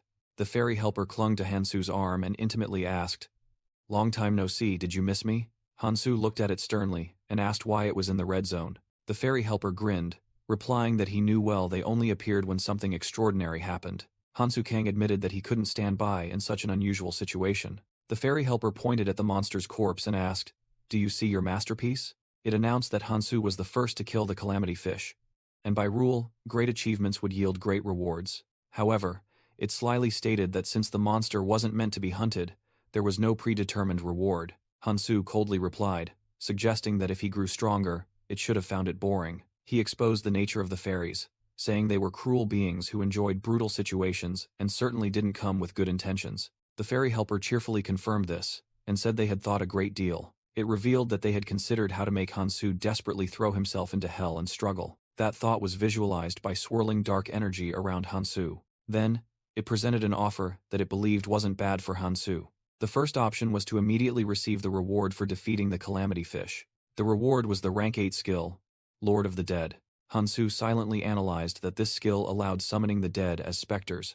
But that wasn't all. He realized it also had a magic power enhancement effect, an extremely valuable reward for someone limited to 7 skills like him. The fairy helper interrupted his thoughts, telling him not to be so surprised. It explained that this reward came with a condition tied to the remaining calamities, and mysterious skill fragments appeared around Hansu. Hansu immediately recognized what those fragments were. His expression shifted from astonishment to a confident smile. He abruptly cut off the fairy helper, saying that was enough, leaving it stunned. With a determined expression, Hansu declared that he didn't need to hear more and would choose the second offer. The fairy helper explained that the second offer required defeating all calamities, otherwise he would receive nothing. It asked Hansu if he still wanted to accept such a risky deal. Without hesitation, Hansu replied that it was fine. The fairy helper flew away, bidding him farewell as a surge of magical energy rose from the ground. It thought to itself with delight that Hansu had accepted without needing a thorough explanation, and he truly didn't disappoint it. It continued to ponder that it would have been very disappointed if Hansu had chosen the easy reward. While Hansu was engulfed in the energy, the fairy helper thought that identifying all the calamities was already a difficult task. He was teleported to a place that looked like the inside of a giant creature, with fleshy walls. There, he discovered a giant, writhing tree-like entity. A system window identified it as the disgorging root. The tree monster panicked because it could no longer hear the voice of the calamity fish. Its mouth opened, accumulating a massive source of green energy. It fired a destructive energy beam at the surrounding fleshy walls. The attack collided with the inner jaw of the destroyer, an even larger monster. Hansu Kang emerged from the explosion unharmed. He calmly brushed his hair, completely unaffected by the attack. Hansu pondered that even though he had accepted the offer, his existence would accelerate the demise of the abyss. He told himself that he had to end everything faster than in the past. He recalled Kangtae's warning that the more he used his future knowledge, the faster the abyss would collapse. Hansu remembered Kangtae's teasing about returning to the past, which he considered troublesome. He sighed, feeling weary from the burden that had fallen upon his shoulders.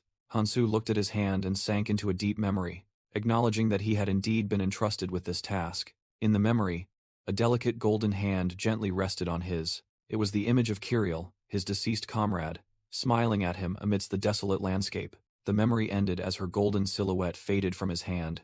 Hansu stood alone, the last traces of the memory dissolving into the sky. He clenched his fist, his eyes gleaming with renewed determination. With sharpened senses, he keenly observed his surroundings. Standing amidst a battlefield littered with broken weapons, he told himself that every skill he possessed was a valuable asset. Looking at the colossal corpse of the calamity fish, Hansu thought that he hadn't expected any reward for this. He knew he had to do it to maintain balance in the red zone and search for the next calamity. He picked up a fragment of the monster, revealing his plan to use it to lure other enemies. Hansu stood on the remains of his foe, having obtained what he needed. He thought to himself, this time he had defeated the calamity fish, gotten what he wanted, and repaid his debt to Sophia. He decided he would go elsewhere before meeting Sophia, while a group of people stealthily observed from a distance. Hansu turned around, loudly questioning the hidden group. The entire group of hostile players appeared, surrounding him. Facing the numerous enemies, Hansu merely smirked, thinking they had arrived at just the right time.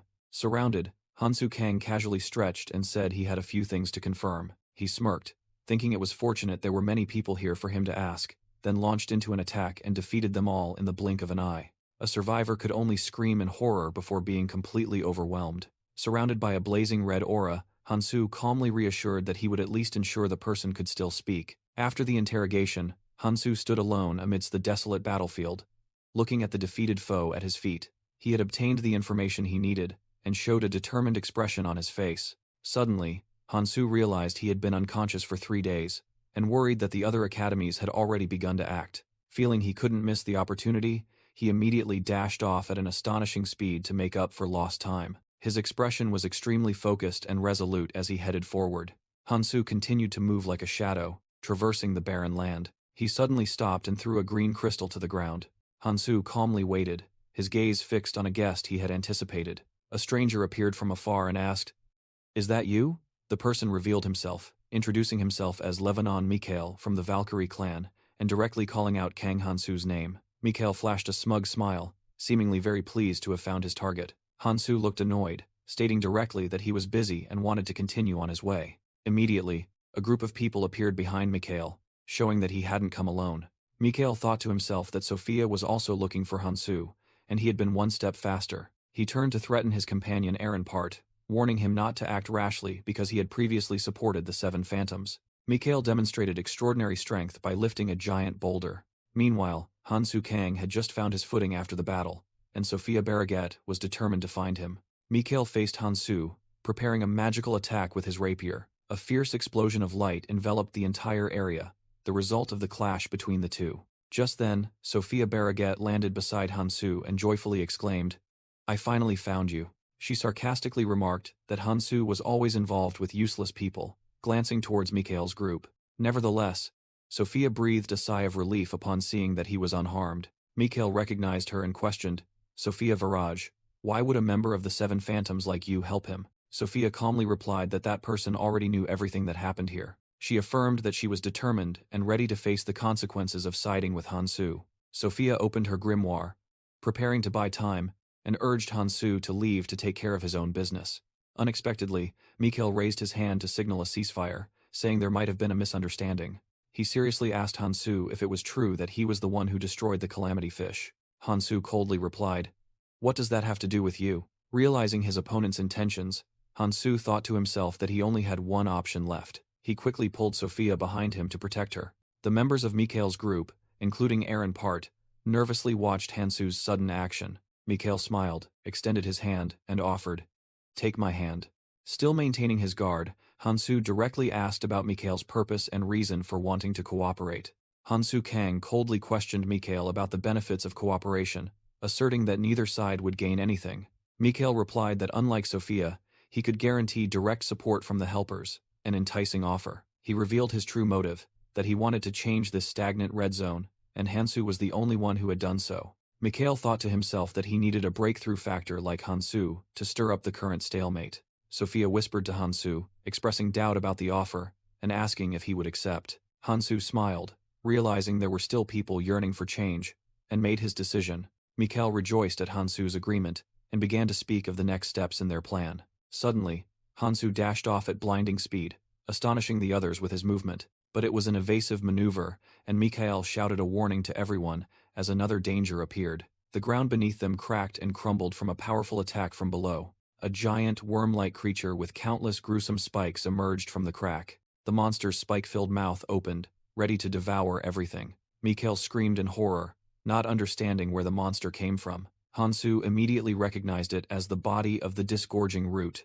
one of the calamities capable of absorbing everything and possessing an extremely durable body. Numerous similar monsters emerged everywhere, causing the entire group to panic, scream, and flee. A member of Mikhail's group was targeted by a monster. The person was caught and mercilessly crushed by it. Mikhail was stunned, wondering why a monster that typically lived in the deep layers had appeared on the surface. Another member was captured, desperately reaching out for their commander's help. Amidst the chaos, Mikhail and the Valkyrie clan members frantically fled as one of their comrades was captured. "Damn it! If we stay here, we'll all die. We have to run!" Mikhail yelled, struggling to break free. But Hansu Kang held him tight. "You said you wanted to help me, right? Then we go together." He smirked and asked, "And where do you plan to go in this situation? This is no time for jokes." "Don't worry," Hansu reassured a stunned Mikhail. "We won't be going far." Immediately, he unleashed a powerful slash, radiating vibrant blue energy. "Here it is. Let's go inside," Hansu said, pointing towards the disgorging root's body that had just been slashed open. Mikhail stammered, unable to believe that thing could be cut so easily. "What do you mean, inside?" Before he could finish speaking, he screamed in horror as Hansu dragged him straight into the mouth of the disgorging root. Hansu landed steadily inside the creature, while Mikhail tumbled behind him. "The demon's mouth.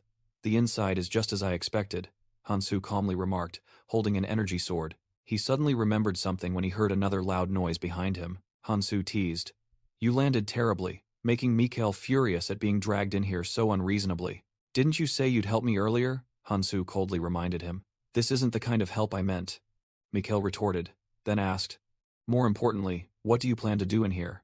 Hansu looked down at the green liquid beneath his feet. "This liquid on the ground looks like nutrient fluid." He turned to Mikhail and asked, "All calamities have one thing in common. Do you know what it is?" Suddenly, the flesh walls around them began to constrict, making Mikhail cry out in panic. "What?" "Inside the mouth. It's moving." "It's not wrong to say it's moving," Hansu replied calmly. "Get ready." Inside the monster, Hansu and Mikhail faced shadowy figures rushing towards them from the darkness. A swarm of grotesque reptilian monsters with wide-open jaws roared and charged straight at them. Mikhail screamed in terror, realizing all the red zone monsters were converging on him. Overwhelmed with fear, Mikhail could only think of fleeing this impossible battle. Meanwhile, Hansu calmly faced them, recalling an important principle when confronting calamities. He gripped his sword tightly, activating his Dragon Chi art to enhance his power. Brilliant, lightning-like golden energy enveloped his arm and weapon. With a resolute gaze, Hansu told himself that when fighting them, there was only one way: forward. He charged into the midst of the monsters, unleashing an energy slash that swept through everything. The monsters were immediately cut in half, leaving Mikhail stunned with astonishment. Mikhail couldn't believe how Hansu could charge forward so valiantly alone. He wondered if Hansu felt any fear standing amidst the enemy's encirclement. Hansu turned back and told a trembling Mikhail that he didn't understand anything. Hansu's voice rang out, explaining that Mikhail had only just met the real Kang Hansu, at which point Sophia Barraget appeared and cast a spell. Pink crystal spears from Sophia's magic pierced and destroyed the remaining monsters. Sophia approached Hansu from behind, scolding him for disappearing without a word. Hansu confidently replied that he understood her personality very well, making Sophia secretly annoyed. Mikhail cried out in despair, not understanding why the two of them could talk so calmly when they needed to escape. Sophia looked straight ahead, boldly declaring that she was here to fight alongside Kang Hansu. Hansu coldly told Mikhail, "If you're scared, run." Mikhail thought in a panic that this place would continuously spawn red zone monsters, and just two people couldn't handle it. A voice rang out in warning as a new wave of monsters rushed forward. Sophia surprisingly felt a sudden strong gust of wind. She activated the artifact Path of Wind, creating a whirlwind that attacked the monsters. Mikhail, though he thought this was insane, decided to keep his promise and fight alongside them. He thought to himself that this was a chance to witness the true power of Sophia Barraget of the Seven Illusions, and above all, Hansu's. Looking at Hansu's back, Mikhail reflected that he had brought change to the red zone, and he expected even more in the future. Sophia also recognized Hansu's special power, a power that could be felt even through a brief conversation. It was a power that could change and lead people, demonstrated by Hansu's blue energy sword slicing through the monsters. The three of them coordinated their fight against the swarm of monsters inside the disgorging root. Mikhail swung his rapier, creating blue energy slashes to repel the enemies. He impatiently shouted, questioning Hansu about only defending, but Hansu calmly replied that the first wave of attacks was about to end. Hansu turned to ask Sophia if she could see that thing. Sophia confidently confirmed that she had observed everything with her library skill ever since entering. She said she already knew the approximate location and just needed to find it, then cast the God's Sclera spell. The winged eyeball soared through the cavern, gliding past the monsters to scout.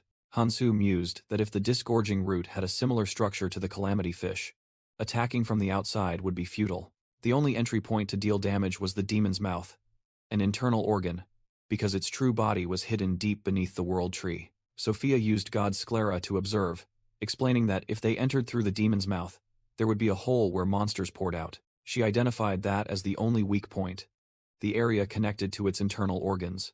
God's Sclera rushed deep inside the monster's body. Finally, it found its target, a fleshy hole that was continuously spawning monsters. Immediately, a giant monster emerged and destroyed the scouting eyeball. Startled, Sophia recoiled, reporting that she had found the location, but the connection was severed by the monsters. She anxiously added that the weak point was too deep inside, and getting past all the monsters was almost impossible.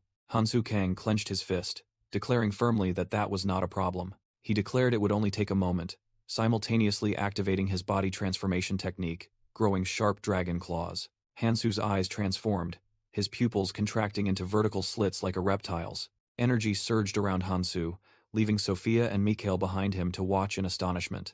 Sophia thought in silent amazement that Hansu's body transformation technique had become stronger than before.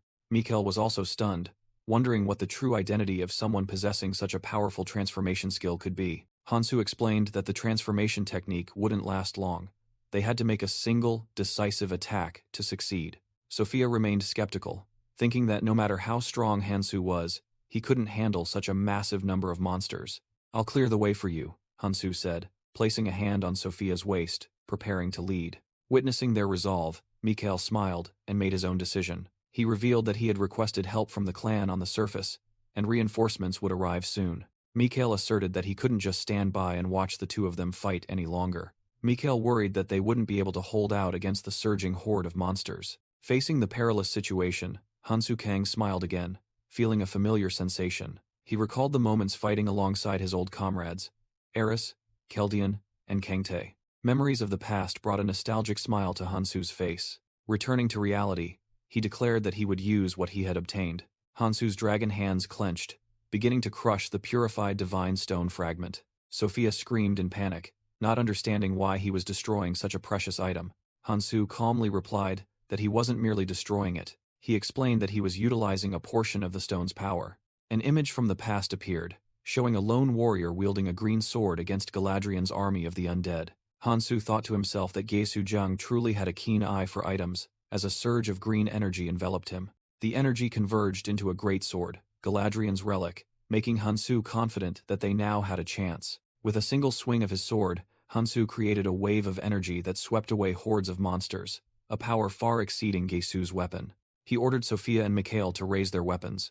2 fragments of the divine stone flew towards them, attaching to their grimoire and rapier, activating the magic power resonance skill. Hansu explained that this was the relic's original usage, which could only be awakened by a divine stone fragment.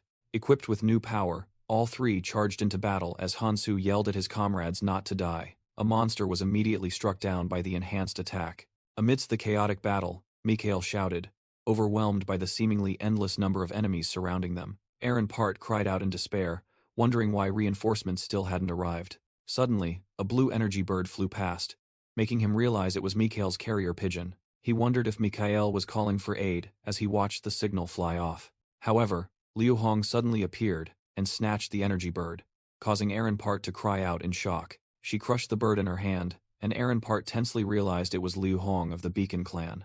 Liu Hong coldly reminded him that her clan had announced they were looking for Kang Hansu. She demanded that the helper group retreat, asserting that matters concerning calamities fell under Beacon's jurisdiction. When Aaron Part protested that they were surrounded by monsters, Liu Hong sarcastically told him that clearing the small fry on the surface was their job. She smirked, saying that Beacon had more important things to do. The scene shifted to a dark cave entrance, where the Beacon clan was advancing. Inside, Mikhail and his group were fighting when they were astonished to see Liu Hong and her people appear. Liu Hong warned Mikhail that this was her territory and ordered him to return to the surface. Mikhail retorted that they would regret it, just as green energy tentacles rose from the ground and trapped everyone. The ground cracked open, revealing a bottomless abyss. Liu Hong and her people panicked when they discovered the entrance was blocked and the cave walls were moving. A Beacon clan member cried out in fear that the disgorging root had never moved like this before. Mikhail explained that using skills here was very difficult, and revealed that his pigeon had summoned an important person, forcing Liu Hong to cooperate if she wanted to survive. Just as Liu Hong was about to retort angrily, a figure flashed past her.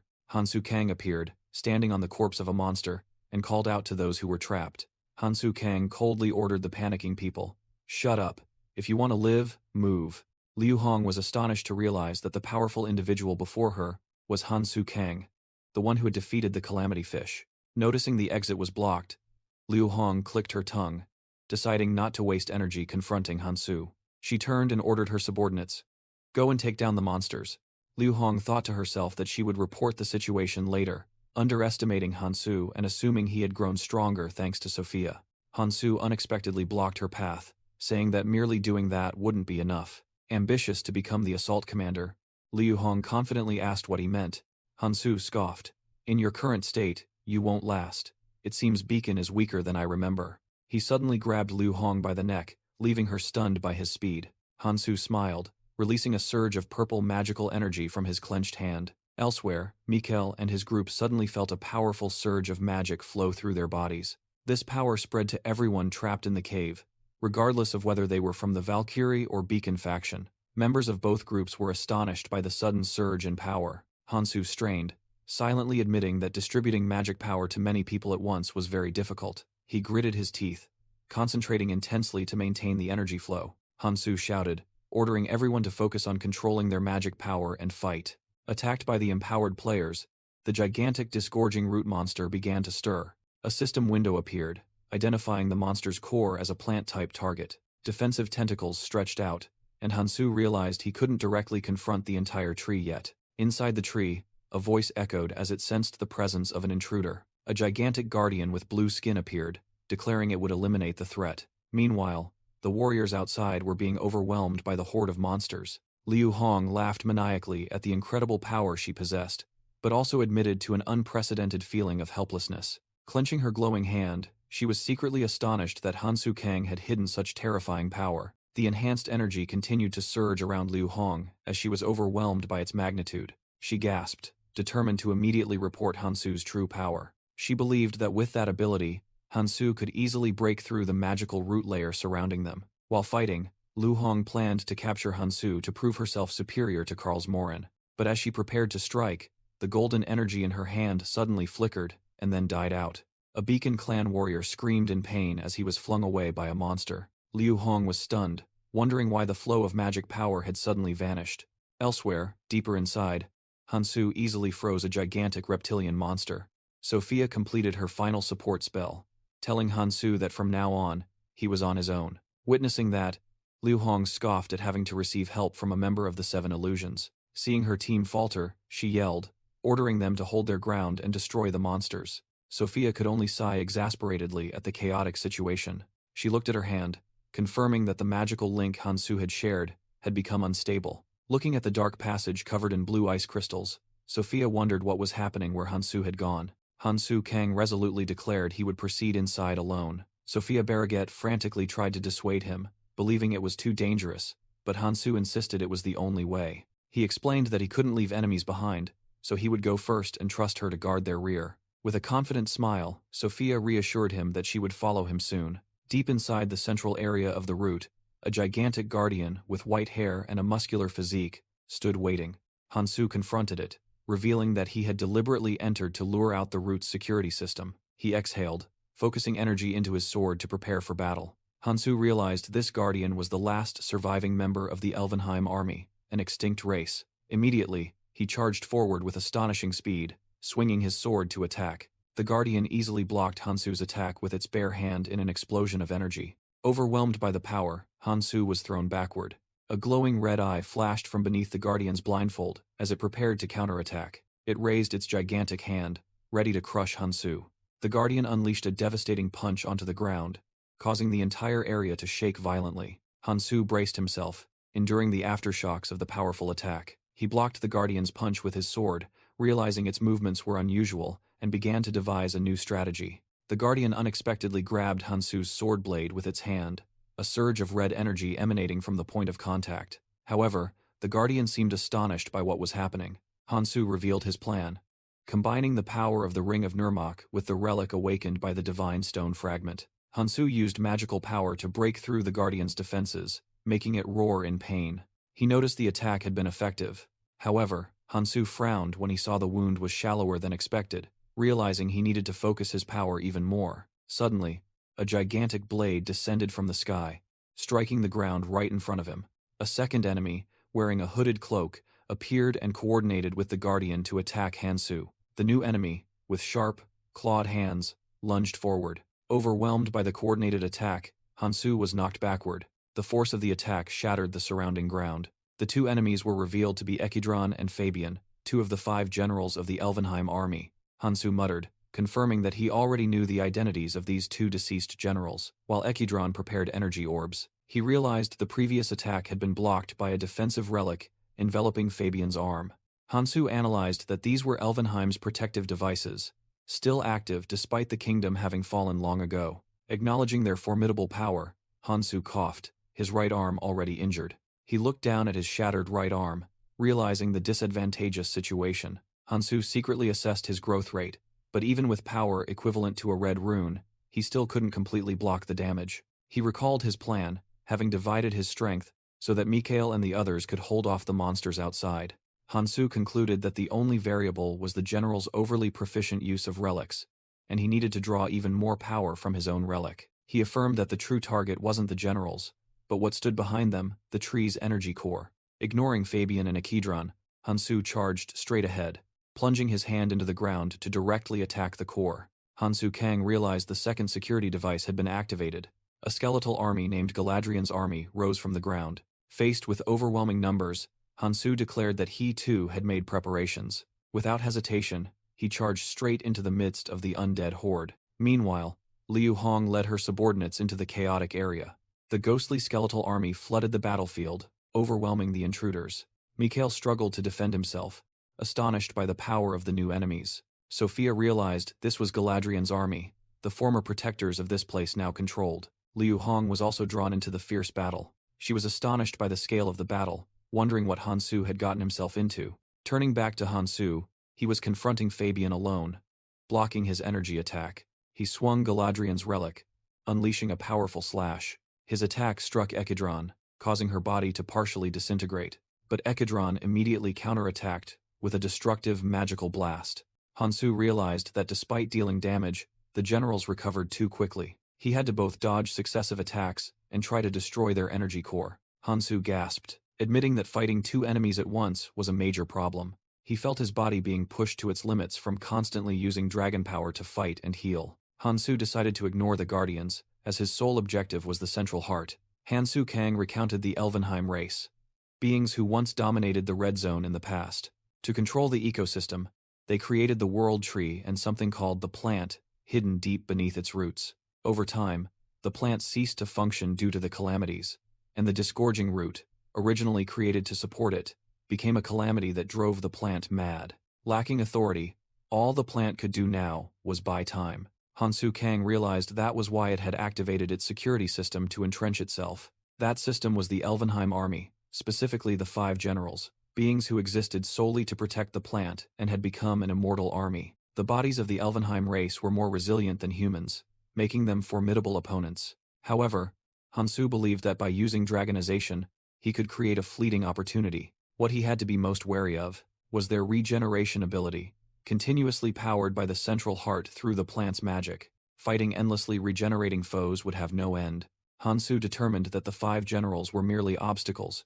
His true objective was singular. He channeled energy from the ring into Galadriel's relic. He decided to use dragonization to maximize magic output and focus it into a single point. Combining the relic's original power, the Divine Stone Fragment, and magic from the Ring of Nurmak, he would pour all his strength into one attack. Hansu charged forward like a streak of black and red light. His blazing fist plunged straight into Fabian's chest. He knew that even Fabian's armor, created from a relic, could not completely block the destruction authority from the ring. Hansu's attack completely pierced Fabian's body, causing the Guardian to begin disintegrating. Hansu Kang challenged Fabian to stand still and regenerate while he charged. He lightly landed, facing the towering Guardian. Hansu's sharp gaze immediately shifted to his next target. He swung his sword, blocking an attack from Ekidron's energy orbs. Hansu realized these orbs were Ekidron's relics, as durable as Fabian's armor, and he believed he could destroy them. Focusing his strength, he prepared to unleash a more powerful attack. Suddenly, the energy stream from his sword automatically split without much effort. Ekidron deduced that Hansu had intentionally used the enhanced relic to bait an attack. With blazing red eyes, Ekidron understood that as long as the main body remained unharmed, the relic would stay intact. Ekidron reached out, controlling the separated energy fragments to rush back towards Hansu. Hansu swiftly weaved through the opponent's barrage of attacks. Nevertheless, one of the energy orbs still grazed him, causing him to falter. He realized that even if he slashed at the relic's physical form, its inner power remained undiminished. Seeing Ekidron hovering with the intact orbs, Hansu was annoyed by this nuisance. Elsewhere, a warrior in a red cloak was clashing with a skeletal knight. He delivered a powerful blow, knocking the skeletal soldier to the ground. He shouted in despair, wondering how many more times he would have to repeat this. The skeletal soldier slowly sat up, its joints clattering as they reassembled. The exhausted warrior complained that the continuous magic tremors made it hard for him to move.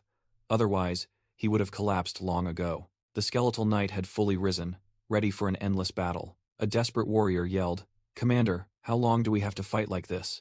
We attack relentlessly, but their numbers don't decrease." He turned to blame Mikhail, while Mikhail warned that the skeletal knights would regenerate. Mikhail calmly responded to the complaint while accumulating golden energy in his hand. Suddenly, a shower of ice shards rained down from the sky, crushing the skeletal army. The Shadow King appeared, smiling and calling out Sophia Barraget, astonishing the warrior. Elsewhere, Sophia Barraget was shouting, urging everyone to focus on fighting Galadriel's army, or they would all die. Lu Hong pondered.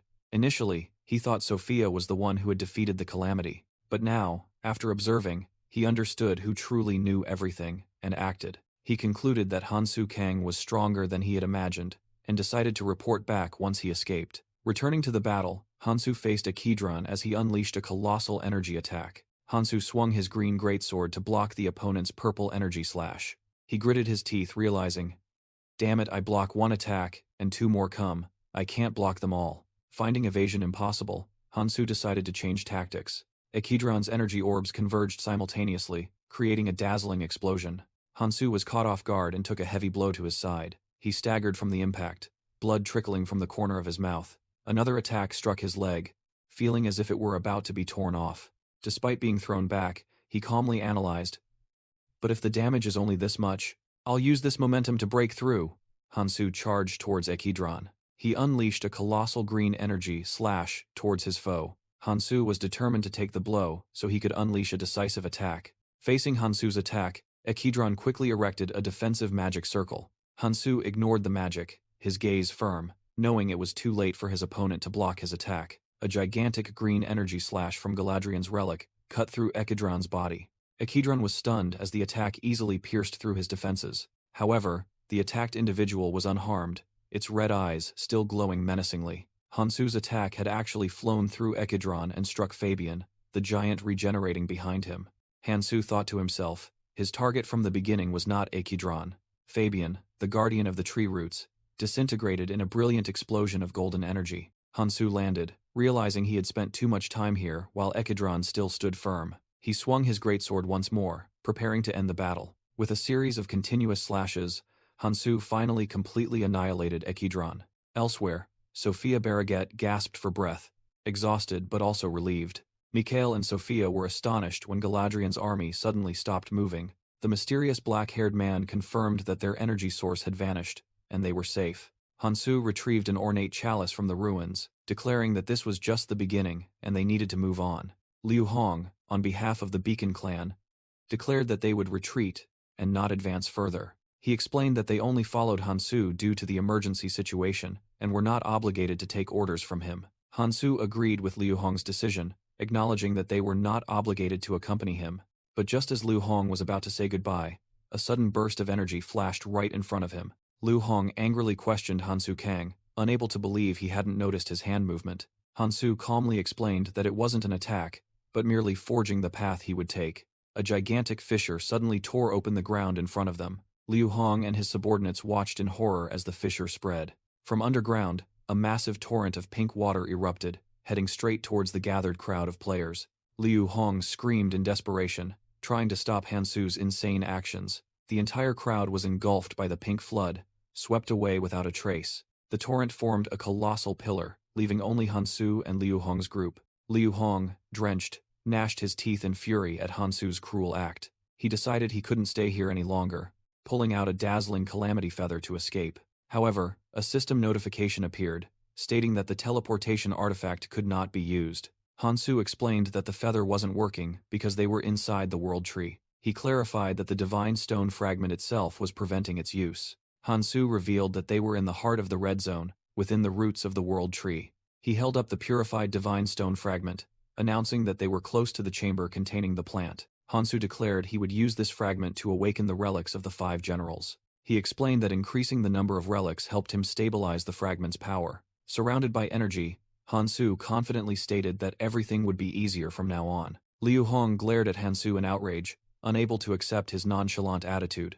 He declared that as the future commander of Beacon, he could not overlook this matter.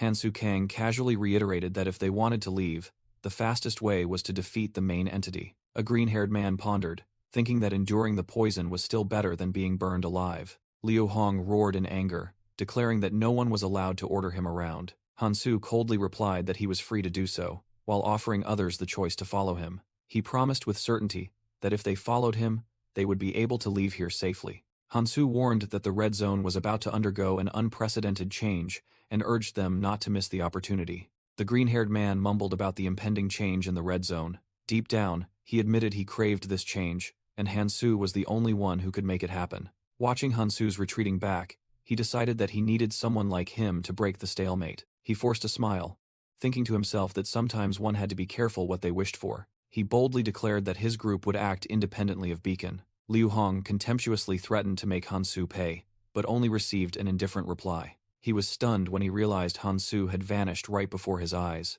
Hansu thought to himself that he couldn't keep dragging everyone along, and sometimes there had to be exceptions to Eris's expectations. While Liu Hong was still shouting, Sophia Barraget felt something strange. She realized that perhaps Kang Hansu had miscalculated this time. God's sclera, Sophia's observation skill, was immediately activated. She frantically announced that her skill had detected movement in the vicinity, where a group of people were gathering. Suddenly, hideous malformed monsters gushed out from the tree trunk, charging towards the survivors. Hansu recognized the situation, wondering if the plant was losing control.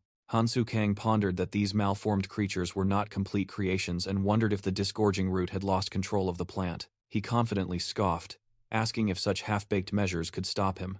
Meanwhile, elsewhere, the fierce battle against the monsters continued. At a makeshift settlement on the World Tree's roots, a voice rang out, ordering the Vanguard assault team to return and demanding the helpers to report. Amidst the chaos, someone announced that they needed more supplies. A man named Johann answered the call, rushing over with a crate of nutrient fluid. Johann placed the heavy crate on the ground. After finishing his task, Johann sat down to rest, thinking to himself that everything had become chaotic, and the story he had initially heard was absurd. He continued his thoughts, admitting that what he had heard turned out to be true. Johann shivered as he recalled the colossal calamity fish, wondering in astonishment when Hansu had planned to destroy it. Suddenly, a mysterious hooded figure appeared behind him and asked what Johann had just said. The figure continued to inquire if Johann had met Hansu before. Johann thought to himself about Hansu's strength and worried that another group, like Gesu Zhang's, was also hunting him. Wary, Johann lied that he didn't know who the stranger was and had nothing to say.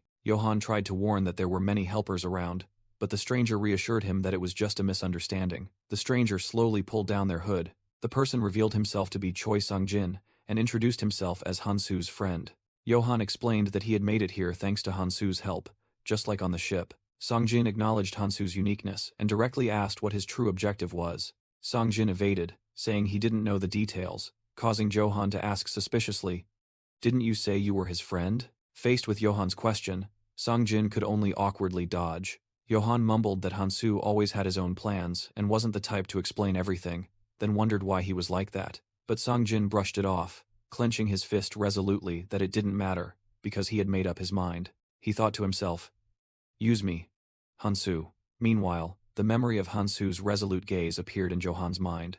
Johann recalled the moment he was saved, and told himself that he, too, was someone whose life Hansu had saved. Looking at his hands, Johann decided he would follow Hansu's path to become the person he needed. Turning back to Sung-jin, he also realized the crux was whether he could keep up, and the reason Hansu hadn't sought him out was because he was too weak. Just then, a teammate called out loudly, "Sung-jin, we have to go." Sung-jin quickly turned away, thanking Johann to the latter's bewilderment. He paused, intending to tell Johann something if he met Hansu again, but then stopped, confident that he would do it himself, because that's how Hansu would act.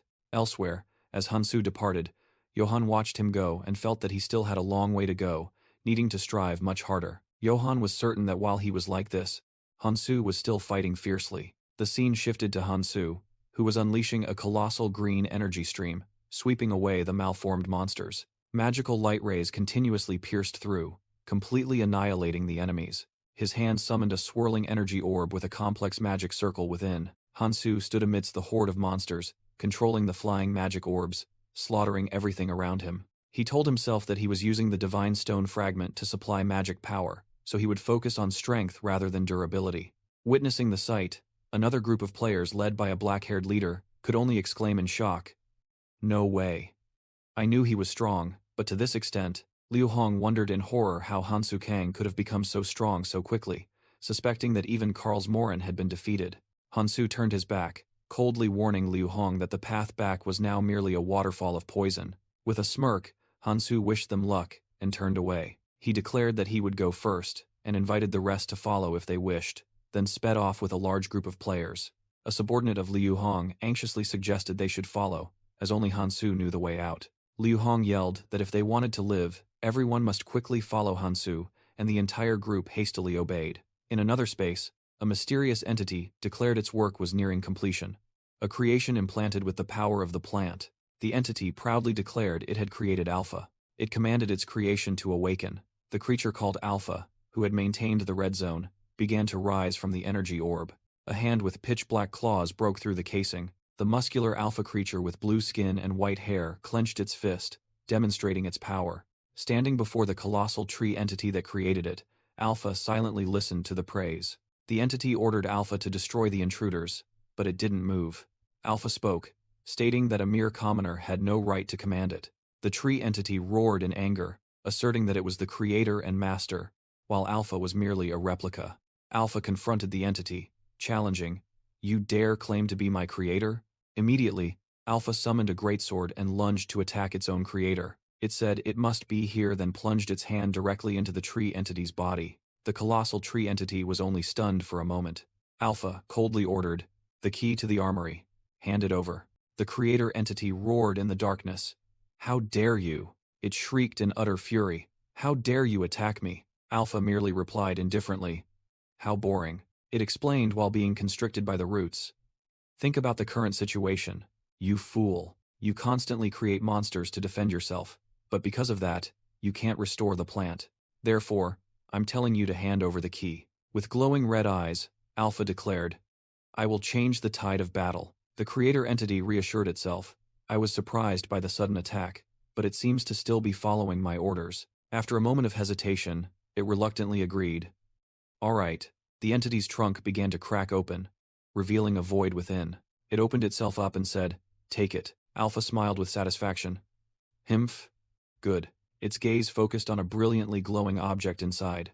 "So, it's here." Alpha bared its teeth in a sinister grin, revealing its true intentions. It suddenly lunged and seized the glowing object, stunning the creator entity. "What?" As Alpha's hand tightened, the creator entity frantically screamed, "What are you doing? That's the divine stone. Stop." Alpha crushed the stone, disregarding the desperate cries of its creator. It tilted its head back, absorbing the immense energy pouring from the shattered divine stone. With newfound power, Alpha let out a sky-shattering roar, breaking free from the tentacles that bound it. The creator entity shrieked in extreme agony as its power was drained. Amidst the withered roots, Alpha reassured it. "Don't be afraid." With a mad grin, it declared it would keep its promise and resolve the situation. Elsewhere, Galadriel's army suddenly writhed in agony. Unaware, Liu Hong was still fiercely cutting down enemies. Sophia Barraget was also fighting, unleashing magic amidst her god's sclera. Mikhail desperately shouted, trying to encourage his comrades to hold on a little longer. Suddenly, a strange figure stepped onto the chaotic battlefield. The cooperative players were stunned as the Shadow King appeared before them. Immediately, the entire skeletal army froze, their bodies beginning to crack. The other players cried out in panic, not understanding what was happening. Piece by piece, the skeletal warriors crumbled into dust upon hitting the ground. The Shadow King stood still, his sword lowered, watching his enemies vanish. He turned and told Sophia's group that the army's energy source was gone, and they were safe. Sophia and Mikhail were speechless, astonished by the incredible power of the person who had just saved them. The Shadow King glanced over his shoulder with absolute confidence. Meanwhile, Hansu Kang was alone, facing a swarm of gigantic, malformed monsters emerging from the ground. He drew the green glowing greatsword, his gaze resolute and ready for battle. With a powerful swing of his sword, Hansu unleashed a wave of energy that swept through the enemy ranks. He calmly watched the grotesque monsters writhe under his initial attack. Hansu Kang swung Galadriel's relic, slicing through Ekidron's defensive orbs. Struck by the destructive attack, Ekidron roared in pain. With a determined gaze, Hansu charged forward without hesitation. He rode on the wave of green energy, cutting a path through the ground. After clearing out the enemies, Hansu realized that the defenses and monsters here were weaker than those inside the Calamity Fish. However, he felt something was amiss. Elsewhere, Liu Hong also noticed the monsters weakening. A Beacon clan member unleashed ice magic to support the fight. Liu Hong wondered if this was a sign that the enemies were being cornered. Meanwhile, Hansu decided it was time to head straight for his main objective. Mikhail's group was astonished by the change, wondering if it was caused by a single person. They pointed out in shock that the smaller roots had completely stopped moving. Hansu showed a hint of surprise, seemingly not expecting his actions to have such an immediate impact. While preparing a complex spell, Sophia Barraget was stunned to see Hansu Kang dash past. Hansu didn't stop, continuing to walk decisively. Finally, he reached the center of the structure, where the plant was active. The gigantic cube emitted powerful energy beams. Immediately after, the light faded, and the entire structure fell silent. Hansu confirmed that the plant had been deactivated, and that meant he raised his head, ready to face the true enemy and challenge it to appear. A mysterious voice echoed, recognizing a stranger standing atop the root structure. Hansu Kang dove straight down from his position. The observer speculated that it was the one who had obtained the divine stone fragment. He wondered who the stranger was, as no one else could enter the root's core. Alpha, a blue-skinned, white-haired entity, appeared and remarked that Hansu was smarter than the others. Hansu Kang looked directly at the new enemy with sharp eyes. Alpha approached, saying that Hansu was using the key correctly despite not being of their kin. With a smug smile, Alpha offered to talk about the key Hansu possessed. Hansu silently listened to Alpha's offer. An explanation revealed that the 5 relics of the 5 generals were actually called keys, If all 5 were collected, that person would have complete control over the world tree. Hansu Kang and Alpha stood facing each other, ready for a fight. Hansu thought to himself, realizing his opponent had just called the relic a key. He knew only the Elvenheim used that word, but thought it was impossible for them to appear here. Hansu's eyes narrowed as he realized a horrifying truth. He assertively declared, "So you're a clone?" Making Alpha chuckle with amusement. Alpha admitted Hansu not only knew how to use the key, but also knew about the original, and Hansu confirmed he had heard of it. Alpha then directly asked Hansu what he wanted to say. He pointed at Hansu, beginning to state his demands. Alpha arrogantly commanded, "Give me your keys and begone." Hansu Kang retorted, "A bug like you isn't worthy. In that case, I'll make an offer of my own." He tightened his grip on Galadriel's relic, demanding, "Quietly hand over the divine stone fragment." Hansu growled, asserting that an imposter like Alpha wasn't worthy of possessing it. Alpha showed surprise at the unexpected defiance. The surprise quickly turned into a wide grin, full of sharp teeth. He laughed arrogantly as he looked at Hansu, his hand still clutching the divine stone fragment. Purple energy began to surge as Alpha channeled power into the stone. "You don't even know your place," Alpha said disdainfully. "A bug, thinking it can kill me?" Hansu maintained a calm expression, unfazed by the threat. "You leave me no choice," Alpha said while summoning a strange object. White cubes began to gather in his palm. They merged into a unique sword with a blue orb at its center. Alpha raised the weapon. The orb turned red and released a fierce surge of energy. Hansu was stunned by the terrifying power accumulating. Behind Alpha, a massive black void opened up, exuding an aura of destruction. Hansu realized it could hold enough equipment for hundreds of thousands of people. Horrified, he realized it was the armory, while Alpha declared he would teach him a lesson. Countless green magic orbs were fired from the void.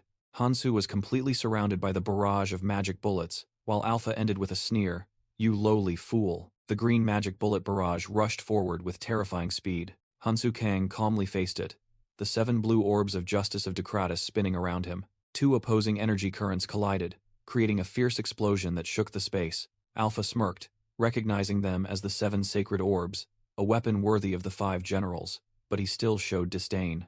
Amidst the bullet storm, Hansu charged forward, thinking to himself, "What if I do this?" The orbs immediately transformed, merging into converging laser beams. Hansu spun around, using Galadriel's relic to deflect the deadly energy streams. His face shone with determination as he fended off the relentless assault. He glided like a ghost amidst the dense green streaks of light. Hansu analyzed, realizing each individual orb was very weak, just like a degraded version of Ekadron's relic. However, his eyes flashed as he discovered the crux of the problem. The energy streams began to intertwine, weaving into an impenetrable net. A blue knife from Justice of Decratus was fired, creating a small breakthrough. Clinging to a root, Hansu remarked that, though weak, the sheer number, enough to equip hundreds of thousands, was truly overwhelming. He watched the energy orbs gathering for the next assault. Another blue knife was launched again, tearing through the green energy screen. Hansu launched himself through the air, the great sword in his hand ready to counterattack. He threw a powerful punch, shattering an incoming energy stream. He used his sword to shatter a tightening circle of projectiles around him. Finally, Hansu caught an orb with his bare hand and asserted, "A clone, using recreated weapons," Hansu Kang decided. "Then I will use that method." He unleashed his power, affecting the countless energy orbs flying towards him. Alpha's armory weapon suddenly flickered, losing its stability. Hansu easily grabbed an orb, its energy now completely within his grasp. He charged through the rain of magic projectiles, completely unharmed. Alpha exclaimed in shock. "What?" He roared in panic. "Impossible! I can't control the 7 sacred orbs?" Alpha realized the armory was malfunctioning. The magic power that should have been channeled into the orbs was automatically dispersing. He looked at Hansu with an incredulous expression. No way," Alpha stammered, realizing the horrifying truth. "You know the magic code?" Hansu coldly turned his back. "I already told you." Immediately, the green orbs changed direction, hurtling straight towards Alpha. Hansu casually said, recalling a past conversation, "I've heard a bit about it." In the memory, Alpha had once explained something to a skeptical Hansu. Back in the present, Hansu scoffed. "I'm surprised. Even as a mere replica, you can still summon the armory." The energy orbs under his control converged into a powerful attack. He continued, "However, a good weapon is only as valuable as the skilled user wielding it." Hansu landed decisively, preparing for the finishing blow. He swung his sword, provoking Alpha. "Is that all you've got?" Hansu Kang stared with glowing eyes, ready to end the fight. Alpha roared in fury, refusing to accept defeat. With Galadriel's relic in hand, Hansu charged to attack. Alpha looked up, bitterly uttering, "Then, this is the end." The green blade sliced across Alpha's body, making him cry out in pain. He gritted his teeth and cursed, "Damn it." In a fit of rage, Alpha summoned an energy sword and yelled, "Go to hell." Hansu calmly observed his opponent's desperate counterattack. He landed decisively, preparing for the next attack. In a flash, Hansu charged again, catching Alpha completely off guard. He delivered a punch straight to Alpha's face while the sword was still incoming. Alpha staggered back, screaming in pain as he tried to hold onto the divine stone fragment. Hansu raised his sword, preparing for a decisive blow. The green energy blade pierced through Alpha's chest. Alpha stared in horror at the fatal wound on his body. Hansu coldly remarked that the stab was still too shallow. He gently landed as Alpha's massive body fell backward. Hansu extended his hand, beginning to cast another skill. The 7 orbs of Justice of Decretus appeared, and he declared that he would not let Alpha escape. Hansu unleashed 7 blue energy orbs from Justice of Decretus. Alpha was hit directly, engulfed in a fierce energy explosion. He cried out in pain as another energy blast struck his leg. Losing control, Alpha dropped the purified divine stone fragment. Hansu shot past the falling stone, continuing to aim straight for Alpha. With a wound on his chest, Alpha gritted his teeth in anger and exclaimed, "Damn it!" He staggered to his feet, silently acknowledging Hansu's extraordinary magic control. Alpha couldn't comprehend how Hansu could control the key so perfectly. He found it absurd, even if Hansu was using a divine stone fragment. Alpha compared himself, realizing Hansu's skill was on par with his own decades of experience. But then he had to bitterly admit that Hansu was not just equal, but overwhelmingly superior. Hansu summoned a green short sword and then descended from the air. Alpha frantically retreated, completely helpless against the impending attack. Accepting defeat, he stood still, waiting for death, with only one thought in his mind: "Kill me." That thought suddenly stunned Alpha as a horrifying memory flooded back. He recalled the image of his creator also begging for mercy in the exact same way. In the flashback, Alpha stood watching his creator slowly die before he could do anything. Back in reality, Alpha screamed in despair, refusing to accept such an ironic fate. He was determined not to fail again, pouring all his remaining strength into the armory for a counterattack. Determined to survive for his goal, Hansu Kang charged down to attack Alpha. Alpha roared that he couldn't die in a place like this, clutching the armory tightly. Hansu's green energy sword violently clashed with Alpha's weapon. Hansu was stunned when he realized he hadn't felt the slash.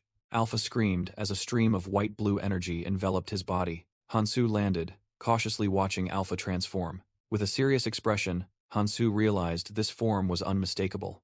A full white armor enveloped Alpha. It was the unique skill, number 6, Heavenly Soldier Armor. This armor was an invulnerable equipment, capable of evolving by absorbing weapons and resisting them. Hansu bowed his head, admitting that the situation had become troublesome. However, he smiled confidently, declaring that he now had another reason to take down his opponent. Hansu continuously slashed at the new armor, but the attacks only produced harmless sparks. He silently acknowledged its defensive power was as expected of a unique skill. Hansu leaped into the air, preparing for an aerial attack. He roared at the armor's annoying toughness as he unleashed an energy punch directly at it. Alpha noticed that even if the armor didn't absorb the full impact, it was still protecting his life. From inside the helmet, he assessed the current situation as very difficult. Alpha regretfully thought that he couldn't use the armory simultaneously with the armor. Otherwise victory would have been his. He knew that if he couldn't turn the tide, being defeated by Hansu was only a matter of time. Cornered, Alpha desperately thought he had run out of options. But then an idea flashed, and he realized he still had an ace up his sleeve. He decided to use the physical weapons inside the armory itself, which were originally only nullified by magic codes. As Hansu Kang continued to charge and attack, Alpha began his plan. He concentrated all the weapons from the armory into the Heavenly Soldier armor. Hansu wondered about his opponent's actions, as he knew the weapon production ability was locked. Suddenly, Hansu froze as he realized Alpha's true intention. Countless weapons flew out from the dimensional space, radiating a blazing red energy. Hansu screamed in horror as he watched the armor begin to devour them all. One by one, the weapons were absorbed, merging with the white armor. Alpha laughed maniacally, declaring that it was too late to stop him, and he would show his true power. But immediately after, his smile vanished, replaced by an expression of astonishment. The armor began to overload, blue energy corroding his very body from within.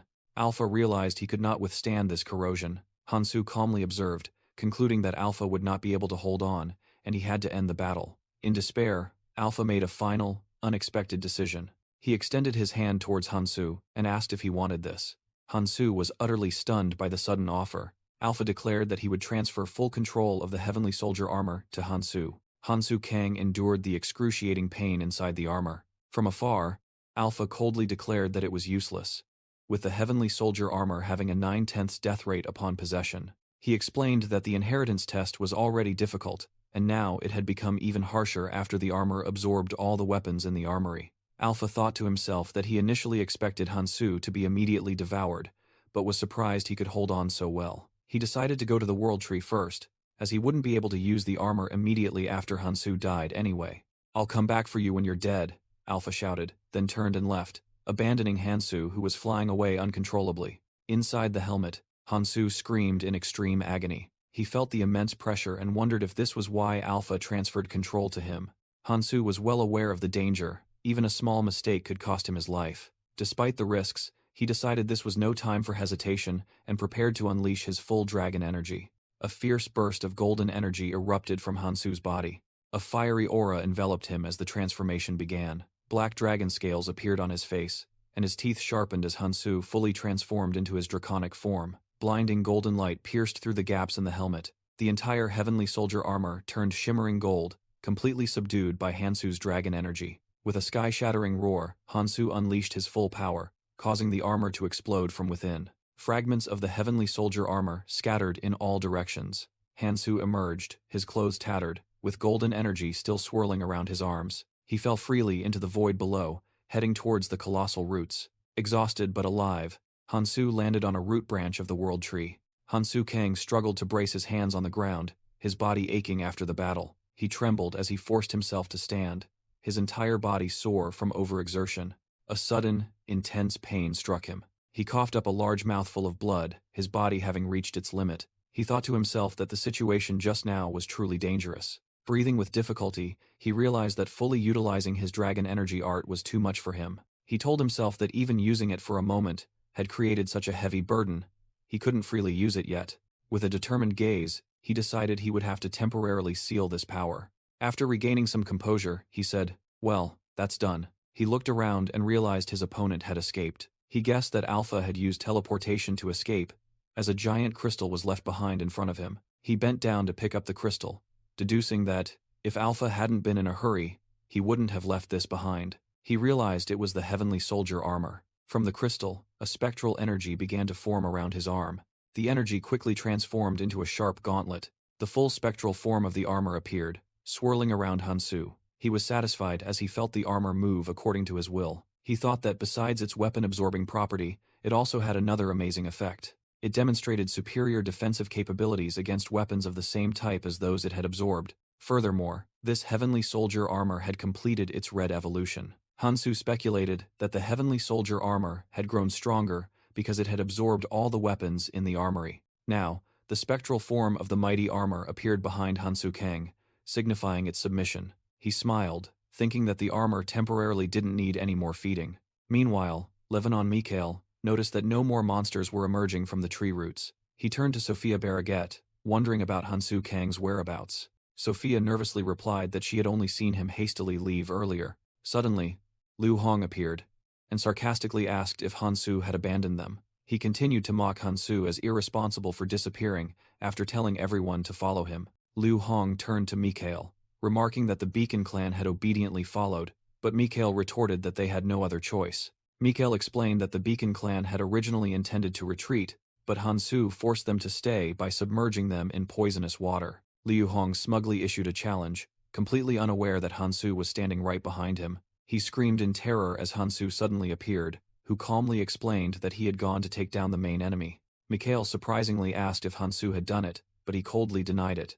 In response to Mikhail's question about who did it, Hansu simply ordered everyone to follow him to the surface. Liu Hong awkwardly agreed, not daring to object. Hansu turned back and clarified that he had the right not to obey, as he had never ordered anyone. He added that it would be best not to make him repeat himself, causing Liu Hong to fearfully bow his head. Liu Hong turned back with an annoyed expression, while Mikhail quietly observed. Mikhail's eyes narrowed. assessing the interaction between the two. He silently scoffed at Liu Hong's earlier panicked scream with a look of disdain. Liu Hong gritted his teeth, his face flushed with anger at Hansu's attitude. Meanwhile, Hansu pondered. Even though he had defeated the main body and obtained the divine stone fragment, something still bothered him. He recalled the alpha clone he had faced, who seemed capable of wielding the king's full power. If that were true, Hansu knew things would get much worse. He speculated that Alpha might be heading straight for a place called the Flower. Indeed, Alpha had reached the World Tree and exclaimed with satisfaction. He told himself that sacrificing the heavenly soldier armor was worth it to finally obtain the king's full power. However, Alpha's triumphant smile vanished when something unusual occurred. He roared in anger, not understanding why the main body remained dormant despite him having returned all the power. There, another entity with blue hair appeared in silence. That person declared that the World Tree had withered, and Elvenheim was no more, but humanity would replace them. He began a ritual, vowing to rectify past mistakes to revive his kin. He revealed his people's name was Acheron. The oath all for Acheron echoed throughout the silent space. He told the cowardly sleeping king that he had failed, and now he would do everything. His plan began with reclaiming the key Hansu possessed, along with Galadriel's sword, Ekidron's bead, and Fabian's bracelet. He deduced that since Ekidron and Fabian were one, Hansu must also be holding Fabian's bracelet. After reclaiming the administrator's power, he had to enter the Flower, a task requiring overwhelming strength, not petty tricks. The king of Acheron stood alone, his gaze fixed forward with determination. A confident and resolute smile appeared on his face. In the vast space, the king of Acheron declared he would use an ancient power. He called out the name of the giant sleeping serpent, Ouroboros. Immediately, he dashed off, beginning to move across the monster's colossal body. With terrifying speed, he glided past the enormous roots. He landed steadily, preparing for his next move. The king of Acheron concentrated his power, his white hair fluttering in the silent space. Energy began to swirl violently around the colossal structure. He raised a bone blade, ready to attack. A powerful slash created streams of blue energy that tore through everything.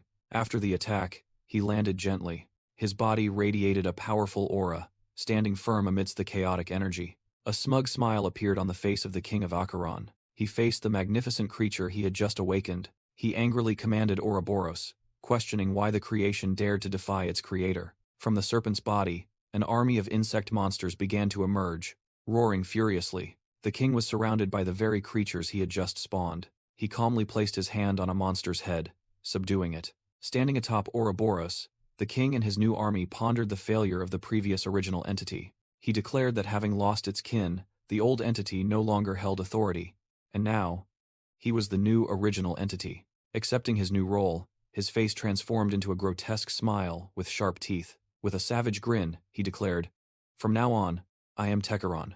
After the glorious feat, Hansu Kang's group stood on a giant root of the World Tree. The leader of another group of survivors exclaimed in astonishment, unable to believe they had returned alive. Sophia Barraget remained silent, lost in her own thoughts. Lebanon Mikhail turned to her and asked, "Sophia, what are you thinking?" Mikhail chuckled awkwardly, and then answered himself, assuming they both shared the same thought. They both looked towards Hansu, thinking that the red zone had changed so much since that man appeared, after single-handedly destroying the calamity fish and the disgorging root. Elsewhere, a blue-haired leader admitted that he had almost given up all hope. That person recalled that even a powerful figure had said it was impossible, and he himself couldn't imagine destroying a calamity. Yet, in the end, Hansu Kang had done it. Alone. Sophia was certain that even her teacher would acknowledge Hansu, and he would easily advance into the orange zone. She realized that from now on, the red zone would become a safer place, meaning more new arrivals from the tutorial area would survive. The other leader also clenched his fist, a glimmer of hope that his loved ones might also survive thanks to this change. Suddenly, Hansu Kang spoke, declaring a grand objective. "I'm planning to save 1 billion lives." Sophia let out a slight scoff at that declaration. Mikhail curiously asked why she was laughing. She smiled and explained, "It's just, I have a feeling that something utterly absurd might actually come true." Mikhail seemed to understand her meaning. Suddenly, a large bird made of blue energy soared across the sky. Someone in the leader's group exclaimed in surprise, and the leader recognized them as carrier pigeons. The woman with ash-brown hair wondered why there were so many carrier pigeons. Below them, on the giant root layers of the World Tree, countless people had gathered. Meanwhile, in a dark forest, a man with his hair in a bun was panting, running for his life. He and his 2 companions were trying to escape an unseen threat. Suddenly, he tripped over a rock and fell to the ground.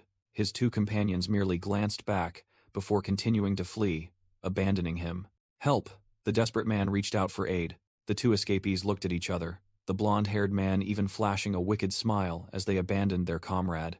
Please, don't leave me behind, he pleaded, as he watched their figures disappear. Before he could get up, he screamed in pain as something attacked him. A monster with white armor on its head and glowing red eyes lunged, sinking its teeth into him. The monster's hideous face filled the victim's vision. It began to devour its prey savagely. Elsewhere, the giant serpent Ouroboros raised its head, looking at the newly arrived group. Hansu Kang calmly observed the desolate landscape at the border of the new area.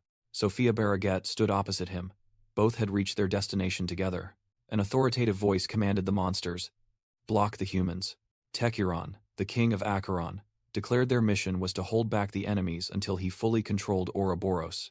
He decisively ordered, "Stop them from crossing the border into the Orange Zone." Hearing the command, a swarm of insect minions with glowing pink eyes poured out from the forest. A swarm of insect monsters with glowing pink eyes gathered in the darkness, ready to attack. They charged forward in unison, a massive army under the moonlight. In the bloodshot eyes of one monster, the reflections of Sophia Barraget and Hansu Kang observing were visible. Their origin was the colossal serpent Ouroboros, its green scales coiled. The entire swarm rushed across the desolate land, forming a living whirlwind. A terrified defender screamed as he saw the horrifying sight approaching. He realized they were the parasitic locusts. The monster army advanced relentlessly, a seemingly endless wave of destruction. Pam Ferris loudly gave orders, demanding everyone get ready to stop them here. Minchul Baek and Aaron Part stood solemnly, listening to the warning that the red zone would end if the defensive line was breached. Another axe-wielding defender rallied everyone to protect this place and hold out until reinforcements from other clans arrived. A young man's face turned pale with fear before the overwhelming enemy. Minchul Baek's hand trembled, gripping the railing tightly, showing extreme tension. He gritted his teeth in despair, wondering if they had to stop all of this by themselves. The parasitic locusts swarmed in, filling their entire field of vision. A thought flashed, questioning this calamity's connection to larger events. From the air, streaks of blue energy converged, forming a carrier pigeon. Levanon Mikhail calmly received the energy bird hovering before him. He began to report that all the parasitic locusts inside Ouroboros had emerged. Sophia Barraget was stunned upon hearing the final number, while Hansu Kang remained calm. Their number exceeded 100 million. A desperate defender exclaimed that even gathering all the clans couldn't stand against this force. The situation was absurd. Hansu Kang calmly wondered why the parasitic locusts were suddenly attacking like this. He recalled that they were the guardian monsters inside Ouroboros, gatekeepers that destroyed anyone who pierced its scales. Therefore, they couldn't move on their own, and Ouroboros was currently busy drinking poison. With no reason to give orders at this moment, something that hadn't happened in the past 20 years, even in his previous life. Hansu's eyes narrowed as he realized this meant the culprit was definitely the king of Acheron. Hansu admitted that even though he had anticipated him becoming a variable, this situation was still quite troublesome. Suddenly, an angry voice called his name, Kang Hansu. Liu Hong rushed forward, pointing at Hansu's face and yelling that Ouroboros's parasitic locusts were going berserk because of him. Hansu coldly asked again, but Liu Hong roared at him not to play dumb. He furiously blamed Hansu, claiming that if Hansu hadn't started killing the calamities, this wouldn't have happened, and demanded he take responsibility. Levanon Mikhail calmly interjected, advising Liu Hong not to speak nonsense as these two matters had no causal relationship. Completely ignoring the shouting Liu Hong, Hansu turned to Sophia and asked her to use her library skill to calculate the time. Sophia hesitated, asking if he wanted to know the time it would take for the entire swarm of parasitic locusts to descend. Not the parasitic locusts, Hansu said, pointing to the sky and asserting that the target was Ouroboros. He repeated his question as the image of the colossal serpent appeared. "I'm asking how long it will take for Ouroboros to descend." Both Sophia and Levanon Mikhail looked up, utterly astonished by his question. Hansu knew that things wouldn't stop merely with the advance of the locusts. He deduced that with the authority of a king, the king of Acheron would not only command the locusts but would certainly try to control Ouroboros itself. Instantly, Ouroboros's eyes flashed with green light, signaling that it had been subdued. Hansu Kang pondered. It was time to face the calamity Ouroboros, but the moment it touched the ground, everything would be crushed. He urged Sophia Barraget to quickly calculate the time Ouroboros would descend, as every second was precious for preparation. Through her monocle, the image of the giant monster reflected as Sophia focused her abilities to observe. Elsewhere, Liu Hong informed his subordinates that they only had about 2 weeks left. Realizing the dire situation, he decisively declared that the order to capture Kang Hansu was no longer important. Liu Hong ordered his clan members, instructing teams 1 and 2 to report to their superiors while the rest followed him. Sophia Barraget suddenly appeared, blocking their path and questioning Liu Hong's plan, demanding that they all fight together. He coldly asked why they should do such a thing. Liu Hong revealed his plan. They would escape through the mirror that was about to open, abandoning everyone else.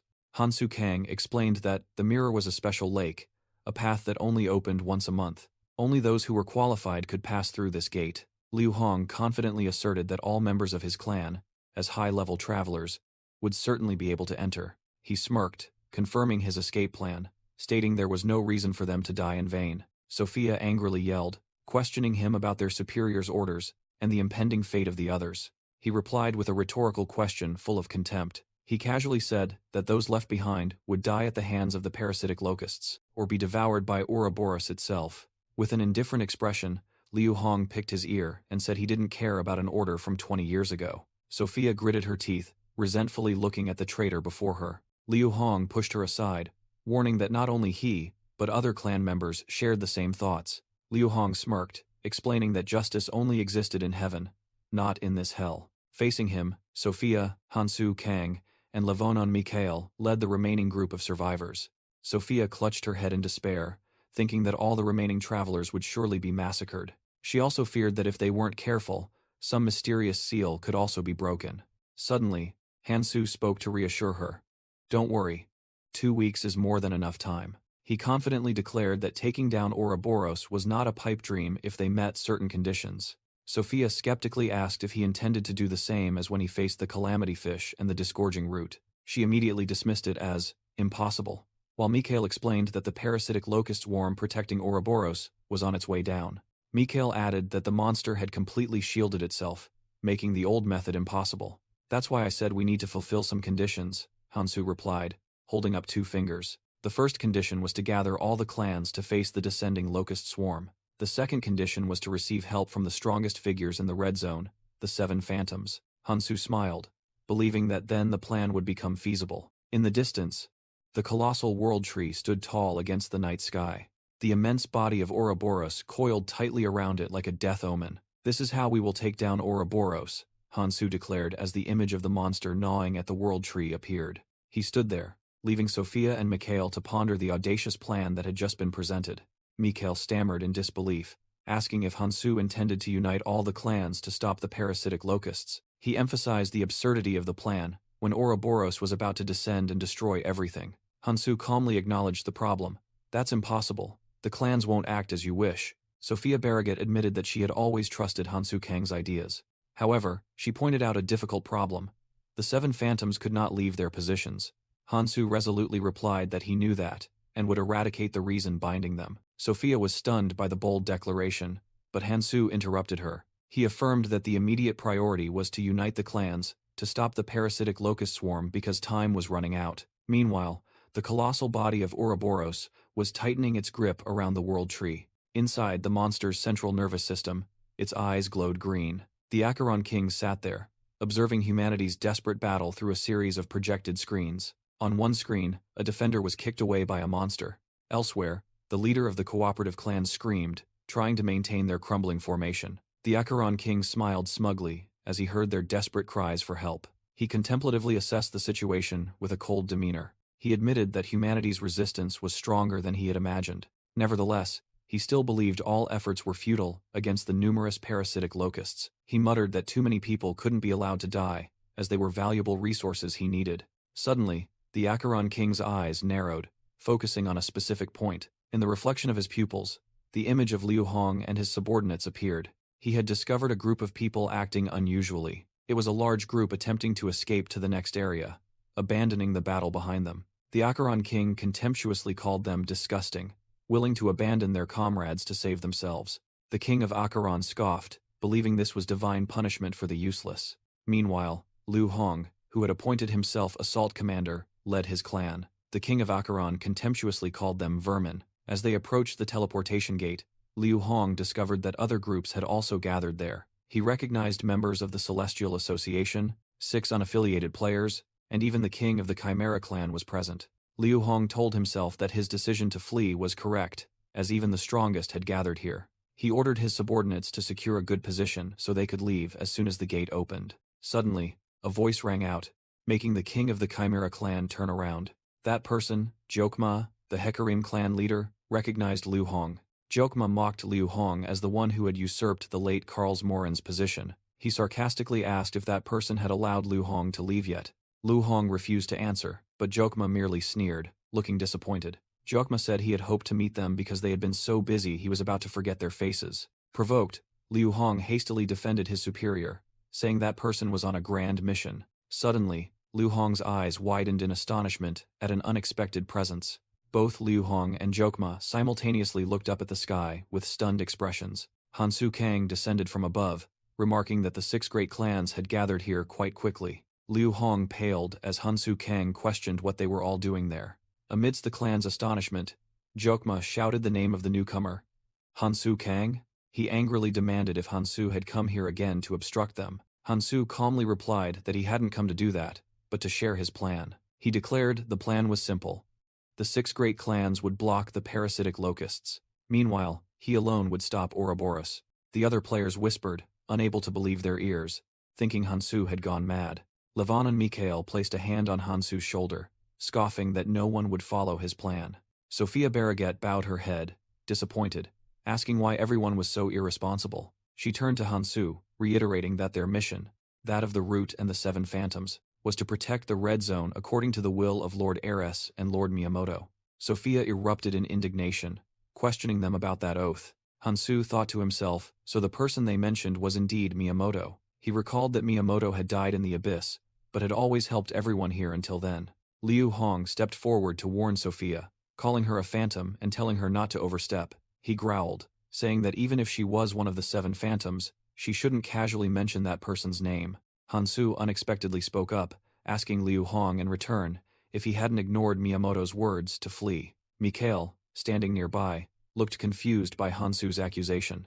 Jokma burst into delighted laughter, remarking that Hansu was even crazier than he thought. He stepped forward to face Hansu, introducing himself and offering him advice. Jokma acknowledged Hansu's feat of destroying calamities, but argued that a clan should act in its own self-interest. Jokma declared that everyone should look out for themselves, as they only needed to hold out for 2 days to reach the Orange Zone. Hansu Kang silently listened to that selfish declaration. He turned away and told Sophia that he had known he wouldn't be able to convince such people. Hansu smirked, warning that they were about to directly experience the harshness of this world. Immediately, a violent tremor shook the ground, causing everyone to stagger. The panicked crowd screamed as the ground continued to shake violently. Jokma tried to reassure everyone, suggesting they could hold out against the parasitic locusts for 2 days. Hansu coldly dismissed it, asserting that this tremor was much stronger. He knew that only one thing in the Red Zone could cause such a powerful tremor. In his mind, Hansu named the colossal monster lurking, Ouroboros. The colossal tail of the Ouroboros serpent slithered past, making the entire land tremble. The horrified players looked up at the magnificent creature dimly appearing before their eyes. Liu Hong screamed in despair, not understanding why Ouroboros had appeared 2 weeks early. Sophia Barraget realized the truth was even worse, saying this wasn't Ouroboros descending. She explained that for now, it was only moving its tail.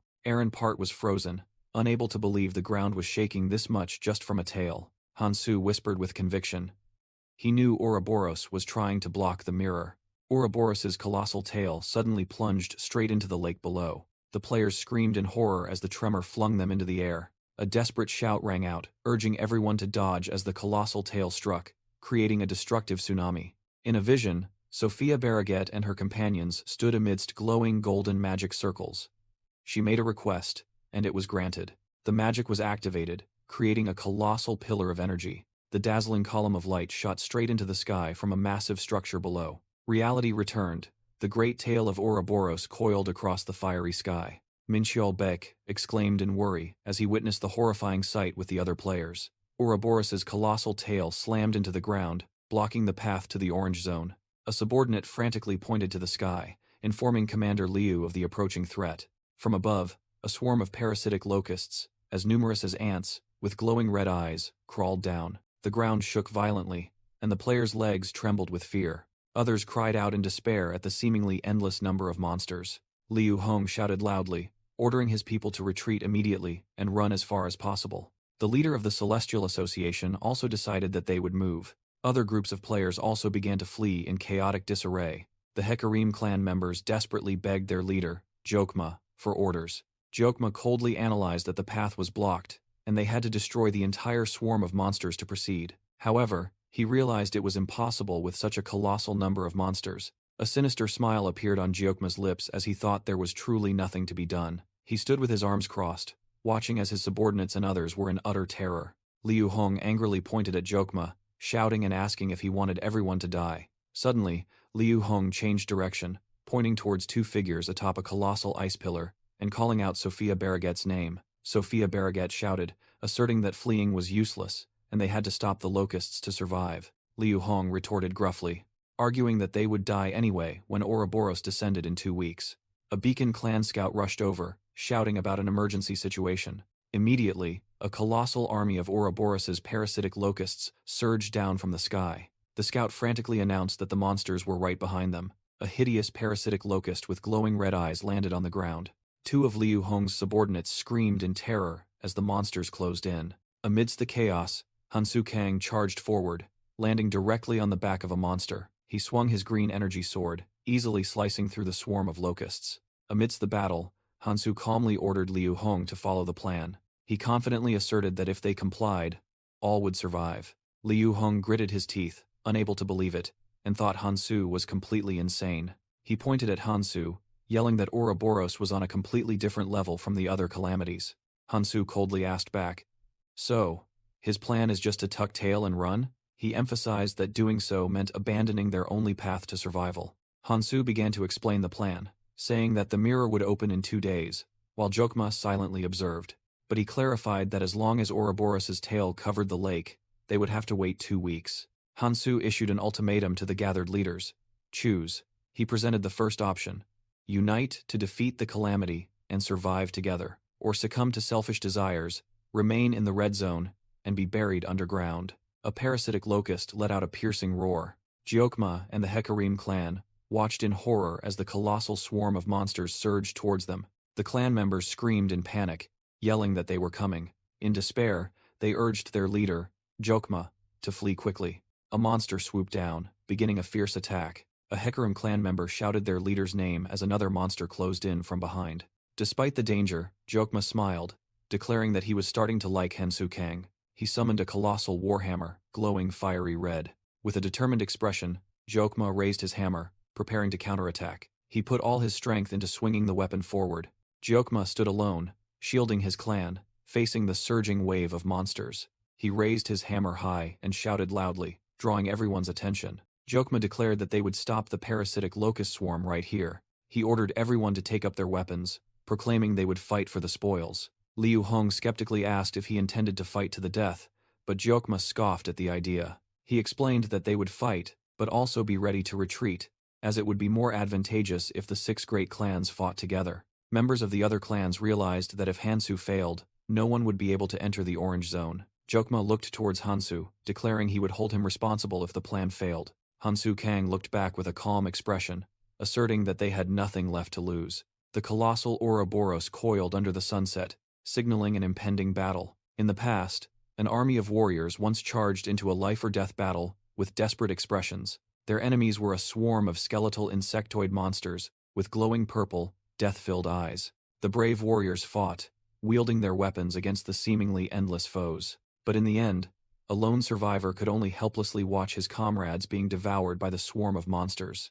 Back in the present, the other players murmured anxiously upon learning that they too had to fight the parasitic locust swarm. A beacon scout returned, anxiously asking Commander Liu Hong about their plan. Elsewhere, a soldier was stunned to see an illusion of Miyamoto Junichi, a revered deceased leader. Another player ran, filled with regret, thinking to himself that he should have sought to enrich himself instead of joining this battle. Liu Hong gritted his teeth, silently cursing the fools who had rushed headlong into a hopeless battle. Jokma was also full of doubt, wondering how they could withstand the locusts until Ouroboros was subdued. Despite deeming the plan insane, Jokma summoned his colossal warhammer and charged in, smashing a monster. But then a glimmer of hope sparked in Jokma's mind as Hansu Kang appeared, his entire body enveloped in energy. Perhaps it would be different if it were him, Jokma thought, witnessing Hansu Kang effortlessly cleave through the monsters. Donning the heavenly soldier armor and wielding Galadriel's relic, Hansu Kang single-handedly confronted the entire swarm. However, Liu Hong remained unconvinced, insisting that the plan had an undeniable flaw. He decided to return and report to a mysterious individual, using the excuse of wanting to learn more about Hansu Kang. Meanwhile, Lebanon Mikhail quietly observed all developments from afar. Sophia Barraget sensed something, but when she asked, Mikhail coldly denied it. Hansu Kang turned his back on Sophia Barraget and Lebanon Mikhail, preparing to leave.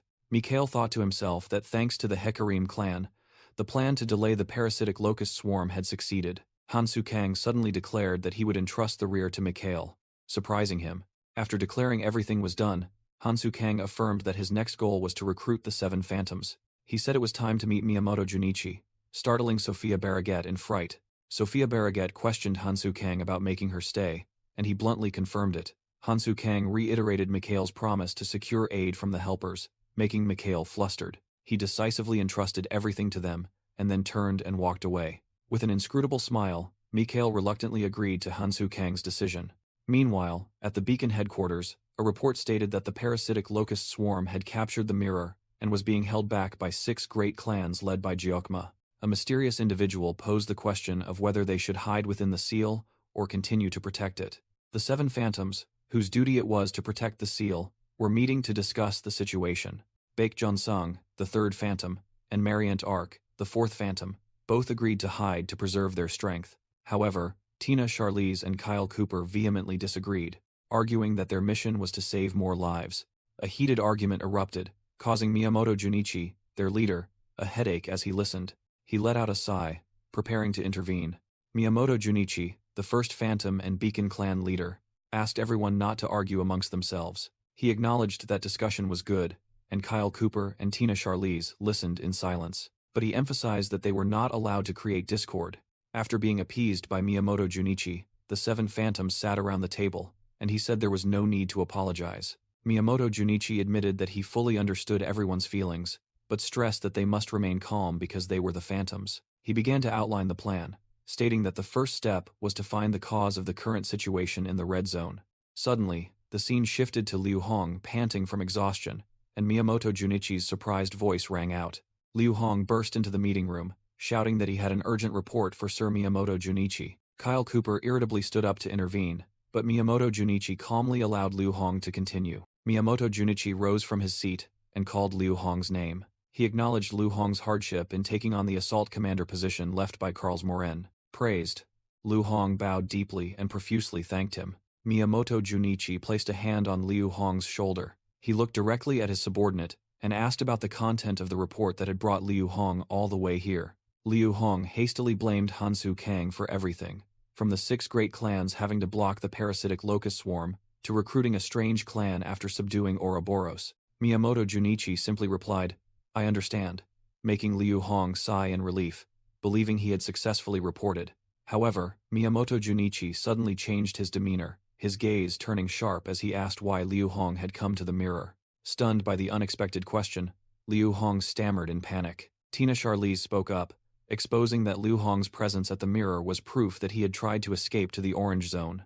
Another masked phantom chimed in, saying that Liu Hong's actions spat on their efforts as they were all meeting to decide the future of the red zone. In desperation, Liu Hong shouted that he was simply following Sir Miyamoto Junichi's orders. Miyamoto Junichi narrowed his eyes, coldly asking back, "My orders?" At Miyamoto Junichi's question, Liu Hong was utterly terrified. He hastily bowed, stammering apologies. Miyamoto Junichi placed a hand on Liu Hong's shoulder, gently telling him to wait and they would talk later. After Liu Hong was taken away, the atmosphere in the camp settled down. Tina Charlize made a disappointed remark about Liu Hong's act of fleeing. Miyamoto Junichi, however, showed understanding, believing that such an action was comprehensible in the face of the colossal Ouroboros.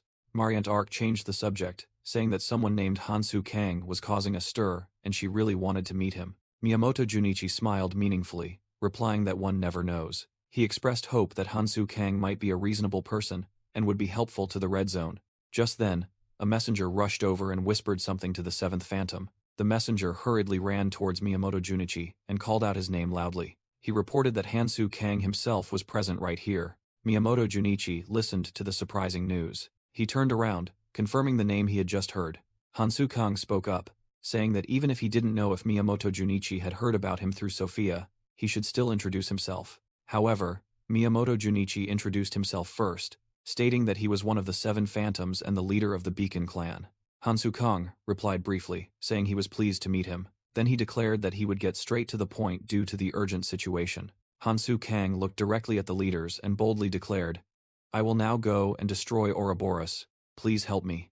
Hansu Kang faced the most powerful leaders of the Red Zone. Kyle Cooper and Mariant Ark immediately showed contempt, deeming him arrogant and insane. However, Miyamoto Junichi burst out laughing, praising Hansu Kang's straightforwardness. Jokma seriously refused, explaining that they could not help because there was a reason they could not leave this place.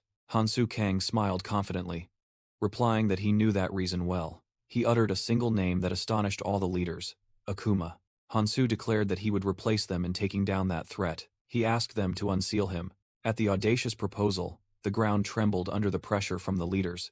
Immediately, countless weapons were pointed directly at Hansu Kang's neck. He was now completely surrounded by the 7 phantoms, ready to attack. Miyamoto gazed at him thoughtfully, exclaiming that this was quite a surprise. He questioned how Hansu Kang knew about Akuma's existence. Hansu began to explain that there were 4 known calamities: the disgorging root, Ouroboros, the king bee, and the calamity fish. But he revealed that deep within the world tree, there was a 5th sealed calamity named Akuma. In a flashback, Eris Valentine and her former comrades were the first to discover its existence. They realized that this entity had to be sealed permanently. Akuma was more dangerous than any other calamity, and could destroy the entire Red Zone. Hansu concluded that this secret was known only to Miyamoto and the 7 phantoms, who inherited his will. Miyamoto Junichi sternly questioned Hansu Kang, asking if he truly wanted to break Akuma's seal. Standing before the 7 phantoms, Hansu calmly confirmed, explaining that it was for the relics Akuma was guarding. He revealed that he needed the chains of Ekim and Caghorn's spear to subdue Ouroboros. Miyamoto turned to look at Sophia, calling her name with an inquiring gaze. Taken by surprise, Sophia hastily denied it, asserting that she hadn't said anything and Hansu had known those things himself. Miyamoto grew even more suspicious, finding it strange that a newcomer to the Red Zone knew so much about Akuma. Kyle Cooper interrupted, stating that Hansu knowing the secret was not important. He summoned an energy weapon, decisively declaring that they must eliminate Hansu immediately. Kyle accused Hansu's objective of clearly being the rewards from obtaining the relics and defeating Akuma. He concluded that Hansu was a man blinded by greed, willing to brave any danger, just as he had targeted the other 4 calamities. Sophia hastily intervened, asserting that Hansu was not such a person. Kyle turned to question Sophia, asking why she trusted such a person. Sophia admitted that she hadn't believed him at first either, even thinking Hansu was insane when he so easily declared he would kill the calamity fish. But she emphasized that he had truly accomplished it, and had even single-handedly destroyed the disgorging root. Sophia asserted that anyone who witnessed Hansu's feats would believe he could defeat Akuma, because such miracles were entirely possible, because he was Hansu Kang. Miyamoto thoughtfully repeated the word miracle, seemingly convinced. He ordered everyone to lower their weapons. Miyamoto told Hansu that he understood his reasoning. However, he pointed to the image of Akuma's seal and said that the remnants of those who were slaughtered still spoke of its overwhelming destructive power. Hansu Kang replied to the Phantom's question, "Something you don't have?" He smiled faintly and said, "You ask what?" Immediately, a few phantoms lunged to attack him. The 7th Phantom and Bak Jonsong froze in astonishment at an unexpected sight. Hansu Kang spoke, "See for yourselves." As the heavenly soldier armor began to materialize, he declared, "I will prove to you that I can defeat Akuma." As the complete armor appeared behind him, Hansu Kang confidently challenged, "All of you, come at me." The 5th Phantom smirked, "You're truly arrogant." That person drew their sword and said, "Then, let me test you." Miyamoto Junichi showed interest, while Mariant Ark was astonished by the armor. The 5th Phantom and Tina Charlize led the charge, rushing towards Hansu Kang. The 5th Phantom swung his sword with astonishing speed. Hansu Kang easily used his green greatsword to block the attack. Kyle Cooper and Tina Charlize also joined in, attacking from 2 sides while Mariant Ark used binding magic. Hansu Kang's blade and the 5th Phantom's clashed, sending sparks flying. As the 2 swords locked, the 5th Phantom growled, "We are the Phantoms." That person continued, "The judgment that you can stand alone against all of us, the protectors of the Red Zone, is nothing short of arrogance, That person concluded as attacks simultaneously targeted Hansu Kang. However, the fifth phantom had to admit, "You are certainly stronger than an ordinary traveler. You are worthy of the title of phantom." Hansu Kang easily blocked the attack and remarked, "Perfect," causing the fifth phantom to confusedly ask what he meant. Immediately, blue energy erupted as the spectral entity of the heavenly soldier armor fully manifested. It swung its giant arm, creating a wave of power that swept through everything. Tina Charlize and Kyle Cooper were thrown back, exclaiming in astonishment, "What?" The entity's armored gauntlets clenched, demonstrating absolute might. Hansu explained, "I meant perfect for testing the heavenly soldier armor." In another scene, Hansu asked a group of people about Miyamoto, surprising Liu Hong. He explained to a gray-haired woman that he heard Miyamoto had died, but still wanted to know about him. The woman thoughtfully recounted that Miyamoto was different from other leaders. His skills leaned towards defense and support. While everyone was busy pursuing rewards and advancing to other areas, only Miyamoto remained in the red zone. The woman revealed that he had voluntarily stayed to guard Akuma's seal. Hansu listened intently as she spoke of Miyamoto's sacrifice, how he had given up all his opportunities. She concluded that Miyamoto was a completely trustworthy person. She affirmed that he was more steadfast in justice than anyone else in the red zone. Returning to the confrontation, Jokma roared in anger, "Enough! What are you doing?" He emphasized that their forces were already insufficient even when cooperating. Jokma questioned why they were wasting their strength when Ouroboros would descend in 2 weeks. At the reprimand, Kyle Cooper bowed his head and mumbled an apology. Miyamoto Junichi cleared his throat to get attention. He asked Hansu Kang to put away his armor, as he was already well aware of his strength. Instead of confrontation, Miyamoto proposed a discussion, emphasizing that many people were dying every second. The meeting was arranged inside a tent in the middle of the camp. At the meeting table, Miyamoto once again acknowledged Hansu Kang's strength. However, he said that alone was not enough to convince him to break the seal. He explained that no one could foresee the consequences if Akuma's seal were broken. Just approaching the seal was enough to feel the overwhelming power of the imprisoned entity. In front of the other phantoms, Miyamoto directly asked Hansu about his specific plan to defeat Akuma. Hansu Kang confidently affirmed that he had a plan. He revealed that he possessed 3 of Elvenheim's 5 relics, and believed that combining all 5 would be enough to subdue Akuma. "I believe this is enough to prove its feasibility," Hansu said, awaiting a response. Miyamoto mused, secretly thinking that Hansu was very much like someone he knew. He perceived in Hansu a spirit willing to bear responsibility and sacrifice his life without fear. After 20 years here, he had never seen such a person. And then he suddenly realized. The image of Eris Valentine appeared in Miyamoto's mind, standing beside a younger Hansu. Still lost in memories, Miyamoto did not hear Mariant Ark's call. Mariant anxiously asked again, wondering why her leader had suddenly fallen silent. Kyle Cooper also confusedly called his name, while Miyamoto remained motionless, clutching the cup in his hand.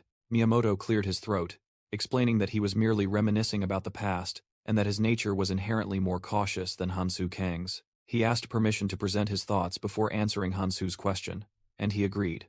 Miyamoto began by posing a hypothesis. What if they followed Hansu's plan, and broke Akuma's seal? Then he posed the core question to the entire meeting.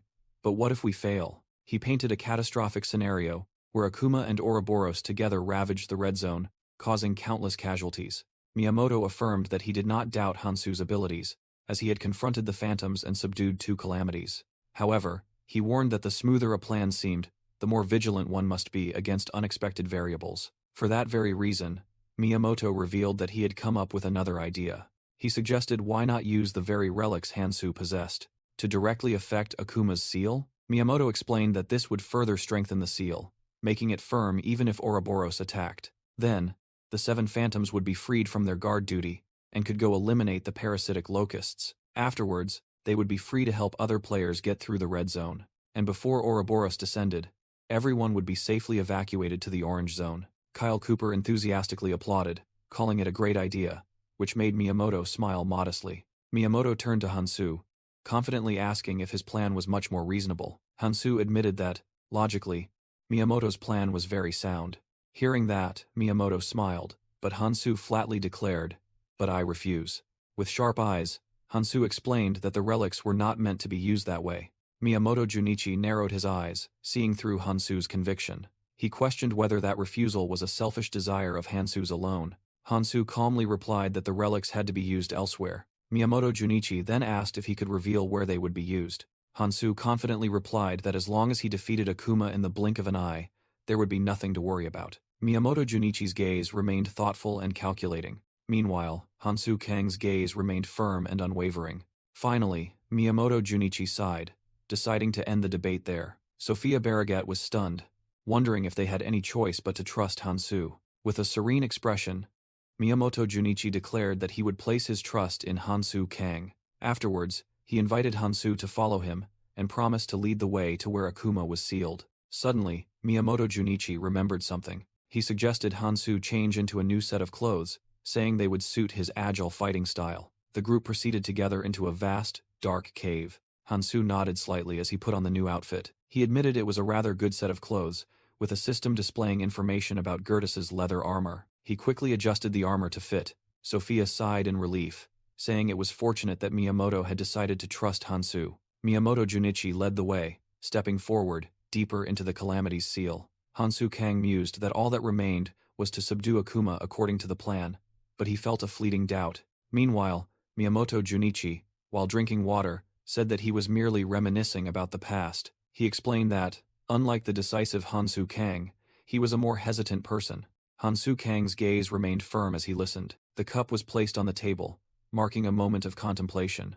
Hansu turned to Sophia Barragat, saying he had something to tell her. The scene shifted to a gigantic orb sealed by countless chains and a large weapon. Inside the seal was Akuma's true form, a gigantic red demon with horns and a white mane. Its hideous face roared savagely. The story flashed back 20 years, to a place with gigantic tree roots. Heiress Valentine and Keldian cried out in horror at the desolate sight. They saw countless warriors who had been petrified, and Heiress wondered what had happened.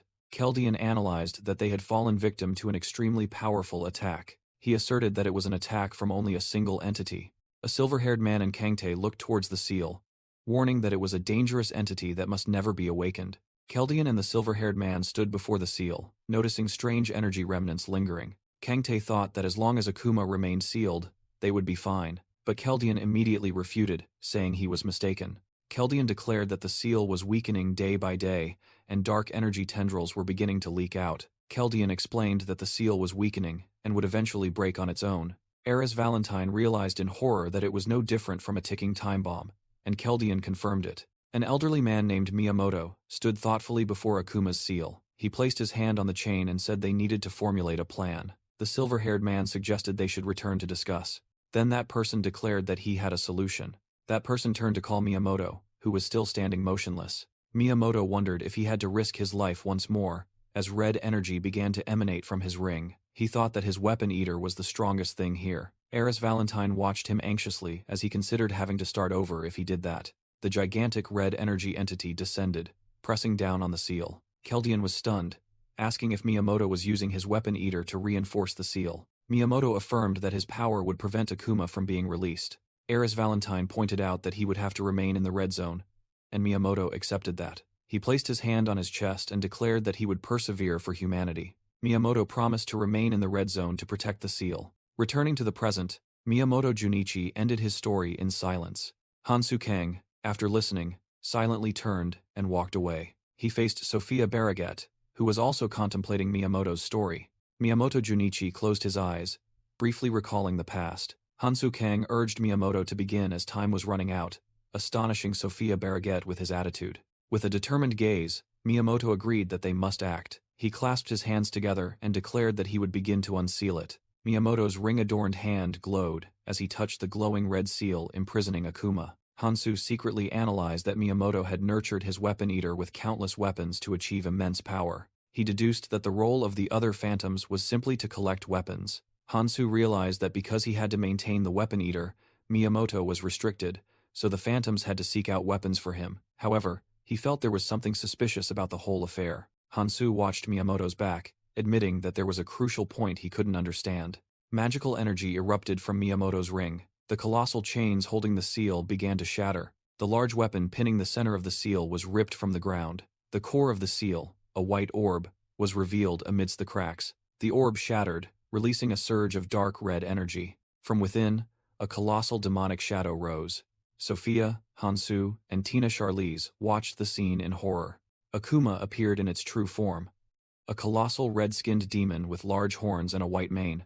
Tina Charlize stood motionless, realizing that its killing intent alone was so dangerous she couldn't move. Tina Charlize thought to herself, without a doubt, the creature before them was a monster. Suddenly, Akuma's shadow enveloped Tina, terrifying her as she hadn't realized when it had moved. Instantly, Hansu Kang summoned Galadriel's relic in the form of a green energy sword. He plunged the sword into the ground to use as a fulcrum. In a flash, Akuma was struck by a surprise attack directly to the face. The immense impact sent the demon flying backward. The shockwave from the blow sent both Sofia Barraget and Kyle Cooper flying. Akuma quickly regained its balance, roaring furiously. Hansu Kang appeared, blocking Akuma's claw with his bare hand. He swung the energy sword, charging into a close-quarters battle with the demon. Hansu Kang moved at blinding speed, completely overwhelming his opponent. He unleashed a powerful slash, cutting deep into Akuma's hip. The demon was pushed back, purple blood gushing from its hand. Hansu Kang turned around and spoke to the others standing behind him. Meanwhile, Akuma had risen, ready for another attack. Hansu Kang commanded, "Ensure your own safety, for I will handle my part." He declared that he would face Akuma alone. With that, Hansu Kang charged straight towards the demon to continue the battle. Hansu Kang lunged forward at terrifying speed, his hand transforming into a dragon's claw. The demon Akuma let out a savage roar, ready to retaliate. Hansu Kang's punch struck Akuma's chest forcefully, creating a violent shockwave. In a blurry streak of light, Hansu Kang completely overwhelmed the colossal demon, sending it flying backward. Akuma couldn't resist, continuing to fly through the air. Hansu Kang held his stance, his sharp gaze fixed on his opponent. Giving his opponent no time to rest, he summoned Galadriel's relic, preparing for the next attack while Akuma struggled to get up from a distance. Elsewhere, the ground beneath the warrior's feet began to tremble. Jokma noticed the tremor and said, "The ground is shaking." Mariant Ark looked worried, asking, "Isn't it the locusts?" A muscular warrior with many scars on his face refuted, "No, this is..." The person concluded that the tremor is coming from below. Back in the battle, Hansu Kang's Galadriel's relic collided with Akuma's attack, causing an earth-shattering explosion. The shockwave from the collision spread, sending Sofia Barraget flying and shattering the ground. Kyle Cooper also struggled to withstand the tremendous pressure. That person exclaimed in surprise, "This is like a battle between two monsters."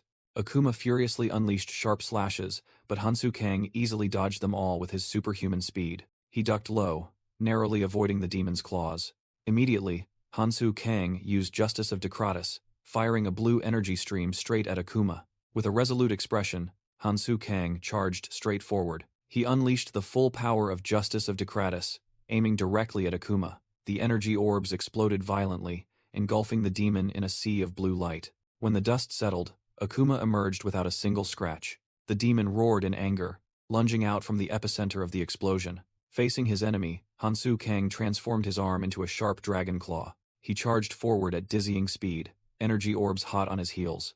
Akuma's glowing red eyes shone with extreme madness. Hansu Kang unleashed an aerial slash, creating a shockwave that tore through the ground. But he suddenly realized something was wrong. A colossal energy fist unexpectedly struck down from above. Hansu Kang looked up, astonished to see Akuma had appeared right behind him. The demon let out an earth-shattering roar, unleashing a crimson wave of killing intent. Its eyes focused on Hansu Kang, preparing for the next attack. Without hesitation, Hansu Kang swung his sword, slashing directly at Akuma's arm. The demon effortlessly dodged the attack, making Hansu Kang exclaim in surprise in his thoughts. Akuma bared its sharp teeth, flashing a savage grin. From a distance, Kyle Cooper and the Seventh Phantom could only watch in horror. Kyle Cooper admitted that this battle was beyond their ability to intervene. Kyle Cooper muttered with a terrified expression. Just as he said, he realized they had no choice but to leave everything to Hansu Kang. Meanwhile, Hansu noticed that Akuma was much faster than expected. Even the partially summoned heavenly soldier armor couldn't keep up. He decided that launching missed attacks was pointless and would only summon his full power when he was sure he could land a hit. Looking at the monster, Hansu thought to himself that he would have to resort to those things after all. Those were the chains of Ekim and Caghorn's spear. Suddenly, a pained voice echoed, begging Hansu to kill it. The demon Akuma stood before him, pleading in despair. With a face contorted in agony, it screamed, "Kill me." Hansu Kang calmly looked at the suffering monster. He replied, "All right, that's why I came here, after all." Immediately after, Akuma lost control again and charged forward at terrifying speed. Hansu blocked its punch, creating a powerful shockwave. He swung his sword, delivering a perfect slash across Akuma's face. However, the blade passed through the demon's head without leaving a scratch. Hansu leaped into the air and attacked again, but his weapon remained useless. Akuma staggered back from the force of the blow as Hansu landed. Hansu then summoned his true weapons, the chains of Ekim wrapped around Kaghorn's spear and his hands. He confirmed with confidence, indeed, these chains are effective. Akuma let out an earth-shattering roar, sending Hansu Kang flying backward. Undeterred, Hansu summoned the chains of Ekim, which glowed with blue light. He charged towards Akuma, the magical chains coiling around Kaghorn's spear. Instantly, the chains tightly bound the demon's colossal body. Hansu knew he could only hold it back for a moment. He raised his spear high, determined to finish Akuma before it broke free. But suddenly, Hansu froze with a look of astonishment. His body suddenly couldn't move as he wished, as if held tight by an invisible force. He felt a terrible pressure weighing down on him. Hansu wondered if this was Akuma's skill. However, he quickly dismissed that possibility, as, according to his memory, Akuma had no control abilities. He realized this was the act of someone else and wondered who it was. Hansu's gaze suddenly caught sight of something in the distance. On a high cliff, Miyamoto Junichi and the 7 phantoms were looking down at him. From Hansu's perspective, he focused on Miyamoto, the leader of the group.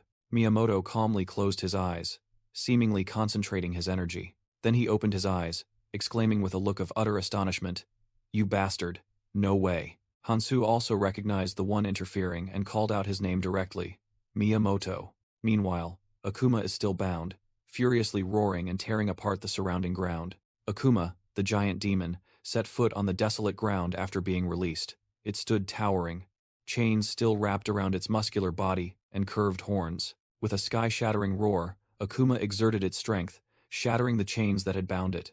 The demon charged with terrifying speed, leaving only a blur in the swirling dust. Pushed back, Hansu Kang slid across the ground and secretly thought that he now understood why he had been so wary of Miyamoto. He recalled Miyamoto's attitude towards maintaining Akuma's seal. He also remembered the Weapon Eater, an entity that had absorbed countless weapons, and Miyamoto's weakening skill was aimed directly at him. Hansu was horrified to realize a truth. Miyamoto was protecting Akuma. He bowed his head, imagining Eris questioning him, and desperately admitting that Miyamoto would be of no help. Suddenly, Hansu's eyes flashed as he realized something. Akuma lunged forward, swinging a massive punch towards Hansu. Hansu nimbly dodged the attack, swinging his glowing sword to counter. Witnessing Hansu's speed, Akuma wondered if its opponent was getting faster, but immediately after, Hansu was struck by a powerful blow. He gritted his teeth, bitterly realizing that it wasn't Akuma getting faster, but he himself slowing down. Under the effect of the weakening skill, Akuma easily overwhelmed all the warriors. Amidst that, the heavenly soldier armor appeared with a smug look. Hansu Kang immediately equipped the armor, black patterns appearing on his face as he prepared for battle. "Again!" Hansu roared, clearly frustrated at having to face this situation once more. Akuma unleashed a powerful blow, sending Hansu Kang flying. The impact shattered the ground into pieces. Hansu landed, realizing a harsh truth. How troublesome, the more time passes, the stronger Miyamoto's weakening skill becomes. Gasping, he urged in his mind, "Sophia, choose quickly." Sophia Barraget watched the battle with a worried expression. She didn't understand what was happening, wondering why Hansu was suddenly being pushed back by Akuma. Sophia's intuition told her that something was wrong here. She recalled that just moments ago, Hansu could easily defeat Akuma, but now he was suddenly overwhelmed. A terrifying thought flashed through Sophia's mind. No, it can't be. Hansu's voice rang out, calling her name. He gave instructions. "If I can't attack Akuma and am pushed back, even if it's dangerous, I want you to distract it for a moment." Hansu continued with a determined expression, and he clenched his fist, preparing for his plan. Meanwhile, a person with pink hair anxiously called out, "Sir Miyamoto, Hansu Kang needs help right now."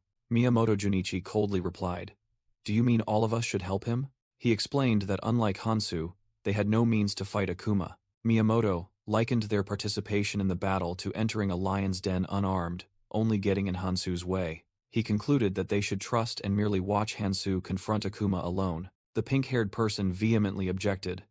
"But, if we just stand by, things will become dangerous," she emphasized.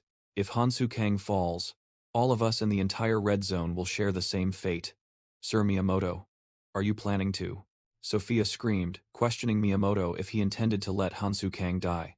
Mariant Ark sternly warned Sophia to mind her words, stating that she had gone too far. Miyamoto calmly replied, "I trust Hansu Kang." Sophia desperately retorted that Hansu himself had said he could subdue Akuma alone, but the current situation was different. He admitted that Sophia's worries were justified and the situation was indeed not very promising. "That only reinforces why we shouldn't help Hansu Kang," Miyamoto declared firmly. He continued that everyone must prepare for the worst-case scenario. If Hansu Kang falls before Akuma, Miyamoto outlined the contingency plan. "Then we must once again seal Akuma with my power and the relics." He turned to ask Sophia, who was stunned, if she had a better plan. Sophia couldn't give an answer, sweat trickling down her cheeks. Suddenly, Hansu Kang's warning echoed in her mind, "Be careful of Miyamoto." Hansu had said that Miyamoto might hinder his efforts to destroy Akuma, leaving Sophia stunned. He was certain Miyamoto would insist on sealing Akuma once more. Though not entirely certain, Hansu believed that from what he had seen, Miyamoto would eventually betray them. Hansu's words, Miyamoto's intention to protect the seal, and Hansu suddenly being pushed back, it all connected. Sophia came to a horrifying conclusion. Miyamoto intended to kill Hansu Kang. Back in reality, Miyamoto posed a question. "Is Akuma a calamity that must be destroyed?" "Wrong," he said. "You only think so because you view Akuma as an enemy to be eradicated." He concluded that, as long as they could maintain the seal, it would be enough. Miyamoto Junichi monologues about his plan, believing that as long as Akuma is controlled, dominating the red zone will become easy. He looked at Hansu Kang with contempt, calling him an arrogant fool lost in heroic delusions. Miyamoto declared that as punishment for that arrogance, Hansu would die in despair.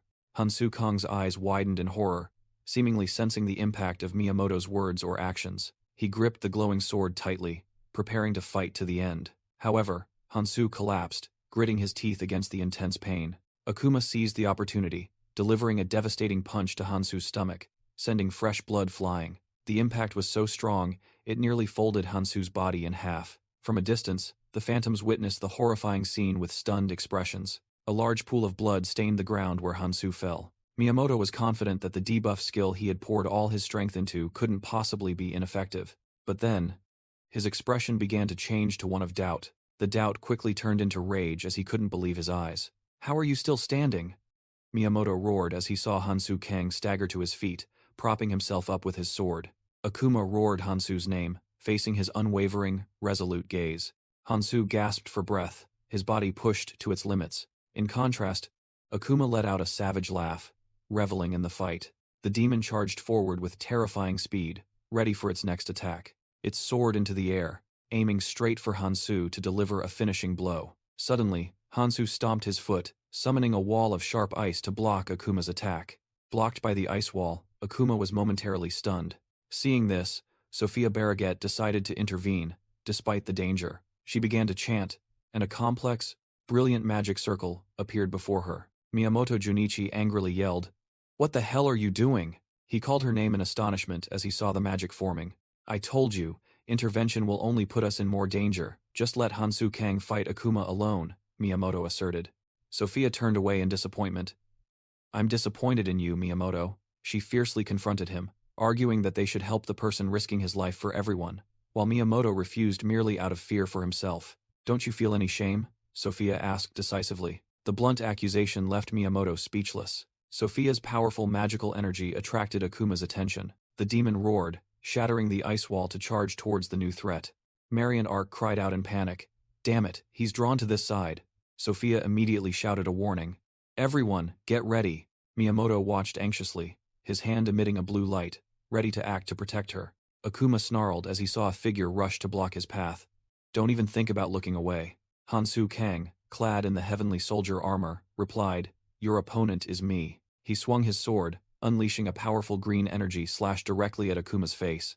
Struck by the surprise attack, the giant demon staggered back. It looked up, its eyes burning with extreme rage. Sophia let out a scream of horror. She watched in despair as Hansu Kang was caught by Akuma's hand. The demon easily blocked his sword with its bare hand. Then, it flung Hansu into the air like a toy. He gritted his teeth, enduring the devastating impact. Seeing this, Sophia immediately opened her grimoire and began to chant. A brilliant golden path of light was created, named Descent Route. Hansu smiled, thanking Sophia for her timely support. He landed safely on the ground, ready for the next turn of attack. Without a moment's hesitation, Hansu charged straight towards the demon. But he suddenly stopped, stunned by the sight before him.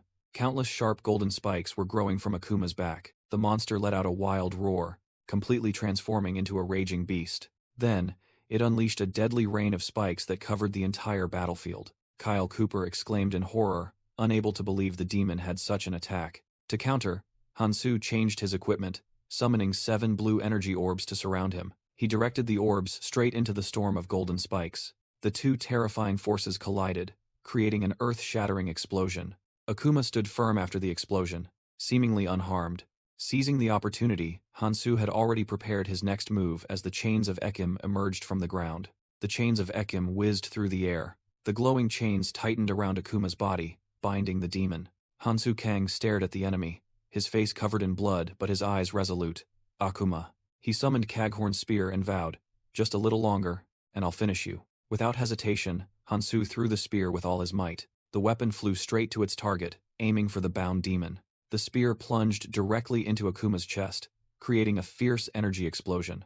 Caught by surprise, Akuma roared in fury. From a distance, Kyle Cooper and the Seventh Phantom were stunned by Hansu's power. Miyamoto Junichi also couldn't hide his astonishment, wondering if Hansu could truly defeat Akuma. No, Miyamoto clenched his fist, realizing the critical situation. He decided, if I don't stop him, Akuma will die. Miyamoto's eyes flashed with green light as he prepared to act, buying time for Akuma. He identified his target. I must stop Hansu Kang. Hansu stood firm, seemingly unaware of Miyamoto's intention to intervene. Suddenly, a surge of crimson energy erupted from Hansu, shattering an invisible barrier. Miyamoto exclaimed in horror. It was destroyed? Hansu spoke coldly, his hand wearing the ring of Nurmak glowing brightly. Give it up, Miyamoto. I won't tolerate your nonsense anymore. He glanced with a challenging look, saying, just stay put.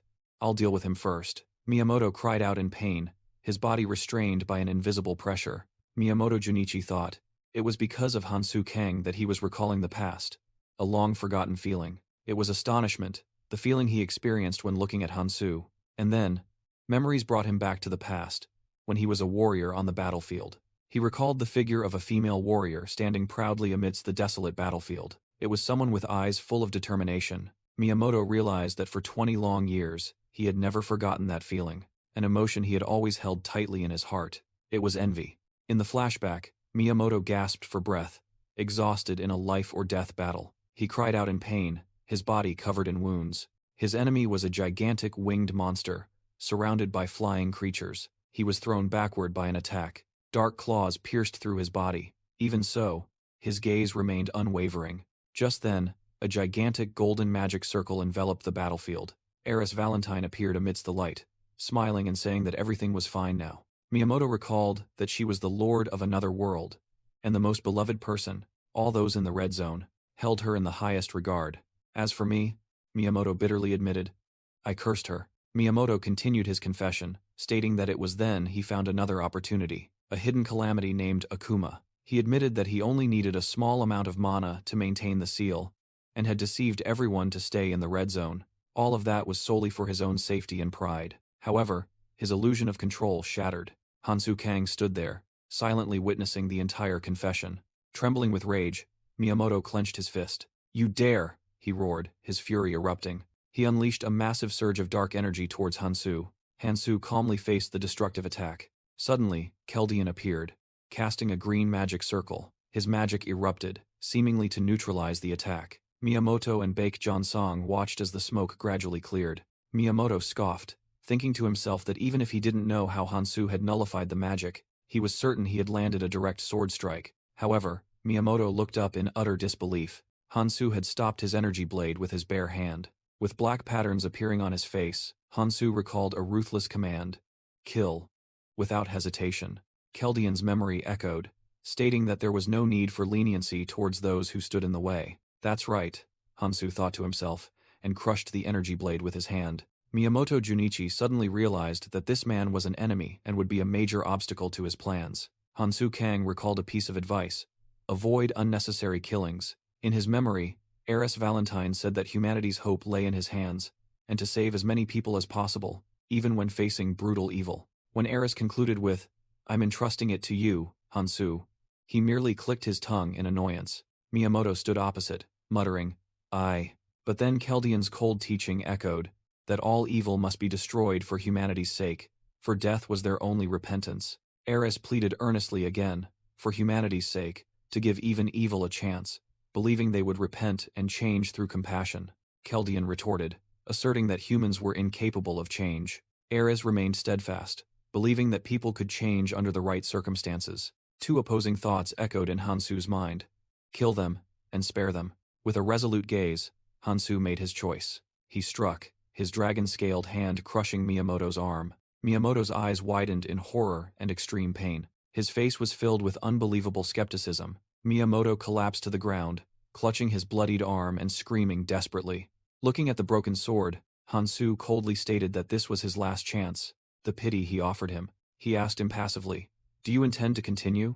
Miyamoto gritted his teeth and roared, "Kang Hansu, you bastard." Grabbed by Hansu, he yelled at his comrades, "What are you doing? Attack him now. Don't just stand there. Hurry up," Miyamoto shrieked. But the other phantoms could only stare in stunned silence. As Hansu Kang stood silently, Miyamoto's desperate command rang out. "Silence, Miyamoto." Sophia Barraget cut in coldly, her face shrouded in shadow. She declared assertively, "We are not your subordinates." Enraged, Miyamoto shrieked, "Sophia, you bitch! How dare you disregard my orders?" Sophia didn't flinch, replying, "Stop deceiving yourself. We are the protectors of the red zone, and act for that purpose." She looked him straight in the eye, her gaze sharp as a knife. "One who has committed such a heinous act of betrayal as you has no right to command us." Kyle Cooper and the Fifth Phantom bowed their heads, showing silent agreement. Mariant Ark and Baek Jonsung also took a step back, distancing themselves from their former leader. Miyamoto was stunned by the collective defiance of everyone. Now, Hansu and all 7 phantoms stood on the same front, facing the collapsing Miyamoto. Kyle Cooper spoke up, explaining, "We, the phantoms, exist to protect the red zone. We followed you for that mission," he concluded with disappointment, "but I cannot understand your actions now." As Sophia said, "I can no longer follow you." In Hansu's mind, Chaldean's image appeared, saying he was disappointed in Miyamoto. Abandoned and accused, Miyamoto desperately clutched his face. Hansu recalled Chaldean's cruel philosophy, and Eris Valentine's benevolent ideals. Suddenly, Miyamoto began to let out distorted chuckles. His laughter grew louder, transforming into a wild and savage cackle. "Protect the red zone? Fine, go ahead and try to protect it," Miyamoto roared defiantly. Hansu coldly reached out, replying, "And I told you it was useless." Hansu Kang realized the energy he was transmitting was not a curse. He channeled a surge of fiery red power into his weapon. That energy enveloped Akuma, strengthening the demon astonishingly. Empowered, Akuma charged forward with terrifying speed. Its colossal claws slammed down onto the ground. The demon let out an earth-shattering roar, showcasing its new power. Baek Jonsung and Mariant Ark nervously observed the chaotic situation. Akuma unleashed a destructive shockwave across the battlefield. Kyle Cooper braced himself against the fierce attack. Mariant Ark also struggled to resist, realizing this attack was unavoidable. Baek Jonsung shouted loudly, warning everyone that another attack was imminent. Both Baek Jonsung and Kyle Cooper steeled themselves to face it. Akuma opened its maw full of sharp teeth, ready for the next attack. Suddenly, a colossal pillar of light descended from the sky, striking Akuma directly. The demon was pinned to the ground, leaving the phantoms confused as to what was happening. Sophia Barraget was also stunned by this unexpected turn of events. Taking advantage of the chaos, Miyamoto Junichi opened a warp gate and began to flee. Sophia gritted her teeth in fury as she witnessed Miyamoto's cowardly act. Baek Jonsung urged everyone to pursue, but Mariant Ark hesitated, still having to deal with Akuma. Amidst their panic, Hansu Kang calmly spoke up. "Calm down." Hansu Kang ordered the phantoms to pursue Miyamoto Junichi, while he would stay behind to deal with Akuma. Kyle Cooper anxiously asked if he would be alright alone. Hansu firmly replied that he would. He said that he had promised, while Akuma vaguely appeared behind him. Following his words, Baek Jonsung, Kyle Cooper, and Tina Charlize immediately set off in pursuit. However, Mariant Ark, Sophia Barraget, and the 7th Phantom remained, facing the demon. Hansu said that they should have gone with the others too. Sophia Barraget explained that she stayed to maintain contact, and for another reason, she wanted to witness the monster's destruction with her own eyes. Even so, Sophia Barraget secretly thought that Akuma's killing intent was now on a different level, and Miyamoto Junichi had turned it into an even more terrifying demon. She looked at Hansu with suspicion, wondering what his plan was. Suddenly, Hansu dispelled his golden sword. To everyone's astonishment, Sophia Barraget exclaimed in shock, not understanding what was happening. Hansu just smiled, reassuring her not to worry. He said that he no longer needed it. While the image of Eris Valentine briefly appeared behind him, Akuma stood there, its entire body radiating a surging dark aura. Sophia Barraget analyzed that it might be a type of regeneration enhancement charm. If that were the case, Akuma would continue to fight without rest. It would never stop, even if it completely ran out of life force. Immediately, the demon charged straight towards Hansu with terrifying speed. Hansu Kang thought to himself, if that's the case, then lunged to attack Akuma. He unleashed a powerful blow, striking the demon directly. Akuma collapsed to the ground, completely overwhelmed. Hansu Kang pinned the demon's head to the ground and called its name. He grabbed Akuma's face, commanding, "Wake up." Inside the demon's frenzied eyes, a change began to occur. Its true consciousness emerged, a blue-skinned child with sad, tearful eyes. Hansu gently placed his hand on the child's forehead. The demon's rage had vanished. The child confusedly asked who he was, while Hansu thought to himself, I knew it. He realized that Akuma wasn't completely insane, it was merely consumed by rage. Ironically, Miyamoto Junichi's regeneration charm helped Akuma regain its consciousness. Hansu knew the child's true identity. He called its name once more, Akuma. Then he asked a memory-provoking question. Do you remember your father? The child blankly repeated. Father? A painful memory flooded back, an image of countless blades pointed at it. Standing before it was an army of white-haired warriors, growling the command, Die. The one giving the order was its father, who continued with a cruel smile. My son. The child screamed in despair as it remembered everything. Father! It collapsed in pain, repeatedly asking itself, What did I do wrong? Why did you torment me? Why? Inside its mind, Akuma's true self screamed in fear, Don't hurt me, I don't want to die. It writhed in agony, asking itself, It hurts so much, why does everyone hate me? Terror surged as it screamed, Don't come near me, leave me alone. The rage erupted into a wave of energy, throwing Hansu Kang far away with a shout of, Stop! The powerful impact created a cloud of dust. Hansu lay motionless amidst the rubble. He slowly raised his head, his face covered in wounds and blood. In a flashback, Akuma's father, Tekiron, confessed, For the greater good, I killed my own son. However, I regret that choice. Witnessing the scene, Sophia Barraget frantically cast magic and screamed, Hansu! She realized in horror, Akuma is using its spike attack. Countless sharp spikes pierced through Hansu's body, but he stood firm, not backing down. Despite the fatal wounds, Hansu began to step forward. His gaze was resolute, ignoring the pain. He continued to advance, step by step. Sophia Barraget screamed in despair, Hansu Kang! It's all right. Hansu calmly replied as he approached Akuma. He placed his hand on the demon and said, Both you, Akuma, and your father, Tekiron, are innocent. Akuma returned to its true form, falling to the ground as Hansu knelt to comfort it. You've suffered too much alone. Tears streamed down the true self's face, its suffering seemingly vanishing before the understanding. Hansu Kang smiled, red energy surrounding him. Akuma blinked, regaining consciousness. It looked around blankly, not understanding what was happening. Akuma realized its body had calmed down. Hansu explained that he had neutralized its rage, allowing it to move freely for now. Akuma asked in surprise if it had been completely cured. Hansu coldly replied no. Once time passed, it would return to its former state. He admitted he couldn't completely erase its rage. Akuma stammered in despair. It clutched its head, trembling, not wanting to return to that frenzied state. Tears streaming down, it sobbed that it didn't want to kill or be hated anymore. Hansu silently listened to its plea. He extended his hand and offered Akuma to join him. Hansu admitted his plan had completely fallen apart, and he needed its help. He promised to help Akuma find itself whenever its rage resurfaced, on the condition that it acted according to his plan. He asked if it would accept the agreement. Akuma silently considered the offer. It took Hansu's hand, about to reply. Suddenly, a strange creature appeared, declaring that this outcome was not good at all. The creature happily flew towards them, saying it was glad to see Hansu again. Sophia Barraget exclaimed in surprise in her thoughts. An assistant fairy? The small creature happily flew towards Hansu Kang, asking if he was happy to see it again. Hansu coldly cut it off. Shut up. Get straight to the point. He growled, asking what it wanted. The strange creature merely narrowed its cunning yellow eyes. It pouted, complaining that Hansu's attitude was too cruel and cold. Well, the reason I'm here is very simple, it said. then snapped its fingers. Suddenly, Akuma convulsed in a surge of dark energy. The demon screamed in pain, to the horror of Hansu and Sophia. The small creature whispered a single command into Hansu's ear.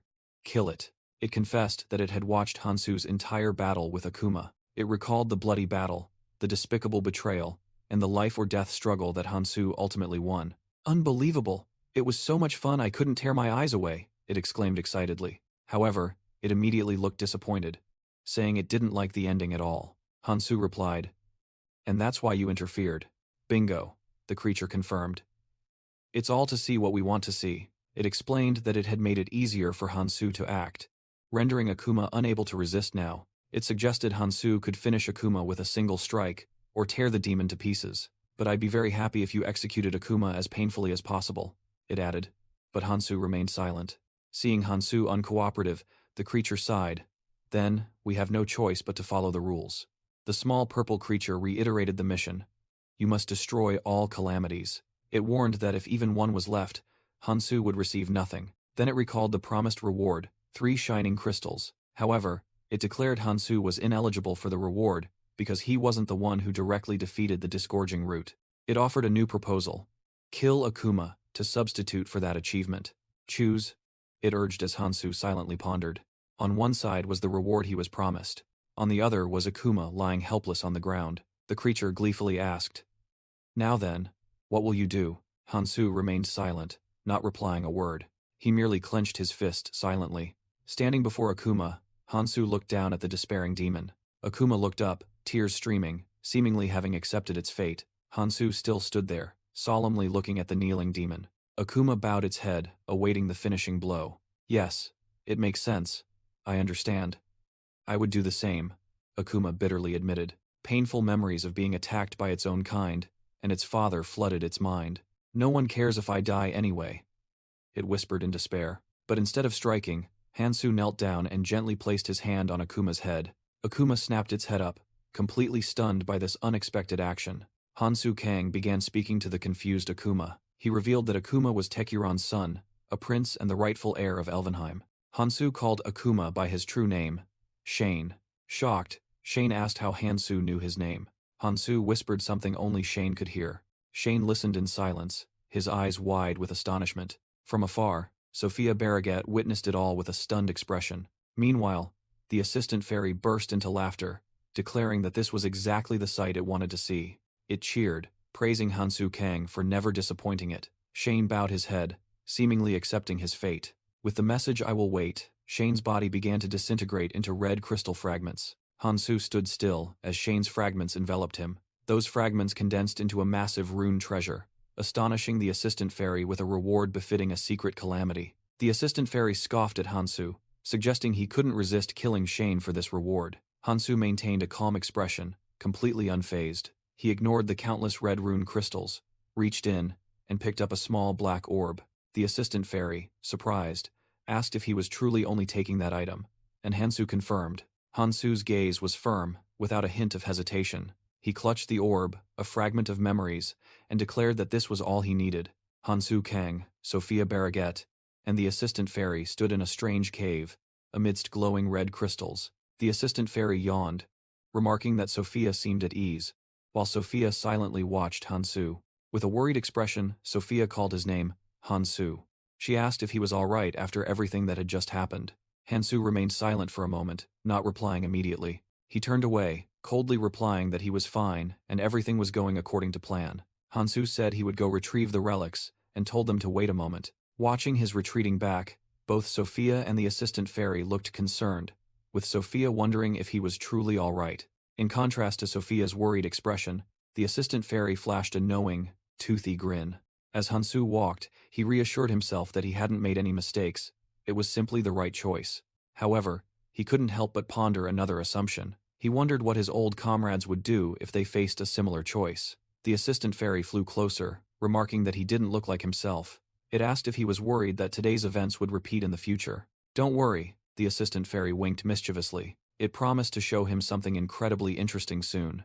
Hansu looked at it with a resolute gaze, stating firmly, "We'll see." He stood tall, facing the assistant fairy with an entirely new aura. The assistant fairy laughed gleefully, saying that Hansu truly had to go this far not to disappoint it. On the ground, the 5 relics of Elvenheim had been fully gathered. Hansu Kang stood amidst the rune treasure and the 5 relics, suddenly realizing something. The chains of Ekim suddenly flared with blue energy. He raised his hand, and all 5 relics activated simultaneously, swirling around him in a vortex of electric light. An administrator's mark glowed brightly on the back of his hand, and he understood everything.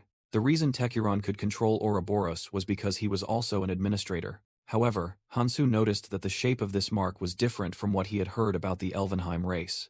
A system notification appeared, confirming that he had received the temporary administrator privilege with limited authority. He thought to himself, so that's how it is. Only those of the Elvenheim race could receive full administrative authority. As a human, he was only granted temporary authority. Hansu felt a fleeting disappointment. He hadn't expected such limitations, but then he smiled confidently, thinking that this was more than enough. Finally, he could directly confront Tekuron. Elsewhere, Sophia Barraget received a message from a blue energy bird. She immediately informed Hansu, "I've been contacted by the Phantoms. They said they've caught up with Miyamoto. Let's go meet them." Hansu pondered in silence for a moment. Then he spoke, surprising Sophia. "Before that, there's something we need to do." A mysterious smile briefly appeared on Hansu's lips. Sophia's eyes widened as she began to understand his intentions. Hansu Kang smiled, exclaiming that he now understood everything. Sophia Barraget cheered excitedly, confident that the plan would succeed. Elsewhere, a desperate voice echoed through the forest, begging for its life. Miyamoto Junichi prostrated himself on the ground, confessing that he had momentarily lost his mind and committed a grave sin. Mary and Ark frantically took all the blame, while the other phantoms stood behind with worried expressions. Miyamoto continued to plead, hoping they would remember the memories they shared. However, Mariant coldly stood over the bloodied Miyamoto, making him scream in horror for her to stop. Immediately after, she gently helped him up and asked why they would kill an old acquaintance, causing Miyamoto to profusely thank her. However, Tina Charlize and the 7th Phantom remained suspicious, believing it was unwise to leave a potential threat. Mariant defended him, asserting that Miyamoto had completely lost his will to fight. Baek Jonsong decided to put the matter aside, suggesting they leave Miyamoto's fate to Hansu Kang. Suddenly, Mariant coughed up blood, her eyes wide with shock and pain. Baek Jonsong screamed her name in shock as a surge of purple energy bound his and Kyle Cooper's bodies tightly. He tried to growl a name while struggling in vain. Finally, he screamed Miyamoto's name, the traitor who stood in the center, draining energy from all the phantoms. A terrifying explosion engulfed all of them. At the scene, countless glowing red rune crystals lay scattered on the ground. A grotesque laugh echoed from a monstrous maw. Miyamoto stood up, his body transformed into a hideous creature, laughing maniacally. His eyes gleamed with cruel determination, as he declared that even if he lost everything, he would survive until the very end. Amidst the fiery sunset, the colossal serpent Ouroboros appeared. On the chaotic battlefield, a warrior roared as he wrestled an insect monster to the ground. He panted, exhausted after the endless battle. A commander stood amidst his fallen comrades, desperately admitting they had reached their limit. While their numbers dwindled, the swarm of locust monsters seemed undiminished. The commander desperately wondered what Hansu Kang was doing. The human defense force was completely overwhelmed by the colossal monsters. Suddenly, a white-haired man saw a flock of blue energy birds flying across the sky and recognized them as carrier pigeons. Elsewhere, Lebanon Mikhail received one of those magical birds. The leader of the Cooperative Alliance also received the message and was utterly astonished. He muttered Hansu Kang's name with a skeptical look. The fierce battle continued, and the warriors were gradually being pushed back. The leader gripped his sword hilt, wondering about the message's content. Back on the front lines, the commander mustered his remaining strength, unleashed a powerful slash, and yelled that he couldn't give up. Just then, a system notification from Hansu Kang appeared, declaring that all preparations to subdue Ouroboros were complete. The Alliance leader received a blazing golden phoenix, understanding Hansu's message. He clenched the glowing ring, his gaze resolute, and vowed not to give up. The scene shifted to a tranquil forest bathed in twilight. Sophia Barragat looked ahead with an expression of utter horror. Amidst a battlefield strewn with corpses, she numbly asked if everyone was dead. Trembling, Sophia whispered Miyamoto's name, her hands clenched in resentment. "I'll never forgive you!" she screamed, tears and despair in her voice. Hansu Kang merely stood there silently, arms crossed, observing her pain. He coldly declared that they had to abandon Miyamoto. "Hansu, what are you saying? We have to find him immediately," Sophia yelled, unable to believe her ears. She was stunned by the cruel reality in his words. Hansu called her full name, Sophia Viraj. Don't lose sight of our goal, he sternly reminded her. Sophia closed her eyes, a tear rolling down her cheek as she silently understood that his path had been far more difficult than this. Regaining her composure, she said, "You're right, Hansu. Tell me your next plan." Hansu replied that they would return to the mirror. He explained that those who would stand by them in place of the phantoms were waiting there. Meanwhile, elsewhere, human warriors were fighting to exhaustion against the parasitic locust swarm. At the same time, Songjin, Unche, and another companion were hiding in the forest. "Hey, is it really okay for us to stay here like this?" Unche asked worriedly. She feared that if they were surrounded by the locusts, there would be no escape. "No, we have to wait here," Songjin asserted, surprising Unche. He steadfastly said that he had made a promise to Hansu and they had arranged to meet here. Unche irritably clutched her head. "Stop it. Don't talk about that Hansu guy anymore, I'm going crazy." The muscular twins whispered teasingly that she was pouting, making Yunche angrily snap back at them. Yunche screamed, "You guys don't even have girlfriends, I beg you, go find someone." She turned to vent her anger on Songjin. "Damn it, it's all your fault. If you like Hansu so much, go team up with him." Songjin calmly replied, "Anyway, Unche," he confusedly asked, "why are you angry at me?" Which only infuriated Unche further. As the others looked awkward, one person in the group suddenly spoke up, with a worried expression. With a serious face, that person hesitated. It seems we're surrounded." The whole group froze as they realized the imminent danger. Immediately, a swarm of Ouroboros' minions burst forth from the shadows. Yunche let out a piercing scream, "Songjin!"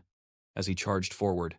Songjin didn't flinch, confronting the charging monster head-on. He let out a battle cry, ready to fight. Suddenly, a hand firmly gripping a golden energy weapon appeared.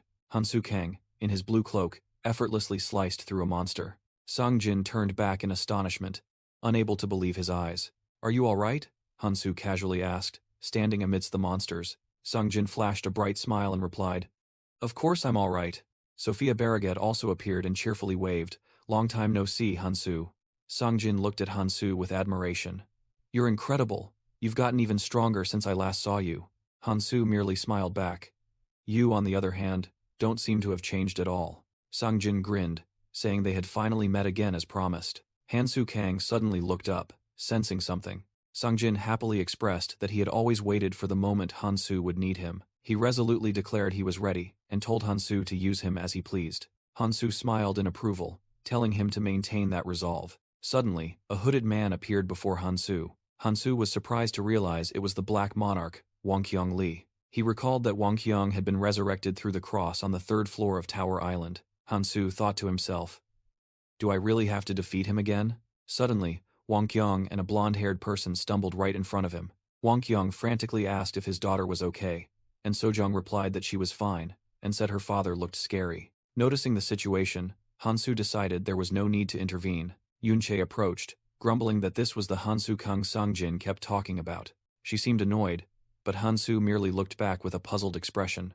A muscular woman with short black hair suddenly interjected, asking Hansu if he had a younger sister, to which he coldly replied, "No." Hansu silently assessed those present, and recognized a few others. He thought about the remaining teammates who hadn't arrived yet, but believed they were fine.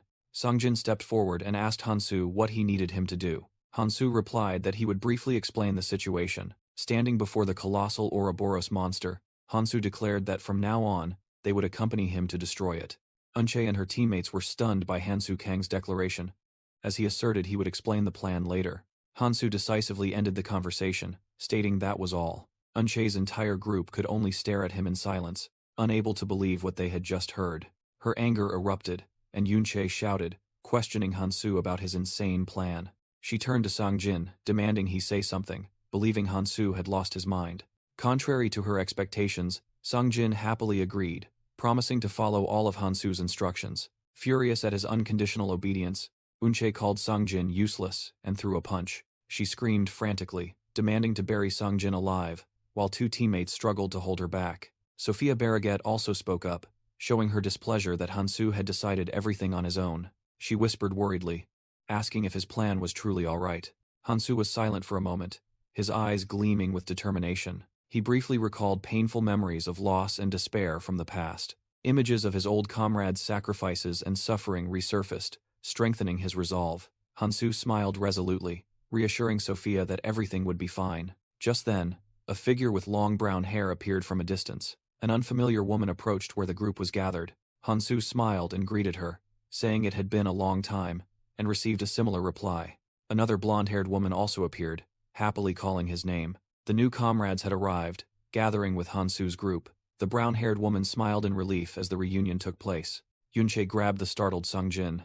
Hansu Kang confidently declared that he had gathered members to replace the 7 phantoms. With this plan, he looked towards the colossal Ouroboros serpent. He thought to himself, as long as I find the treasure, Ouroboros will be destroyed. From a distance, Tekeron watched Hansu, unable to believe his eyes. He roared, wondering how that person had obtained the administrator's privilege. His anger erupted as he realized Hansu was not from Elvenheim.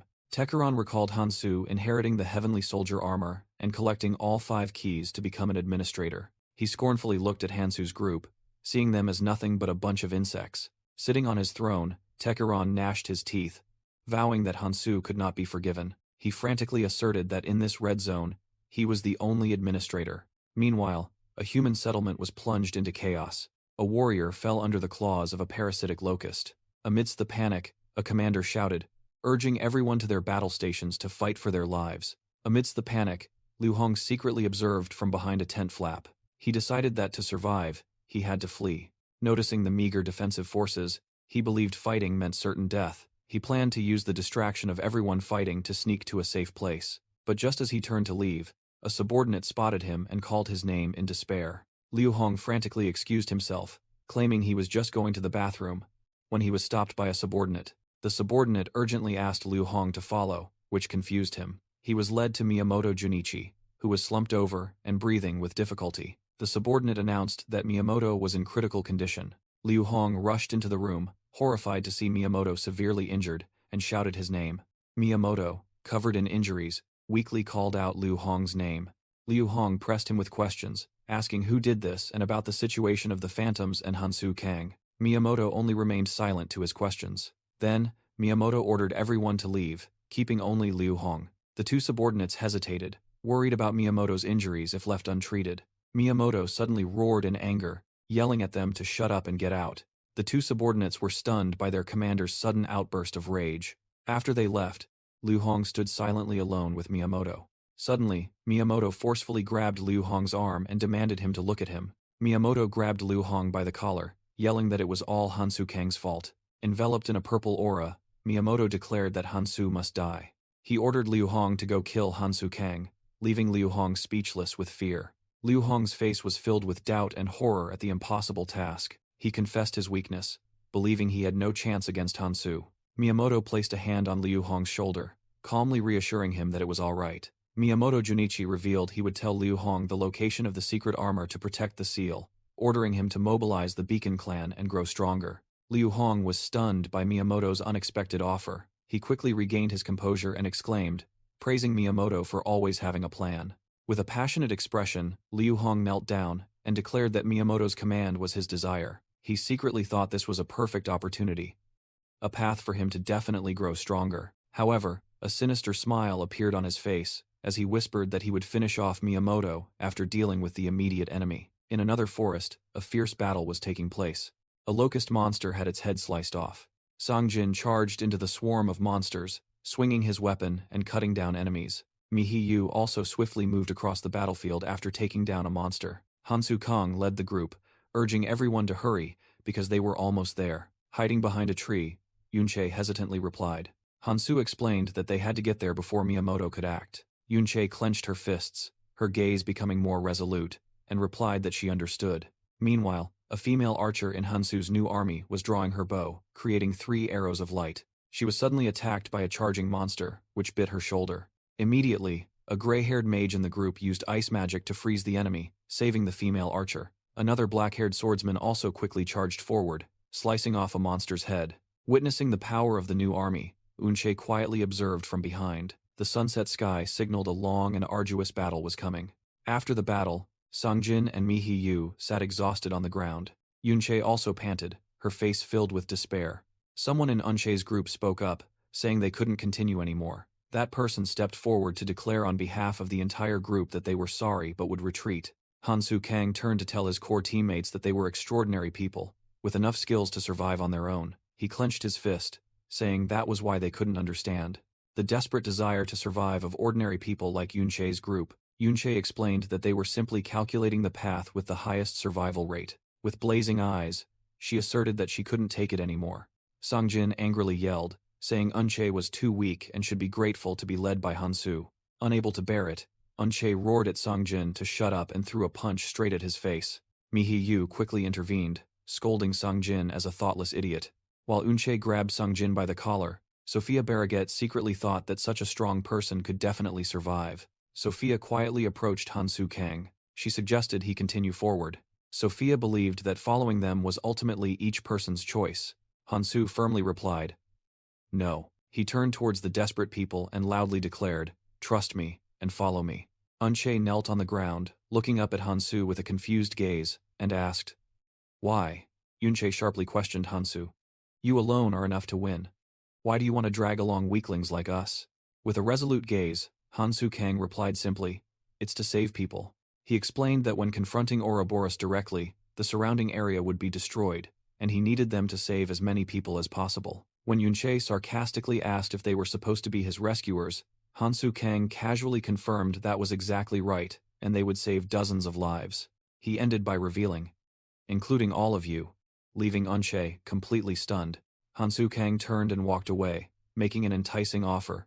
"Of course it won't be free. I will make all of you strong." He paused for a moment, letting his promise sink in. Then he added, startling Yunche, "However, if you wish to turn back, I won't stop you." Hansu Kang asserted that in this world, each person must be responsible for their own survival, and he would respect their decisions. He looked back with a serious expression, saying, "However, remember this." Standing firm, Hansu Kang declared loudly, "If you trust me and follow me to the end, you will not regret it." Unche silently watched Hansu Kang and his group walk away. A delighted smile suddenly appeared on her lips as she mumbled, "Well, I thought you were just some crazy guy." She completely changed her tune, admitting, "Looking back, you're crazy in a good way, aren't you?" Meanwhile, Songjin stared with a frantic gaze, thinking to himself, "Hansu Kang has gone mad." Mihiyu and Sophia Barraget also watched Hansu Kang, both lost in thought. As the group began to follow, Sophia Barraget couldn't believe Hansu Kang's change, thinking that the old Hansu Kang would never say such words. Songjin gripped his dagger tightly, his eyes gleaming with terrifying certainty. "That's right, it must be." Songjin's delusion peaked as he held the dagger to his own throat, concluding that this was an impostor, causing Sophia Barraget to intervene in annoyance. Sophia Barraget approached Mihiyu and Songjin, asking about their relationship with Hansu Kang from the tutorial days. Mihiyu hesitated to deny it, saying they weren't exactly teammates but more like old friends after going their separate ways. She then asked Sophia Barraget in return, who had accompanied Hansu Kang right from entering the red zone. Sophia Barraget mused, suggesting their relationship was more accurately working together. She offered her assessment that Hansu Kang was ultimately a lone wolf. Both Sophia Barraget and Mihiyu looked at each other, realizing they shared the same thought. They burst out laughing at the surprising similarity in their perception of Hansu Kang. Mihiyu then asked Sophia Barraget to recount what had happened with Hansu Kang.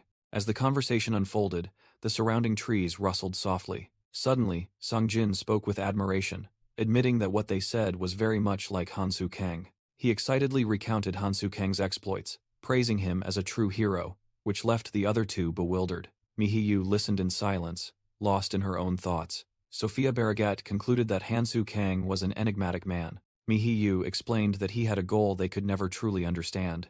That was why he always kept his distance, creating an invisible wall between them. But then she remembered something. In her memory, Hansu Kang had said they had a choice, and it was their own weakness that prevented them from willingly following him. He had urged them to trust him and follow him to the end, promising to save many lives. Returning to reality, Mihiyu watched Hansu Kang's retreating back and realized he was different from before. Mihiyu smiled, thinking to herself that she was beginning to understand the true nature of Hansu Kang. Sophia Barraget announced that the group had arrived at a dense forest. Without a word of warning, Hansu Kang bent down and placed his hand on the ground. His eyes flashed with a determined light. He activated the first authority of the Ring of Nurmak, unleashing a destructive red energy surge. The power spread, sweeping across the ground and destroying the hidden skeletons. Sophia Barraget raised her hand to shield herself from the powerful aftershock of the skill. Through her monocle, she was astonished to notice something unusual. She exclaimed as a secret entrance was revealed. Hansu Kang turned back and asked, "Do you know why I'm called the artifact hoarder?" In a flashback, Hansu Kang explained to Kang Tae that he had hidden items in various places to prepare for his return to the past. Kang Tae listened to his comrade's plan with a thoughtful expression. Hansu Kang also revealed a secret skill rune that even Miyamoto Junichi didn't know about. Back in the present, Songjin and Sophia Barraget were stunned by the sight below. A colossal treasure trove with countless items and gold and silver appeared before their eyes. Mi-Hee-Yu gasped, exclaiming that there was an unbelievable number of runes and artifacts. The muscular twins in the group cheered joyfully as they picked up new equipment. Yunche realized Hansu Kang had told the truth, and he confidently asserted that she would not regret it. Hansu Kang handed Unche a glove, and she was utterly astonished to learn it was a numbering 623 item. Yunche was still amazed, wondering how Hansu Kang knew about such an incredible hiding place for artifacts. Songjin was also lost in thought, trying to figure out what kind of person Hansu Kang truly was. Amidst this, someone in the group suddenly realized Hansu Kang had disappeared. They quickly found him heading deeper into the treasure trove and guessed that he had a specific objective. Hansu called Songjin's name. Songjin rushed over and saw Hansu holding a glowing purple crystal item. He curiously asked what it was, and Hansu pointed to the item in his hand. He explained that it was an unrivaled skill he had to acquire from here, numbering skill 8, Lord of the Dead. Hansu secretly thought of his old comrade Kang Tae, acknowledging that this skill would be a huge advantage for him. He recalled the past, when he had rejected the fairy's offer, and believed it was the right choice. However, Hansu realized that with its activation conditions, this skill wasn't suitable for him. He turned to Songjin and told him to take it, leaving Songjin completely stunned. Hansu placed the crystal in Songjin's hand, asserting that this skill would become a tremendous source of power for him.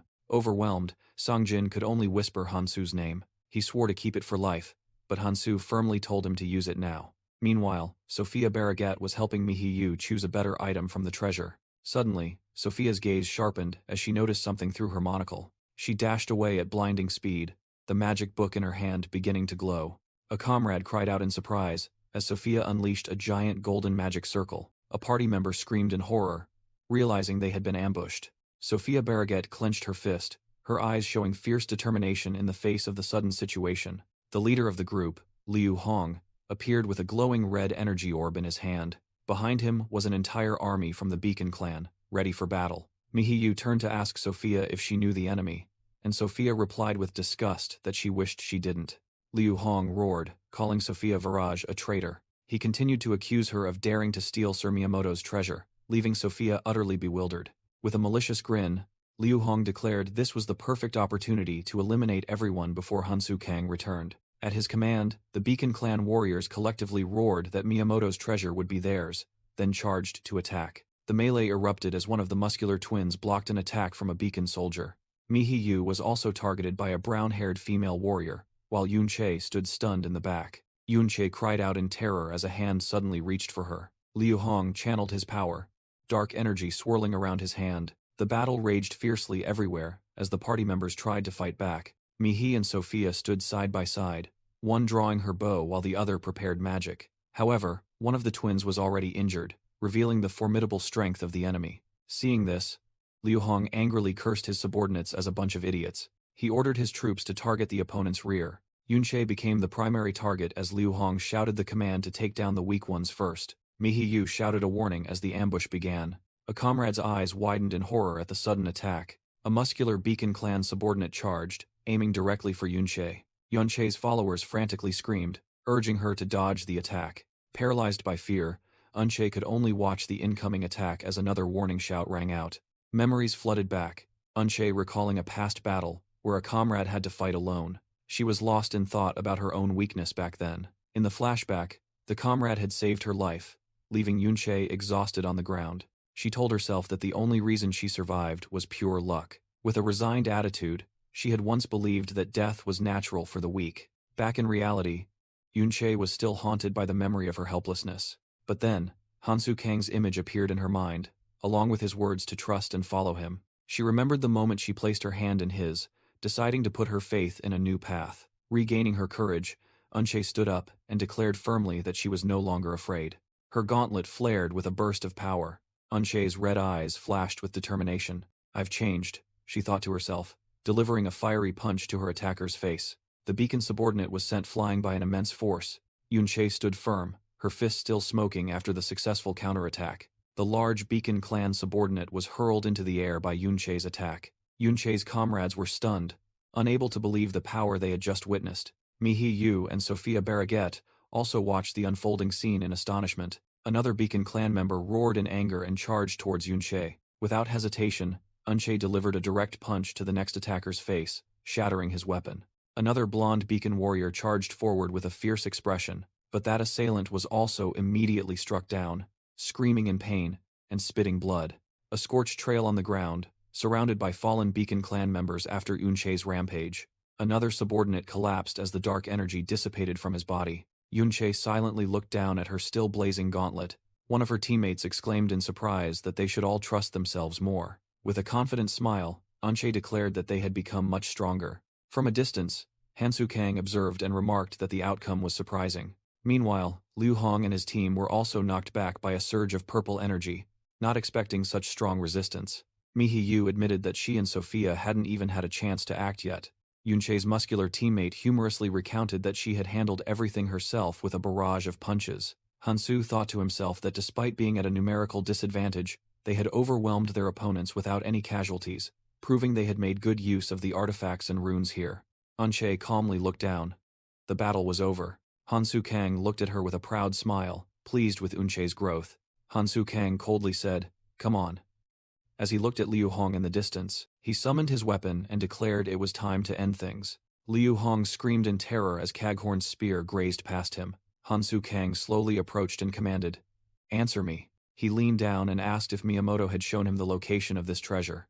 Overwhelmed with fear, Liu Hong screamed, begging Hansu not to come closer. Hansu stomped his foot hard on the ground to intimidate him. Immediately after, he delivered a devastating punch to Liu Hong's face. Hansu placed his foot on Liu Hong's chest and warned that he wouldn't ask again. He pressed down with his foot, his hand emitting dark energy, and growled, asking where Miyamoto was. In utter panic, Liu Hong screamed that he would reveal everything. Thinking to himself that Hansu was truly terrifying, he revealed that Miyamoto was at the Beacon clan's headquarters and was likely still there due to severe injuries. Elsewhere, someone in Yunche's group exclaimed Miyamoto's name in surprise, the leader of the Beacon clan. Sophia Barraget angrily ruffled her hair, not expecting Miyamoto to have fled back to his headquarters. Hansu Kang muttered Miyamoto's name with a thoughtful expression. His eyes flashed as he realized he had a vague idea of the opponent's plan. Without warning, Hansu grabbed Liu Hong by the neck and lifted him into the air. He said that Liu Hong came here seeking power only to get in his way. Liu Hong stammered, trying to explain it was a misunderstanding. But it was too late. Liu Hong, choked by Hansu Kang, screamed that Miyamoto was also his enemy. Hansu Kang listened in silence, appearing to be contemplating. Sophia Barraget wondered to herself what kind of nonsense Liu Hong was up to now. Liu Hong pleaded that he had lost all faith in Miyamoto after witnessing his defeat and refused to follow him any longer. He offered to kill Miyamoto himself if his life was spared, and he could take the artifacts. Yunche was astonished by this blatant treachery, and Hansu Kang calmly confirmed it was an act of betrayal. Sophia scoffed at Liu Hong's cowardice, but he insisted he was telling the truth. He begged Hansu Kang to believe him, while Hansu remained silent. Suddenly, Hansu Kang spoke, agreeing that the offer made sense, stunning his entire group. Sophia questioned Hansu, unable to believe he would actually trust someone like that.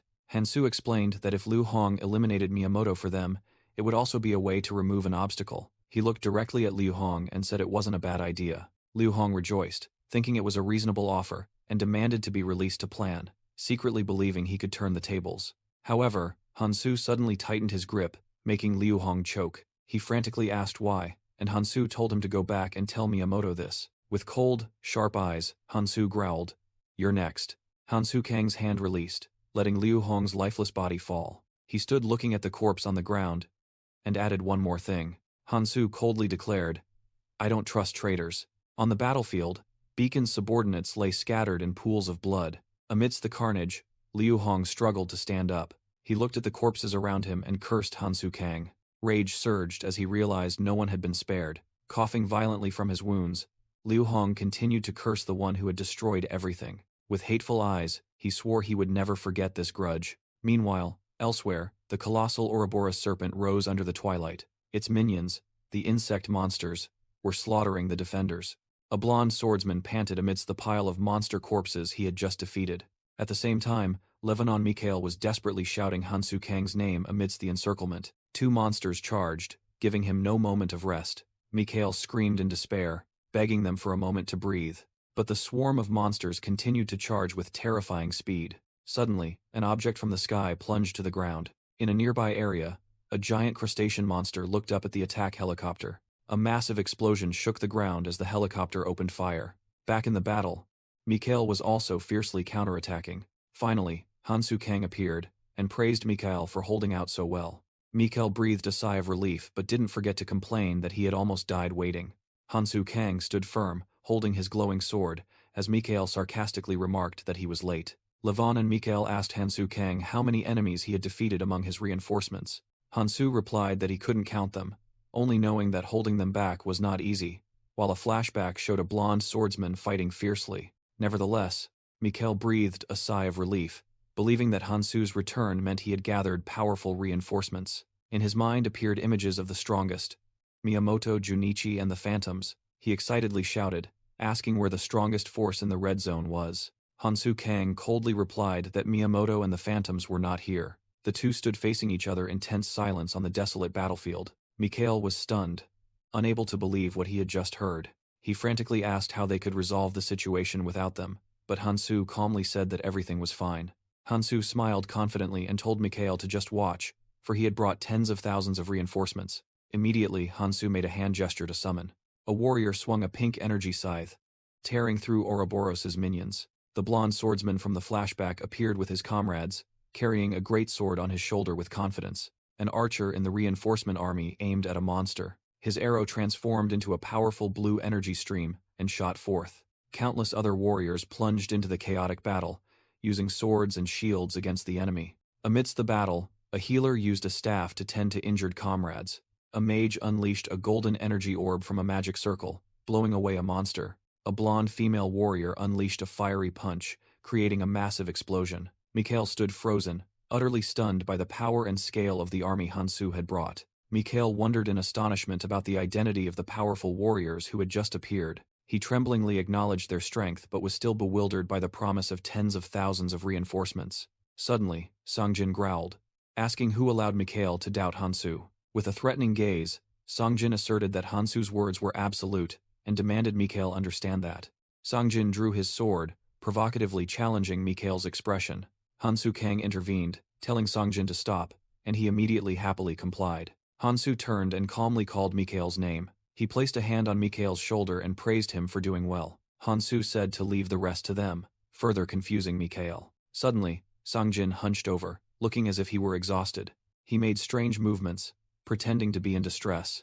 Yunche immediately punched Songjin's head, scolding him to stop his silly act. When the muscular twins questioned Unche's special treatment of Songjin, she immediately yelled at them to be quiet. Mikhail smiled, thinking to himself that even if Hansu's group was strange, he would still trust them and wish them luck. Facing them, the Acheron parasitic locust monsters growled, ready to attack. Hansu Kang's small army stood firm against the numerous monsters.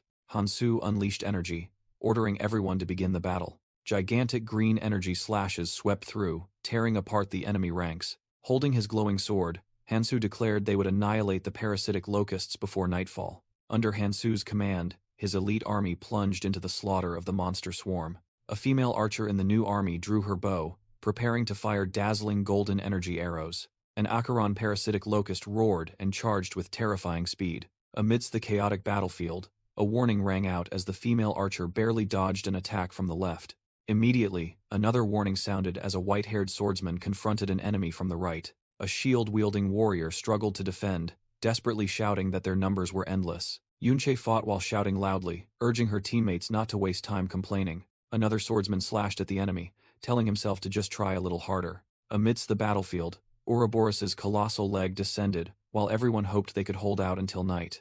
Sophia Barraget screamed in panic, warning Hansu that they were about to be completely surrounded by enemies. Despite the chaos, Hansu Kang maintained a completely calm expression. He was silent for a moment, seemingly having a plan ready. Hansu turned and called Songjin, who was standing right behind him. He said it was time, and asked if Songjin still remembered the plan. With a confident smile, Hansu signaled to Songjin that it was his turn. Songjin smirked meaningfully and replied that he understood. His gloved hand gripped the hilt of the sword plunged into the ground. Songjin forcefully plunged the sword deeper into the ground, unleashing a fierce purple energy. A colossal magic circle spread out, encompassing Ouroboros's leg. Immediately, a nearby Acheron parasitic locust was sliced in half and collapsed. Its severed head lay on the ground, its eye sockets still glowing with purple magical light. A colossal leg of Ouroboros slammed down onto the battlefield. The defending warriors despaired as they realized the enemy had tens of thousands of reinforcements. Hansu Kang merely smiled, whispering that he had been waiting for this moment. He unleashed a surging wave of dark purple energy. Songjin stepped forward, confidently telling Hansu to leave everything to him. Another leg of Ouroboros descended, shaking the ground. The numerous Acheron parasitic locusts lined up, ready to attack. Songjin tightened his grip on the sword hilt, preparing to activate his skill. He commanded go, and a colossal shadow entity emerged from behind him. The swarm of Acheron parasitic locusts simultaneously charged forward like a tide. Songjin's shadow entity plunged straight into the midst of the monster swarm, beginning the slaughter. It easily cut a locust in half, with a single slash. Another monster was impaled by a shadow tentacle from beneath the ground. Songjin activated a purple crystal, commanding the dead to rise. Immediately, the corpse of a locust twitched, its eyes flaring with magical light. Numbering skill, rank 8, Lord of the Dead, allows enemies to be resurrected as an undead army. The resurrected locust turned to attack its own kind.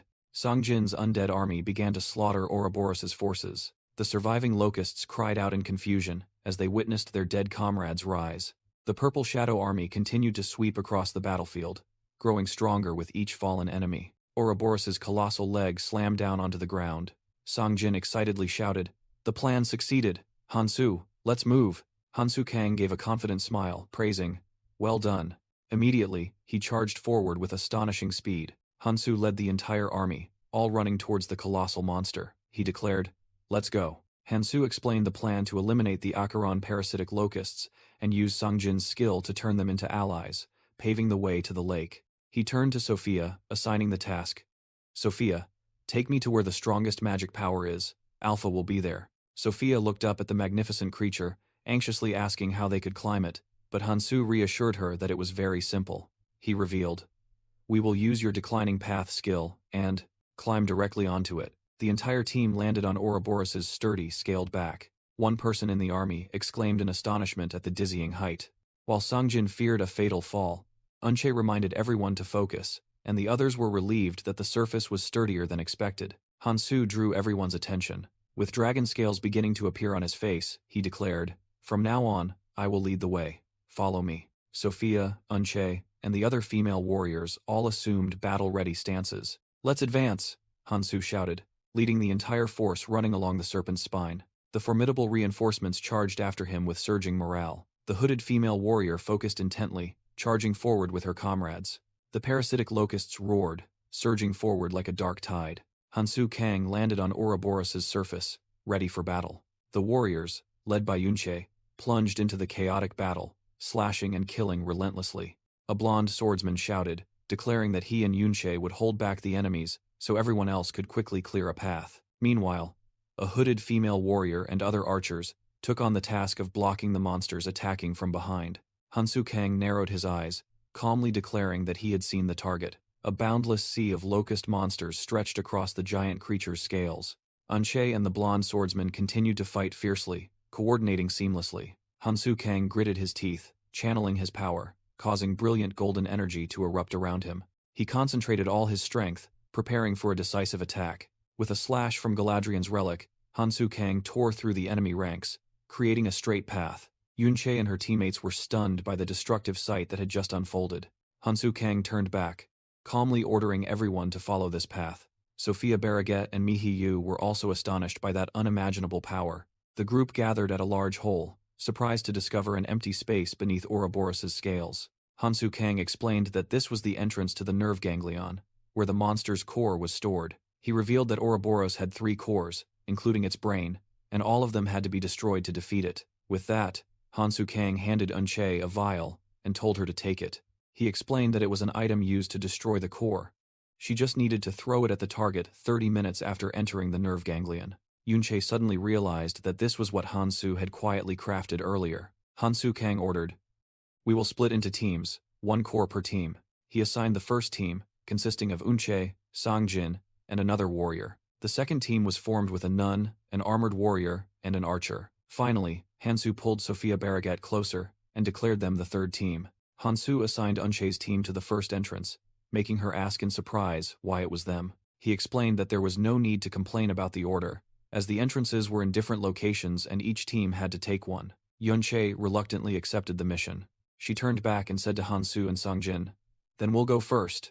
Immediately after, Unche led her team, jumping into Ouroboros's dark entrance. Hansu ordered Sophia to block the entrance so the parasitic locusts couldn't follow, and she immediately complied. A gigantic ice crystal barrier was erected, completely sealing one of the entrances. Hansu thought to himself, now all that remained was to move to the entrance above.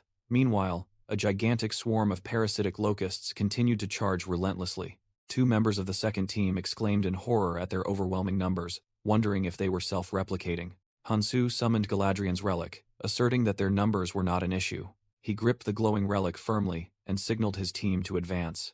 Inside Ouroboros was a gruesome flesh tunnel. Yunche and her teammates were astonished by the sight before them. They had discovered a gigantic, glowing blue-green nerve ganglion deep within the monster. The vast landscape inside Ouroboros unfolded, where other armies were moving along organic pathways. Inside Ouroboros, a parasitic locust was cut to pieces by Hansu Kang's sword. He and Sophia Barragat fought side by side amidst the swarm of slimy organic monsters. With sharp eyes, Hansu Kang focused on their next objective. He stood before a gigantic biological entrance and announced that this was the second entrance. Hansu Kang turned and ordered Team 2. "It's your turn. Go in." The commander of Team 2 responded decisively, confirming the mission to throw the explosive after entering. Under the command of the pink-haired man, Team 2 quickly advanced towards the entrance. The archer led the support group, walking with a focused and serious expression. Hansu Kang suddenly paused. He watched the archer with a curious gaze. Caught off guard, the archer flinched, awkwardly unsure what to say under his gaze. She stood silently and awkwardly before Hansu Kang and Sophia Barragat. "Sorry, I forgot what I was going to say," she stammered, trying to hide her embarrassment. Sophia smiled, reassuring a seemingly puzzled Hansu Kang, telling him not to worry. "I have to go before it's too late," the archer said, then quickly turned away. She looked back at him one last time and promised to talk later. The archer quickly traversed the treacherous terrain to catch up with her teammates. Hansu Kang silently watched her retreating figure, lost in his own thoughts. He turned to Sophia, ordering, "We'll block this path too. Remember to remove it after 30 minutes. But as he watched Sophia prepare to cast her magic, the image of Mihi appeared in Hansu Kang's mind. The archer gazed into the distance, thinking to herself that she seemed to understand Hansu Kang's feelings. The scene shifts to a sparkling, star-filled night sky. Meanwhile, Hansu Kang led the way, rushing deep inside Ouroboros and shouting that he could feel Alpha's energy right ahead. Suddenly, a giant insect monster appeared, blocking Hansu and Sophia's path. The guardian stood tall, its red faceplate glowing menacingly. Hansu Kang frowned, realizing that this creature felt like Alpha, but its form was completely different. He mused that Alpha had only recently awakened. Hansu concluded that this monster was a decoy Alpha had set, utilizing his temporary administrator authority. A voice echoed from the monster, asking Hansu if he was looking for him. A spectral projection of Alpha appeared, smugly saying that he knew Hansu would come immediately. Alpha's projection transformed into a more demonic form, calling Hansu his longtime enemy. Alpha mocked Hansu's plan, deeming it too flimsy to send weaklings to destroy the cores. Hansu coldly interrupted, asking if Alpha was done talking. Alpha continued to provoke, declaring that such arrogance would be Hansu's undoing. Without another word, Hansu Kang swung his sword, unleashing a massive torrent of green energy. The Ouroboros Guardian was utterly annihilated with a single strike. Sophia worried that the real Alpha was targeting another team, but Hansu asserted that was precisely why they needed to quickly destroy this core. After clearing the obstacle, Hansu declared that the nerve node was open, and they both proceeded inside. At the same time, Unche and her teammates arrived, astonished by the sight within. Team 1 advanced deep inside Ouroboros and discovered the first nerve node. Yunche remarked that the space inside was wider than she expected, and not too dark either. A team member pointed to Songjin, addressing Unche as, "My liege." The group identified the massive glowing crystal as Ouroboros's core. The twins in the team were astonished by its size, but then reasoned it was fitting for a colossal monster. Unche held up the item Hansu had given her, and ordered everyone to prepare to destroy the core within 30 minutes. Suddenly, she paused, sensing something unusual, and asked if anyone heard anything. Her teammates looked confused, not understanding what sound she was referring to. Immediately, the surrounding fleshy walls began to shake violently. The ground suddenly trembled, causing the entire team to stumble in alarm. Yunche startled, looking up at the cave ceiling. A warning shout rang out as a swarm of giant parasitic locusts descended from above. Team 1 was quickly surrounded by countless monsters pouring down. Yunche stared directly at the charging enemies with a determined gaze. The swarm of monsters landed on the ground, completely blocking all their escape routes. With a cold expression, Yunche sarcastically remarked that the enemy had brought quite an army. Countless monsters with glowing red eyes growled, ready to tear the intruders apart. A commander in the team quickly gave orders, telling the twins to defend the flanks while he held the center. The team's archer also drew their bow, ready to unleash arrows without restraint on command. The commander shouted, urging the team to just hold out for another 30 minutes. Song Jin, in his hooded cloak, charged forward to attack a parasitic locust. Yunche also spun around, swinging her weapon at dizzying speed. The blonde swordsman unleashed a fiery slash, incinerating the enemy. Time continued to tick by, and with only 20 minutes left, the silver-haired mage was still fighting relentlessly. From the perspective of a pierced monster, the commander's figure appeared resolute. Yunche yelled, encouraging her teammates to hold their ground at all costs. Just as the defending team was about to be overwhelmed, a faint blue light suddenly appeared in the distance. Meanwhile, Hansu Kang and Sophia Barraget had entered another area, facing a group of minions with blue, crystal-like exoskeletons. Sophia narrowed her eyes, her monocle glinting as she analyzed the enemies. She opened her grimoire, beginning to cast a binding rune called Tree Jade Frost Light Orb. Sharp ice pillars immediately shot up from the ground, freezing the monster's feet and astonishing them.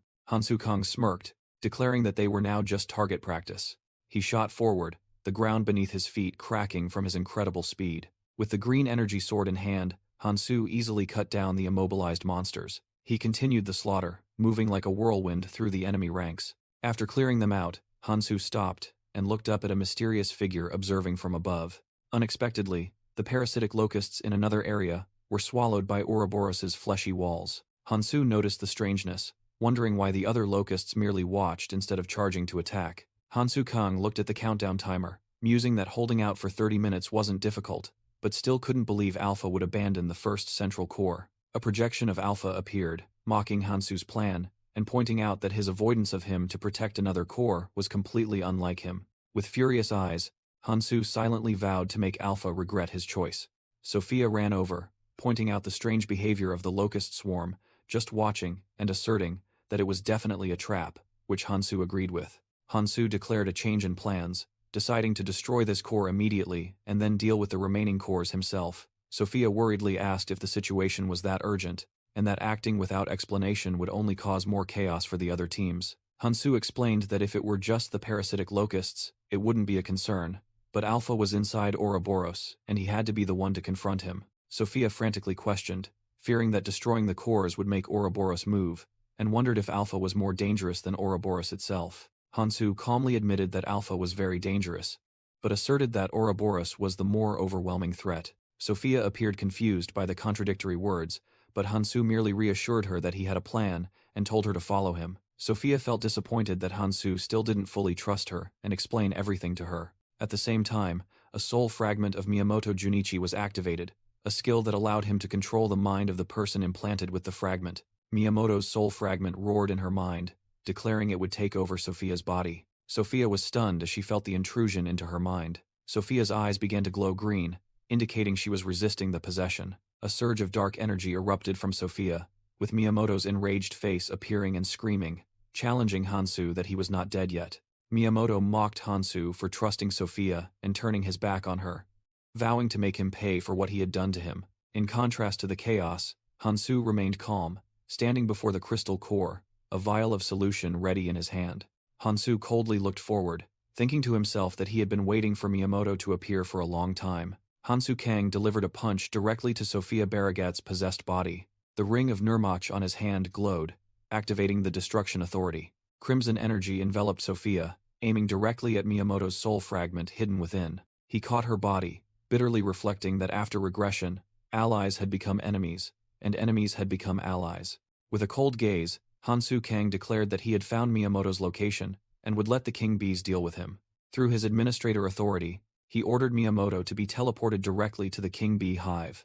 At his base, Miyamoto Junichi panicked as a teleportation magic circle suddenly appeared beneath his feet. A pillar of blue light enveloped him, preparing to take him to his destined location. Miyamoto appeared in the middle of a dark forest, surrounded by a swarm of giant king bees. He horrifyingly realized he had been sent to the monster's deadly territory. Amidst the swarm of king bees, the figure of Akuma, the true ruler of the Red Zone, emerged. Miyamoto screamed in despair as the swarm of monsters rushed to tear him apart. Back inside Ouroboros, Hansu Kang calmly stated that the soul fragment was gone and the king bees must be having a grand feast. Miyamoto's crystallized soul fragment shattered into pieces. Hansu looked at the unconscious Sophia and realized they didn't have much time left to escape. He worried that she wouldn't wake up soon and considered using the Heavenly Soldier armor for protection.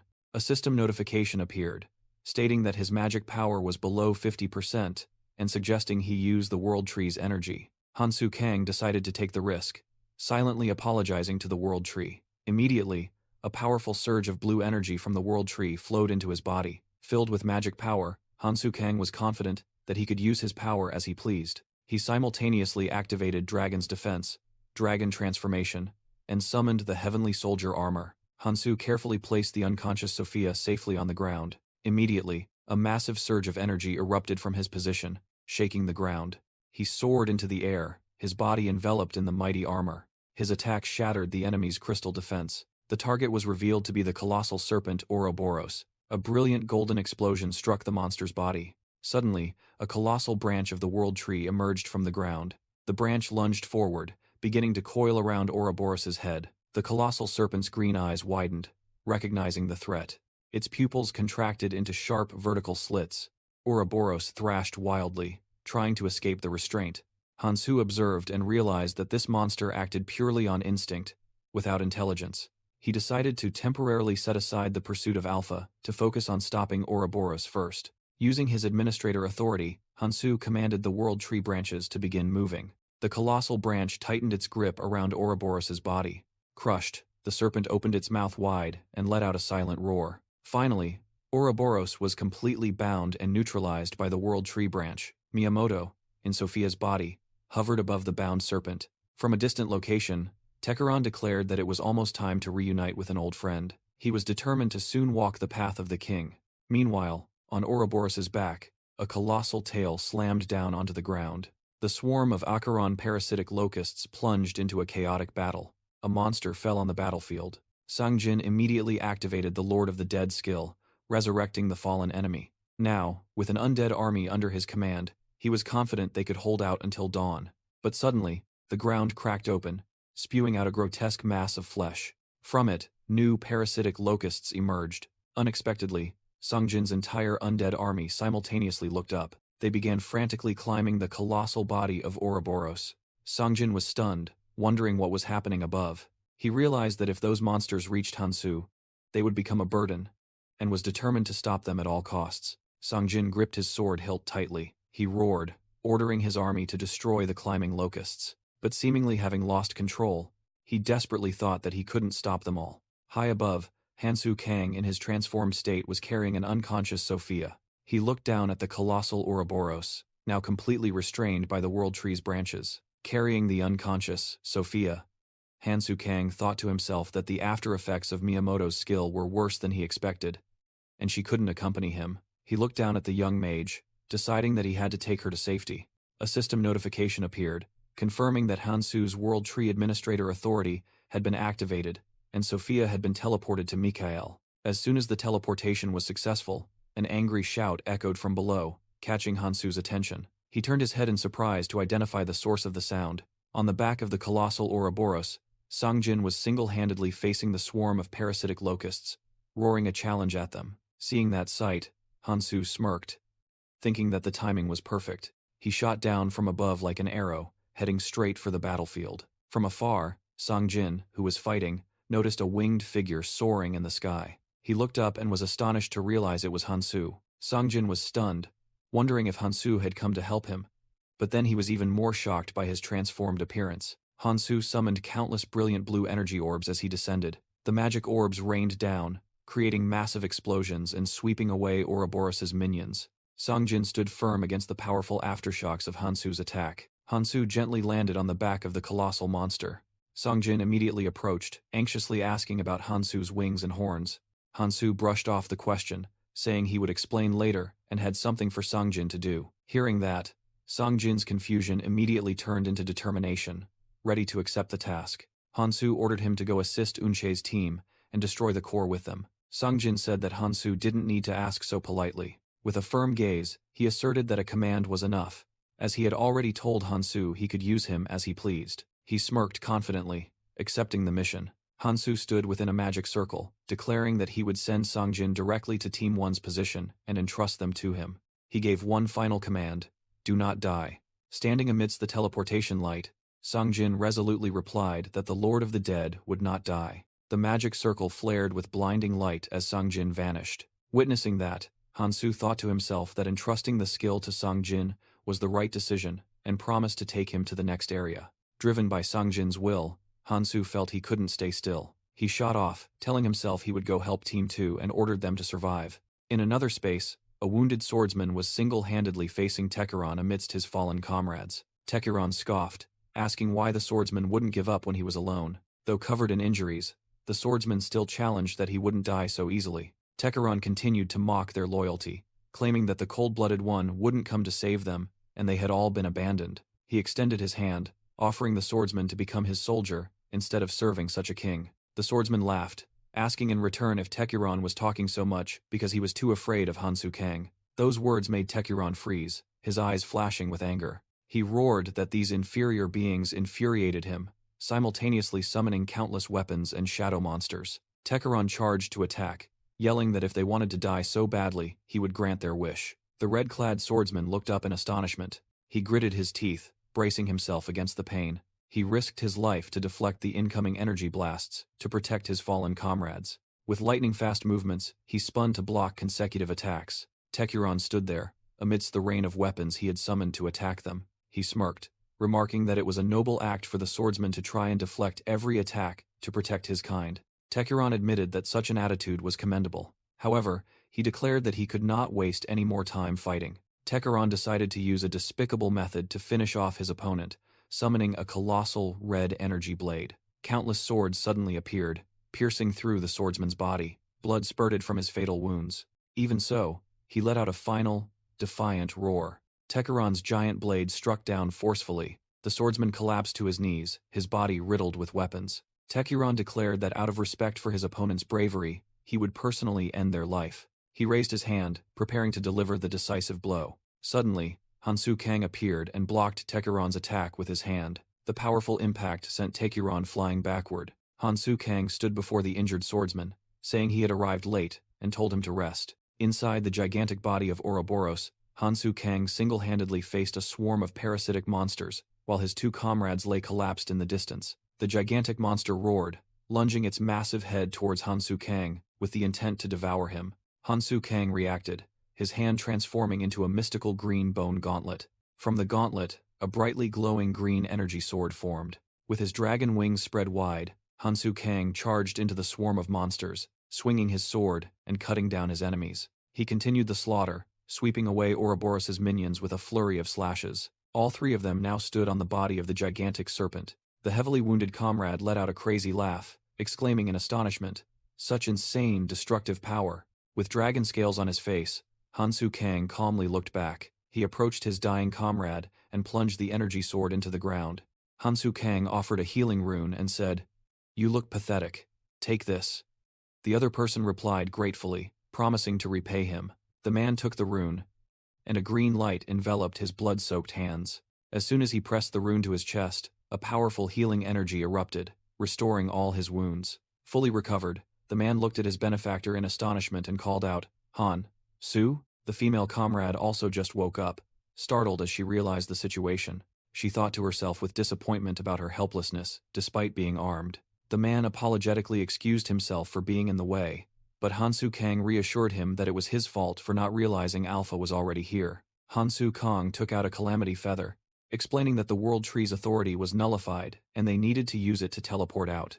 The male comrade took the feather and agreed with the plan. Before leaving, the female comrade awkwardly returned the explosive vial to Hansu Kang, which she hadn't had a chance to use. Hansu Kang told the survivors that merely protecting the explosive vial was enough to complete their mission, and he would meet them again after Team 1 destroyed the core. The female comrade silently accepted his command. Elsewhere, Tekeron was stunned to see Hansu Kang already before him, wondering if it was due to his transformation. He stared, realizing that what was more important was that he knew Hansu Kang valued those people greatly. With a wicked smile, Tekeron roared that this was precisely why he had to kill them. A glowing red mass of energy, resembling muscle, formed in his hand. Tekeron hurled the gigantic energy orb towards the retreating group of survivors. Hansu Kang coldly observed the incoming attack. He raised his hand, activating a glowing green energy bracelet. Hansu Kang charged forward and easily blocked the destructive attack. He stood firm and unharmed as the red energy dissipated around him. The male comrade told Hansu that they would only be a burden and would quickly retreat. Hansu Kang encouraged them, saying that surviving until now would be meaningless if they died here, and they must continue to live. The group thanked him and quickly left, promising to meet again outside. Tekeron silently watched Hansu, now only the two of them facing each other. He couldn't believe that his strongest attack had been blocked so easily. In a fit of rage, Tekeron yelled, proclaiming himself an Acheron warrior and the last hope of his race. Hansu Kang scoffed, calling him a joke and merely a cheap imitation.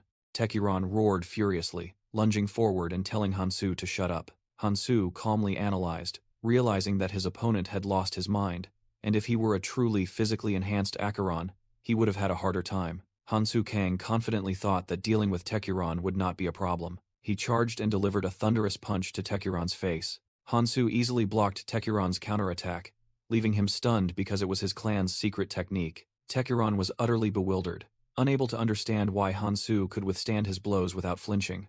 Hansu secretly analyzed that it was very difficult to control one's power when affected by racial transformation. He compared, thinking that with his current power, killing Alpha right now would be almost trivial. However, he realized that killing Tekeron while unable to control his power would be a mistake. That would destroy the body Shane needed for a physical form. He also couldn't dispel his Dragon Chi arts because he didn't know how bad the side effects would be. If he passed out, all his plans would fall apart.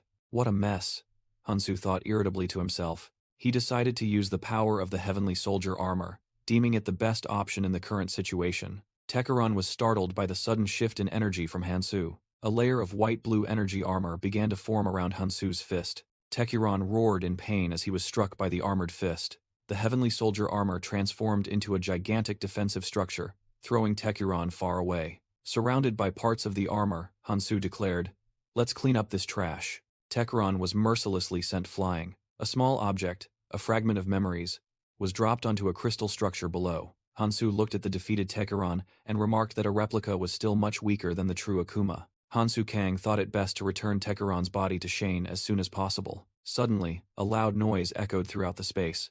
Hansu was startled, recognizing this unusual sound. He turned back with a satisfied look, thinking to himself that Songjin had completed his mission.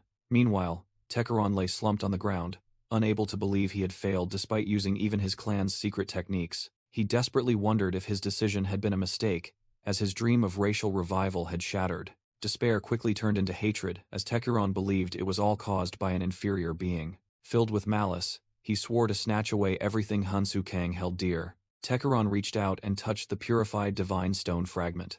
Hansu Kang realized his opponent's intention in horror and cried out in despair. He roared, calling Alpha's name and demanding it stop, wondering if all hope would be abandoned like this. Ignoring the dissuasion, Tekeron scoffed that Hansu was still truly insulting in the end, but now it no longer mattered. He declared that he would replace the core and make Hansu taste the consequences of his own actions. The divine stone fragment began to emit intense energy, preparing for a terrifying explosion. Hansu and his heavenly soldier armor could only watch as the energy core was about to erupt. He bitterly acknowledged Tekeron's hot temper, not expecting him to prioritize winning and losing over the prosperity of his own people. The divine stone fragment shattered into pieces in a blinding flash of light. A wave of purple energy spread out from the center of the explosion. Immediately after, a green corrosive slime began to pour down from above. The heavenly soldier armor easily protected Hansu from the strange falling fluid. Inside the armor, Hansu Kang silently cursed the root that had created such an immature replica. He irritably thought that its immaturity was causing unnecessary trouble. The heavenly soldier armor emitted a surge of pure energy, repelling everything around it. Suddenly, the colossal Ouroboros serpent began to writhe violently. Losing her balance, Unshe screamed in panic. What's happening? Why is it moving so suddenly? Songjin remained unusually calm, advising Unshe not to act like a child, while she feared they would fall and die. He smiled confidently, saying he had faith and told her to look up. Unshe irritably looked up, muttering about what could possibly be up there. Her eyes widened in astonishment at the unbelievable sight. Hovering in midair was Hansu Kang, enveloped by the armor's aura, leaving Unshe stunned. A system notification appeared, declaring that Hansu was using his administrator authority to transfer Unshe, Songjin, and the others to Mikhail. A brightly glowing blue teleportation magic circle enveloped Unshe. She and the others were transported away, leaving the battlefield where Hansu remained alone to face Ouroboros. Sparkling blue energy particles shimmered on the colossal serpent's scales. In a quiet forest, Mikhail stood waiting as Unshe and Songjin's group appeared from thin air. Mikhail thought to himself about the burden Hansu had entrusted him with, sending him Sophia Barraget, Wang Qiongli, Mi Hiyu, and Sojong. He worriedly wondered, if Hansu wanted him to do something, he should at least let him know what the plan was. A voice rang out, calling Mikhail's name. He turned and saw Sophia Barraget, who had just woken up, vaguely asking how long she had been unconscious. Mikhail replied that it hadn't been long, then immediately asked her what had happened up there. Sophia Barraget confusedly admitted her memories were very vague because she had lost consciousness midway. Mikhail showed concern, as not knowing the current situation made him uneasy. He suggested they both retreat because Ouroboros was moving, and Sophia Barraget agreed to contact the Beacon clan. As Mikhail prepared to contact the other clans, a colossal magic circle began to form. Both were astonished when a surge of magic power, even stronger than Mikhail's magic, suddenly appeared. Right before them, Unshe, Songjin, and the others emerged from a blue teleportation gate. Mikhail sighed in exasperation, wondering if he was a babysitter since Hansu kept sending everyone to him. Looking up at the colossal Ouroboros, he decided to put his trust in Hansu and hoped he wouldn't die alone. Mikhail asserted that his life was also in Hansu's hands, and he would complain after Hansu won. Meanwhile, Hansu Kang hovered alone in midair, facing the colossal Ouroboros monster. From afar, Tekiron, king of Acheron, recognized Hansu Kang's presence. Tekiron scoffed that even Hansu couldn't dodge his upcoming attack. He began to accumulate a colossal destructive energy stream in his mouth. A gigantic fireball was shot out, hurtling straight towards Hansu. Hansu realized he couldn't dodge it as it would cause massive casualties, even though he knew facing it head-on was also very dangerous. He decided there was no other way but to block it. At Hansu's command, a complex defensive entity was summoned right in front of the fireball. Tekiron smirked, for he had anticipated Hansu's actions. He revealed that the defensive skill would erode the user's very life force. As the attack collided, Hansu's defense began to show cracks under the tremendous pressure. Hansu Kang was astonished as his defenses shattered. A terrifying explosion engulfed him immediately after. Tekiron's attack erupted into countless destructive fireballs. The king of Acheron coldly observed his power being unleashed. Hit directly, Hansu was sent flying amidst a sea of fire. The flames spread, incinerating the surrounding ground. Amidst the ashes, Hansu still stood firm, his body smoking profusely. He coughed up a mouthful of blood, evidence of severe internal injuries. Despite his severe injuries, his eyes still shone with unwavering resolve. The heat from the attack transformed the entire area into a fiery inferno. Even Ouroboros's minions were mercilessly burned by the flames. Realizing he couldn't confront it directly, Hansu decided he had to use magic. He decisively ordered, "That's right, all of them, not a single one left behind." The temporary administrator authority was activated, and a gigantic magic circle enveloped Hansu. On the battlefield, Mikhail and the other leaders looked up as the system announcement rang out. Jokma and the others were informed that they would be teleported to the intersection zone. Hansu gave everyone a choice. They were free to leave if they wished, but he also warned that they would die instantly if they approached Ouroboros. The teleportation circle glowed brightly, ready to transport everyone. The entire allied force appeared safely at the port of the Red Zone's intersection zone. Hansu Kang's allies appeared at the port settlement of the intersection zone, their faces filled with astonishment. At the same time, the 7 phantoms were also teleported to Beacon Hill, completing the relocation of all 469,011 people. Hansu Kang gasped for breath from exhaustion, and a warning appeared, stating that the World Tree's magic power reserves were only at 40%. Now, he floated alone in the air, facing the colossal Ouroboros monster. Ouroboros roared in fury, mocking him for wasting power on the weak, and challenging him to confront it. Hansu calmly replied, thinking to himself that he needed a single decisive blow to take down this colossal monster. He thought of the lightning splitter, a weapon containing the king's authority, and realized he had to confront Tekuron to obtain it. However, he couldn't leave now, because if Ouroboros wasn't defeated, all of humanity would be annihilated. With no other choice, Hansu decided that he had to gamble on a slim chance. A sudden system notification appeared. His Dragon Chi art skill had reached maximum proficiency and could be upgraded. Hansu smirked, deeming it the perfect moment, and immediately agreed to the upgrade. His skill merged with the Heavenly Soldier armor, upgrading into Vessel of the Dragon God, Heaven's Spear. His hands transformed, covered by sturdy scales and sharp black claws. Hansu's entire body erupted in a brilliant golden energy surge. The activation process was complete. He donned the golden armor of the Dragon God manifestation. A series of new high-level skills were generated, including Collapse Burn, Blazing Nova, and Cinder Veil. Ouroboros roared in astonishment, unable to believe that Hansu still concealed such powerful skills. Nevertheless, it confidently declared that simply devouring him would end everything. The colossal serpent lunged forward with its jaws wide open, determined to devour Hansu alive. Hansu, in his new form, charged straight into a direct confrontation with Ouroboros. Tekuron was stunned, exclaiming in disbelief, "No way, he blocked that attack with his bare hands?" In his dazzling golden armor, Hansu Kang coldly declared the name of his new skill, Collapse Burn.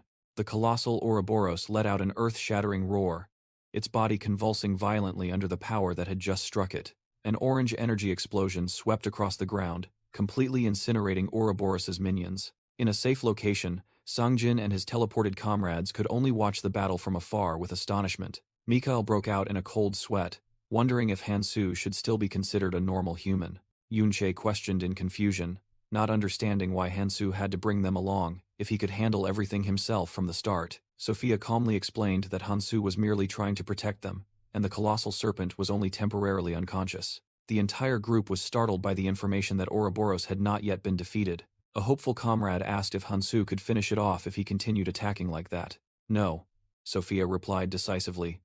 "Reusing that attack is too much." She explained that the Dragon God manifestation skill consumed an enormous amount of magic power, and Hansu was almost depleted after that last attack. Sophia worriedly added that he had been fighting non-stop and could collapse from exhaustion at any moment. Yunche frantically asked why he had teleported them away if he couldn't fight alone, and Sophia simply replied that it was to keep them safe. Amidst the chaos, Sangjin spoke up, telling everyone to stop making a fuss. With unwavering conviction, he asserted that Hansu had never failed, and this time would be no exception. Back on the battlefield, Hansu charged straight towards the recovering Ouroboros. The colossal monster tensed, its dark scales gleaming menacingly. Ouroboros let out one final roar, and then lunged, its massive jaws wide open. Hansu was completely swallowed, and at the same time, a system warning appeared, stating that the World Tree's magic power reserves were only at 12%. Inside Ouroboros, Hansu Kang thought to himself that he had bought some time but gained no advantage, while the World Tree's magic power warning system was about to run out. He was determined to end the battle with a decisive blow, and hoped the World Tree could hold out. With wings spread wide, Hansu darted through the dark, damp space inside the colossal monster. He glided past the guard bees, realizing their presence meant the path to the king bee was near. Hansu maintained his focus, flying through Ouroboros' internal forest of organs. He noticed only old worker bees remained, far fewer than the 10 billion Kangtae had once mentioned, a sign that the World Tree's forces were weakening. Suddenly, the colossal king bee turned around, seemingly having sensed the intruder's presence. The monster charged straight at Hansu with terrifying speed, ready for an attack. Hansu didn't flinch, swinging his weapon to create a blazing red streak that slashed directly at the king bee. After the attack, he landed, facing the colossal calamity. Hansu provoked, asking if the king bee didn't seem to like the meal he had prepared for it. The king bee laughed, replying that the magic power feast was the best, allowing this old veteran to fly again, and it only felt grateful. However, it also warned that the World Tree's magic power was almost depleted, and if it disappeared, the red zone would collapse. The monster looked directly at Hansu, asking if he intended to destroy the red zone. Hansu affirmed that he came to save this place and urged the king bee to start the battle if it wished, as he didn't have much time left. The king bee burst out laughing, thinking Hansu was joking that an administrator would want to fight a dying veteran like itself. It admitted that even so, Hansu's attack was indeed very powerful. The king bee explained that it had been too excited and only wanted to see the skill behind the attack aimed at its sworn enemy. Realizing there was no more time, it apologized for the delay and offered to lead Hansu to Tekuron, the king of Elvenheim. The king bee took flight, and Hansu and a squad of worker bees immediately followed. Deep within the world tree's king's path, the king bee led Hansu Kang and the worker bees inside. The king bee announced they had arrived at the king's abode, but expressed doubt, as this king hadn't appeared for 500 years. Hansu Kang confidently replied not to worry, as he already had a plan. He called out to Tekeron, saying he had come to keep his promise, and asked him to quickly use Mind's Eye. The king bee was astonished that Hansu knew about the skill that allowed others to see into one's inner world, wondering who this human warrior truly was. Noticing Tekeron still didn't trust him, Hansu thought to himself that he had to give a small hint. He decided to play his trump card. Hansu stated directly, "Tekeron, your son, Shane, is waiting. If you want to revive him, answer me immediately." The words had an effect. A blue light enveloped the colossal egg as Tekeron's Mind's Eye skill activated. Inside Tekeron's mind, Hansu witnessed a memory of a chaotic battle between humans and monsters. Next was a sequence of images: Akuma suffering, Tekeron turning his back, and a past Hansu. The memory of Hansu reaching out to help Akuma also clearly appeared. Finally, Hansu was brought to a mental space, facing Tekeron's projection. Hansu explained that since even fairies couldn't interfere with the inner world, he would speak plainly. He revealed that a variable had appeared in the red zone, and in 15 years, the abyss would open. To fight against the abyss, they would need a powerful army. Hansu declared his plan to form a grand alliance, including humans and other races, and he needed Tekeron's help. Tekeron smiled, confirming that he felt no falsehood in Hansu's words. He said that if Hansu wanted to destroy Ouroboros, he would need a mighty weapon, one that could grow with him. Hansu calmly agreed, and demanded, "I need the lightning splitter. Hand it over." Inside the mental space, Tekeron stirred the stream of memories with his staff and spoke. He skeptically asked how he could entrust his people's legacy to someone who might be manipulated by others.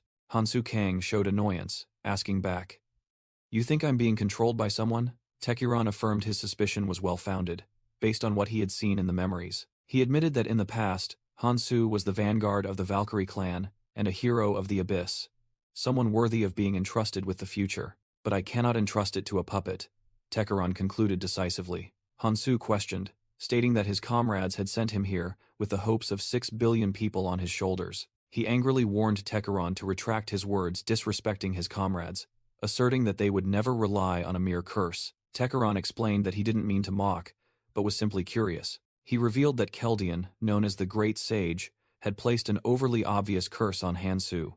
Hansu immediately deduced, "You mean letting you discover it was also part of the plan?" Tekeron confirmed that was his assumption, then abruptly asked if Hansu had ever truly rested since arriving in this world. He likened Hansu to a wild beast constantly charging forward, suggesting he would soon collapse and was unworthy of receiving the lightning splitter.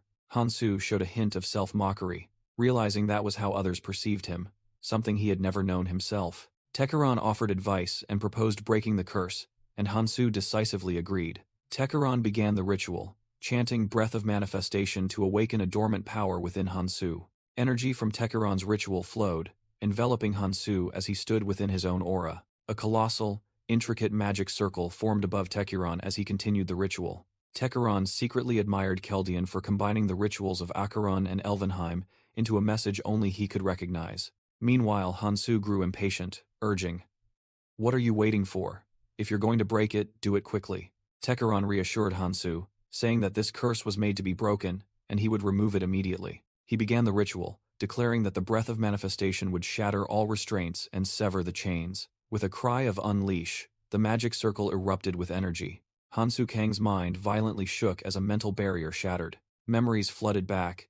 Eris Valentine screamed, urging Hansu to get up and not waste the sacrifice of 6 billion people. But the Hansu of the past only remained silent, steeped in despair. Eris looked at her comrades around her and desperately realized that the light in Hansu's eyes had faded. While Eris was furious, Keldian coldly apologized, asserting that they needed a warrior. The painful memory of holding Kiriel's corpse vividly resurfaced.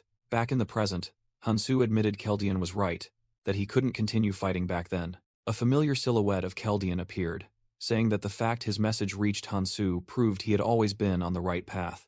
Now, in the mental space, Hansu, Tekeron, and Keldian's thought form coexisted. Hansu exclaimed his old comrade's name in astonishment. Tekeron also recognized Keldian, saying he didn't expect to meet the sage so soon. Keldian praised Tekeron, saying that as the former king of both Elvenheim and Acheron, it was no surprise he could break it. Tekeron brushed off the compliment, questioning Keldian for using his clan's magic to cast the curse. Keldian explained that he designed it so only Tekiron could break it, and now he wanted to express his gratitude. Tekiron happily accepted, admitting it was an honor to have such a beautiful spell etched into his memory. Hansu was surprised by Keldian's demeanor, asking if the thought form had altered his personality. Keldian explained that he was grateful Hansu had trusted and carried out the plan, understanding that the binding was necessary to send him back to the past. Hansu Kang remarked that the conditions Keldian had set in the past were contradictory. Save everyone, but kill those who stood in the way. Keldian explained that it was part of the plan, because saving too many or acting too radically would both lead to failure. Hansu admitted that he sometimes felt he was treated too arbitrarily, then asked if he could act as he pleased now. Keldian smiled in agreement, affirming that he fully trusted Hansu after he had brought the plan this far. However, he still earnestly warned Hansu not to neglect the final mission of uniting the hearts of all humanity. Hansu resolutely replied that Keldian didn't need to worry, because from now on he would forge his own path. Immediately after, the mental space began to crack, signaling the imminent end of their conversation. The three of them, Tekiron, Keldian, and Hansu, stood together in the final moment as the space collapsed. Tekiron spoke, saying that time was running out, and they couldn't waste it on further pleasantries. Hansu turned to look at Keldian, promising that he would soon ascend to the peak and overturn everything once more. Keldian smiled serenely, replied, "Indeed, just like before," and then vanished into thin air. The scene changed. Hansu in his dragon god armor faced Tekiron, who was meditating on a gigantic white flower. Tekiron concentrated blue energy into his palm. He summoned the lightning splitter staff and declared that he would entrust his remaining life to Hansu. Hansu grasped the weapon, and a system notification confirmed that ownership had been transferred. Tekiron warned that fully charging the lightning splitter would destroy the world tree, and asked about Hansu's plan. Hansu revealed that he would use the world tree's mana to sustain his dragon god body, while charging the weapon would use his own life force and the divine stone fragment. Suddenly, the King Bee appeared and intervened, arguing that Hansu's life force should not be used. The King Bee stood blocking their path, interrupting the important conversation. It suggested that if enough mana could kill Ouroboros, then they should use the divine stone fragment within it, and if necessary, all 600,000 of its kin would also sacrifice themselves. Hansu Kang questioned the King Bee. "Why go to such lengths? Are you planning to sacrifice your entire race just to kill Ouroboros?" The King Bee, along with its minions, boldly replied, "No, quite the opposite."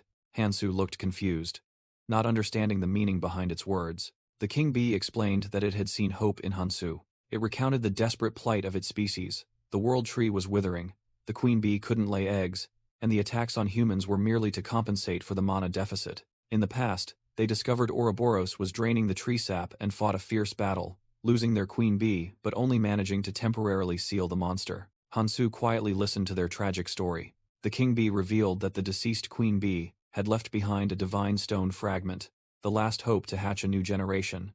But it was impossible, as the world tree was slowly dying. Hansu understood immediately. If Ouroboros was destroyed and the world tree restored, a new queen bee could be born. The King Bee, erupting with energy, pleaded, 500 years ago, we failed. Please turn us into the foundation for the birth of a new queen bee." It roared a final plea, hoping Hansu would help them complete their mission. The King Bee bowed before Hansu and Tekiron, demonstrating its resolve. It reiterated its request, viewing this sacrifice as a way to atone for past mistakes and fulfill a long-failed duty. Hansu accepted with a resolute expression. "Very well, I will ensure your new queen bee is born." A blue magic sigil glowed on Hansu's gauntlet as he gripped the lightning splitter. The system announced that the King Bee and 578,418 other bee entities would be converted into fuel for the weapon. Tekiron mused, realizing Hansu was not just a warrior, but also very meticulous, having left one worker bee alive. The King Bee bid farewell to Tekiron and entrusted the future of its race to Hansu. Hansu resolutely replied, "Don't worry, I always keep my promises." Tekiron reassured the King Bee's soul, affirming that Hansu Kang would fulfill its wish. King Bee Kalpa took his last breath, expressing absolute trust and entrusting everything else to Hansu. Hansu thanked Kalpa as he absorbed the immense energy, charging the lightning splitter to 98% and unlocking the thunderstorm skill. Hansu asked Tekiron to hand over the queen bee egg to him, and Tekiron agreed to let him decide its fate. He touched a mechanism, sending out a notification across the entire red zone that he was about to destroy Ouroboros. Hansu warned everyone to prepare for the impending consequences as he summoned destructive power. Holding the blazing lightning splitter, Hansu felt the incredible hatred of an entire race accumulated within it. He understood the pain of losing what was precious, for he too had experienced it. Hansu told the future Queen Bee to watch carefully, for this attack carried the power of its entire kind. He swung the staff high, unleashing all the accumulated energy. All those who were teleported watched in awe as a colossal pillar of light struck directly down upon Ouroboros. The thunderstorm skill created an earth-shattering explosion, flattening everything within its range. Ouroboros was engulfed by the energy, its colossal body beginning to disintegrate. The monster's sturdy shell shattered under the irresistible force. As Ouroboros's body vanished, a colossal blue crystal mass was revealed from within. The crystal core fell to the bottom of the gaping chasm created by the attack itself. Inside the glowing crystal mass, a mysterious figure gradually appeared. Ouroboros's outer shell was now just an empty husk, while Hansu gasped for breath, exhausted after unleashing the attack. Tekaran appeared, remarking that Hansu had destroyed even a king's dwelling, but he merely replied that he needed to finish things as soon as possible. Tekaran advised Hansu to rest after defeating Ouroboros, noting that the thunderstorm skill was extremely draining. Hansu resolutely refused, saying he still had work to do and would only rest after completing it. With that, he immediately dashed away from the shattered ground. Black dragon wings unfurled behind him, sending Hansu soaring away. Witnessing this, Tekaran silently pondered the physical pain Hansu was enduring and wondered what compelled him to seek out a corpse. Curious, Tekaran's spirit decided to follow him. Hansu flew straight down into the colossal chasm, where Ouroboros's blue crystal core glowed. As he brought his hand closer, a system notification appeared, confirming that no life signs were detected. Hansu realized he couldn't use explosives as it would also destroy Alpha's body inside, forcing him to find another way. He activated a new skill, Vessel of the Dragon God, Blazing Nova, causing his hand to erupt in golden flames.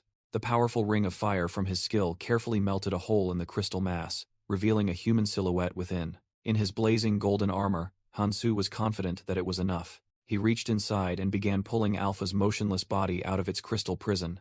Hansu gently embraced Alpha's lifeless body after fully freeing it. He silently thought that with this, he would be able to keep his promise to Tekuran. Hansu placed the fragment of memories, the small black orb, onto Alpha's chest. The orb immediately emitted a brilliant blue light as the system announced it was reacting with Alpha's body. Hansu confirmed that Shane's soul had been successfully implanted, and now only the promise to the King Bee remained. Alpha's body opened its two-colored eyes, and Shane's voice rang out, thanking Hansu for keeping his promise. Hansu Kang reassured Shane that his soul was safe and promised to take him to meet his father. As soon as he finished speaking, an intense pain struck him. Hansu suddenly coughed up blood, his body beginning to collapse. Shane screamed in horror upon seeing his benefactor bleeding. A system notification appeared, stating that Hansu's magical link with the World Tree had been temporarily severed for recovery. Due to the lack of magic power, his Vessel of the Dragon God state was dispelled, causing a terrible backlash. Shane frantically rushed towards Hansu as he collapsed. Hansu silently thought that he knew the backlash would be severe upon losing his magical link. He fell to the ground, despairing that he wouldn't be able to keep his promise to the King Bee. Shane hastily supported Hansu, shouting at him to hold on. With an angry and pained expression, Shane questioned why Hansu was abandoning him. Suddenly, a familiar phantom appeared. It was Keldian, and he chanted Agnes Sting. From a magic circle in the air, pillars of fire shot down directly towards Shane. Shane screamed in pain as he was attacked by the magical flames. The pillars of fire pinned Shane to the ground, preventing him from approaching Hansu. Keldian coldly ordered the filthy beast to retreat, but Shane roared that he would kill anyone who dared harm the world's savior. Shane was confused when he realized Keldian had no intention of attacking Hansu. In a flashback, Keldian questioned Tekuran about daring to use Ouroboros to destroy the Red Zone. With a look of utter contempt, Keldian declared Tekuran disgusting and ordered him to disappear. In a dark cave, Tekuran faced the unconscious Hansu Kang and his lost son. Shane, the son, desperately recounted the long, arduous days he spent waiting alone in the darkness. With tears streaming down his face, Shane sobbed that he had always believed his father would come to save him one day. But now, upon their reunion, Shane painfully realized that his father seemed to want to kill him once more. Shane choked back tears, saying he had once hoped his father would call him by his true name and welcome him warmly. But perhaps he was mistaken. Hearing the name Shane, Tekuran was stunned, unable to believe his ears. Shane quickly embraced the unconscious Hansu Kang, pleading with his father to save him instead of unleashing his wrath upon him. Tekuran choked out an apology, admitting that as a father, he had failed to recognize his son. He reassured them that he had intended to heal Hansu from the very beginning. Tekuran cast the magic Elysian circle, cycle of life, creating a circle of healing light that enveloped Hansu. Witnessing the scene, Shane, astonished, called out, "Father?" Tekuran burst into tears, blaming himself for having once called his own child an abomination. He gently touched Shane's face and offered his sincerest apology. Tekuran embraced his son tightly, confessing that he and Shane's mother had always loved him boundlessly. "I've missed you so much, my son," Tekuran whispered in a tight embrace. Shane was overcome with happiness and emotion, crying out, "Dad." The scene shifted to a peaceful, sun-drenched place. Hansu Kang was resting on a wooden bed. He slowly opened his eyes, waking from his stupor. Hansu sat up, realizing he was in an unfamiliar yet safe room. Hansu Kang checked the runes on his hand, realizing the magical link had been safely restored. He quickly got out of bed. With a resolute expression, he spoke into the air, stating that he knew someone was there. Sitting on the bed, Hansu casually demanded that the fairy reveal itself. A wide, toothy grin appeared, and the fairy remarked that he was truly perceptive. The assistant fairy fully materialized, saying it had been worried to see him bedridden but that he looked much better now. Hansu brushed it off, directly asking if they didn't want him to suffer, then demanded his reward for subduing the calamities, the Dive Zero skill. The assistant fairy seemed delighted, praising Hansu for knowing exactly what he wanted. It conjured a glowing red crystal, explaining that this was the reward for the entertainment he had provided. The fairy slyly asked if he intended to use this world-destroying skill to deliver even more violent spectacles in the Orange Zone. Hansu snatched the item, coldly replying that how he used the skill was none of their business. The fairy pondered for a moment, then said, "Ah, I see." It leaned close to Hansu's face, grinning widely, and asked directly, "You're planning a mass genocide, aren't you?" It went on to explain that Hansu's progression was too merciful, causing some superiors to complain and desire more exciting actions. Hansu firmly denied any genocidal intent and countered, asking if requesting something from a traveler violated the rules. The assistant fairy visibly showed its annoyance. It pouted, saying it only wanted to do something for him, then told him to do as he pleased. Afterward, the assistant fairy vanished in a pillar of purple light. Alone in the room, Hansu pondered the new skill, admitting it was suitable for genocide, but if used precisely, it was a tool to annihilate enemies. He continued his calculations, realizing that in the Orange Zone, he couldn't use the World Tree's power, and activating Vessel of the Dragon God might cause him to pass out. Hansu Kang mused, realizing that with the Dive Zero skill in hand, everything had changed. He was confident that with improved speed and magical efficiency, he could anticipate many things in the Orange Zone. Suddenly, a message from Tekuran appeared, requesting an urgent conversation about his race. Hansu accepted the offer and agreed to meet. Immediately, he was transported to a mental space where Tekuran awaited amidst the stars. Tekuran explained that the previous situation had been too tense, and now he wanted to ask if his Acheron kin were still alive in the Orange Zone. Hansu confirmed that the Acheron people had survived, but the original Nagar tribe had failed to adapt and went extinct. Hearing this news, Tekuran was both pained and relieved, trembling as he learned that at least a part of his people still existed. Hansu immediately questioned, wondering how an Acheron like Tekuran could have become a part of Elvenheim. Tekuran, with the gratitude of a saved man, agreed to recount his entire story. He began to recall the Golden Lion Lazar, a divine entity from which the Acheron tribe's land was created. As Lazar's grace waned, their land became barren, causing countless of his kin to perish. To save his tribe on the brink of extinction, Tekuran used a soul transmitter to seek help from another world. The plan succeeded, and his soul was reborn in the body of an Elvenheim prince, but his mind always remained that of an Acheron. His fervent desire was to nurture the Acheron spirit within Elvenheim bodies. Tekuran bitterly admitted that this misguided ambition had led to Alpha's creation. After learning of the Acheron tribe's extinction and witnessing Elvenheim's downfall, his life was steeped in failure. He looked back at his life, a series of tragedies where he lost his son twice and couldn't save his people. Tekuran bowed his head, expressing boundless gratitude to Hansu, who had restored everything and brought hope. Hansu responded with a shocking offer. He would save the entire Acheron tribe. In exchange, Tekuran had to reveal the locations of ancient relics and soul transmitters. Tekuran skeptically asked if Hansu could cure Lazar's illness, which was their core problem. Hansu affirmed that he would cure Lazar, but warned that there were only 2 years left before Pope Grashi caused a disaster that would destroy the Orange Zone. Tekuran screamed in horror, unable to believe that the Pope, the protector of the Orange Zone, could bring about destruction. Hansu explained that the Pope's motives remained a mystery, but preventing the disaster was an absolute necessity. Despite his shock, Tekiron still trusted Hansu and decided to advance into the Orange Zone with him. Hansu knew this beforehand and said that they needed to resolve the remaining issues, starting with finding Shane. The group arrived at the Queen Bee's hive, preparing to execute their next plan. Shane anxiously asked about his father's health, but Tekiron reassured him that he was fine. Hansu praised Shane for pre-infusing mana into an energy orb, saying that this would make everything go smoothly. A system notification appeared, stating that Administrator Hansu Kang had infused the World Tree's mana into the Queen Bee. Enveloped in light, the Queen Bee began the process of transforming into a new form. After the process was complete, the Queen Bee in her new human form bowed in gratitude to Hansu. The Queen Bee introduced herself as Kalpa and swore that her entire bee species would be absolutely loyal to Hansu. Hansu accepted the oath, secretly thinking that his mana had influenced the resurrection process, causing Kalpa to take on a human form. Then, Hansu turned to Shane and said he had an important task to entrust him with. Hansu began transferring the administrator privileges and the 5 powerful relics of the Red Zone to Shane. When Shane possessed all 5 relics, a notification confirmed that he had acquired the authority of True World Tree Administrator.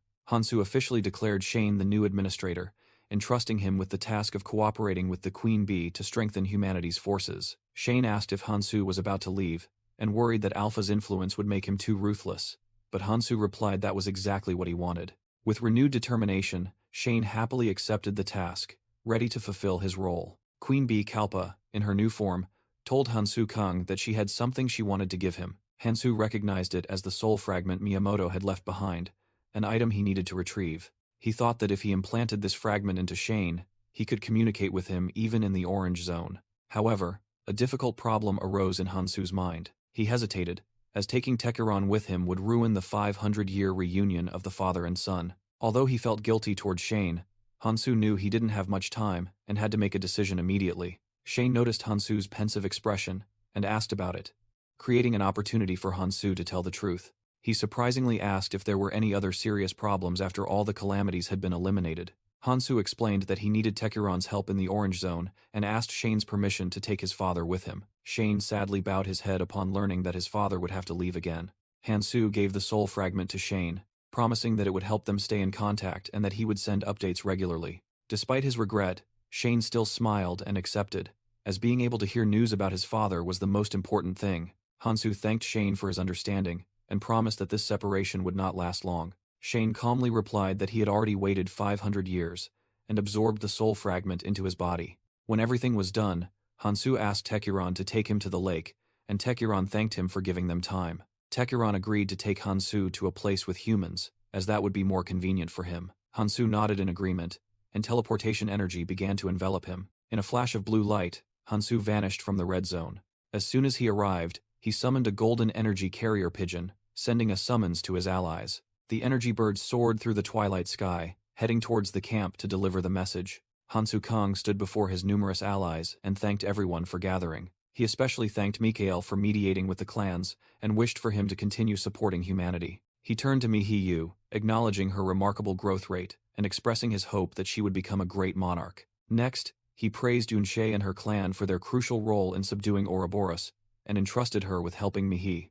Hansu Kang looked towards Sophia, Songjin, and Wang Qiongli. Knowing that they intended to accompany him, he sternly warned that the Orange Zone was extremely dangerous and demanded their absolute obedience if they wished to follow. Songjin immediately agreed, asserting that he was always ready to obey Hansu Kang's commands. Sophia also accepted, saying that she wanted to clear the path for her younger sibling to safely pass through the zones. Wang Qiongli also agreed, wishing to pave the way for his daughter and search for his lost son. Once everyone had decided, Hansu Kang declared that they would depart for the Orange Zone tomorrow. Wang Qiongli entrusted his daughter Sojong to Mikael's care, and the girl bid her father farewell. The group met their guide, Tekiron, who welcomed Hansu Kang's new companions. Wang Qiongli was stunned upon recognizing Tekiron, memories of a past confrontation flooding back. Hansu Kang reassured Wang Qiongli, explaining that Tekiron was now an ally. Tekiron noticed the hostility and offered his apologies to Wang Qiongli for what his clone had caused. Hansu Kang interrupted the conversation, focusing his energy to prepare for the journey. He ordered Sophia, Wang Qiongli, and Songjin to be ready to enter as soon as the gate opened. A brilliant energy orb exploded, signaling that the teleportation gate was ready. Hansu Kang boldly declared that they would enter the orange zone and led the group into the stream of light. His entire army appeared in a new, wild, and perilous land of the orange zone. As soon as they stepped through the warp gate, Hansu Kang and his team plunged straight down from the orange zone sky. Immediately, the entire group was ambushed mid-air, and Hansu had to swing his energy sword to block the attack. He shouted a command. "Sophia, shield us with a landing path." Despite a moment of confusion, Sophia quickly replied, "Understood," determined not to let them fall into the monsters' mouths. She began casting a spell, while Tekuran and another blonde warrior also prepared themselves. Hansu plunged down, aiming straight for the giant reptilian monster waiting with its mouth wide open. A sharp sword strike swept out, cleanly severing the Mago's giant tongue. He landed on the desert ground, while the monster roared in pain. The severed tongue flew off, slamming hard onto the barren ground. Hansu silently assessed, knowing that his current strength wasn't enough to deal a fatal blow, but perfect for a test. He calculated that, with the ability to cut off a Mago's tongue, his strength was only average in the orange zone. The injured Mago let out an earth-shattering roar of rage. But the problem wasn't just one. An entire pack of other Magos was charging from a distance. Sophia frantically screamed, urging Hansu to get up because he couldn't fight the entire pack of monsters alone. Hansu admitted her judgment was accurate, praised her library skill, and realized he couldn't face 5 of them at once. He decided to spare the Magos for now, planning to deal with them after his physical enhancement skill wore off. Tekuran stood guard in front of the roaring monsters, his staff in hand ready to fire. A Mago's giant leg slammed down, threatening to crush everything. At the same time, another one charged forward, brandishing its sharp claws. Surrounded, Hansu ordered Sophia. "Create a landing path in this direction, raising us 1 kilometer into the air." Hansu Kang coldly commanded. "We'll go hide a scout. Hurry." Sophia immediately replied, clutching her grimoire. "Understood. Let's go." The group began their journey in the orange zone, where bloodthirsty Magos were already lying in wait. From a distance, a scouting party witnessed the scene, one of them wondering, "Have the phantoms come up here?" No. Wait.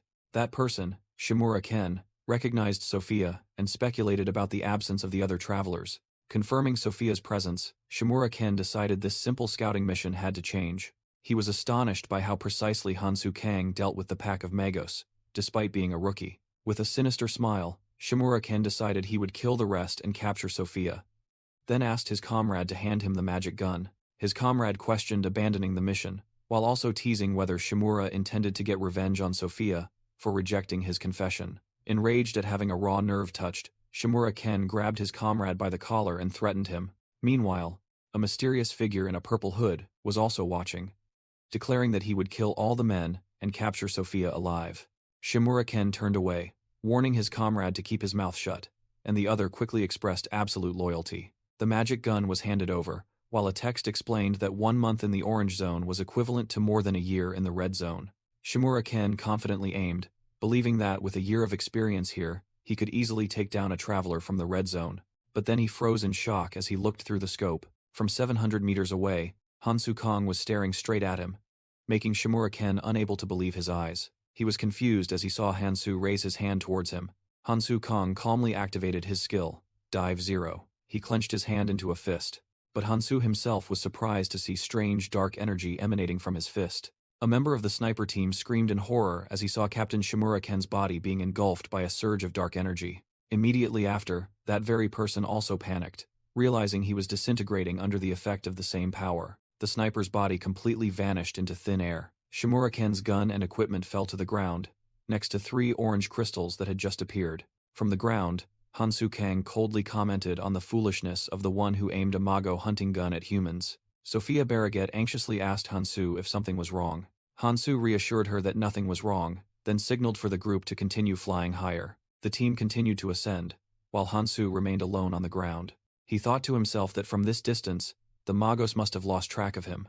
Hansu ordered Tekuran to use the flowstring skill to move from here. Tekuran, in his hooded cloak, immediately obeyed. Instantly, a giant blue magic circle appeared in the air, lifting the entire group. Sophia complained that Tekuran should have used this convenient skill earlier, but he replied that it couldn't be used casually. Tekuran explained that as a user of the library, she should understand that and not complain so much. He gazed thoughtfully into the distance and mentioned his homeland. The scene revealed a barren desert, where Tekuran regretfully recalled a lush forest that once existed. Sophia asked in surprise if the orange zone was his homeland, and Tekuran confirmed it. Tekuran pointed towards the wasteland, a small magic circle appearing on his hand as he asked the group what they saw there.